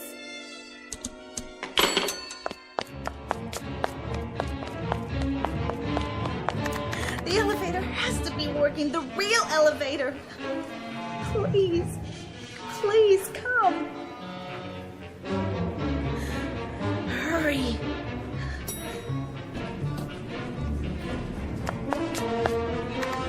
Any floor, I don't care. Move. 5,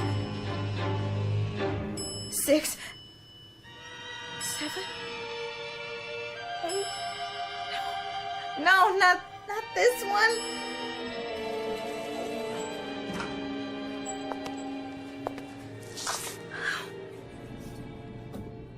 Wait, not the 9th floor. So, you finally come back. What do you want from me? Well, Marcia, dear, you'll forgive an observation, but you're acting like a silly child. Who are you? Can't you see? Come into the light. You're not real. You're not even the model for that mannequin in the women's department. You are the mannequin. That's all you ever were. Only? Are you sure? Take a good look. You know us. You're all dummies, dressed up in department store clothes. What are you doing here? Come now, Marcia. Think. Concentrate. And why am I... Remember now? All of us will try and help you. We want to help you. We'll help you concentrate. Stay away. Remember now? Is it coming back to you? Stay away from me, I said. Come on, Marcia. You can do it. We know you can. We have faith in you. What? That's odd. Is it really, dear? I don't know, but suddenly I do seem to Remember? She remembers. Of course she does. She couldn't forget us. She didn't forget. We knew you'd be back. You did? We've been counting on it. Then I must be... Say it. One of you too. There. Was that so hard? No. Of course it wasn't. Why should it be? Yes. That's what I am. One of you, and this is my address, isn't it? It's where I live. Good girl. And it was my turn to... Go ahead. Say it. Your turn to leave us for a month. Becoming much clearer now, isn't it? You left us last month to live with the outsiders. But you were due back yesterday, and you didn't show up. And you know, Marcia, that's selfish, my dear. All of us wait our turn, and then when it comes, we simply do not overstay. It was my turn, starting last night. I'm one day delayed already. Of course. Of course. I'm sorry. I forgot. When you're on the outside, everything seems so normal. As if it will go on forever. As if... As if what, Marcia? As if we were like the others. Like the outsiders. Like the real people. Well, my dear, no serious harm done. And now, I'll see you all in a month. Take care of yourselves. We will. Have a nice time. Enjoy yourself. See you in 30 days. Did you enjoy it, Marcia? What? Your turn. Oh, yes. Was it fun? Yes, ever so much. Ever so much fun. Tell us about it. Please? We want to know. Did you get to wear what you like? Eat and sleep? Have a normal life? Were they nice? What did you see? You don't have to talk anymore now. There'll be plenty of time later. Time to tell us all about it. But for now, welcome back, Marcia.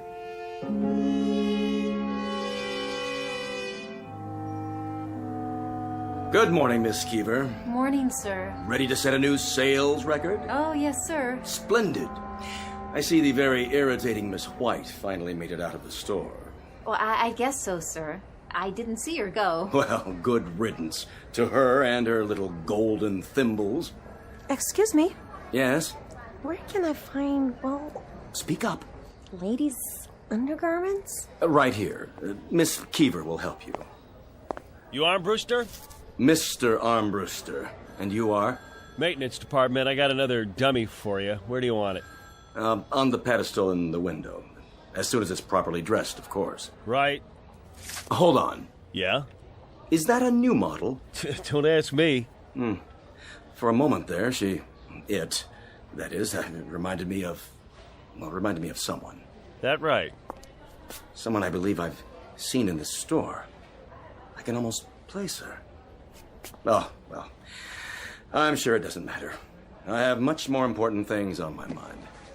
All right, setting her up over here, Mr. Armbruster. Marcia White, in her normal and natural state, a wooden lady with a painted face, who 1 month out of every year takes on the characteristics of someone as normal, as much flesh and blood as you and I. But it makes you wonder, doesn't it? Just how normal are we? And who are the people we nod our heads to as we pass on the street? A rather provocative question to ask, particularly in the Twilight Zone.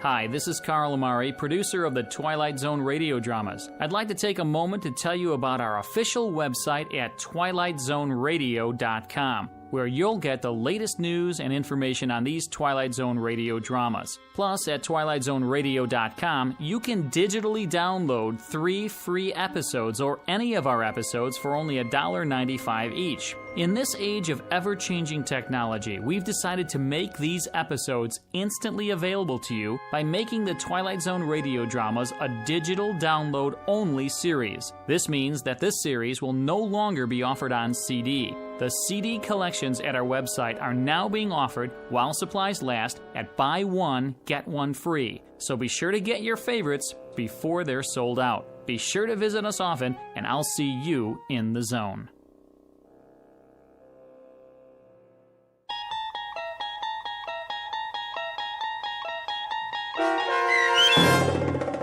The After Hours, starring Kim Fields with Stacy Keach as your narrator, was written for The Twilight Zone by Rod Serling and adapted for radio by Dennis Etchison. Heard in the cast were Taylor Miller, Doug James, Rich Komanek, Turk Muller, Linda Ryder, Guy Burrell, Lynn Foley, Natalia Reed, Lauren Patton, and Irene Olson. To learn more about the Twilight Zone radio dramas and to obtain audio cassettes and CDs of these programs, visit our website at twilightzoneradio.com. This copyrighted radio series is produced and directed by Carl Amari and Roger Wolski for Falcon Picture Group. Doug James speaking.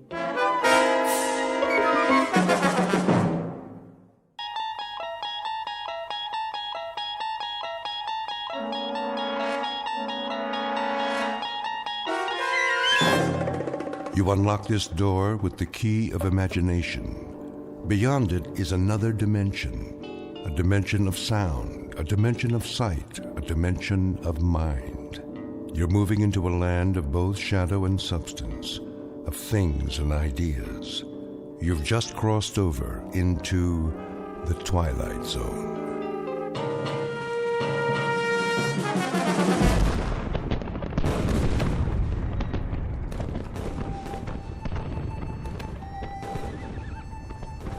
The date is Tuesday, September 11th, 1864. We are encamped outside Atlanta, and the destruction goes on. I know not what history will make of this conflagration, but I have witnessed it at close range. I feel it my duty to set down these observations before the prism of time colors them in a different light. As to the present battle, then my words may seem harsh, but I assure you, this is how it was. We charged the enemy's works and carried them with the bayonet. The earth ran red. The air was filled with the screams of the wounded and dying. But we were many, and they were few. And so we triumphed. Nonetheless, and despite urgings to the contrary, the battle raged on. The city was ours. There was no need to destroy save that which could be of use in the fight against us, but Sherman was drunk with victory. He himself started the fires, the flames which annihilated that great citadel of grace and beauty. One of us should have sent a ball into Sherman's brain. It would have been so easy. But somehow we couldn't, and that devil knew it. He knew it, and he mocked us for our cowardice. The good die young, I've heard him remark. If you're evil enough, you'll live forever. And with that, the entry from Major Skelton's diary ends. So it was that the Union soldiers burned Atlanta. Questions? Professor Jameson? Yes. The books I've read don't describe the Battle of Atlanta that way. Oh, I know. Confusing, isn't it? But as someone once said, history is bunk. Who was it now? I should know that. Henry Ford. Yes, of course. That's it. Mr. Ford. Thank you, Professor Kittredge. Helps when a Nobel Prize winner sits in on your class. You should drop by more often, Sam. You seem to do quite well without me. I could always use a good teaching assistant. So, to sum up today's lecture, the Union soldiers did indeed burn Atlanta for no good reason after the battle was won. You may have seen a more pictorial version in the motion picture Gone with the Wind, but I assure you, the conquering troops took no pleasure in their work. They were forced to it by a man they hated more than they could ever hate the rebels. An ugly, sullen, appallingly brutal general named William Tecumseh Sherman. The history books have glorified this monster, attributing to him qualities of courage and integrity. Trust me, he had no such qualities. He was just a small, evil man with tiny red eyes and a dirty beard and a way of talking that made you quietly want to slit his throat. What a great lecture. I really like this class. Professor Jameson makes it so real. I forgot to take notes. Oh, you can borrow mine. When's the test? I don't know. I think it's next Tuesday.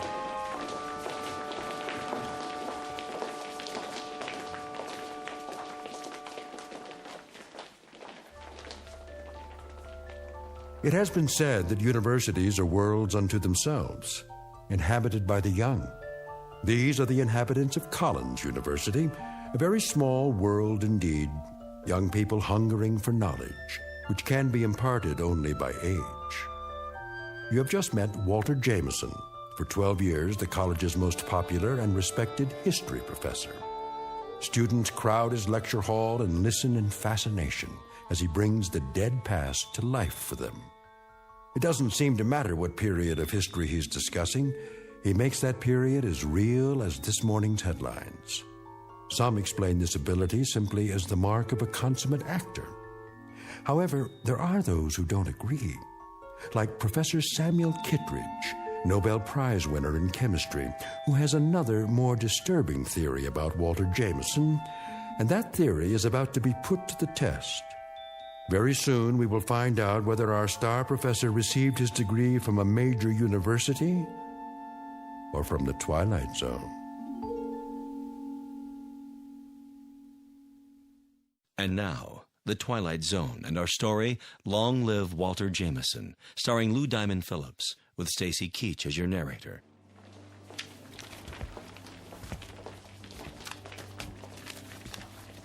Very vivid, Walter. You had me on the edge of my chair. Thank you, Sam. Coming from you, that means a great deal. Now I see why these lectures of yours are so popular. Is that why you sat in today? Partially. Tell me something, if you have a moment. Certainly. Who was this Major Skelton? Oh, no one important. Just a lawyer who happened to enlist. And you acquired his diary? Yeah, lucky break. As I recall, an auction of Civil War memorabilia a few years back. What regiment? 123rd Illinois Infantry. Remarkable. American history is a hobby of mine, but I must say I've never heard of him. His diary's never been published. A fascinating document. May I see it? Surely.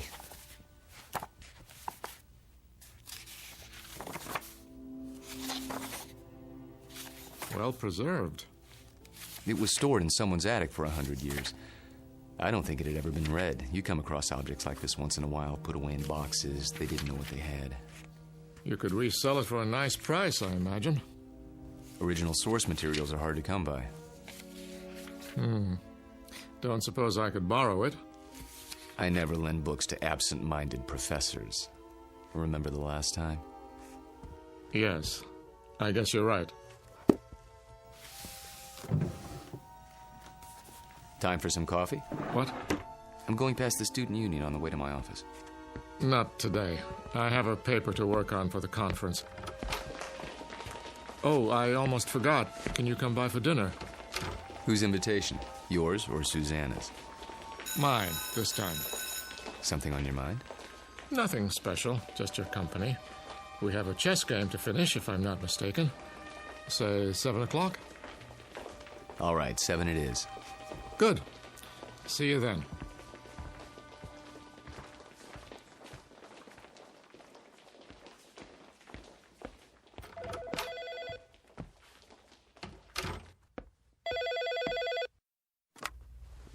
Hello? There you are. Where else? I keep regular office hours. I know. A chance to counsel all those co-eds. Oh, please, Mr. Jameson. I just have to talk to you. It's about my term paper. It's Professor Jameson to you, young lady. Excuse me, Professor. I might have an hour this afternoon. Then we'll have to work fast. You see, I have a bad case of writer's block. I need someone to, well, loosen me up. You don't need me. You need a cold shower and a massage. Speak for yourself. Daddy told me he invited you for dinner. He did. You mind? Not if you don't mind my getting some work done afterwards. My thesis is due in 10 days. How's it coming? Oh, it's coming. I'm just not sure I've said enough. Want me to look at it? Absolutely not. I have to know that I can do it on my own without help from you or Daddy. You will. Don't worry about it. I miss you. Me too. Only a few more days. Then we can spend more time together. We'll paint the town red. Oh, there's my 2 o'clock. I gotta go. Let me guess. Female, age 19, about 5'2", with eyes for her handsome professor. Be right there. Actually, this one's a little old lady. Wants to finish her degree before she kicks the bucket. I'll bet. See you in a few hours, darling. It's a date.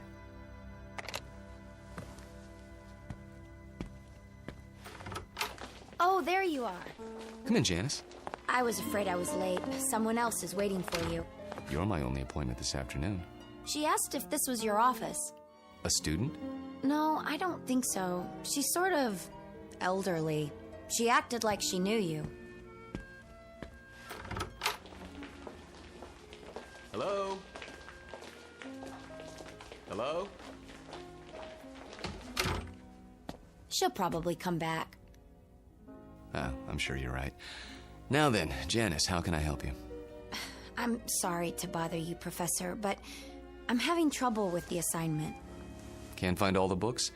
The research library isn't supposed to check out certain materials, but sometimes... It's not that. I've got everything I need, but the authors on the list, they don't agree with your version. So my question is, which version should I use, yours or theirs?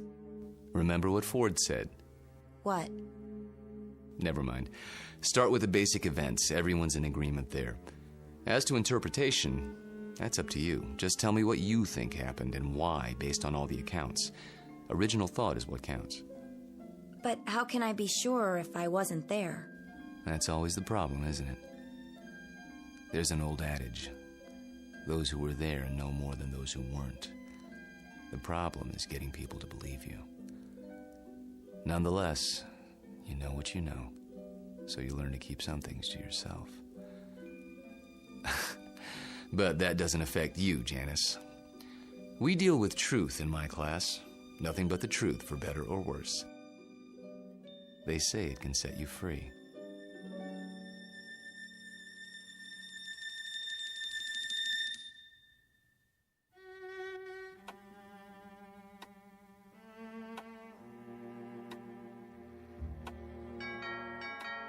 I'll get it, Father.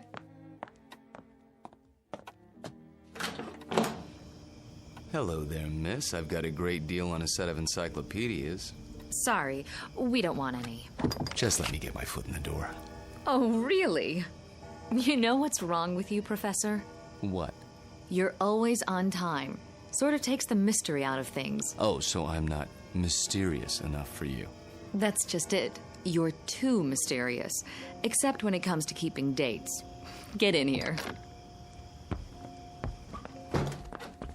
Mwah. What's that for? Because, like my new dress? Awful. Get rid of it right away. You mean here and now? Watch it. You're a PhD, not some sorority girl. And not yet, I'm not. There's a little matter of a thesis, remember? A mere technicality. Anyway, it doesn't matter. You're about to give it all up and become a housewife. The devil she is. Hello, Sam. I didn't see you there. I'm giving you my daughter's hand, not her brain. Which I inherited from you. She'll get that PhD if I have to... Spank her. I know. Well, I like that. Spare the rod and spoil the child. Pour yourself a drink, Walter. Dinner's almost ready. Don't tell me you're the cook again tonight. Indeed. And why not? Don't you think it's about time Susanna learned for herself? He won't let me. Force of habit, after her mother died. Let's go into the dining room, shall we? I'll serve. You sure there's not something on your mind, Sam? Nothing that a good meal won't cure.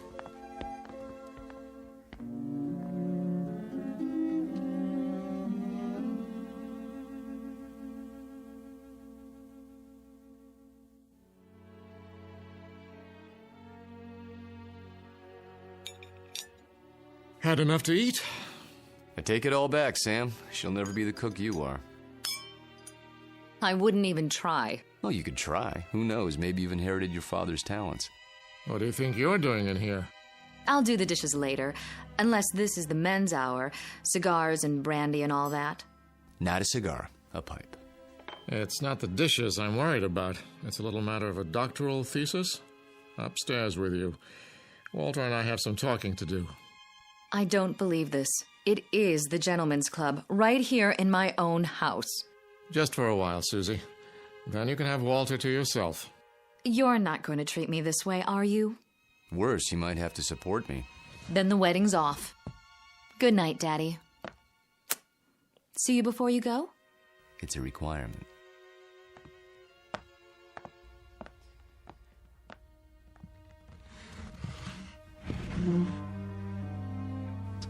Brandy? By all means. You know, you don't have to worry about her. She'll accomplish anything she sets her mind to, with or without us. Oh, I know that. But she's wasted a lot of time. She's almost 30, and I'm almost 70. You're talking about chronological age. You're both still very young. I don't feel young lately. Aches and pains. Let's sit down. The chessboard is exactly as we left it.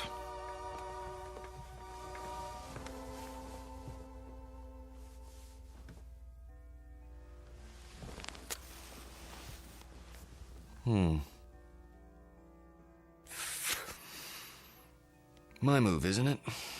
Do your worst.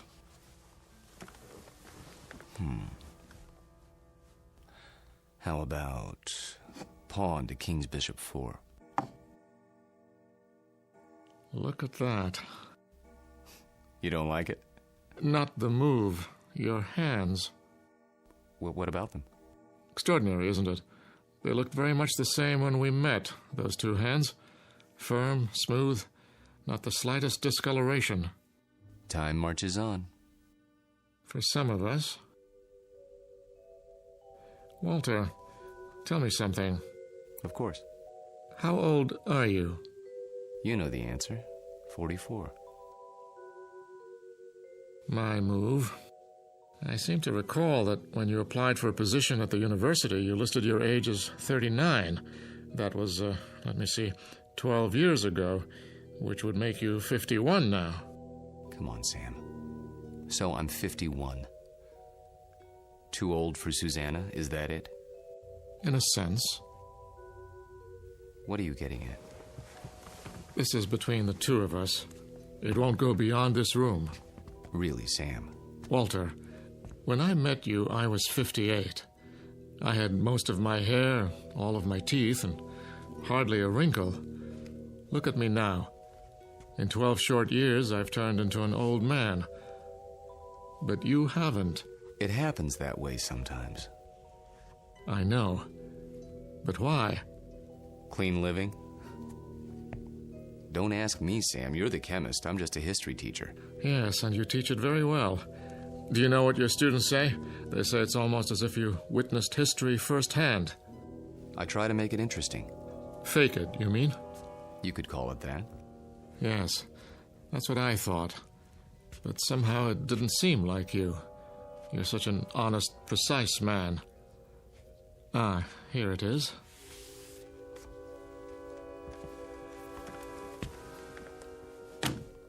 What have you got there? A book, a first edition. Photographs, mostly. Taken by a fellow named Matthew Brady during the time of the Civil War. Well, what is it? You look as if you'd seen a ghost.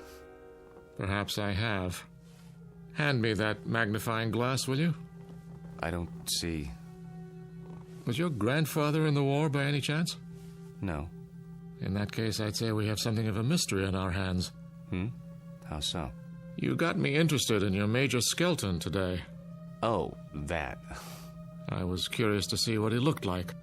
So I went through the Brady pictures, not really expecting to find anything. Here, this is a shot of Sherman and 3 staff officers. Yes, typical of Brady's work. Moody, grim, not a smile between them. Look closely. The one with a pistol in his belt is identified as Major Hugh Skelton. This photograph was taken in the 19th century, and yet it looks exactly like you. I'd know those eyes anywhere. In fact, Walter, I'd have to say, it is you.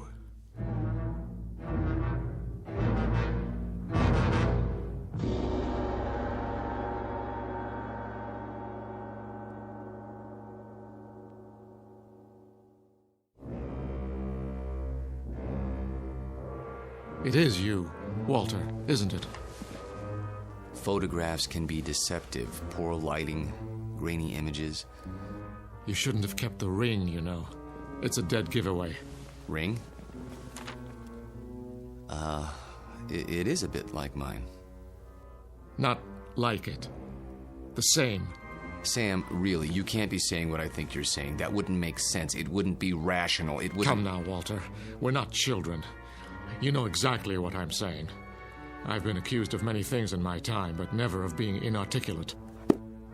Oh, you're joking. Just because a man in a picture happens to look like me... And happens to wear the same ring, and happens to have the same small mole on the left side of his face. Did you keep the pistol? Or is it in a Civil War museum somewhere? Oh, Sam. Tell me the truth. You know what the truth is, don't you? You are the man in the photograph, aren't you? Yes. I knew it. I've suspected for a long time. But, of course, it seemed so fantastic. It is. Yes. So, now we're on equal footing at last. The time for lies is over, Walter. Wouldn't you agree? Yes. So tell me, how old are you? You won't believe me. I can believe anything now.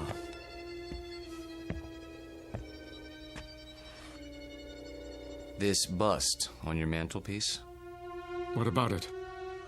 It's after a Greek statue, as I recall. The head of Cato the Elder. That's right. Let's just say I'm old enough to have known this gentleman personally. But he lived more than 2,000 years ago. I said you wouldn't believe it. No, it isn't that, but 2,000 years? How, Walter, how? You don't know what you're asking. In heaven's name, this is what mankind has been dreaming of. Sam. To live forever. To go on learning and understanding eternally, without end, without death. Sam. Tell me the secret. I can't. You must. You owe it to the world. I owe the world nothing but contempt and pity. Then tell me, any part of it. I'm almost 70 years old. I have a heart condition. I'm going to die. But I don't want to until I finish my life's work. Walter, listen to me. Do you understand? I'm not ready to die. I can't tell you the secret because I don't know what it is myself. What? I was like you, Sam. Afraid of death. Too afraid to face the concept head on. When I thought of all the things there were to know and the pitifully few years man had to know them, I went cold with fear. And with anger, too, at the impossibility of it all. The combination was paralyzing. Every night I dreamed, as you dream, of more time, of immortality. Only if man lived forever, I thought, could there be any point to living at all.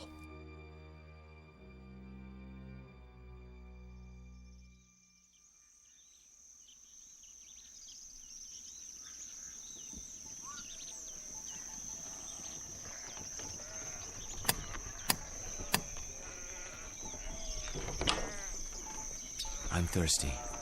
You have water? Come in, traveler. Thank you. You're very kind.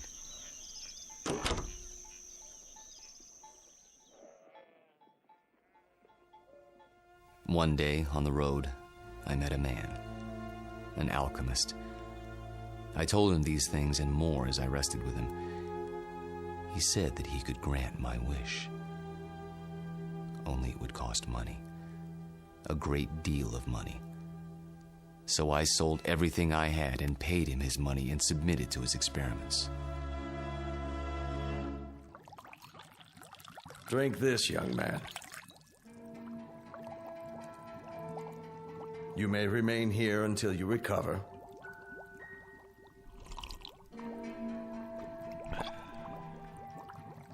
I feel strange. That will pass.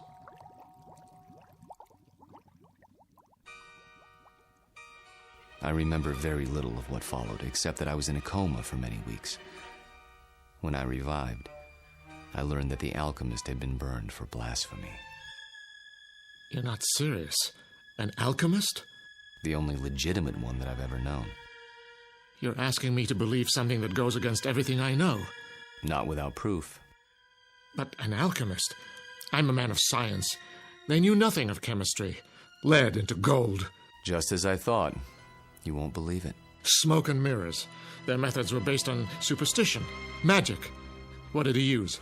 Bat's blood and eye of toad? And once upon a time, germs were unknown. And blood cells, and pasteurization, and human growth hormone, and...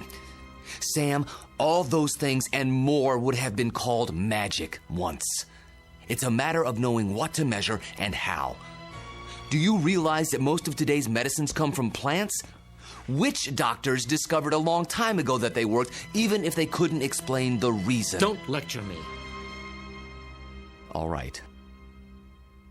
But you'll grant that certain phenomena exist before we know why. Science is like history in that respect. A detective story, working backwards from known facts until we understand the cause. And I'm the most undeniable of facts. Unless you can come up with another explanation. Go on. There isn't much more to tell, really. I thought the experiment had failed, of course, because I didn't feel any different. But then, when I saw my wife and my children and my friends aging and growing old, this was a problem I hadn't considered, you see. But surely there's a way to get around that paradox. Such as? There must be. Is there? Think about it. If I tell you that somehow I can stop you from aging, where do you want to be stopped? At 30? Then you watch everyone around you turning old. At 70? Would you want to live forever the way you are now? Sick and weak? It's better than dying. No, Sam. You're wrong. I was wrong. It's death that gives this world its point. We love a rose because we know it will soon be gone. Who ever loved a stone? I'm not a rose, and I'm not a stone. I'm a man. Very old, very frightened. Of what? Death? Yes. Of death. You're a fool. I want to die. Then why don't you? Because I'm a coward. Like all men. Because I'm tired of living and scared of dying. That's why. There's a revolver in my desk at home, Sam. The same one you saw in the Civil War photograph. Every night, I hold it in my hand and pray for the courage to pull the trigger. But I can't. You mean to say you've survived all these years without an accident, without being injured or wounded? Some people are lucky that way. They go through life without ever breaking a bone or seeing the inside of a hospital. Oh, I've come close to death plenty of times. But never close enough. Thank you. For what?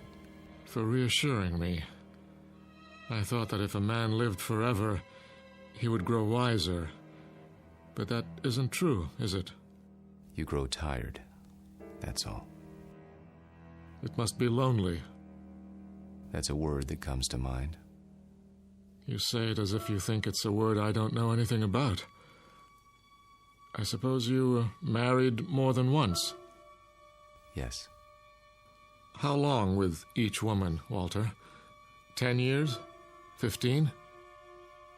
I take your point. Now you know why I attended your lecture. Why I asked you here tonight. It wasn't idle curiosity. I suspected as much. Sam, this isn't a situation of my choosing, not any longer. I tried to resign 6 months ago, but you talked me out of it. Do you remember? Yes. Do you know why? I knew that Susanna was falling in love with me. And I knew what would happen, because it had happened before. A few years of happiness, and then... I warned her. I did everything I could to discourage her. Except tell her the truth. How could I do that? She'd have thought I was mad. Then why didn't you leave? Because it was too late. I was in love with her. Everything was against it, all my reason and experience. But that didn't matter, and God help me, it doesn't matter now. It does to me. Walter, I can't let you marry my daughter. And why not? Susie. Well, go ahead. I asked a question, Father. We were just having a conversation. So I gather. How long were you standing at the top of the stairs? Long enough to hear that there's some sort of disagreement over me. Don't you think it would have been considerate to include me in the negotiation? It's not a negotiation. Please, don't misunderstand. Your father seems to think I'm too old for you, darling. Susanna, let me explain. That's the silliest thing I've ever heard. Good. In that case, you will marry me? I thought that's already been decided. You asked, and I accepted. Unless you're having second thoughts. Nonsense. If I had my way, we'd do it tonight. Are you serious? I've never been more serious in my life. I think you mean it. There's a justice of the peace in the next county. Go upstairs and get your prettiest dress. I'll go back to my place and pick you up in an hour. But... Go. Go. Daddy? I can't very well ground you, can I? You're of legal age. Oh, Walter, I do love you. Though your timing is a bit of a surprise. Life is a surprise. If we're not ready now, when will we be? Next week? Next year? We have to seize happiness when it comes, and it's here now. 1 hour, darling.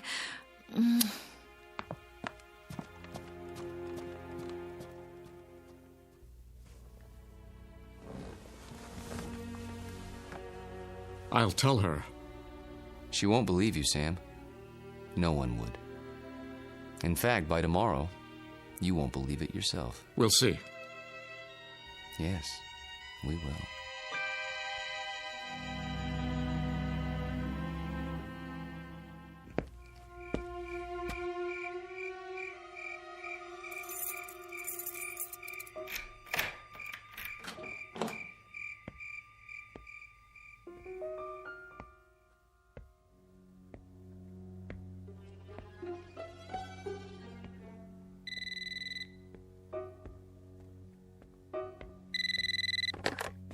Yes?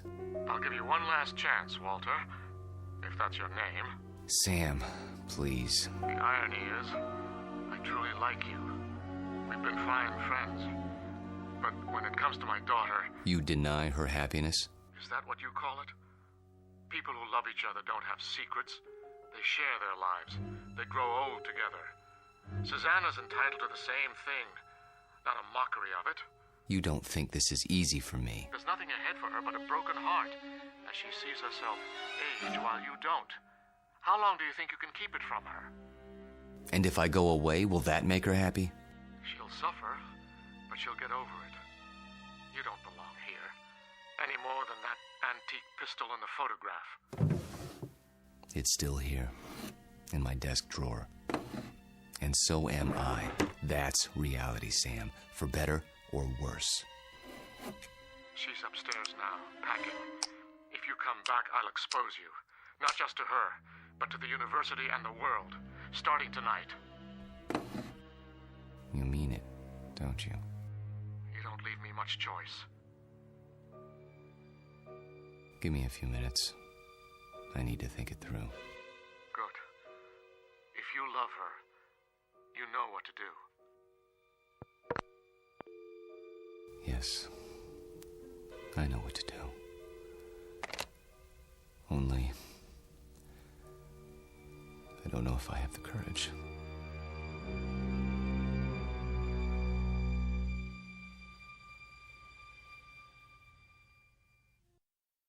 Hello, Tommy. Who are... You needn't stand up.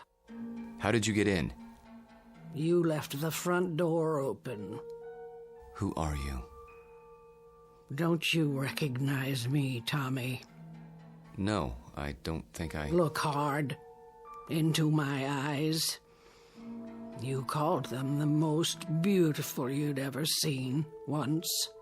A long time ago. I think you've made a mistake. No. It's you, Tommy. My name is Jameson. Professor Jameson. And if you don't leave my house at once, I'll be forced to call campus security. Don't pretend with me. I know who you are. And who is that? Tom Bowen. Tom? My husband. That's impossible. I've never been married. You mean you don't remember? How convenient for you. We married right after the Great Depression. We lost our farm to the drought. Crops died and blew away like dust. And you, still a strong, vital man. So we packed up the car and moved west. The living would be better now, you said. And it was. For a while.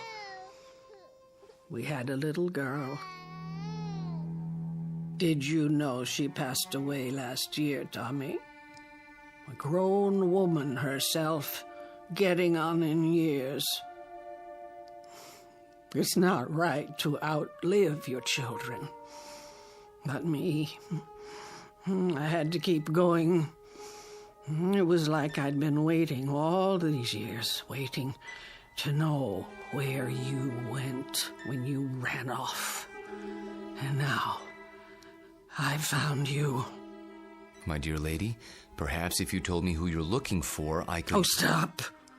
Please, stop. I saw your picture in the paper.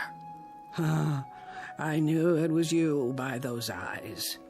And the ring. You always wore it. So I had to see if it was true. It is. No, Lord, look at that. I can't explain it. I only know what I see. I've grown old, and you haven't. Don't. Please. And now you're going to marry someone else and leave her the way you left me. Lorette, for God's sake. I can't let you marry her, Tommy. You're mine. Don't touch me. What's this? Put the pistol down. Oh, I remember that gun. You used to keep it locked away. Said it belonged to your great-grandfather. Take it out and oil it like you knew you were going to use it someday. Is it still loaded? I said put it down. Tommy, what you're doing, it's wrong. You can't go on hurting people the way you hurt me. I won't let you. Lorette, for the love of... What was that? I didn't hear anything. Are you sure? I thought... Thought what? I don't know. Susanna, dear, please wait. Don't try to stop me. I've made up my mind. I know. It's not like I'm going away. Walter and I will be married, and then we'll come back and I'll move my things into his house. It's only down the block. I'll still see you every day and... Shh. I did have some things to say to you. Very important things. But now, I don't know where to start. Please don't. I'm nervous enough as it is. Can't you be happy for me? I know it's a change, a big change, but surely you're not surprised. You must have seen it coming. I know we haven't talked much about it, but... Do one thing for me, sweetheart. What? Bring me my reading glasses. I shan't be able to sleep while you're off eloping. At least I can get some reading done. Oh, Daddy, thank you. Where did you leave them? Upstairs in my bedroom, as I recall. Would you mind getting them for me? Of course I will. If Walter comes to the door, tell him... I know what to tell him. Don't expect him just yet. There's still time. Wait right here. I'll find them.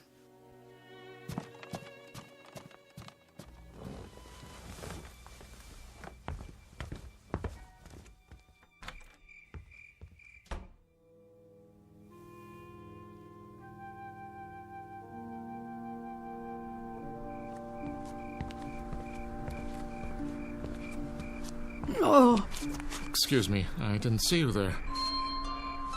I saw my Tommy. He's resting now. Good evening to you, madam.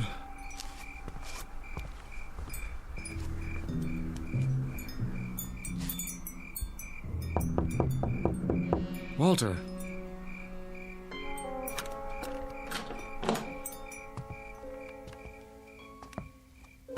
Walter, where the devil are you? Hello, Sam. Why are all the lights off? I was just, thinking. The window's open. I know. I'll close it. No. What's the matter? It's a strange feeling after all this time. What do you mean?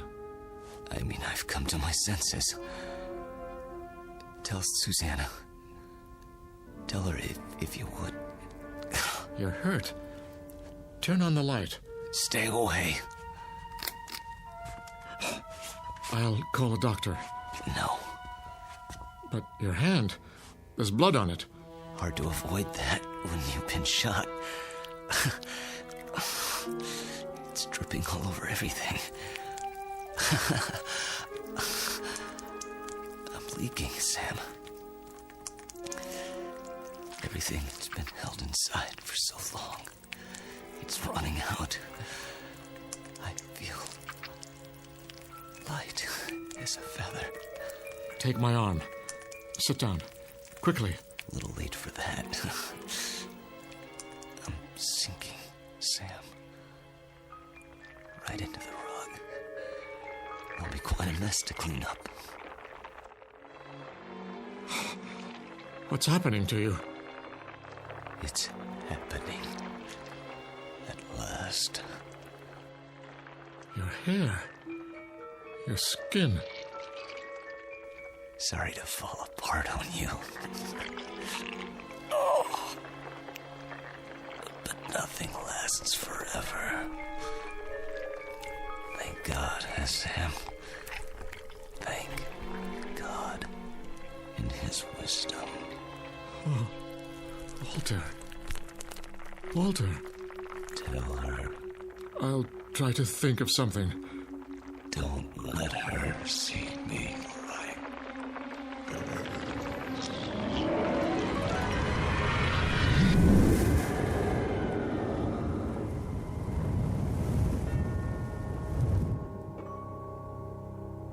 Dad? Walter? No, Susanna. Stay back. Daddy! Go home. Where's Walter? Susanna, please, go home, now. Walter? He's gone. Gone where? I wish I could tell you. But there are his clothes, his shoes. Daddy! Daddy, what else is on the floor? Dust, my dear. Only dust.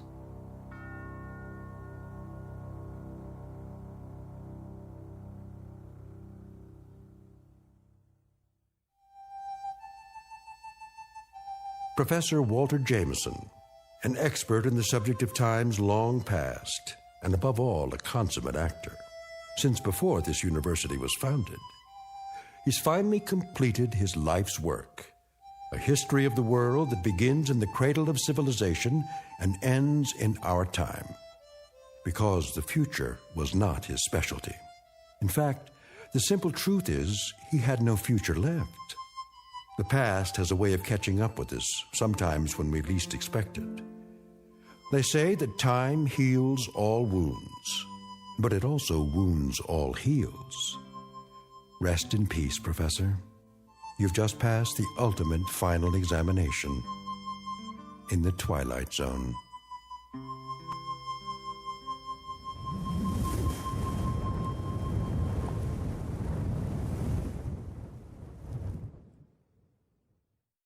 More from the Twilight Zone after this. You are about to enter another dimension, a dimension not only of sight and sound, but of mind, a journey into a wondrous land of imagination. Next stop, the Twilight Zone. Hi, this is Stacy Keach. I'd like to take a moment to tell you about our Twilight Zone website at twilightzoneradio.com.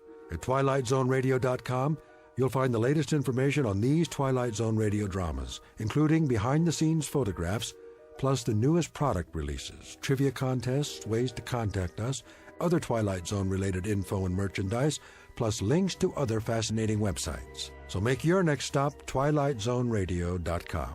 Visit twilightzoneradio.com to purchase these Twilight Zone radio dramas on cassette and CD, or call toll-free 1-866-989-ZONE. That's 1-866-989-9663.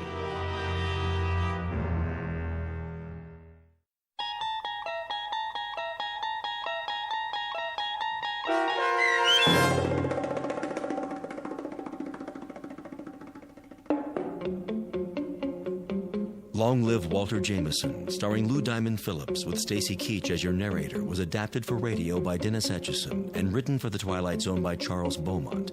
Heard in the cast were David Darlow, Alyssa Fraden, Elizabeth Lido, Ann Whitney, Jeff Lupetin, and Christian Stolte. To learn more about the Twilight Zone radio dramas and to obtain audio cassettes and CDs of these programs, visit our website at twilightzoneradio.com.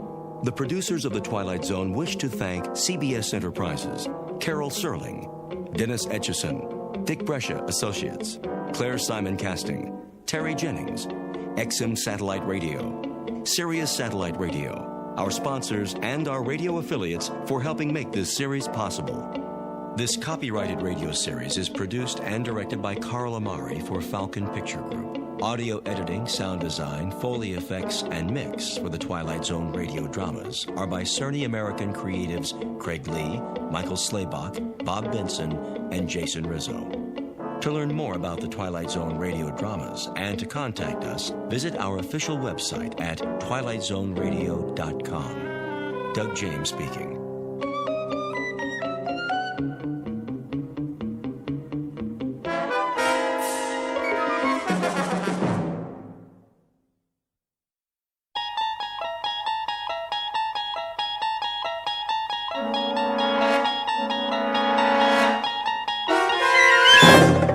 You unlock this door with the key of imagination.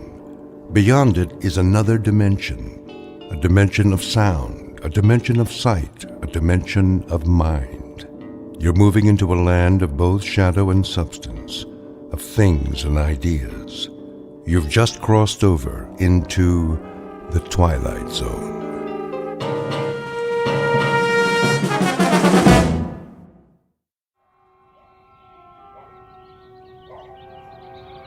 Letitia?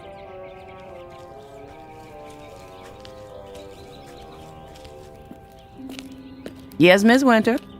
Would you get me my sun hat? Right here. I knew you were going to need it, so I brought it from the house special. Thank you, Letitia. What about my dark glasses and my sun lotion?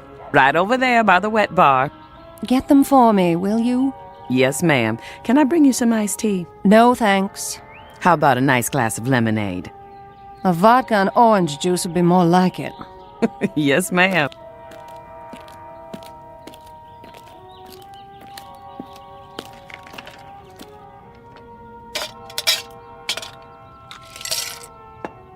Where are the children? Still in their rooms? Well, now they were. Just changing into their swimsuits after school. They should be down in a minute. That's nice. Is my book over there? Sure is, right where you left it this morning. Bring it to me. Coming right up.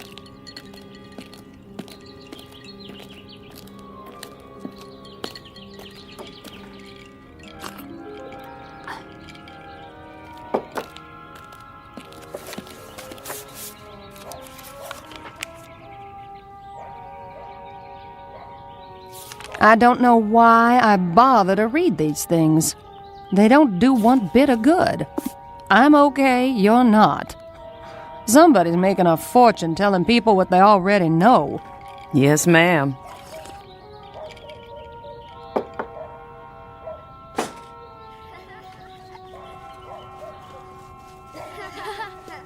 No running now. Whatever you do, children, do it quietly. Mother has a king-size headache. Okay. Sport, where are you off to? Down to the pool. Jeb and me are going swimming. Jeb and I. Don't you two have any homework? Nope. Jeb? Well, just a little, Mama. But we can do it after supper. Promise? We promise. Can we go now? Yes, you may. Be careful. Your brother's not as good a swimmer as you. Am too. Come here, young man. Aw, Mom. Kiss your mother hello. All right. That's a good boy. When's Daddy coming home? Don't ask me. That man keeps his own hours. Bye, Mom. Keep an eye on your brother. No diving off the deep end, and no shouting.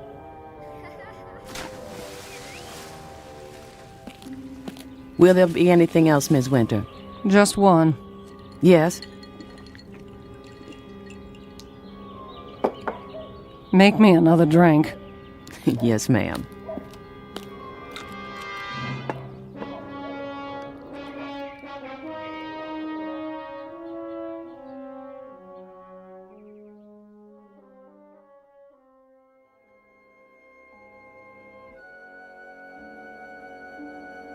To have children, to love them and watch them grow, is the most precious gift life has to give. But to have children and not love them is a sad mistake, one that's not easily remedied. Because when left to their own devices, children may have no choice but to seek a world of their own. Meet Sport, barely 11, and Jeb, her younger brother. They don't know it yet, but they are about to be cast adrift in a mysterious place called the Twilight Zone.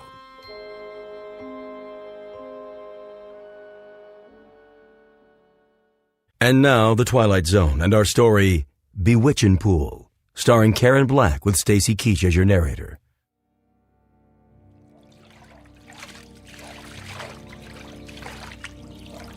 Jeb, what are you doing? Holding your breath? You're gonna suffocate yourself. What are you doing that for, anyway? It's the only way I can keep quiet.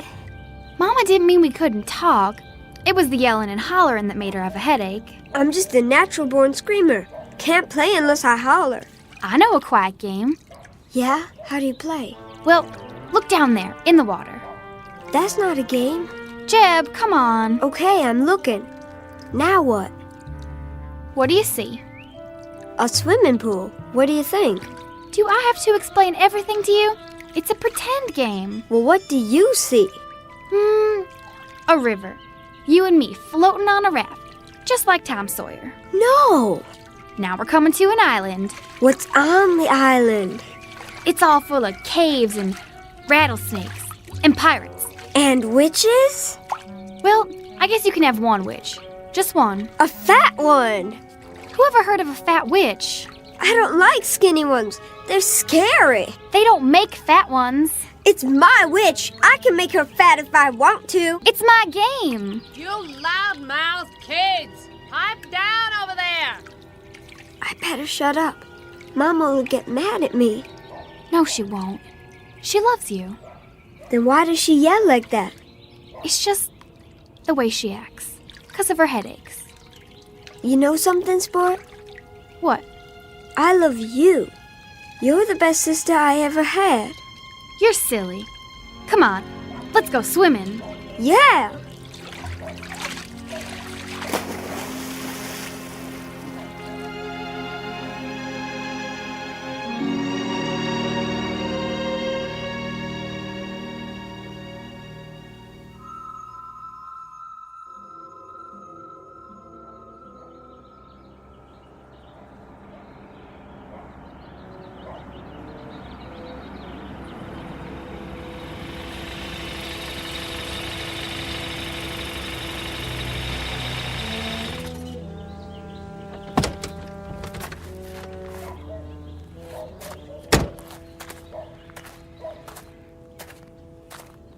You're home early.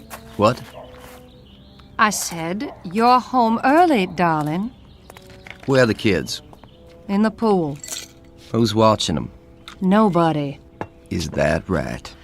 Sport's an excellent swimmer. They don't go in the deep end. What were you doing in town today? Oh, now I'm being followed. I saw your car in the parking lot next to the TV station. I had an interview. Anything wrong with that? An interview? For what? I'm tired of my talent going to waste. Your talent? Show me one high-fashion model who can hold a candle to me. Is that what you are this week? A high-fashion model? Seems to me last week you were an artist. If they call me, I'm taking the job. You'll see. You've got a job right here, taking care of the 2 kids. Then what's the maid for, sugar? What are you for, Gloria?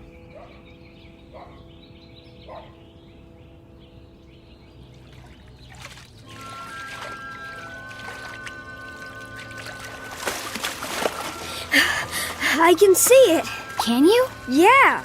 In the yard is a big old swing made out of a tire. You're good. Then what happens? Well, the little boy gets tired of swinging and goes in the kitchen. It smells like chocolate cake. There's a lady there. She picks up the little boy and hugs him. The little boy feels happy. The lady gives him a piece of cake and... You might as well know here and now I'm fed up with the whole mess. What mess are you referring to? I'm referring to the fact that I'm tired of footing a bill for your every little whim. Art school, modeling, dance lessons, guitar lessons, acting lessons. You've got time for anything and everything except being a mother. There's old Tom Sawyer again. He's in the cave trying to rescue Becky Thatcher from Injun Joe. See, Jeb? I think so. I got a business to look after. I know what kind of business you're looking after. Now Tom's leading Becky along the cliff. Must be about a 1,000,000-mile drop, but Tom isn't scared. Jeb, are you listening? If that's what you think, why don't you come on down to the office? Come down to the office. That's what you said when I married you. Well, I came down to that stinking factory of yours, and all I could see was pretty little secretaries flirting with everyone in sight. Are they yelling because we've been bad? Heck no. Maybe I was bad and I didn't know it. Don't worry. They'll stop in a while. I don't know why I bother even talking to you. Then don't. Hey! What's that? Hey, yourself. Who are you? Want to have some fun? Where'd you come from? Yeah, how'd you get in our pool? Never mind that. Just dive down. Come on.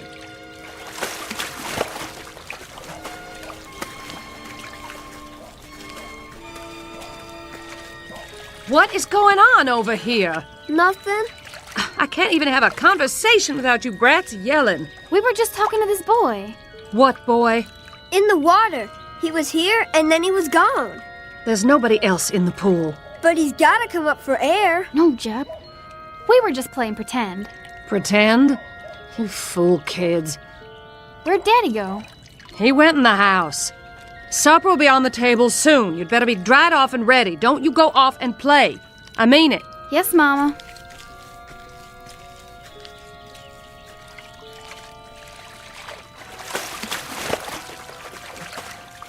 What's the matter with you guys? You coming or not? Where? A secret place. Secret? Where's that? Who are you, little boy? Where'd you come from? You'll find out. Let's go. Do we have time? Well... I'll have my supper now. You think I'd cook for you after the way you talk to me? You can drink your supper. Oh, like you? I wish I'd left you years ago. Well, what's keeping you? Come on, Jeb. Let's go with that boy. She said not to leave. When I think of the career I gave up for you, it makes me sick. Career?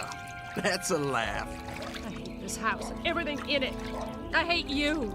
They don't care what we do. What if they hurt each other? I'm older than you, and you have to do what I say. Now follow me.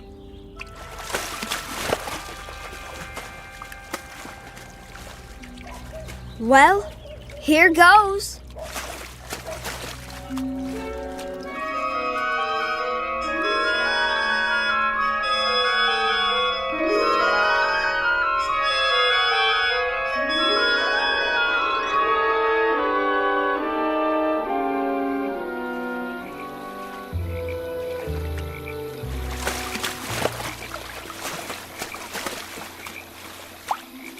There he is, sitting on a rock. What's he doing? Fishing? Don't you know anything? Hey, you guys, come on out. He looks just like Tom Sawyer. He does, kind of. Hey, where are we? Come on, Jeb, let's find out.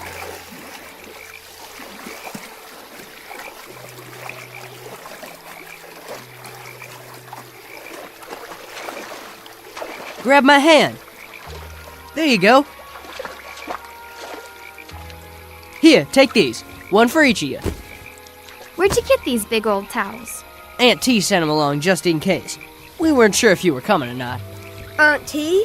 Dry yourself off, Jeb. Where are we? Aunt T's, of course. Where's that? A secret place. We sure got here funny. Just dived in our pool and came out here. Want to see a minnow? What's a minnow? A fish. Sure. I keep it in a jar over here. Where'd you get it? I caught it. You can catch all kinds of fish here. At least always when no one's swimming. Can I catch one? You don't know how. How do you know I don't know how? I saw where you live. Went to fishing hole for miles. I do too know how to fish. Don't die, sport. Boy, I want to know something. Don't call me boy. I got a name. What is it then? I told you. Wit. Wit who? Just Wit. I used to have a last name before I came to live with Aunt T, but I forgot it.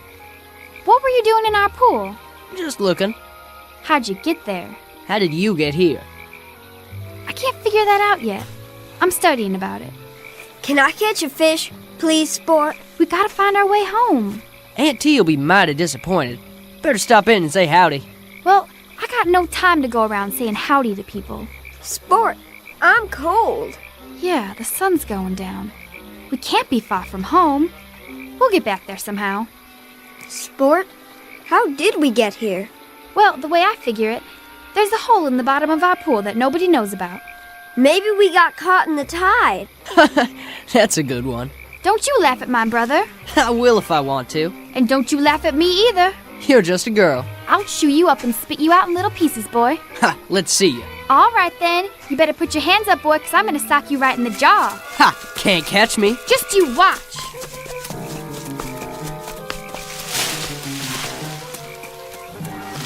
Sport, look. I'm looking. Where did all these kids come from? I don't know, Jeb, but I think this must be Aunt T's place.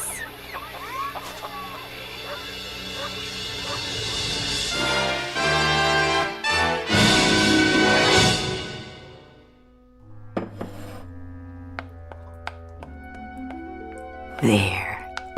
Lots of frosting. And a fine cake, if I do say so. Aunt T! Aunt T! Why, whatever's the matter with it? She's gonna beat me up, Aunt T. I sure am, boy. She'll do it, too. Will you really, child? I aim to. Yes, ma'am. Very well. But I'll have to ask you to fight outside and not in my kitchen. You're liable to break something here. Aunt T, it ain't fair. It is if it's a fair fight. Here now, you both take these boxing gloves. I'll keep some put away just in case. And remember, don't hit a man when he's down. No hitting below the belt. You know the rules? I do, but maybe she doesn't. My sister knows everything. Is that right, little man? What's your name? Jeb. Well, Jeb, I'll tell you what. While they're settling their grievances, you can finish icing the cake. Would you like that? Can I? And then, if those two have any teeth left in their heads, they can help us eat it. Go on outside now. Jeb and I have work to do. Is this real chocolate? Why, it sure is. Nothing but the best in my kitchen. Chocolate's my favorite. Mine, too. There you go. Use a knife and smear it right on. You're very accomplished. Have much experience frosting cakes? No, ma'am. This is my first one. Do tell. I'd never have guessed. Why, what are you two doing back here? back already? We didn't go yet. No. Why not? May I try that too? And me? I thought you couldn't wait to beat each other up. Later. We'd rather do this. That right, Whit? Yup. I mean, yes, Auntie. Very well. Here's a knife for each of you. Take your time, Jeb. Do it right. I am. My, you are such solemn children. Don't you know how to laugh? Sometimes. But not now. What's there to laugh at? Oh, you have eyes? Take a look around. I'm a rather ridiculous old party, wouldn't you say? You could laugh at me. You're not funny. You're nice. Thank you. Out of the mouths of babes. Riddles, then. Who knows a riddle? I do. I do. Me too. You. Let's hear it. Why wouldn't the mommy horse let her baby go outside and play? That's a good one. Why? Because he had a sore throat and he was feeling a little hoarse. That's a good one, Jeb. Me next. Me. Young lady. What is the laziest mountain in the world?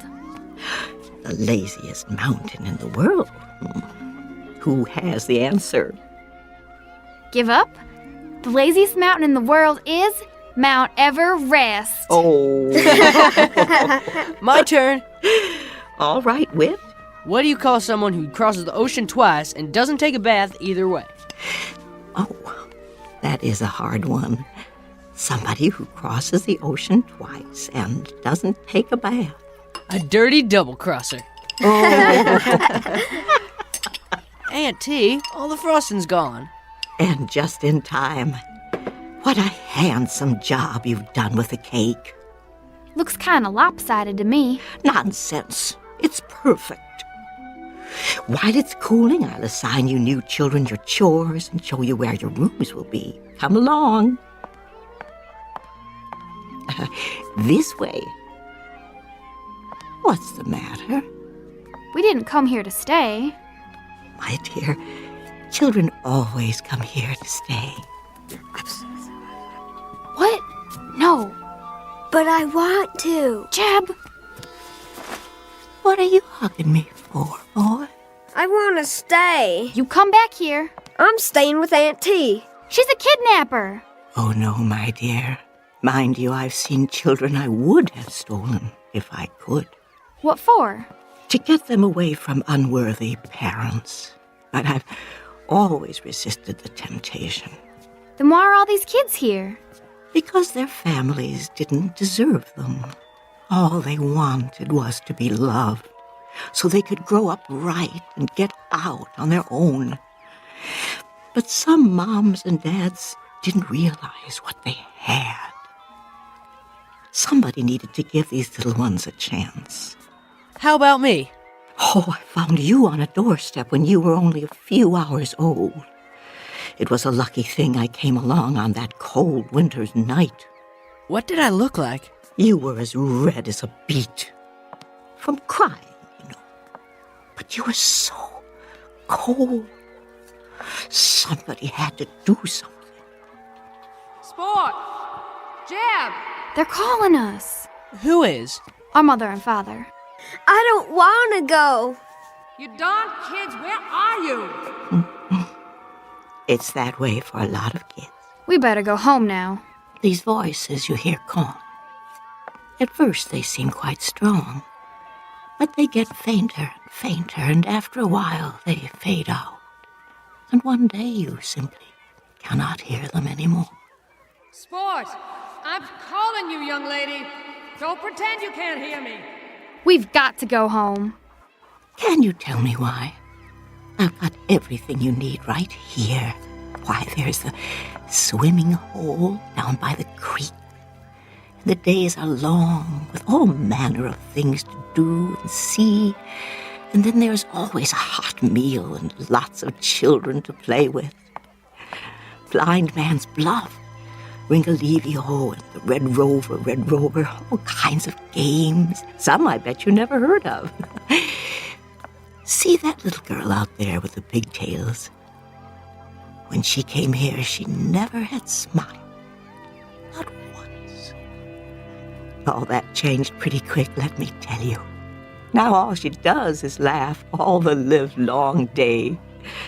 Makes my heart glad to see them so happy. That's why I bake a big cake every day, just the way they like it. We've just got to. Because that's where we belong. They're children and they love us. And well, we love them. In that case, you must go back. No. You too, little man. Your sister's reasons are good ones. I cannot argue with. Can you tell us one thing? What's that? How do we get home? Oh, the same way you got here. But I don't know how we got here. I think you do. Try to remember. It isn't far. Come on, Jeb. We'll come see you again real soon, won't we, Sport? No, my darlings, I expect this is our goodbye. Finding your way back here would be difficult, if not impossible, but I want you to know that I consider it an honor to have met you, however briefly.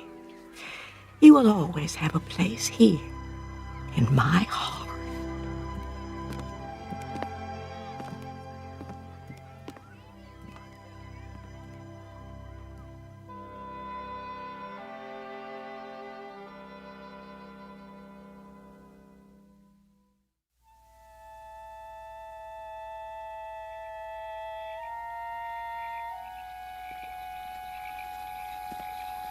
Here's where he came out of the water. It's a good place to dive. Just stand out there on that rock, take a deep breath, and jump. You'll see. It's easy. Stand next to me, Jeb. Do we have to? I'm your big sister. You have to do what I say. Bye, Whit. Bye, little Jeb. You mind your sister now. Whit? Yeah? I just wanted to tell you, I wasn't really gonna beat you up. I was just talking. Me too. Well, bye now.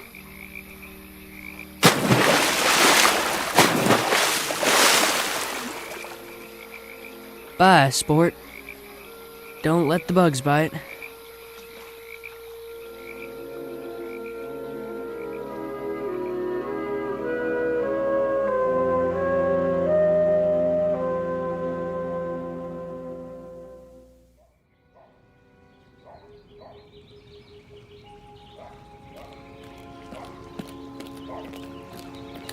Have you found them?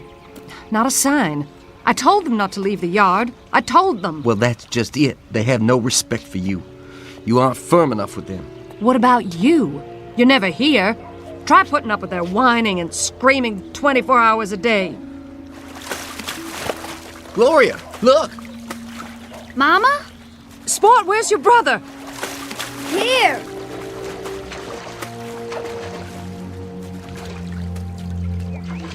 Where have you two been? We've been calling you for an hour. In the pool. You're lying. I looked in the pool. We really were, Daddy. And we came up on the other side and we helped make a cake with Aunt T. What's he talking about? And Whit caught a fish. He's not making things up, Daddy, honest. He's lying to cover up whatever devilment the two of you have been into. Jeb, come here. But it's true, Daddy. Come here, I said. Look at me. I want the truth out of you. No more lies. You understand? It wasn't a lie. It was. Now you listen to me. Get in your room and stand in the corner till you can tell me where you've really been all this time. Do I make myself clear? Yes, Daddy. He understands now. It was a game, Daddy, that's all. Just a game. We were pretending. There isn't any Aunt T. I should hope not, but I want to hear it from him. Do as your father says. Go to your room. And forget about any dinner tonight. You've missed it. Both of you.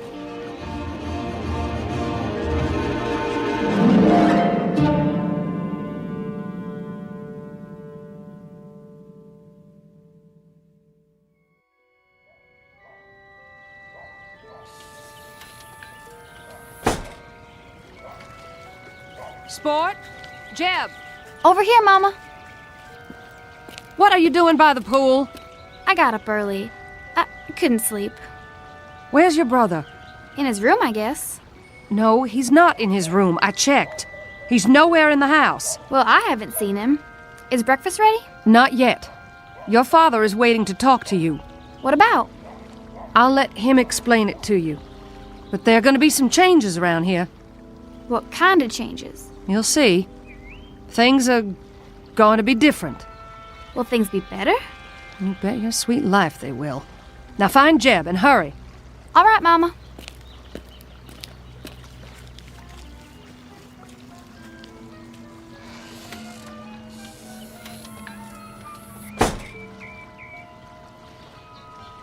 Here goes.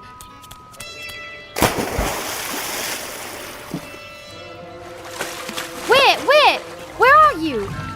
Auntie? Help me get back. I don't know how.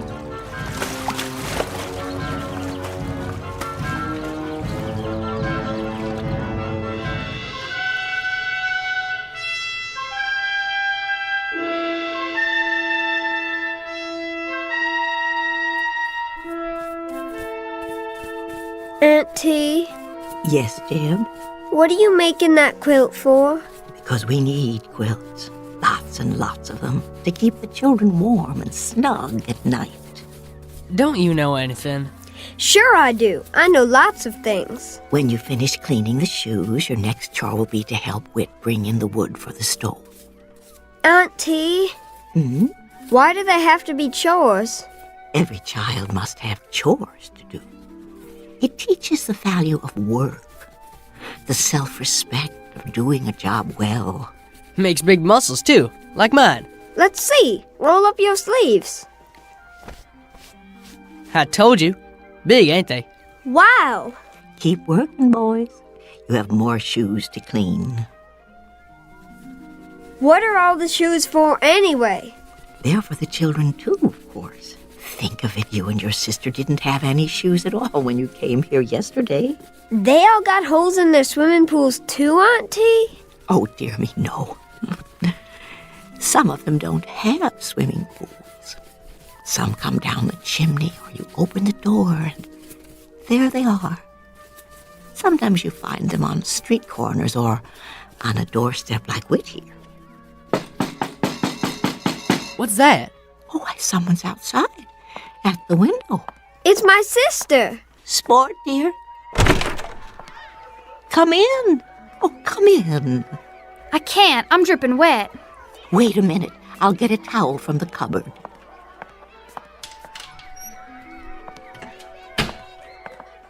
Here you are, my dear.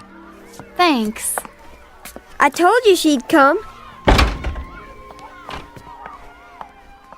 I'm surprised that either of you made it. It's very rare for anyone to find the way here a second time. I'm sorry to bother you, ma'am. You're not bothering me in the least. As a matter of fact, I'm delighted to have someone here who can help me with the quilting. You do so. No, ma'am. Oh, well, you'll be surprised at how quickly you'll learn. I can't stay. Oh? I only came to get Jeb. I ain't going.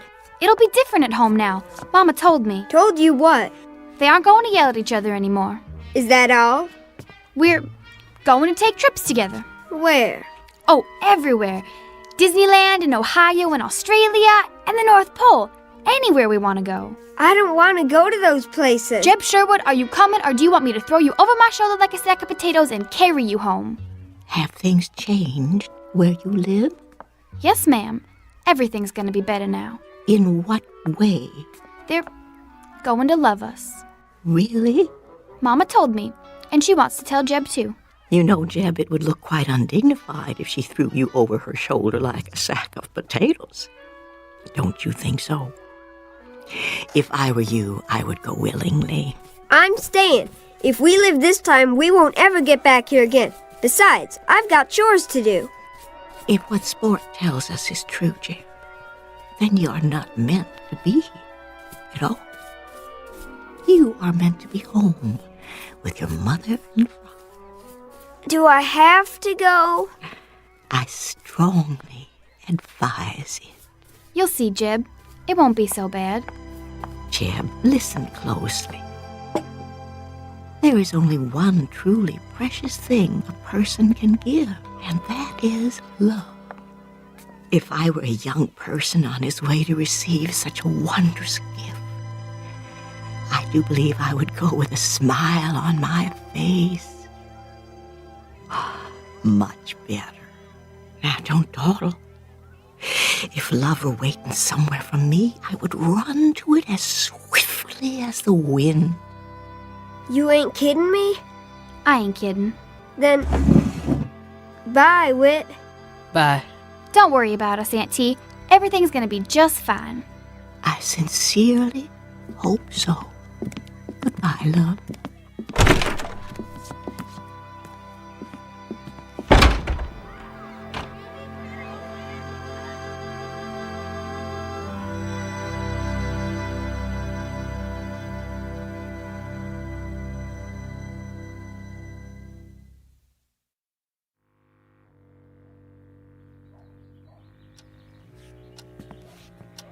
Maybe we should wait till tonight. No.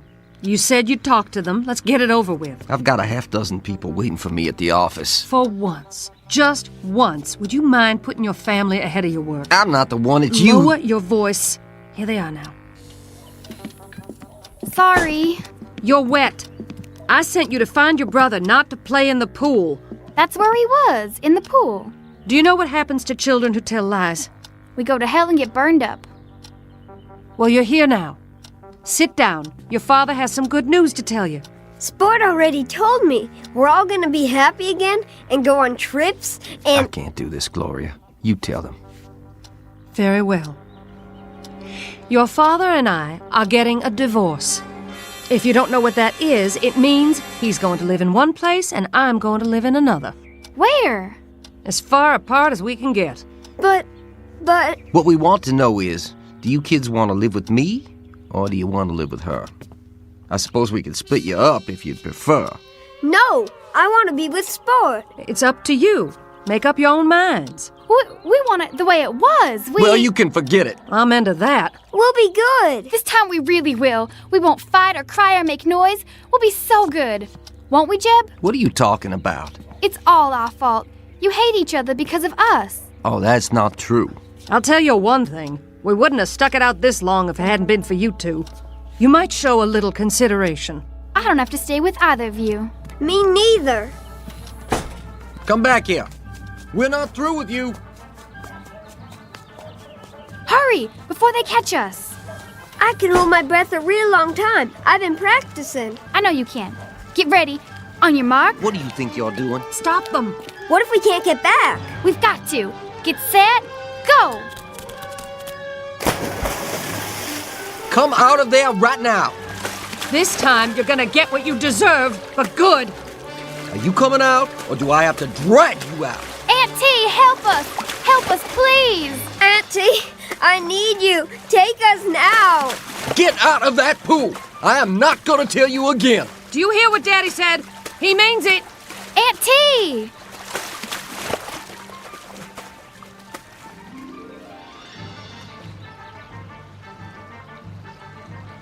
Gil, they're staying down there a long time. I know. Do something. They're drowning. All right. Don't let them drown. Don't let them drown. They're not down there. But they've got to be. It's broad daylight. They can't just disappear. Where could they go?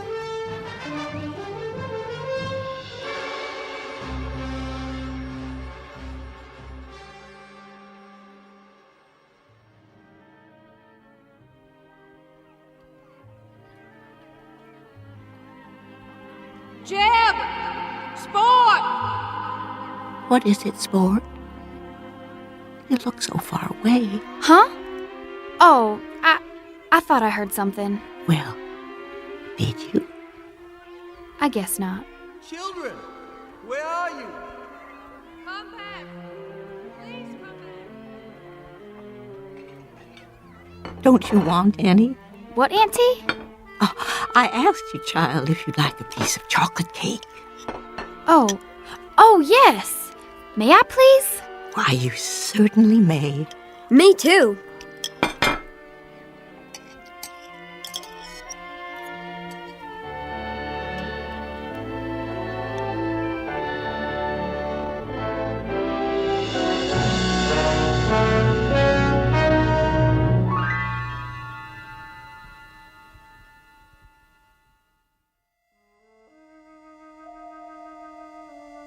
The end of an odyssey for two children who were cast adrift for a time. They took a chance searching for love and finally found it in the Twilight Zone.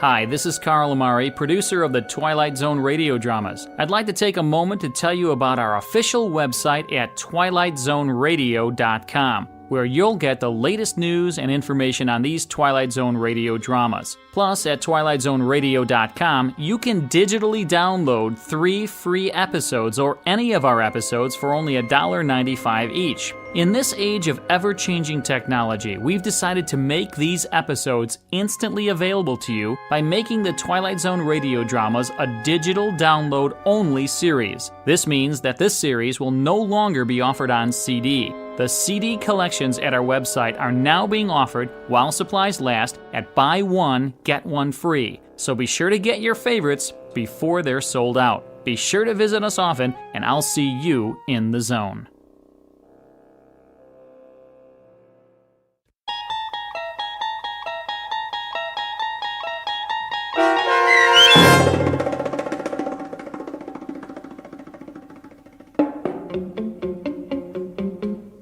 Bewitchin' Pool, starring Karen Black with Stacy Keach as your narrator, was adapted for radio by Dennis Etchison and written for The Twilight Zone by Earl Hamner Jr. Heard in the cast were Haley Nabig, Eli Newman, Evan Armacost, Kurt Nabig, Regan Alte, and Ora Jones. The producers of The Twilight Zone wish to thank CBS Enterprises and the Rod Serling Estate for making this series possible. This copyrighted radio series is produced and directed by Carl Amari and Jeff Lupetin for Falcon Picture Group and Westwood One. Sound design and custom Foley effects for The Twilight Zone by Cerny American Creatives Bob Benson, Craig Lee, Matt Sorrow, Tim Cerny, and Todd Beyer. To learn more about The Twilight Zone radio dramas and to contact us, visit our official website at twilightzoneradio.com. Doug James speaking.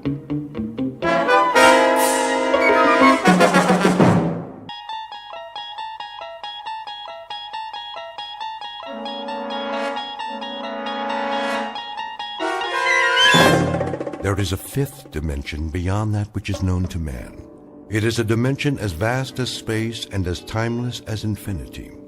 It is the middle ground between light and shadow, and it lies between the pit of man's fears and the summit of his knowledge. This is the dimension of imagination.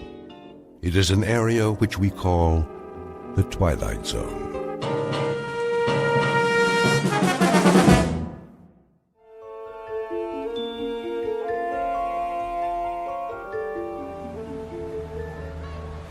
You're gonna do good today, Lou. I can tell. Yeah? How can you tell, Tommy? 'Cause you're the best salesman there is. Well, maybe I used to be. You are, Lou. You always have such neat stuff. Oh, yeah, I got everything. A little bit of this, a little bit of that. Something for everybody. Help me set up the table, will you, Tommy? Sure. There we go. We'll be ready to start in a minute. What's in the bag today, Lou? Take a look. See anything you like? Lots of toys. Always. Which one's your favorite? Let's see. The little wind-up dogs. They're so cute. And the monkeys. And the zap gun. It's cool. Pow, pow, pow. I thought I gave you one to test for me. You did, but, well, it kind of broke. Don't worry about it. I'll give you another one later. How you doing today, Bookman? Oh, just fine, officer. Another day, another dollar. You know how it is. Gonna sit up right here in the corner? I thought I might, yes, if that's all right with you. Well, just don't block the sidewalk. People coming and going. I wouldn't think of it, officer. Or you'll have to move. You don't want a citation, do you? Oh, absolutely not. All these busy people can't hold up commerce. You know, Bookman, maybe you should find yourself another line of work. Streets are so busy these days. There ain't much room for a pitchman anymore. Isn't that the truth? You got a permit, don't you? Why, I'm sure I do. Now, where did I put it? Oh, yes, it's in my other jacket. Would you like me to go get it for you, officer? Just be sure you bring it next time. I will. Thank you, officer. Good day to you. Hey, honey, look at these cute stuffed animals. They are, aren't they? Absolutely adorable. Here, let me wind up one for you. How much? Only $7.98, in your choice of colors. Do you have any little ones at home, sir? Nope, no kids. Well, a niece or nephew, then. These make great birthday presents, stocking stuffers, a big hit at parties. Have you ever seen anything so delightful? Look at the way they move. It is cute, don't you think, Walter? Yeah, but they got them over at the Pick and Save for $3. Oh. Now, these aren't your ordinary toy animals. No, ma'am. They walk and talk and bark and jump a full 360 degrees in the air. Plus, you never have to feed them or take them to the vet. I call them the ideal pet. Go ahead, pick it up. Feel that fur, so soft and lifelike. Thank you anyway. They're on sale. Special July clearance. Everything's half off today. Gift items for the men, perfume for the ladies. How about a wristwatch? Did you see these genuine gold necklaces?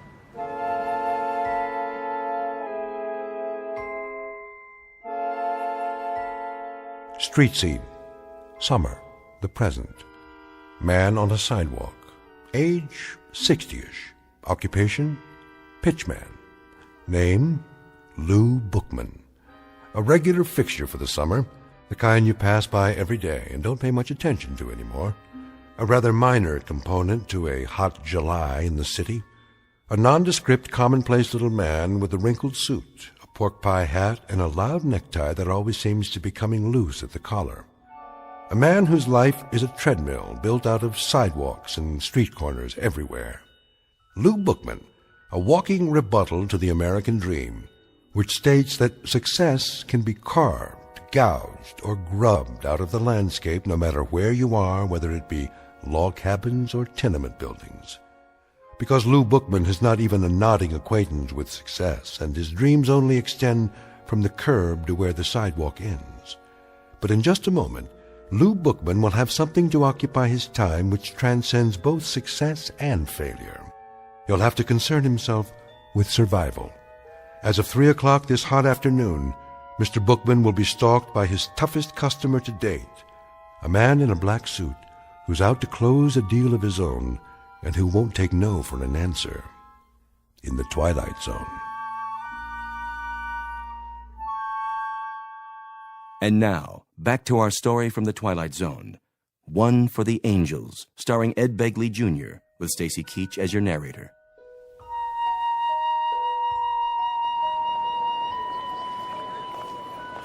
Sir, how about a nice new pen? Guaranteed to write upside down, underwater, in zero gravity.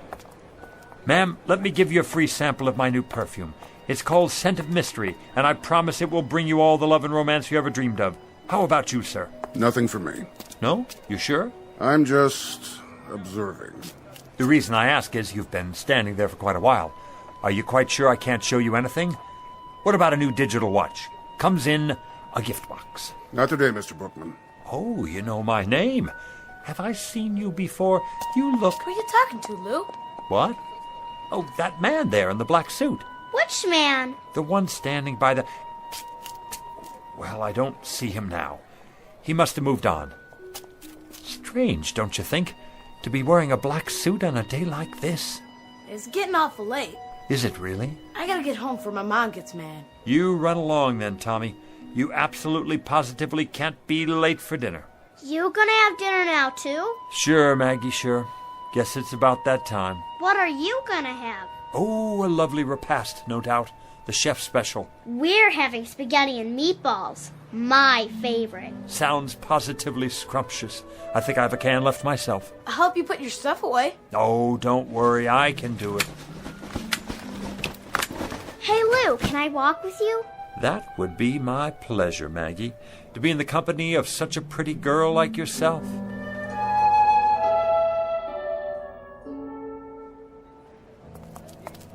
Hey, Lou! Hey, it's Lou! What's going on, Lou? Hey, wanna play with us? us, Mr. Bookman? Come on.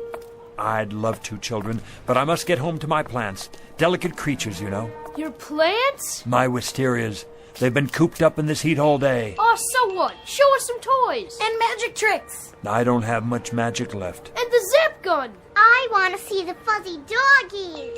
Carrie, is that a new bathing suit? Yeah. Well, don't you look nice?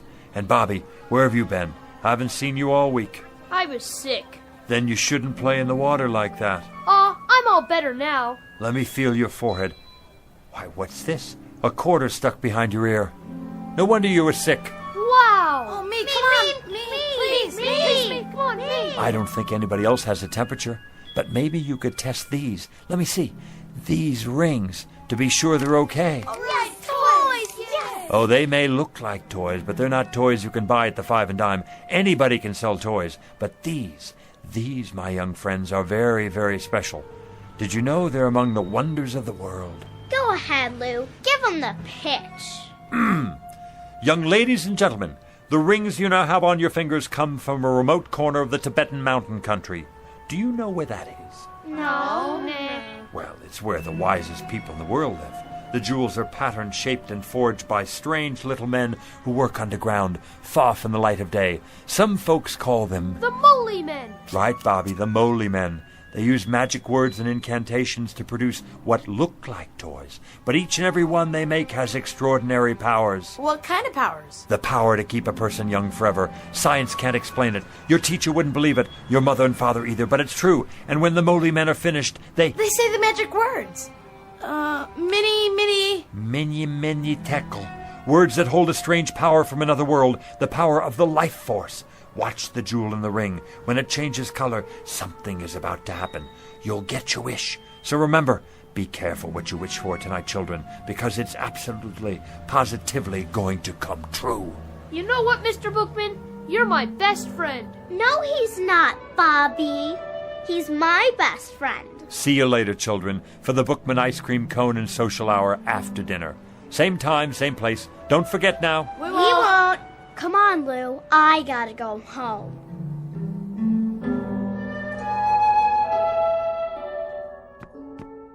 That you, Mr. Bookman? Good evening, Mrs. Magnuson. Hiya, Lou. Need a hand? That's all right, Mr. Stolberg. I got it. You make out okay today? Oh, yes, as always. Sold out half my merchandise. Yeah? Looks like you got a whole lot left.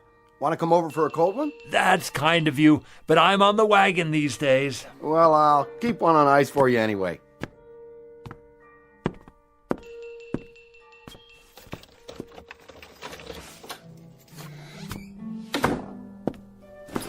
Hello, my beautiful wisterias, and how have all you been today?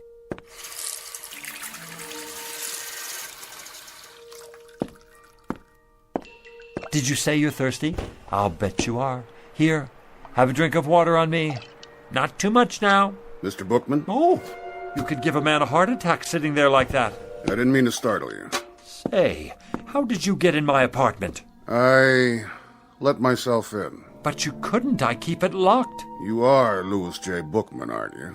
That's right. Something I can show you? I don't think so. Something in, let me see, collar stays maybe, or neckties. You look like a man who needs a new tie, something brighter than the one you're wearing. Mr. Bookman, I'm not here to buy anything. Then what in the world do you want? Let's get down to business, shall we? Yes, here it is. Louis J. Bookman, age 69, right? 70 in September. Well, I must say you don't look it. Nice of you to say so, young man. I try to keep busy. Occupation pitchman, correct? Are you a census taker? If you are, let me sit down. I hope this doesn't take too long. Not exactly. Born in New York City? That's right. Father Jacob Bookman, Mother Flora. Father's place of birth, Detroit, Michigan. Mother's place of birth, Syracuse, New York. My, you have it all down in that book of yours, don't you? We have to keep these things efficient. Now, today is the 19th of July, and your departure is at midnight tonight. My departure? Excuse me. Go right ahead. Hi, Maggie, darling. My doggies broke, Lou. Let me see. Oh, here's your trouble right here. See this little cogwheel? You push down on the key when you're rewinding it. Can you fix it? I can try. Yeah! Oh, Lou, you're so smart. You can do anything. Hear that, mister? Mm-hmm. I'd introduce you to, but I don't know your name. No need. I think I got it now, Lou. Thanks. You're very welcome. Oh, this gentleman has come here to ask me a lot of questions. You're not the police, are you? Hardly. Oh, kind of gave me a turn. Huh? I'm glad he's not the police. I've got my vendor's license here somewhere. I thought maybe I forgot to renew it or something. Who's the police, Lou? This gentleman here. What gentleman? That one in the other chair. Which chair? Mr. Bookman, she can't see me or hear me. Why not? Why not what, Lou? Why can't you see him or hear him? See who? It works great now, Lou. Thanks a lot. See you after supper, huh? Wait a minute. What about our manners? Aren't you going to say goodbye? Oh, yeah. Goodbye, Lou. Thanks. I mean to the gentleman. Oh, it's a game. I get it. The Invisible Man. Goodbye, Mr. Invisible Man. See you, Lou. I can see you, yet she can't. Only those who are to accompany me can see me. Understand my words, Mr. Bookman? Only those who are to accompany me. I'm still not sure Now then, don't you think you'd better start making your arrangements? Arrangements for what? For your departure. My departure where? You still don't get it. I just never understand you people. You get this idiotic notion that life goes on forever, and of course it doesn't. Everyone has to go sometime. Go? You don't mean... That's right. No, that's ridiculous. I don't have time. I'm a busy man, a very busy man. Let me make you a cup of tea before you go. No, thank you. Take a look around. You can see how busy I am. My flowers, for example. I have a green thumb. Whatever I touch, well, it grows, if I do say so myself. I won second prize last year at the YMHA Flower Show. See the plaque on the wall? Wisteria, open class. Oh, nice. Nice? Is that all you can say? Look at them, will you? You've never seen flowers like these. And what I further don't understand is how little you appreciate the nature of your departure. I thought we were finished with that subject. Think of the poor souls who go in violent accidents. These are the non-precognition victims. We're not permitted to forewarn them. You, on the other hand, Mr. Bookman, fall under the category of natural causes. Natural causes? What's natural about it? As opposed to accidents, car crashes, things like that. You know, I find you a devious sort of fellow. Very devious. Not to say dishonest. In what way? I can see it in your eyes. You don't want to look at me. To tell the truth, I'm not sure I like you very much. Why don't you just come out with it and say what's on your mind? Mr. Bookman, I have done everything but phone your own undertaker. How much clearer do you want it? If you still don't know who I am... Don't touch my flowers. If you need an illustration... I told you, don't touch them. I thought this might erase any doubts. You touched one and it wilted and died right there on the spot. Sorry. That was unavoidable. It actually turned black. Do you mean your death? Exactly, Mr. Bookman. Now shall we get down to business?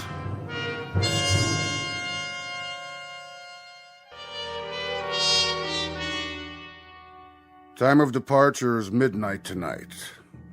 I trust that will suit you. Did you say tonight? The preordination is for death during a nap.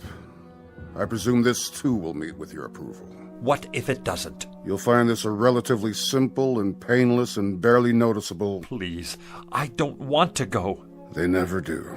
But I can't go yet. For one thing, there's nothing wrong with me. I'm a healthy man. Outside of a cold last winter and an infected splinter, I don't think I've been sick a day in the past 20 years. Be that as it may. The departure time is set for midnight, and at precisely midnight it will be. Don't I have anything to say about that? Not as such. We are, however, required to consider appeals. What kind of appeals? There are 3 categories. So I need to fill out a form, right? Give me one and I'll start right in on it. No forms. We listen to what you have to say up to a point, but frankly... What are the categories again?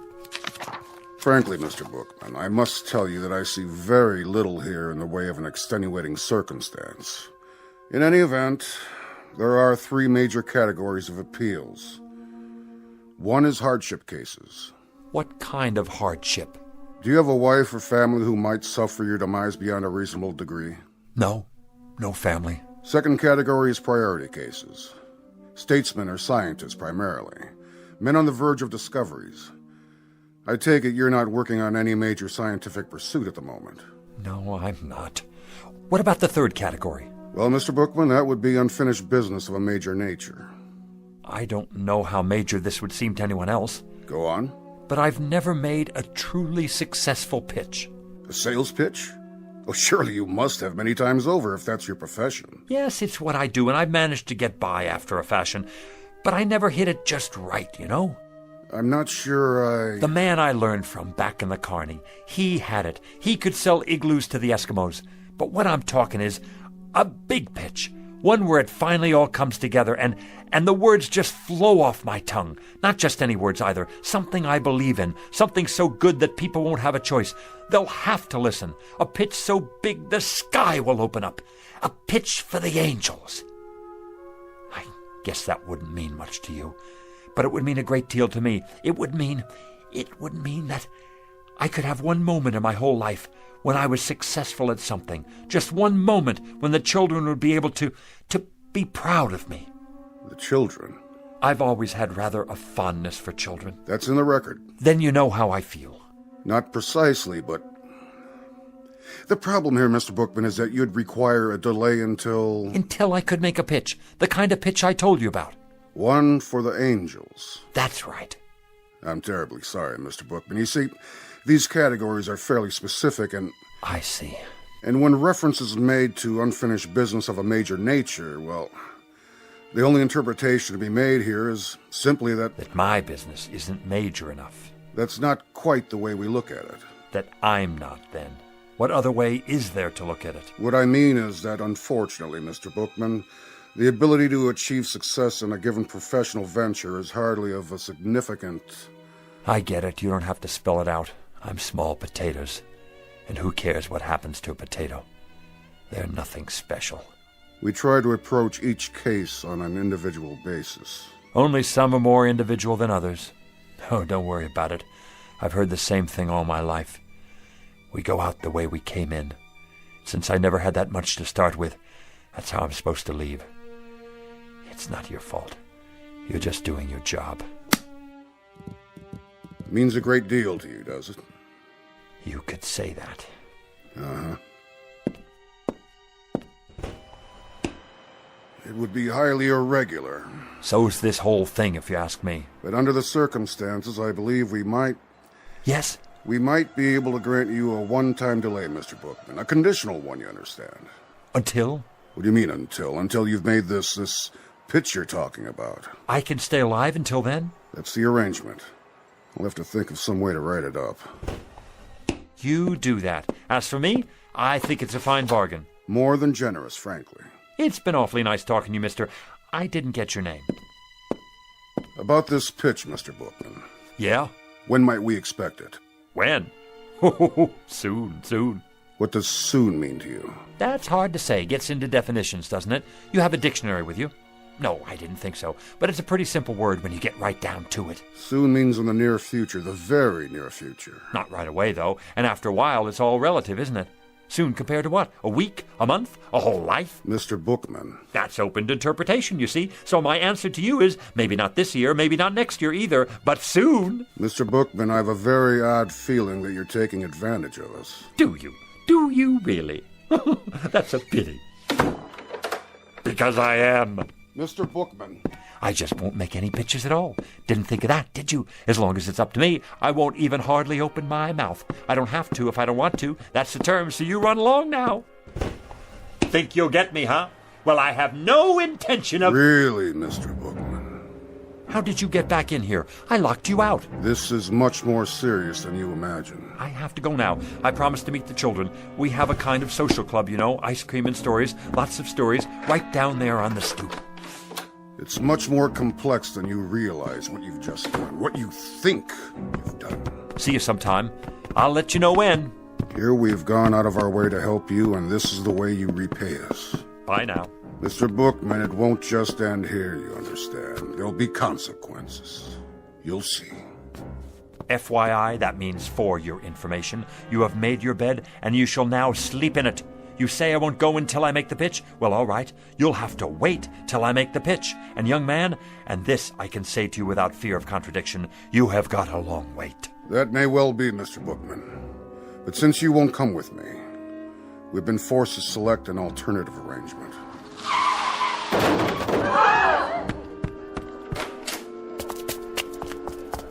What happened? He didn't even stop. Ran right out. Not his fault.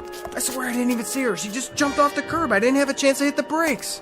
Has someone called a doctor? Who got... Oh, no! Maggie! I swear to you, I never had a chance to stop. Call an ambulance. You're gonna be all right, Maggie, darling. Oh, my little Maggie. Hi, Lou. See? You're gonna be just fine. Lou?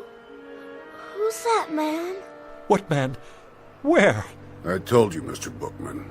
Consequences. You can't take her. No, siree, you can't take her. I'll go. I'll go as planned. Never mind the pitch. I don't even want to wait.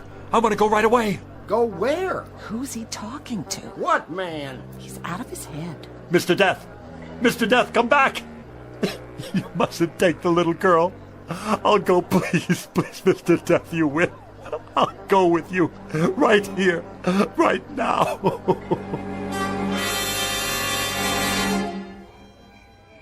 I wonder how she is. The little girl? Yeah, how is she? Poor Mrs. Polanski. Look, here comes the doctor. How is she, Doc? I don't know. What do you mean you don't know? She's a mighty sick little girl. Brave, too. Shouldn't she be in a hospital? That's just it. There's no particular trauma. In fact, there's hardly a mark on her, except where she fell and scraped her knee. Then what is it? Something's going on with her. Her fighting spirit, as it were. That's not a medical term, of course. But I think we'll know in a few more hours. If she hasn't hit a crisis by then, I'll move her to a hospital bed. A few more hours? Around 12 o'clock. 12 midnight, you mean? I think by then we'll know. He won't get in. Who, Mr. Bookman? I'm gonna wait right here, so he can't get in.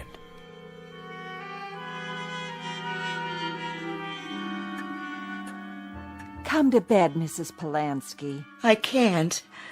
I have to take care of my baby. There's nothing you can do. That's what the doctor said. She just needs rest. I can't sleep. How could I? Lou? Where are you, Lou? Is that Mr. Bookman she's dreaming about? Such a nice man. He's like a grandfather to her. But he can't help her now. My precious little Maggie. Lou? Help me, please.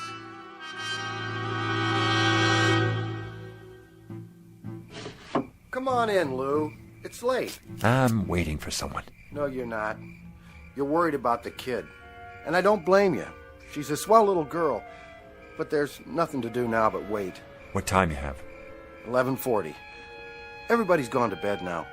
You better do the same. Not yet. Take my advice. Give it a rest. 11:40, huh? Better get set up.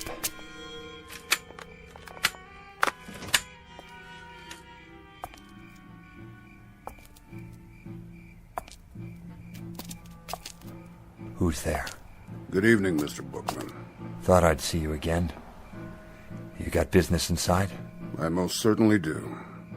It's 11:45. In 15 minutes it will be midnight, the time of my appointment. Mr. Death, the little girl's only 6 years old. Please, you don't have to do it. I'm ready. I'm sorry, Mr. Bookman. But I'm ready now. We had to make another arrangement. It's impossible to change at this point. She's to come with me. So you see, I must be in there at midnight. And if you're not in there by midnight? That would be pretty much unheard of. If I didn't get there at precisely 12 a.m., then the whole timetable would be upset. Oh, my, no. It's unheard of. Nice pocket watch you have there. But have you thought about digital technology? A wristwatch? It's more efficient, if you ever need a good one. What are you doing, Mr. Bookman? What am I doing? Oh, nothing. Just setting up a pitch is all. At this time of night? Oh, I very often have a late-night sale. Very often. Not many customers out and about. They come, they show up. You're here, aren't you? Oh, yes, I'm here. But I'm afraid I'm not much of a customer. How do you know? Have you ever seen my stock? Now you take a tie like this one right here. Like what? Like this tie. Looks like a toy dog to me. Oh, excuse me. Here, this is what I meant. Now you take this tie. I already have several. Go on. What's it look like to you? It looks like a tie. Feel it. Mm-hmm. So? If you'll feast your eyes, my good man, on what is probably one of the most exciting inventions since atomic energy, a simulated silk so fabulous as to mystify even the ancient Chinese masters, not to mention the silkworms, a perfection of detail, an awesome attention to fit and finish, a piquant interweaving of gossamer softness, absolutely and positively the smoothest substance ever to embrace the human neck. If it's a synthetic, as you say... Come closer, I can't hear you. How did the manufacturer get it so soft? It's the thread, of course. The thread? I'll answer all your questions in just a moment, but first let me explain the applications of this magnificent invention.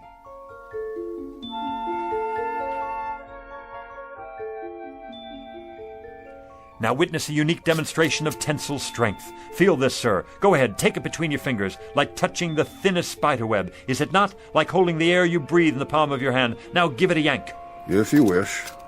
There, you can't break it. As strong as steel, and yet as delicate as shantung silk. No mere synthetic substance, but a molecular blend of atoms the like of which has never been seen. Actually, it is surprisingly strong. Where did you say this was made? Let me answer your question, sir. Hey, Lou, what you doing down there? Come on, you gotta see this. Yeah, no kidding. It's really something. Do you have a scarf made out of this stuff? Scarves, blouses, I've got them all on order. You can't hurry the process. Picture, if you will, 300 years of backbreaking research and development to produce the ultimate thread. The which, than which there is no witcher. And what will you pay for this fabulous, I say fabulous, incredible and amazing achievement of the tailor's art? Softer than the feathers of an angel's wings. Expensive, no doubt. $20? Too rich for my blood. $10. $5. You might indeed pay that much and more. If you were to purchase this at a retail store, consider the markups, import fees, but this exquisite thread is not available in any store. How did you get it then? I have connections in the government, you see. It's smuggled in from behind the bamboo curtain by Oriental birds specially trained for ocean travel. Each one carries a minute quantity in a small capsule underneath their ruby throats. It takes 832 separate crossings to supply enough thread to go around one single spool. But tonight, as a special get-acquainted offer, and to help advertise the product, I'm giving away a limited number, a very limited number, not at $20, not at $10 or even $5, but at the ridiculously low price of $1 a spool. If you promise to take it home, test it out, and tell your friends. I'll take all you have. No, you don't. What about me? I gotta have some of that for my wife. Wait, that's not all. Everyone who purchases a spool of this thread gets a free bonus pack of imported sewing needles and a gold anodized thimble. One size fits all. Gather in close now. You got change, Lou? Sure I do. You, ma'am. Sir.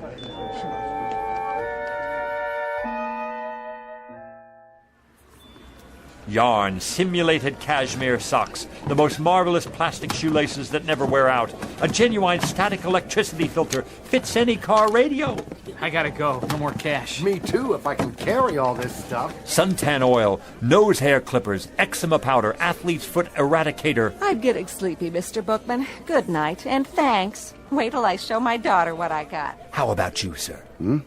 I have so many things now. I don't know how I'm going to bring it all back. One last item, especially for you, the pièce de résistance, an item never before offered in this or any other country. I can't imagine what else you could possibly show me. One live, guaranteed, genuine human manservant. How's that? For what I ask of you, sir, you receive a willing, capable, worldly, highly sophisticated, wonderfully loyal right-hand man to be used in any capacity you see fit. Say again? I don't... Louis J. Bookman at your service. The last model of his kind. He comes to you with an absolute guarantee. All parts interchangeable. A certificate of extended warranty. Eats little, sleeps little, rests only a fraction of the time. And there he is at your elbow, ready to do your bidding, at your beck and call whenever needed. Mr. Bookman, you are a persuasive man. I challenge any other store, industry or wholesale house to even come close to matching what I offer you here. Because, my dear man, I am offering you...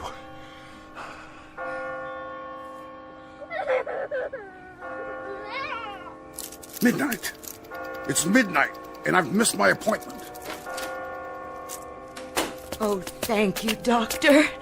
It's a miracle. Just give her the sedatives every 3 hours, Mrs. Polanski. All she needs now is rest. But she's going to be all right.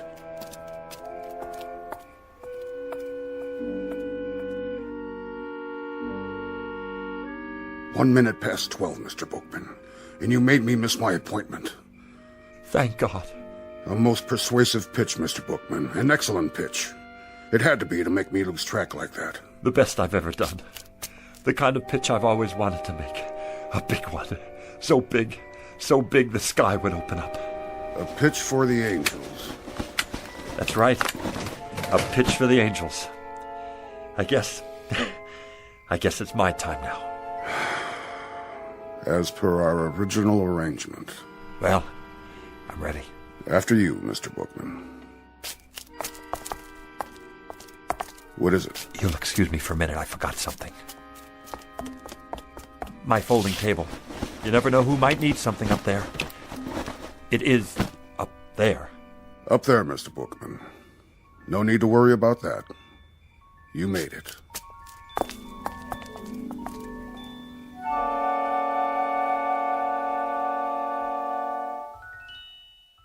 Louis J. Bookman, age 60-ish, formerly a fixture of the summer, a rather minor component to a hot July. But throughout his life, a man much loved by the children, and therefore a most important man. Couldn't happen, you say? Probably not in most places, but it did happen in the Twilight Zone.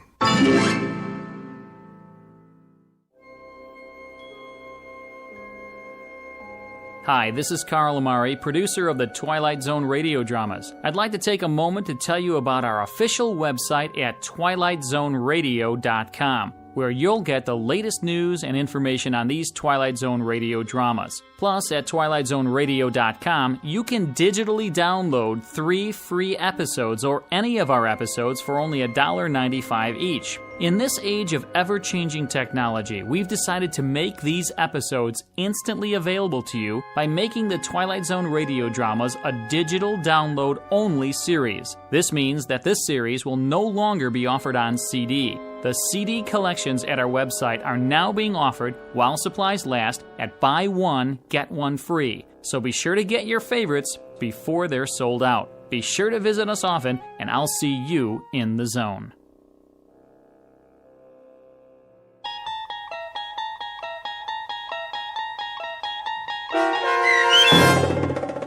One for the Angels, starring Ed Begley Jr., with Stacy Keach as your narrator, was adapted for radio by Dennis Etchison and based on a script by Rod Serling. Heard in the cast were Rich Kominick, Lauren Patton, Linda Ryder, Richard Hensel, Doug James, Adam Tangway, Martin Hughes, Meg Thalken, Roger Wolski, Carl Amari, and Irene Olson. To learn more about the Twilight Zone radio dramas and to obtain audio cassettes and CDs of these programs, visit our website at twilightzoneradio.com. This copyrighted radio series is produced and directed by Carl Amari and Roger Wolski for Falcon Picture Group. Doug James speaking.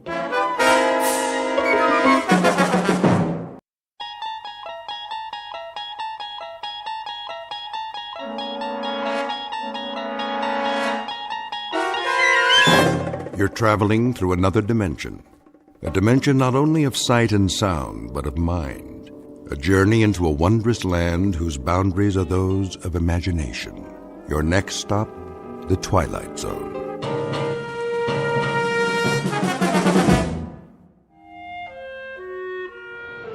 Transeast Flight 23, now ready for departure.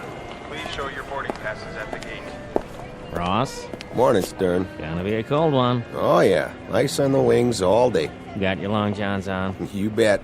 I don't believe it. What? Where'd you get the fancy hat? Not this. The wife bought it for me. Fur line and everything. Pretty nice, eh? Keep your brain from freezing. Yeah, you wish you had one. Nah, I already got a brain. Very funny.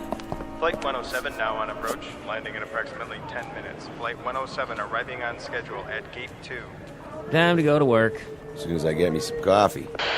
Stern, Yeah? you and Ross get out there. We're going, boss. On the airfield, now. What's the big rush? Flight 107. What about it? On the radar. Repeat, will ya? You're breaking up. Lost radio contact. Pilot's not responding. Does he mean 107? Coming in by the seat of his pants. Get moving. On the dump. We roger that. Let's do it. Lost radio contact, huh? No sweat. Pilot knows the flight plan. Unless they're playing poker up there.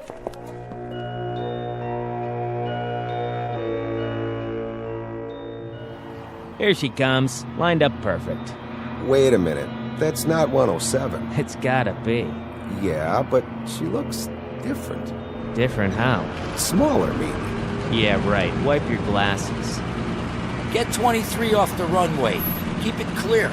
Stern, walk her back to the gate. You got it. Uh-oh, there ain't time. 107's dropping fast. Well, get out there. Signal her in. My God, it's a prop plane. Is that a DC-3?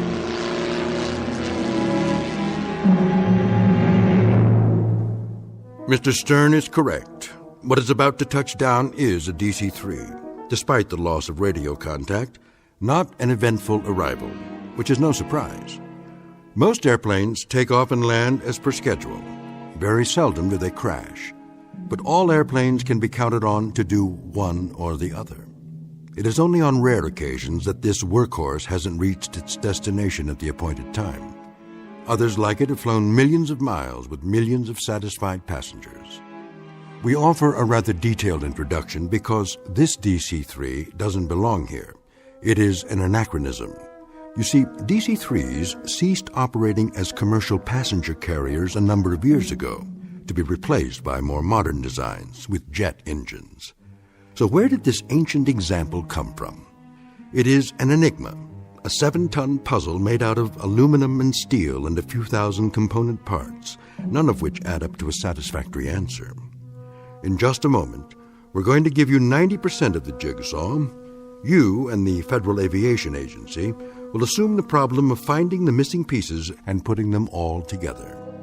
This we offer as a tantalizing brain teaser, a little extracurricular diversion, flown in directly from the Twilight Zone.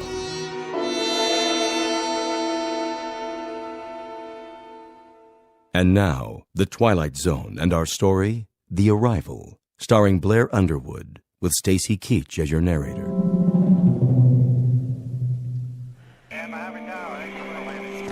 Flight 51, you are not cleared for landing. Repeat, not cleared for landing. Low on fuel. Please advise. Trans-East 13, maintain holding pattern. Await further instructions. What's going on down there? Clearance to land temporarily denied. Tower, I see an aircraft off starboard at 3,000 feet. Can you identify? Stay above it. Continue circling. I have 250 passengers on board. Will someone please tell me what is going on? Flight 107's on approach. Here it is on the screen. So? You have her flight plan? You've lost radio contact. She's not responding. Then give her plenty of room. Keep scanning all frequencies. I've done that, sir. The pilot can't hear us. Or he's passed out. Do you have a visual? Not yet. She's dropping fast. Lined up and coming in. She almost clipped a 737. And he says... Well? He says it's not a Trans-East plane. What? The pilot says it's... Look out the window. Let me see what kind of... That's not Flight 107. What the? Must be from an air show. I don't believe it. Neither do I. What the heck is that? That, son, is a DC-3. Here it comes. He's gonna make it. Oh, you better. She's down. perfect 3 points. Tell the trucks to back off. We don't need them. Look at that, right on the mark. Get the ramp in place. We don't have a ramp to fit that. Use the ladder. Over here. I got it. Hold it steady. Right. Okay, you can open up. What are they doing in there? I better give him a hand. Watch your step. Hey, inside, let's go. How about it? You need a can opener? Hey, are they asleep or what? Must be dead. Hello, DC-3. Use the manual latch. It's a real antique. That's no antique. It's as shiny as the day it was made. Let me off this cart. Huh? I don't see any crew, sir. Ross, get the cargo hold open. Right. Go on in, Stern. Yes, sir.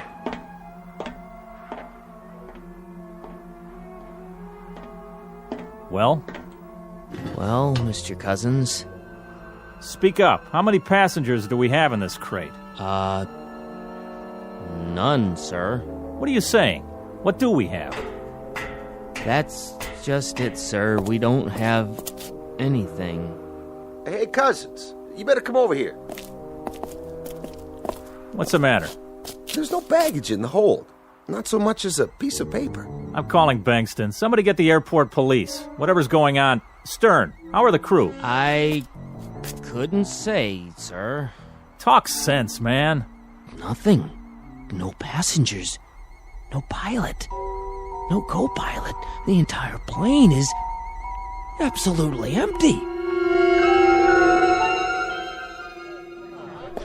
Mr. Bingston, I'll take over. All right, gentlemen, will you knock it off, please? This is Mr. Sheckley from the Federal Aviation Agency. He'll continue the questioning. Is Malloy here yet? On his way, sir. Then we'll have to go ahead without him. The rest of you, do me a favor and just stick to the facts. It's all yours. Thank you, Mr. Bingston. First of all, I'd like to say that this is not a formal hearing. It's more the nature of a preliminary meeting. As your operations chief has noted, we're here to unearth as many facts as we can so that we'll know where we stand. And you can save us all a lot of time if you'd avoid any personal hypotheses you may have formed. That way we can keep the air clear and not clutter it up with 6 dozen theories. You see, theories happen to be my business. In 20-odd years with the FAA, I've got a pretty good record of putting together jigsaw puzzles. Maybe not all of them as off the wall as this one, but I'd lay my batting average on the line any day of the week. So don't worry. Whatever the answer is, I'll find it. Now, let's get down to business. Which one of you is, Cousins? Here, sir. You were in charge this morning? Yes, sir. And you were on duty when Flight 107 arrived? Flight 107? Out of Buffalo. That was the scheduled landing for that time, wasn't it? Yes, sir, but Flight 107's supposed to be an L-1011. Just answer the man's questions, Cousins. I'm trying, Mr. Bankston. Now, you were on duty? I was, yes. Anything you observed about the landing that was abnormal? No, sir. She did it by the book, as far as I could tell. Who signaled her in? Ross, over there. Mr. Ross? Yeah? Did you notice anything out of the ordinary? No, sir. She came in right on the button, followed my signal, stopped on the mark, and then shut off her engines. Did you see who was piloting? No, sir, I didn't. That is, I don't remember seeing them. Couldn't you see through the cockpit windows? Well, normally when I flag a plane in, my eye's on her mark and any other aircraft on either side. I don't remember actually looking into the windows at all. Not then, anyway. You weren't on the field alone, were you? No, sir. Mr. Stern was working with me. You concur, Mr. Stern, about the landing? Sure do. Nothing out of the ordinary that I could see. Thank you. Mr. Bingston, this the manifest? That looks like it. And is this the flight plan? Yes, it appears to be. Did the dispatcher from Buffalo get here? Yes, sir. Good. You want to take a look at this? Yes, that's the flight plan. You saw the pilot sign this? I was at his elbow, sir, this morning at 11:12 a.m. The pilot was Captain William J. Slocum. That's right. And the co-pilot, John O'Brien. That was the first officer's name? Yes, sir. You knew both of them? Yes. Did you see them board the aircraft? Well, Not exactly, sir. I saw them leave the dispatch office and head toward the field. But to the best of your knowledge, they were the crew of Flight 107 when it took off from Buffalo at 11:30 this morning? To the best of my knowledge, but it wasn't a DC-3, that's for sure. Slocum O'Brien. They're good pilots, both of them. Sober, reliable, and... I'm not casting any stones, Mr. Bingston. It's just that the names seem familiar. I'm not sure from where. It'll come to me. Now, who was on duty in the control tower? That's me, sir. You had radio communication during the approach? Yes, sir. And then for the landing? She contacted us over the outer marker, and I gave her clearance. Now, the way I figure it... Just answer. Don't offer. Well, I was just going to say that when the aircraft checked in over Fulton... Was that a normal checkpoint? Yes, sir. And she checked in right on the money. But the transmission sounded a little funny. As a matter of fact, I remember asking for a repeat of position. I couldn't raise him, though. I see. And did you hear from him again? Over the next checkpoint, 20 minutes later... Fulton, you say? Fulton. Huh. Mr. Cousins, you were the first one at the door, right? No, sir. By the time I got there, Stern was pounding on it. There was no answer. And Ross had already opened the baggage compartment? I waited for Cousins. Then I opened her up and I told him that the ship didn't have any baggage. How about when she loaded up in Buffalo? What was she carrying then? You got the list there. I know what I've got. I'm asking you, what baggage was in the aircraft? When she took off, there were 21 pieces of luggage, 5 sacks of mail, 5 other crates of equipment. Mm-hmm. Yeah, that checks. Sorry I'm late. Malloy, glad you could make it. Well, I guess that'll do for now. If I have any more questions, I'll let you know. And I'll see some of you later when I examine the plane. Thank you for coming. All right, man, back to work. If you're off shift, make sure you can be reached. And don't talk to the press. Is that clear? Not a word. Who's this? I'd like you to meet Paul Malloy. He heads up our public relations. Public relations, huh? Well, I can't help but wonder. How much public and what kind of relations are you poor guys going to have after this one? I'll handle it as well as I can under the circumstances. Frankly, I haven't decided what to tell the public yet. I'll tell you something. Relax. I've got 22 years in the saddle, and I haven't been licked yet. Sometimes the investigation takes a while. A couple of tons of smashed-up metal spread over 50 square miles of countryside, and all it turns out to be is a misplaced air scoop, or maybe a loose bolt in an elevator hinge, or once in a blue moon, it's a pilot who got sick. But it's always something, and that something eventually shows up. You're talking about crashed aircraft. We're talking about a disappearing act here. Don't forget a switched plane. Like some kind of Las Vegas magic act. Look, you don't have to tell me that. I don't know what the wire services are going to make of it, but I've got to tell them something. And I hope you can give me a place to start. Because none of this could have happened. An airliner takes off with a full crew and 13 passengers. At least some kind of airliner does. And it lands an hour later. With nobody.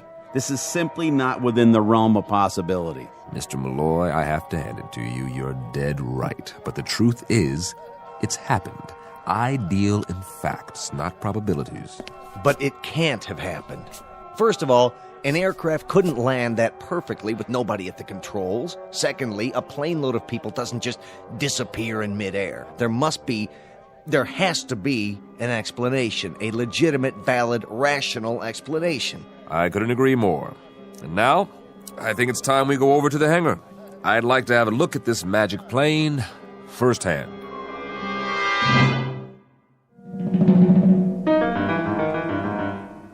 Yeah, that should do it. Thanks for showing me around, Mr. Cousins. Before you go, Mr. Ross here wants to tell you what he thinks happened. I don't think that's necessary. No, I'd like to hear it. He was on the scene. What do you have to say, Mr. Ross? Well, the way I see it, there's only one explanation. Just for a gag, these 13 people had parachutes. They kept them in the baggage compartment.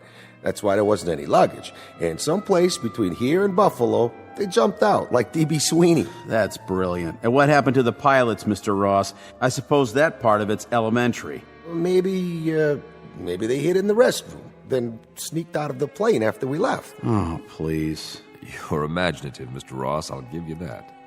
What if? What if what, Stern? Nothing. Truth is, it beats me. I'll tell you something else, though. I still feel spooked. Standing here, I felt spooked even worse when I was inside.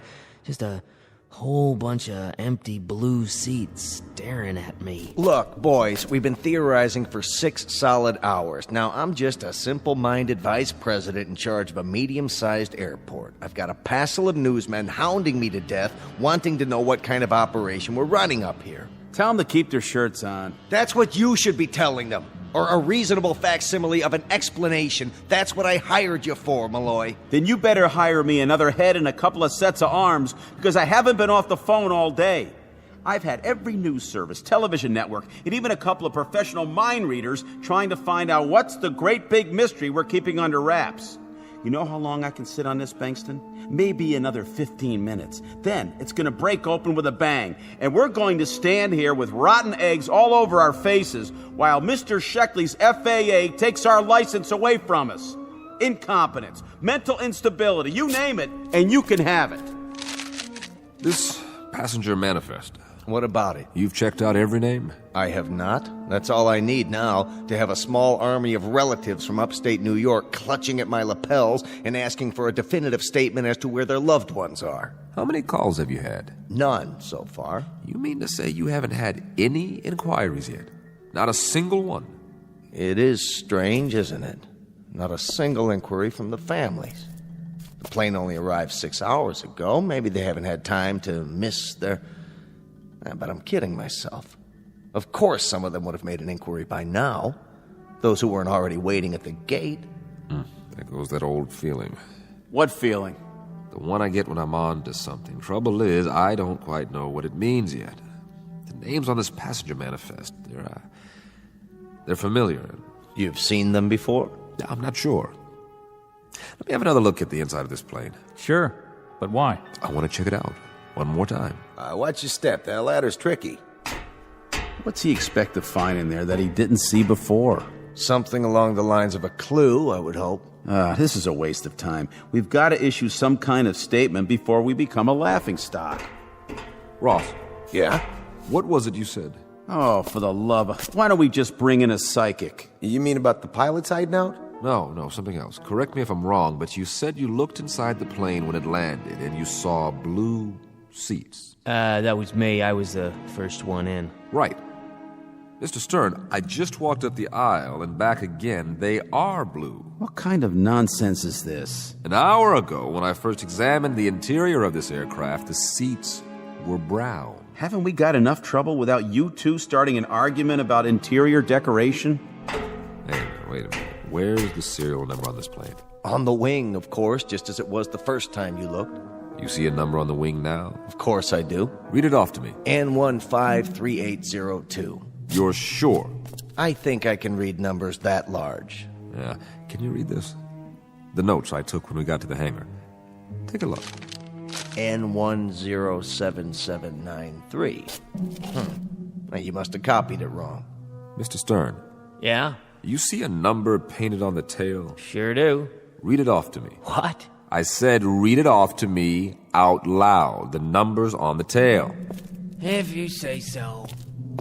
N664753. What's this all about? What did I write down on my clipboard? Mr. Malloy, verify, please. N107793, the same as Bankston said. I don't see what... Care to read it again? What are you trying to prove? That we're going off our rockers now? Seeing different numbers? That's always where the numbers are on a DC-3, the wing and the tail. When I started in this business, there were quite a few of them still flying. The first one was built in 1935, December 17th to be exact, the anniversary of the Wright brothers. There were hundreds made, and they kept flying for decades. I don't see what... A real workhorse, this plane. In the Second World War, more than 10,000 were ordered by the military. They called them C-47s. Eisenhower once said there were 4 inventions that won the war: the Jeep, the bazooka, the A-bomb, and the C-47. A few are still operating. It's a design you can trust, as solid as they come. All very enlightening, but if you don't mind, I have a press release to get out. Hold on, Mr. Malloy. You wouldn't want to miss this. What? Gentlemen, I believe I've finally come up with a theory that fits the facts. Unfortunately, there's only one way I can prove or disprove it. Why, unfortunately? Do you have someone who knows how to start this plane? Certainly any one of my mechanics, but I... Would you call him over? Now, Bingston. Miller! Sir? Get over here. I don't see what this... With any luck, we'll all see one way or another. I'm sorry to say that what I'm about to do places me in considerable jeopardy. I hope I'm right. If I'm not, please make sure my wife is notified, will you, Bingston? Mr. Miller. Yes? I want you to climb into the cockpit. Sir? Then, on my signal, start one of the engines. If you say so. For what possible reason? I'll assume full responsibility. Now, everyone stand as far back as you can. If I'm right, you're about to see something you never imagined possible. And if you're wrong? Then you'll see something none of you will ever forget. Before you begin this experiment of yours, I think we deserve some sort of explanation. All right. Is everyone here familiar with DC-3s? Why, of course we are. It was the plane that made commercial air travel possible. Correct. And your mechanics, your personnel, they've all seen them, worked on them? Your point is? Just this. What do you know about the power of suggestion? What are you driving at, Mr. Sheckley? Suggestion on a large scale involving everyone here and on the airport staff. Now, call it mass hallucination, group hypnosis, whatever you want. But I think that's what we're dealing with now. I thought you deal only in facts. I do, including facts, not in evidence. Look at the situation. An L-1011 takes off from Buffalo. Somewhere along the flight path, the aircraft loses radio contact. Now, maybe it goes down in an out-of-the-way area. We don't know yet. But you were expecting it to land here. And at the appointed time, someone sees or thinks he sees a blip on the radar.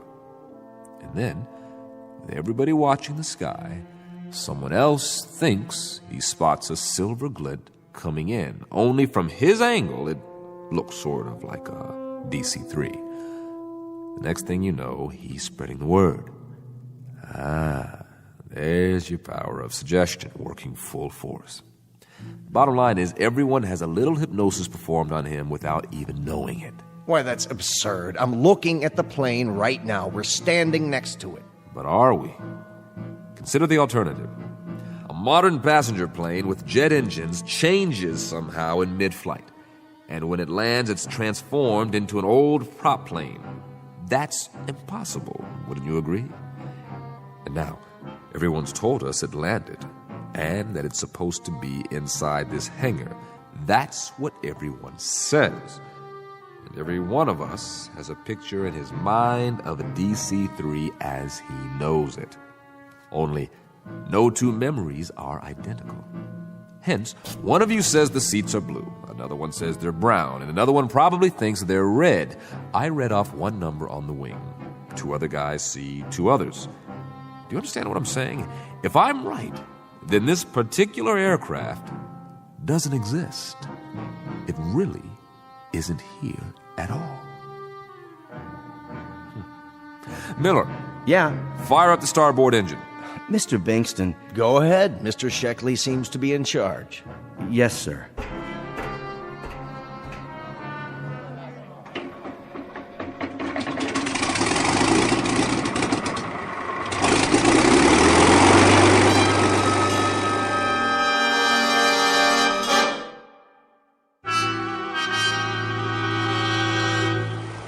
This is crazy. You're trying to tell us that this is an illusion? Well, I've got a news flash for you. It's as real as I am. You can feel it. You can touch it. In that case, one of two things will happen. Either I'm about to prove to you that you're wrong, or I'm wrong. Dead wrong. If this plane is a product of our collective imaginations, then so are the engines, and so are these propellers. If I stick my hand through them, nothing's going to happen. But if my theory is for the birds and these props are real, then remember what I said, will you? Break it to my wife gently. Ready? Wait, Sheckley, let's talk this over. We can talk later. He can't be serious. Aren't you going to stop him? I can't give orders to the FAA. Rev it up. What's he gonna do? Put his hand in the propeller. Jiminy Christmas, is he nuts or what? Get those RPMs higher. Can't look. Good Lord. He's going to stick his entire arm into the... Now!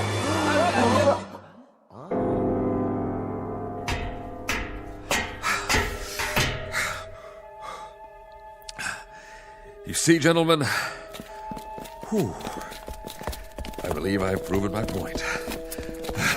You okay? Careful. Here, I'll help you down. I'm fine. Still got two hands. A little shaky, but they're both attached. How'd you do that? I don't get it. Where's the plane? Well, it's simple, really. A little melodramatic, perhaps, but it was just as I thought. The plane was a kind of projection all along from our imaginations, our subconscious minds. You might say we believed it into existence. I could have sworn that... Yes, you could have. And why not? You've seen DC-3s before? Plenty of them, but... So, when everybody told you one was here, you saw it. Clear as can be. We all did. Now, if you don't mind, I think I'd like some fresh air. What'd it feel like? Like nothing at all, because that's what was there. Nothing. So you felt nothing because you didn't expect to. Something like that. But you expected to see us, so you still can? Just like the world outside this hangar. That's plenty real for me. Well, it's reassuring to know that my airport still exists. You don't need to stay with me, fellas. I can handle it from here. What are you going to write in your report? I'll think of something. I only hope it doesn't get me thrown into this booby hatch. We'll go back to my office and work out a statement. Mr. Cousins? Yes, sir?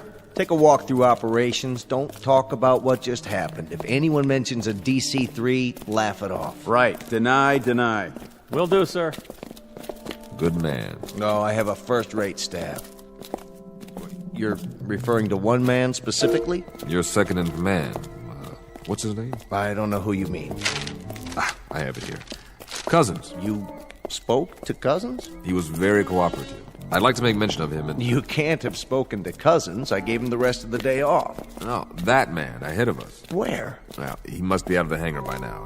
As for the other two, Ross and Stern, they witnessed my little demonstration. I wouldn't recommend they talk to the press. You'll debrief them, Malloy? Who? I guess they stayed behind with the man who started the engine. The engine? Soon we forget. But that's for the best, I suppose. So now you've seen our main hangar. Tell me, Mr. Sheckley, what brings you to our facility today? Just passing through, or is it an official visit? You may have the right idea. To put it out of our minds. But there is one small matter. The FAA, if I can work out a version that jives with Mr. Malloy's... Malloy, did you say? Well, he's right over... Where? The one who was walking next to you. I don't see anyone. What is this? Some kind of disappearing act? Malloy from PR. I'm Sheckley. Got it? And you're... Bingston. Bingston, where are you?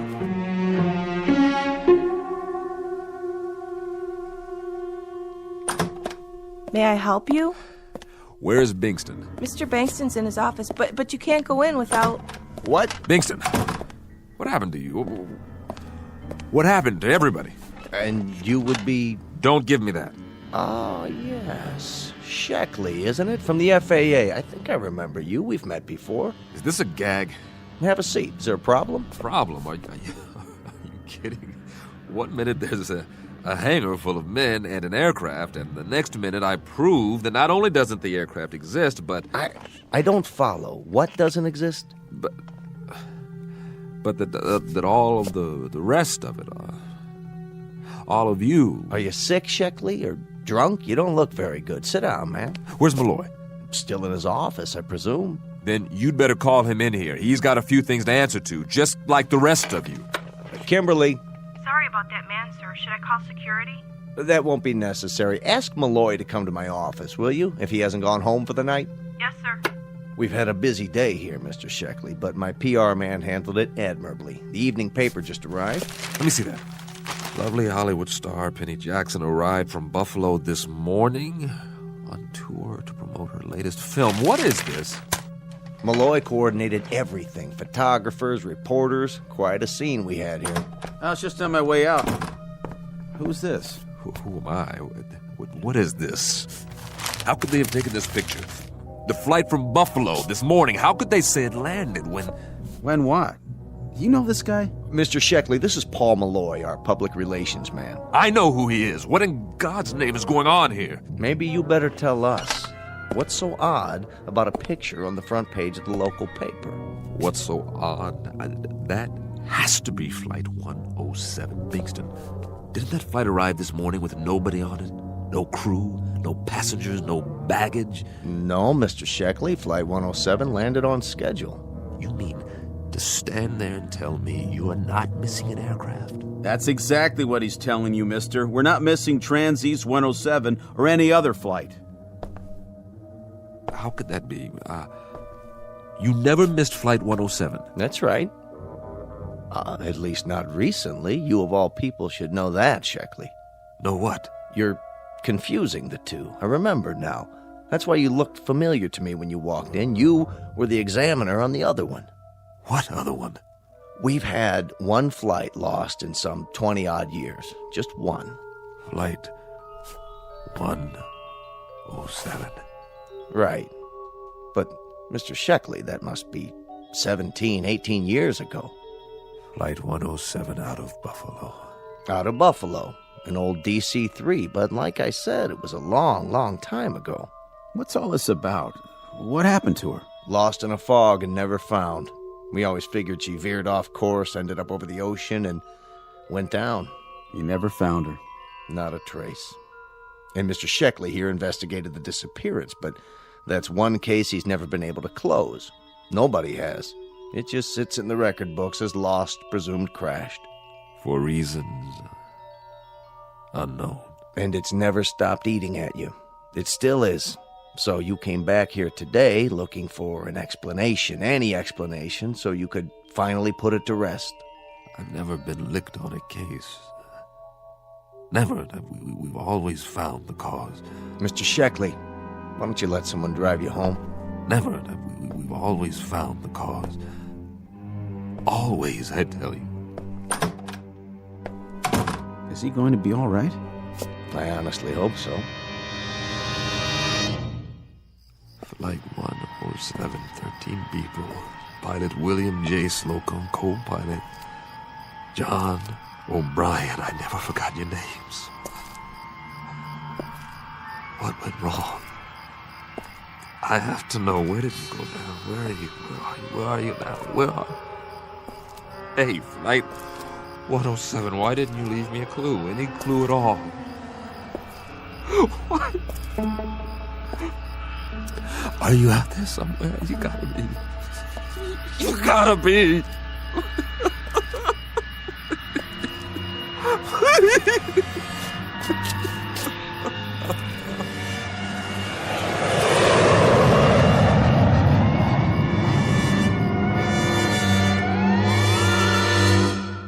For those in need of an explanation, there's always the obvious one. Simply that of a man with an Achilles heel. A mystery that once landed in his life and robbed him of his peace. A perpetually missing aircraft that disappeared with no clues, leaving an unanswered question in Mr. Sheckley's neatly ordered world. A heavy burden to carry through the years, made up of one part enigma and one part the knowledge of his own failure. Until it ultimately took the form of an illusion. At least that's the clinical answer, the one they'll write on his case file as he goes off for a well-deserved rest. Or consider this. Maybe, just maybe, a plane did touch down, however briefly, before it disappeared again. A kind of airborne Flying Dutchman. A ghost ship lost in a fog-shrouded night, on a flight that never ends. Take your pick. But the latter is more conducive to the rules and regulations of the Twilight Zone.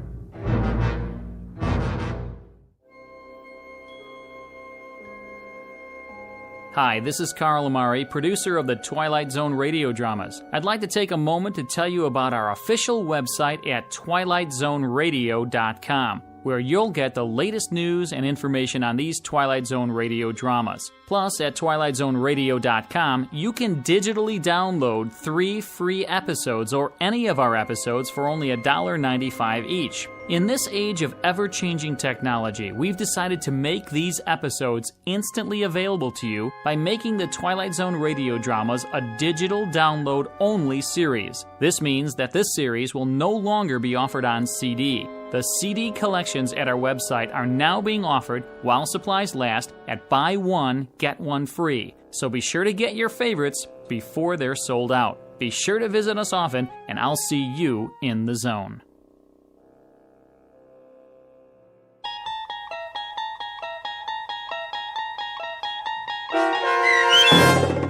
The Arrival, starring Blair Underwood, with Stacy Keach as your narrator, was adapted for radio by Dennis Etchison and written for The Twilight Zone by Rod Serling.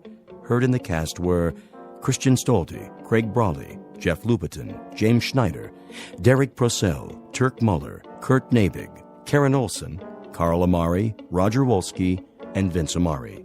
To learn more about the Twilight Zone radio dramas and to obtain audio cassettes and CDs of these programs, visit our website at twilightzoneradio.com. The producers of The Twilight Zone wish to thank CBS Enterprises, Carol Serling, Dennis Etchison, Dick Brescia Associates, Claire Simon Casting, Terry Jennings, XM Satellite Radio, Sirius Satellite Radio, our sponsors, and our radio affiliates for helping make this series possible.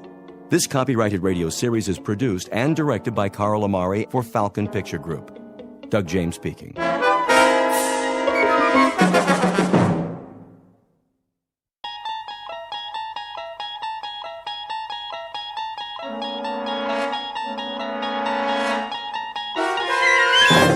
You unlock this door with the key of imagination.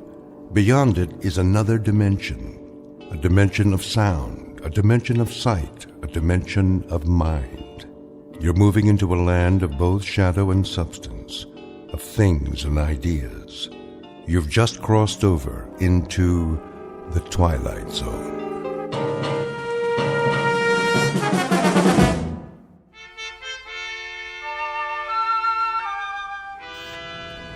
Boss? Yeah, Stevens? Got the feeder belt running again. Already? All it was a bad bushing. I had Walters fix it. Hanley will be glad to hear that. How'd you do it? Well, the manual said replace the main bearing, but I know that sound, just like the old unit. Yeah, the one that used to go down all the time? Good thing we saved the parts. We reground a roller and oiled it up. That's all she took. Well, nice work, Stevens. Real nice. Tell Walters thanks for me. No problem. Hey, Dick, how's it going? Oh, looking good, Mr. Hanley. I got the conveyor belt running. Should be back to capacity. Great. That'll bring the numbers up again. How to make the old man happy, huh? Oh, I don't know about that. Well, we do our best. I got me a real team here. Sure you do. Some of the boys, they know more about the plant than anybody. Been here longer than the old man. Walter Hanley, please come to the main office. Supervisor Hanley to Mr. Whipple's office right away. Second time this morning, huh, Mr. Hanley? Maybe you're getting a promotion. The old man just keeps pushing. He's on an efficiency kick, wants a 10% increase. For the quarter? For the week. Yeah? How are we supposed to do that? Don't ask me. Must be that computer of his. Some computer. I mean, numbers are one thing, but there's a limit. A man can only do so much. I'll tell Whipple you said so. Well, don't do me any favors. I got one more year to go, and then it's pension time. You? You'll never retire, Bob. You want to bet? I got a date with some big-mouth bass waiting right up at the lake. I can hear him calling. That's not fish. That's the old man. Telling you to whip your boys like government mules. Well, then you can tell him this. You tell him to come down on the floor and work a shift sometime. He'll find out what it's like. We're not machines. I know you're not, and I'm glad of it. You're doing great, Bob. Try to squeeze out another 5% if you can. That ought to keep him happy for a while. And tell the boys I appreciate the good work. From all of them.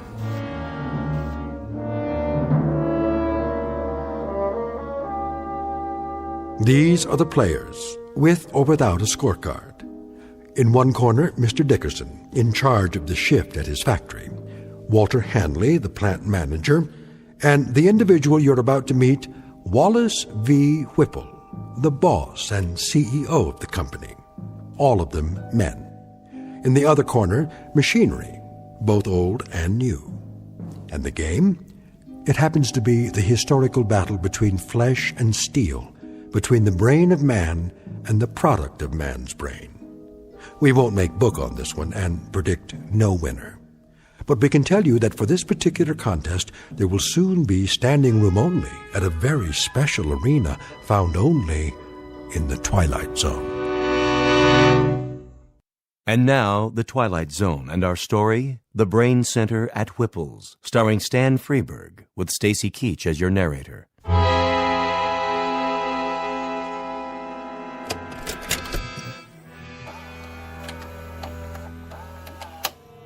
Greetings to our happy family of shareholders from the Whipple Manufacturing Corporation.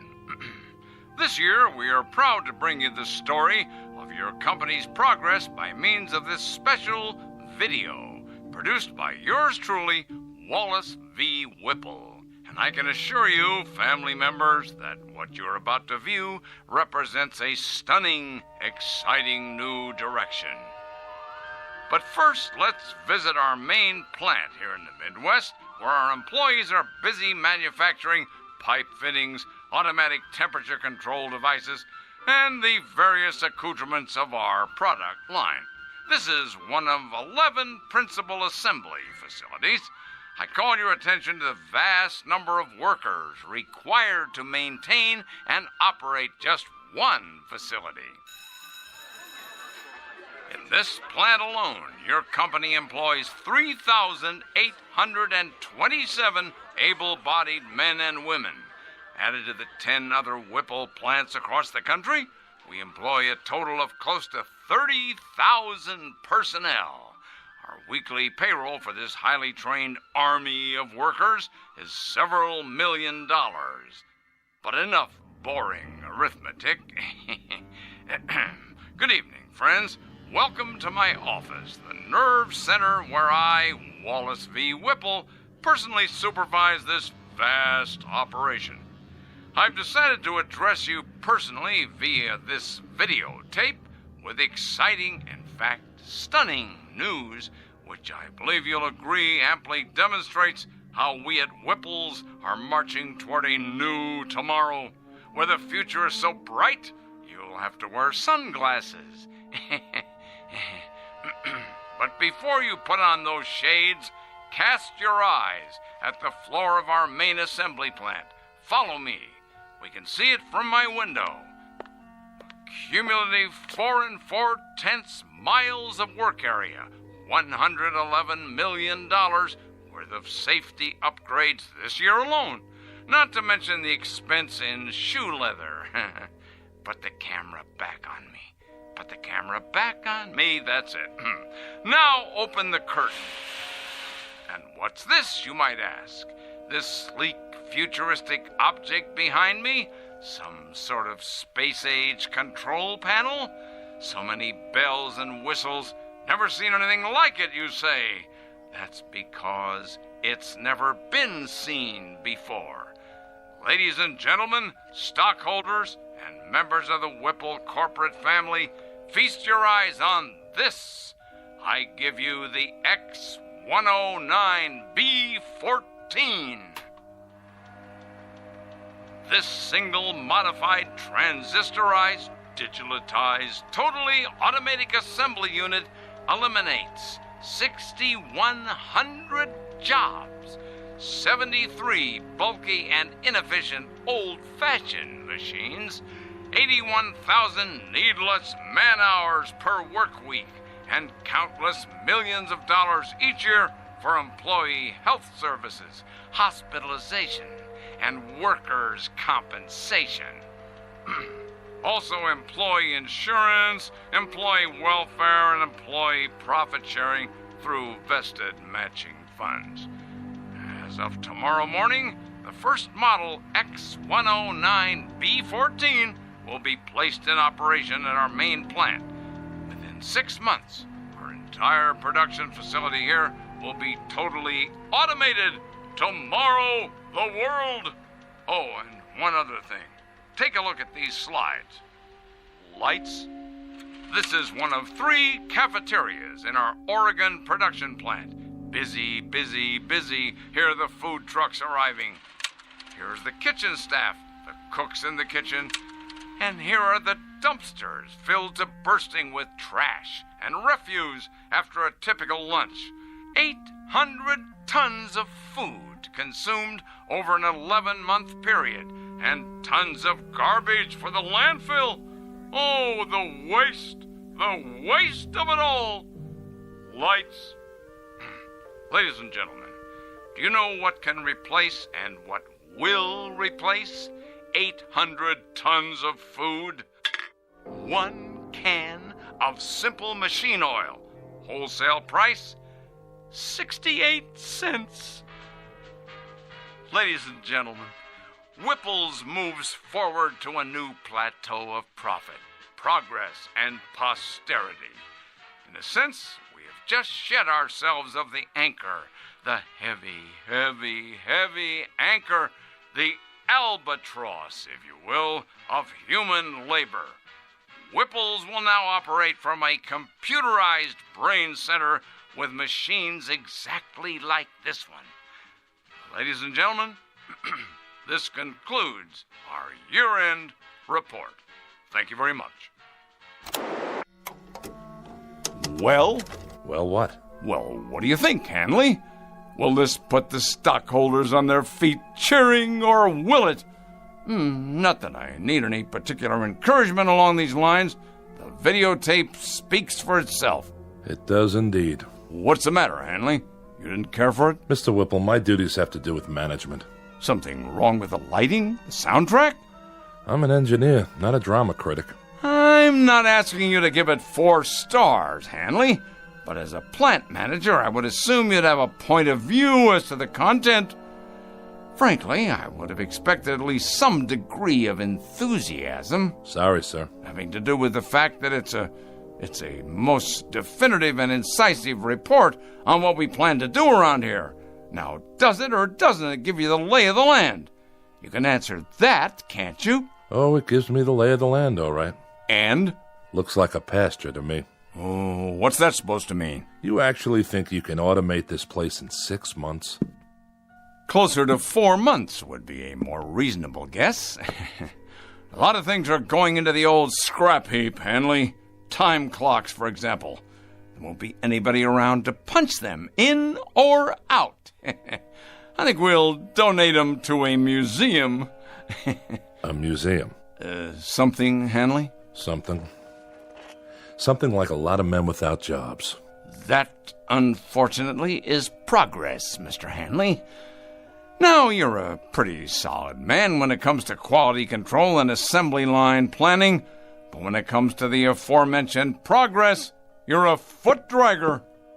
But not my little sweetheart here. X10, you and I are going to see a great deal of one another. Indeed we are. Indeed, indeed, indeed we are. Yes? The technicians are here, Mr. Whipple. Already? You said right away, sir. I know I did. All right, send them in. I'll be sorry to say goodbye to my dear little X10. Where's it going? Just downstairs on the main floor. Once we clear out the walkways and workstations, she'll fit right in, all by herself, at the heart of everything. The heart, huh? The very center of production. In control of it all, that's right. Like the Aztecs. What? The Aztecs, down in Mexico. I read about it. They built statues to their gods. They sacrificed their people to them and cut out their hearts. And when there were no more people, that's all that was left, the statues, with no one to worship them anymore. Come in. We're here to move the unit, Mr. Whipple. How are you going to get it down there? Same way we got it up, on the freight elevator. We'll have to disassemble it in sections, I guess. Yes, well, be careful. That baby is the future of this company. Yeah. Treat it like a god. You know what your trouble is, Hanley? You're holding on to the 20th century so tightly, your knuckles are white. And what century are you holding on to? The 19th? The 21st. To live in this new world, we need to jettison old baggage. Throw off the dead weight. And that includes the wholesale firing of 20 and 30-year men? Without regrets? Regrets, indeed. This has to come with regrets, huh? Well, I'll let you handle the regrets, Mr. Hanley. Yes, that'll be your new responsibility. Make a little sign for your desk. Mr. Walter Hanley, plant manager in charge of regrets. You're so hell-bent to replace men with machines. Did it ever occur to you that there's a trade-off? Pride for efficiency? Pride? Pride. Craftsmanship. What a man feels when he tries to make something as well as it can be made. What do you suppose that bloody machine feels? Anything? Anything at all? What the devil can I do with pride? Can it? Bottle it? Package it? Market it? How? I'm not selling pride here. I'm selling product. Your father, God rest his soul. Go ahead, Hanley. What about my father? Your father ran this plant for 40 years. He had an eye for profit, and nobody could accuse him of inefficiency. Go on. But he had something else on his mind, too. Tell me, Hanley. Tell me what else he had in his mind. Goodwill and the welfare of the people who work for him. Goodwill and the welfare of the people working for him, huh? Indeed, Mr. Hanley, indeed. And in some 40 years, he succeeded in doubling the size of the plant. That should tell you something. While his competitors quadrupled theirs. His competitors, Mr. Hanley, who were perhaps somewhat less preoccupied with goodwill and the welfare of the people working for them. They paid a fair wage for a fair day's work. But if they could put in a machine capable of doing a job better than a man, they did it. They didn't look backwards, they looked forward. Maybe the difference was this. They didn't have plant managers who succumbed to crying jags every time a pink slip got pinned to a time clock. I'm not crying. Good. You asked for my opinion, I'm giving it to you, that's all. Then we can begin. The foreman of the day shift, let's see, I believe his name is... Dickerson. That's it. I will now engage in some of that heart-filled compassion you value so highly. I will give Mr. Dickerson and his shift not 30 or 60 or even 90 days, but a full 4 months' notice. I put it to you, Mr. Hanley, what could be more compassionate than that? You make it sound like you're doing them a favor. Be good enough to send Mr. Dickerson in here, would you? Hold his hand, if you like. Pat his head, dry his tears, but get him in here.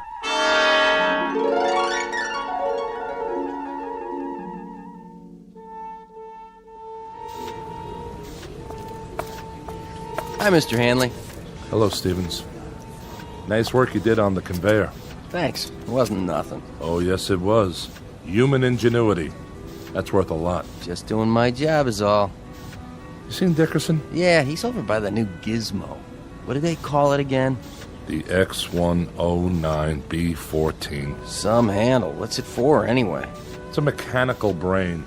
What? With a lot of fancy electronics in it. Programmed to run the whole operation from one place.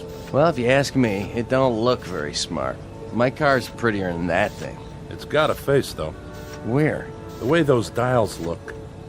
They could be eyes. Oh, come on. I'm serious. Well, then, it's a real ugly face. That's right.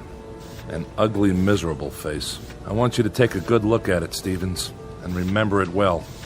Because it's not a machine, it's an opponent. The face of the enemy. Don't ever forget it. It's a hateful face.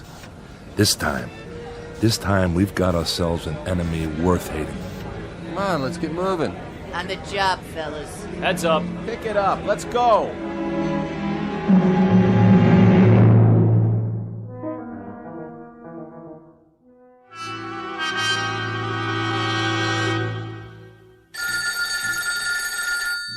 Yes.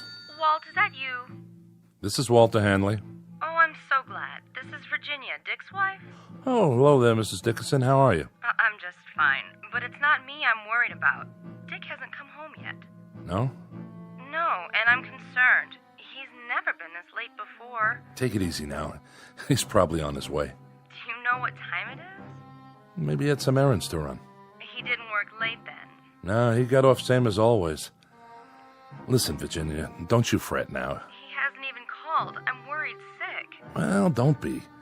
Might have stopped off with some of the boys. Stopped where? I have a pretty good idea. Give me a few minutes. If I can find him, I'll tell him to call you. Oh, would you? Thank you, Walt. Don't mention it. I'll call you one way or the other. Sit tight. Ah, Dick. Did you go and fall off the wagon again?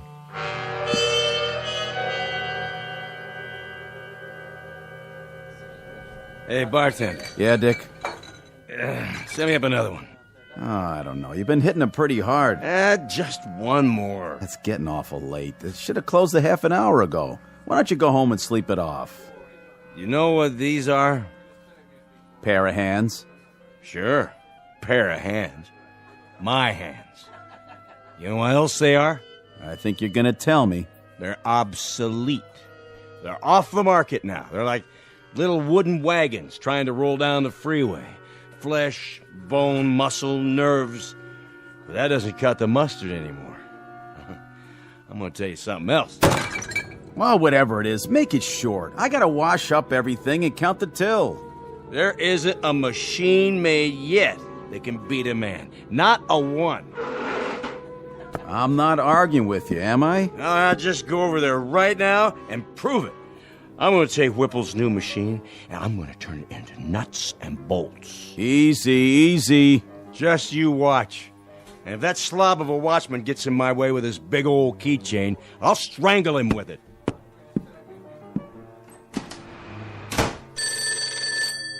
Mike's Pub.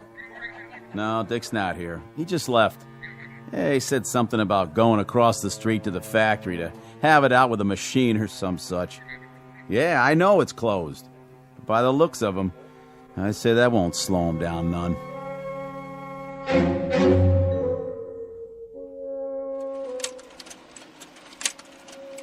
Sorry to make you stay so late, Marianne. Well, that's all right, Mr. Whipple. But take a look at these slides. I had the advertising department make them up. That's the one I like. Which one, sir? This one. I want your honest opinion, Marianne. Does this look like an image for the 21st century, or does it? Well... You don't like it? Oh, yes, sir. I like it fine, only... Only what? Well, the way you've got that machine behind you in the picture. The X-109B14? What a beauty, huh? I guess so. But it looks like it sort of has a face, doesn't it? Where? What face? Like it's carved in stone or something. You know, like those tiki things on Easter Island and nobody knows how they got there. Huh. I don't see that. Done in metal, of course, but with those two big dials, they could be the eyes. And the slot in front where the paper comes out, that's the mouth. Oh, yes. And the way it's behind you like that, it could be, well, your shadow or x-ray or something. It should be just you, sir, being so handsome and all. I see what you mean. Without the X-109B14, however... Oh, do you want me to get that? WVW here. Who is this? Yes, what is it? Where? Well, you're supposed to be the watchman, Scott. Were you asleep or something? He's got a what? Well, why didn't you shoot? Yes, I know who he is. Never mind, I'll go out and look for him. But you better haul your duff over here in a hurry in case he shows up.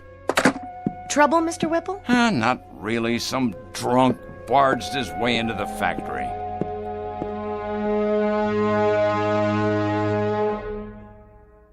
There you are, you shiny piece of crap. Stand up and face me. What's the matter? Cat got your tongue? Well, let's just turn on the juice here once. Say what? Speak up, Frankenstein. I can't hear you. Dickerson. Well, what do you know? I just got a call from Scott, the night watchman. Did you now? He said you were drunk and forced your way in. Forced, is it? Well, I am drunk. And I did come in without waiting for permission. Your permission. All right, what is it you want? I've worked here 30 years. Been a foreman for 17. In my book, that gives me some rights, Mr. Whipple. You've got the wrong book, Dickerson. Mine reads as follows. You're drunk, disorderly, and guilty of trespassing.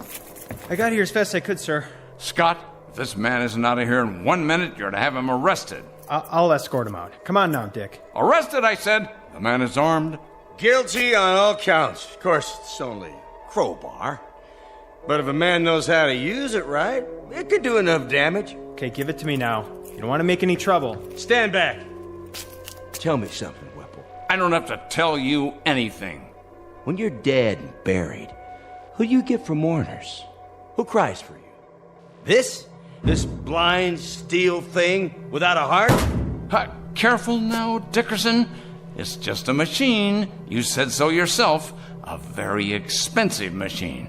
You wouldn't want to damage it, would you? Oh, no. Why would a man want to do that?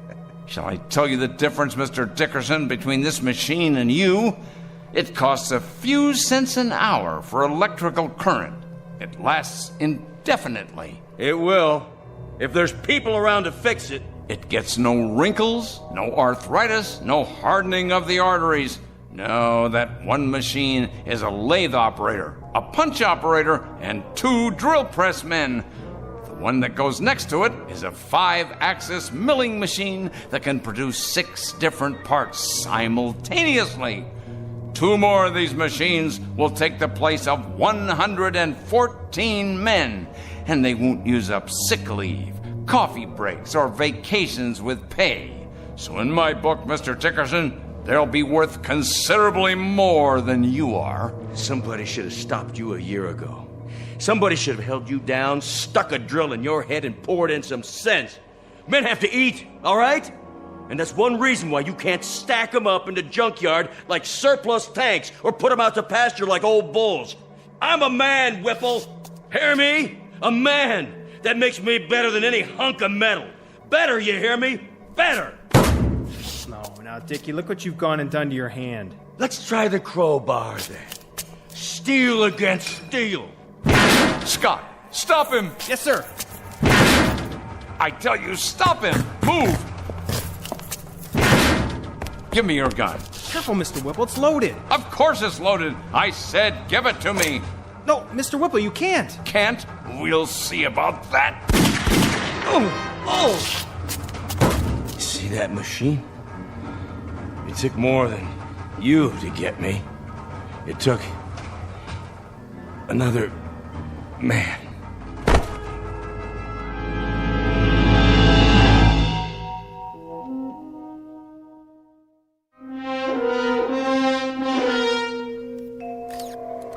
I can't get the specs up. She's barely reading. Try a new motherboard. Looks like the processor's fried. Better check the drives while we're at it. I don't understand it. What kind of nutcase would do this? He was no nutcase. He was a good man. Then why'd he hate the company so much? He didn't hate it. He loved it.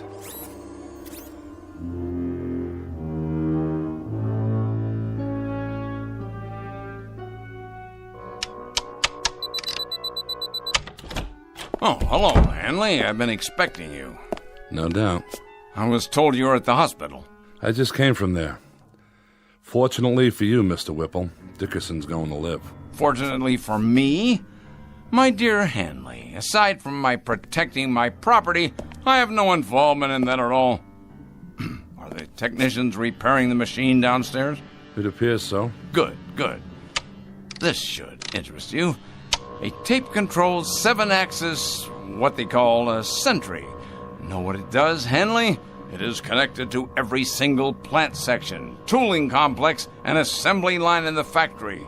It keeps absolutely accurate data on quality control, product rejects, man hours, machine hours, cost factors, and everything else. It's one of the most sophisticated machines I've ever seen. How many men does it replace? Well now, this should please you, Mr. Hanley. It'll only replace one man. You. That's only right, Mr. Whipple. Since the point of my coming here tonight was to give you notice. I suspected as much. You're a practical man, Hanley. An industrial team has to be compatible. When 2 men, well, when they rub one another the wrong way, It's unrealistic that they stay on the same team. Needless to say, Hanley, despite the fact that you think of me as some kind of heartless Scrooge, I don't intend to forget the many years of service you put in here for my father and for me. So I'm giving you a liberal severance pay. What I think you'll agree is a far better than average pension. That's very decent of you, Mr. Whipple. And I'd like to give you something in return, if you don't mind. And that is... you struck me. That was for you, Mr. Whipple. Directly from me. For your insensitivity, your lack of compassion, and the fact that you're a cold-blooded manipulator of men as well as machines. You may take my severance, my pension, and your goodbye speech and stick them into the nearest metal orifice that's handy. When I walk away from you, I walk away clean. And that, Mr. Whipple, is one hell of a trick. What's that for? To keep people out or in? A new Watchman device, much more reliable than the old one. Now, if you will swipe your ID card, just don't try to use it after tonight. Your code won't work the next time. If you could build one of these machines in the shape of a wife, your cup would runneth over.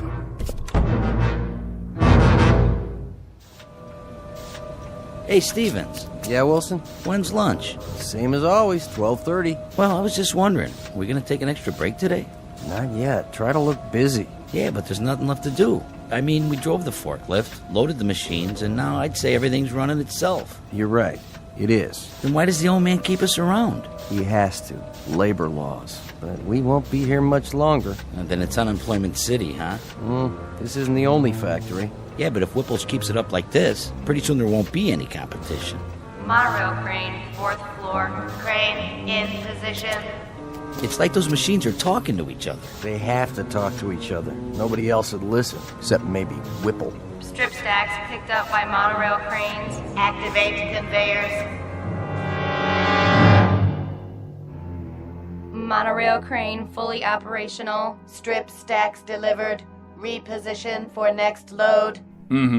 Sounds fine. Next one, oh? Come in here, would you, Marianne? I'd like to show you some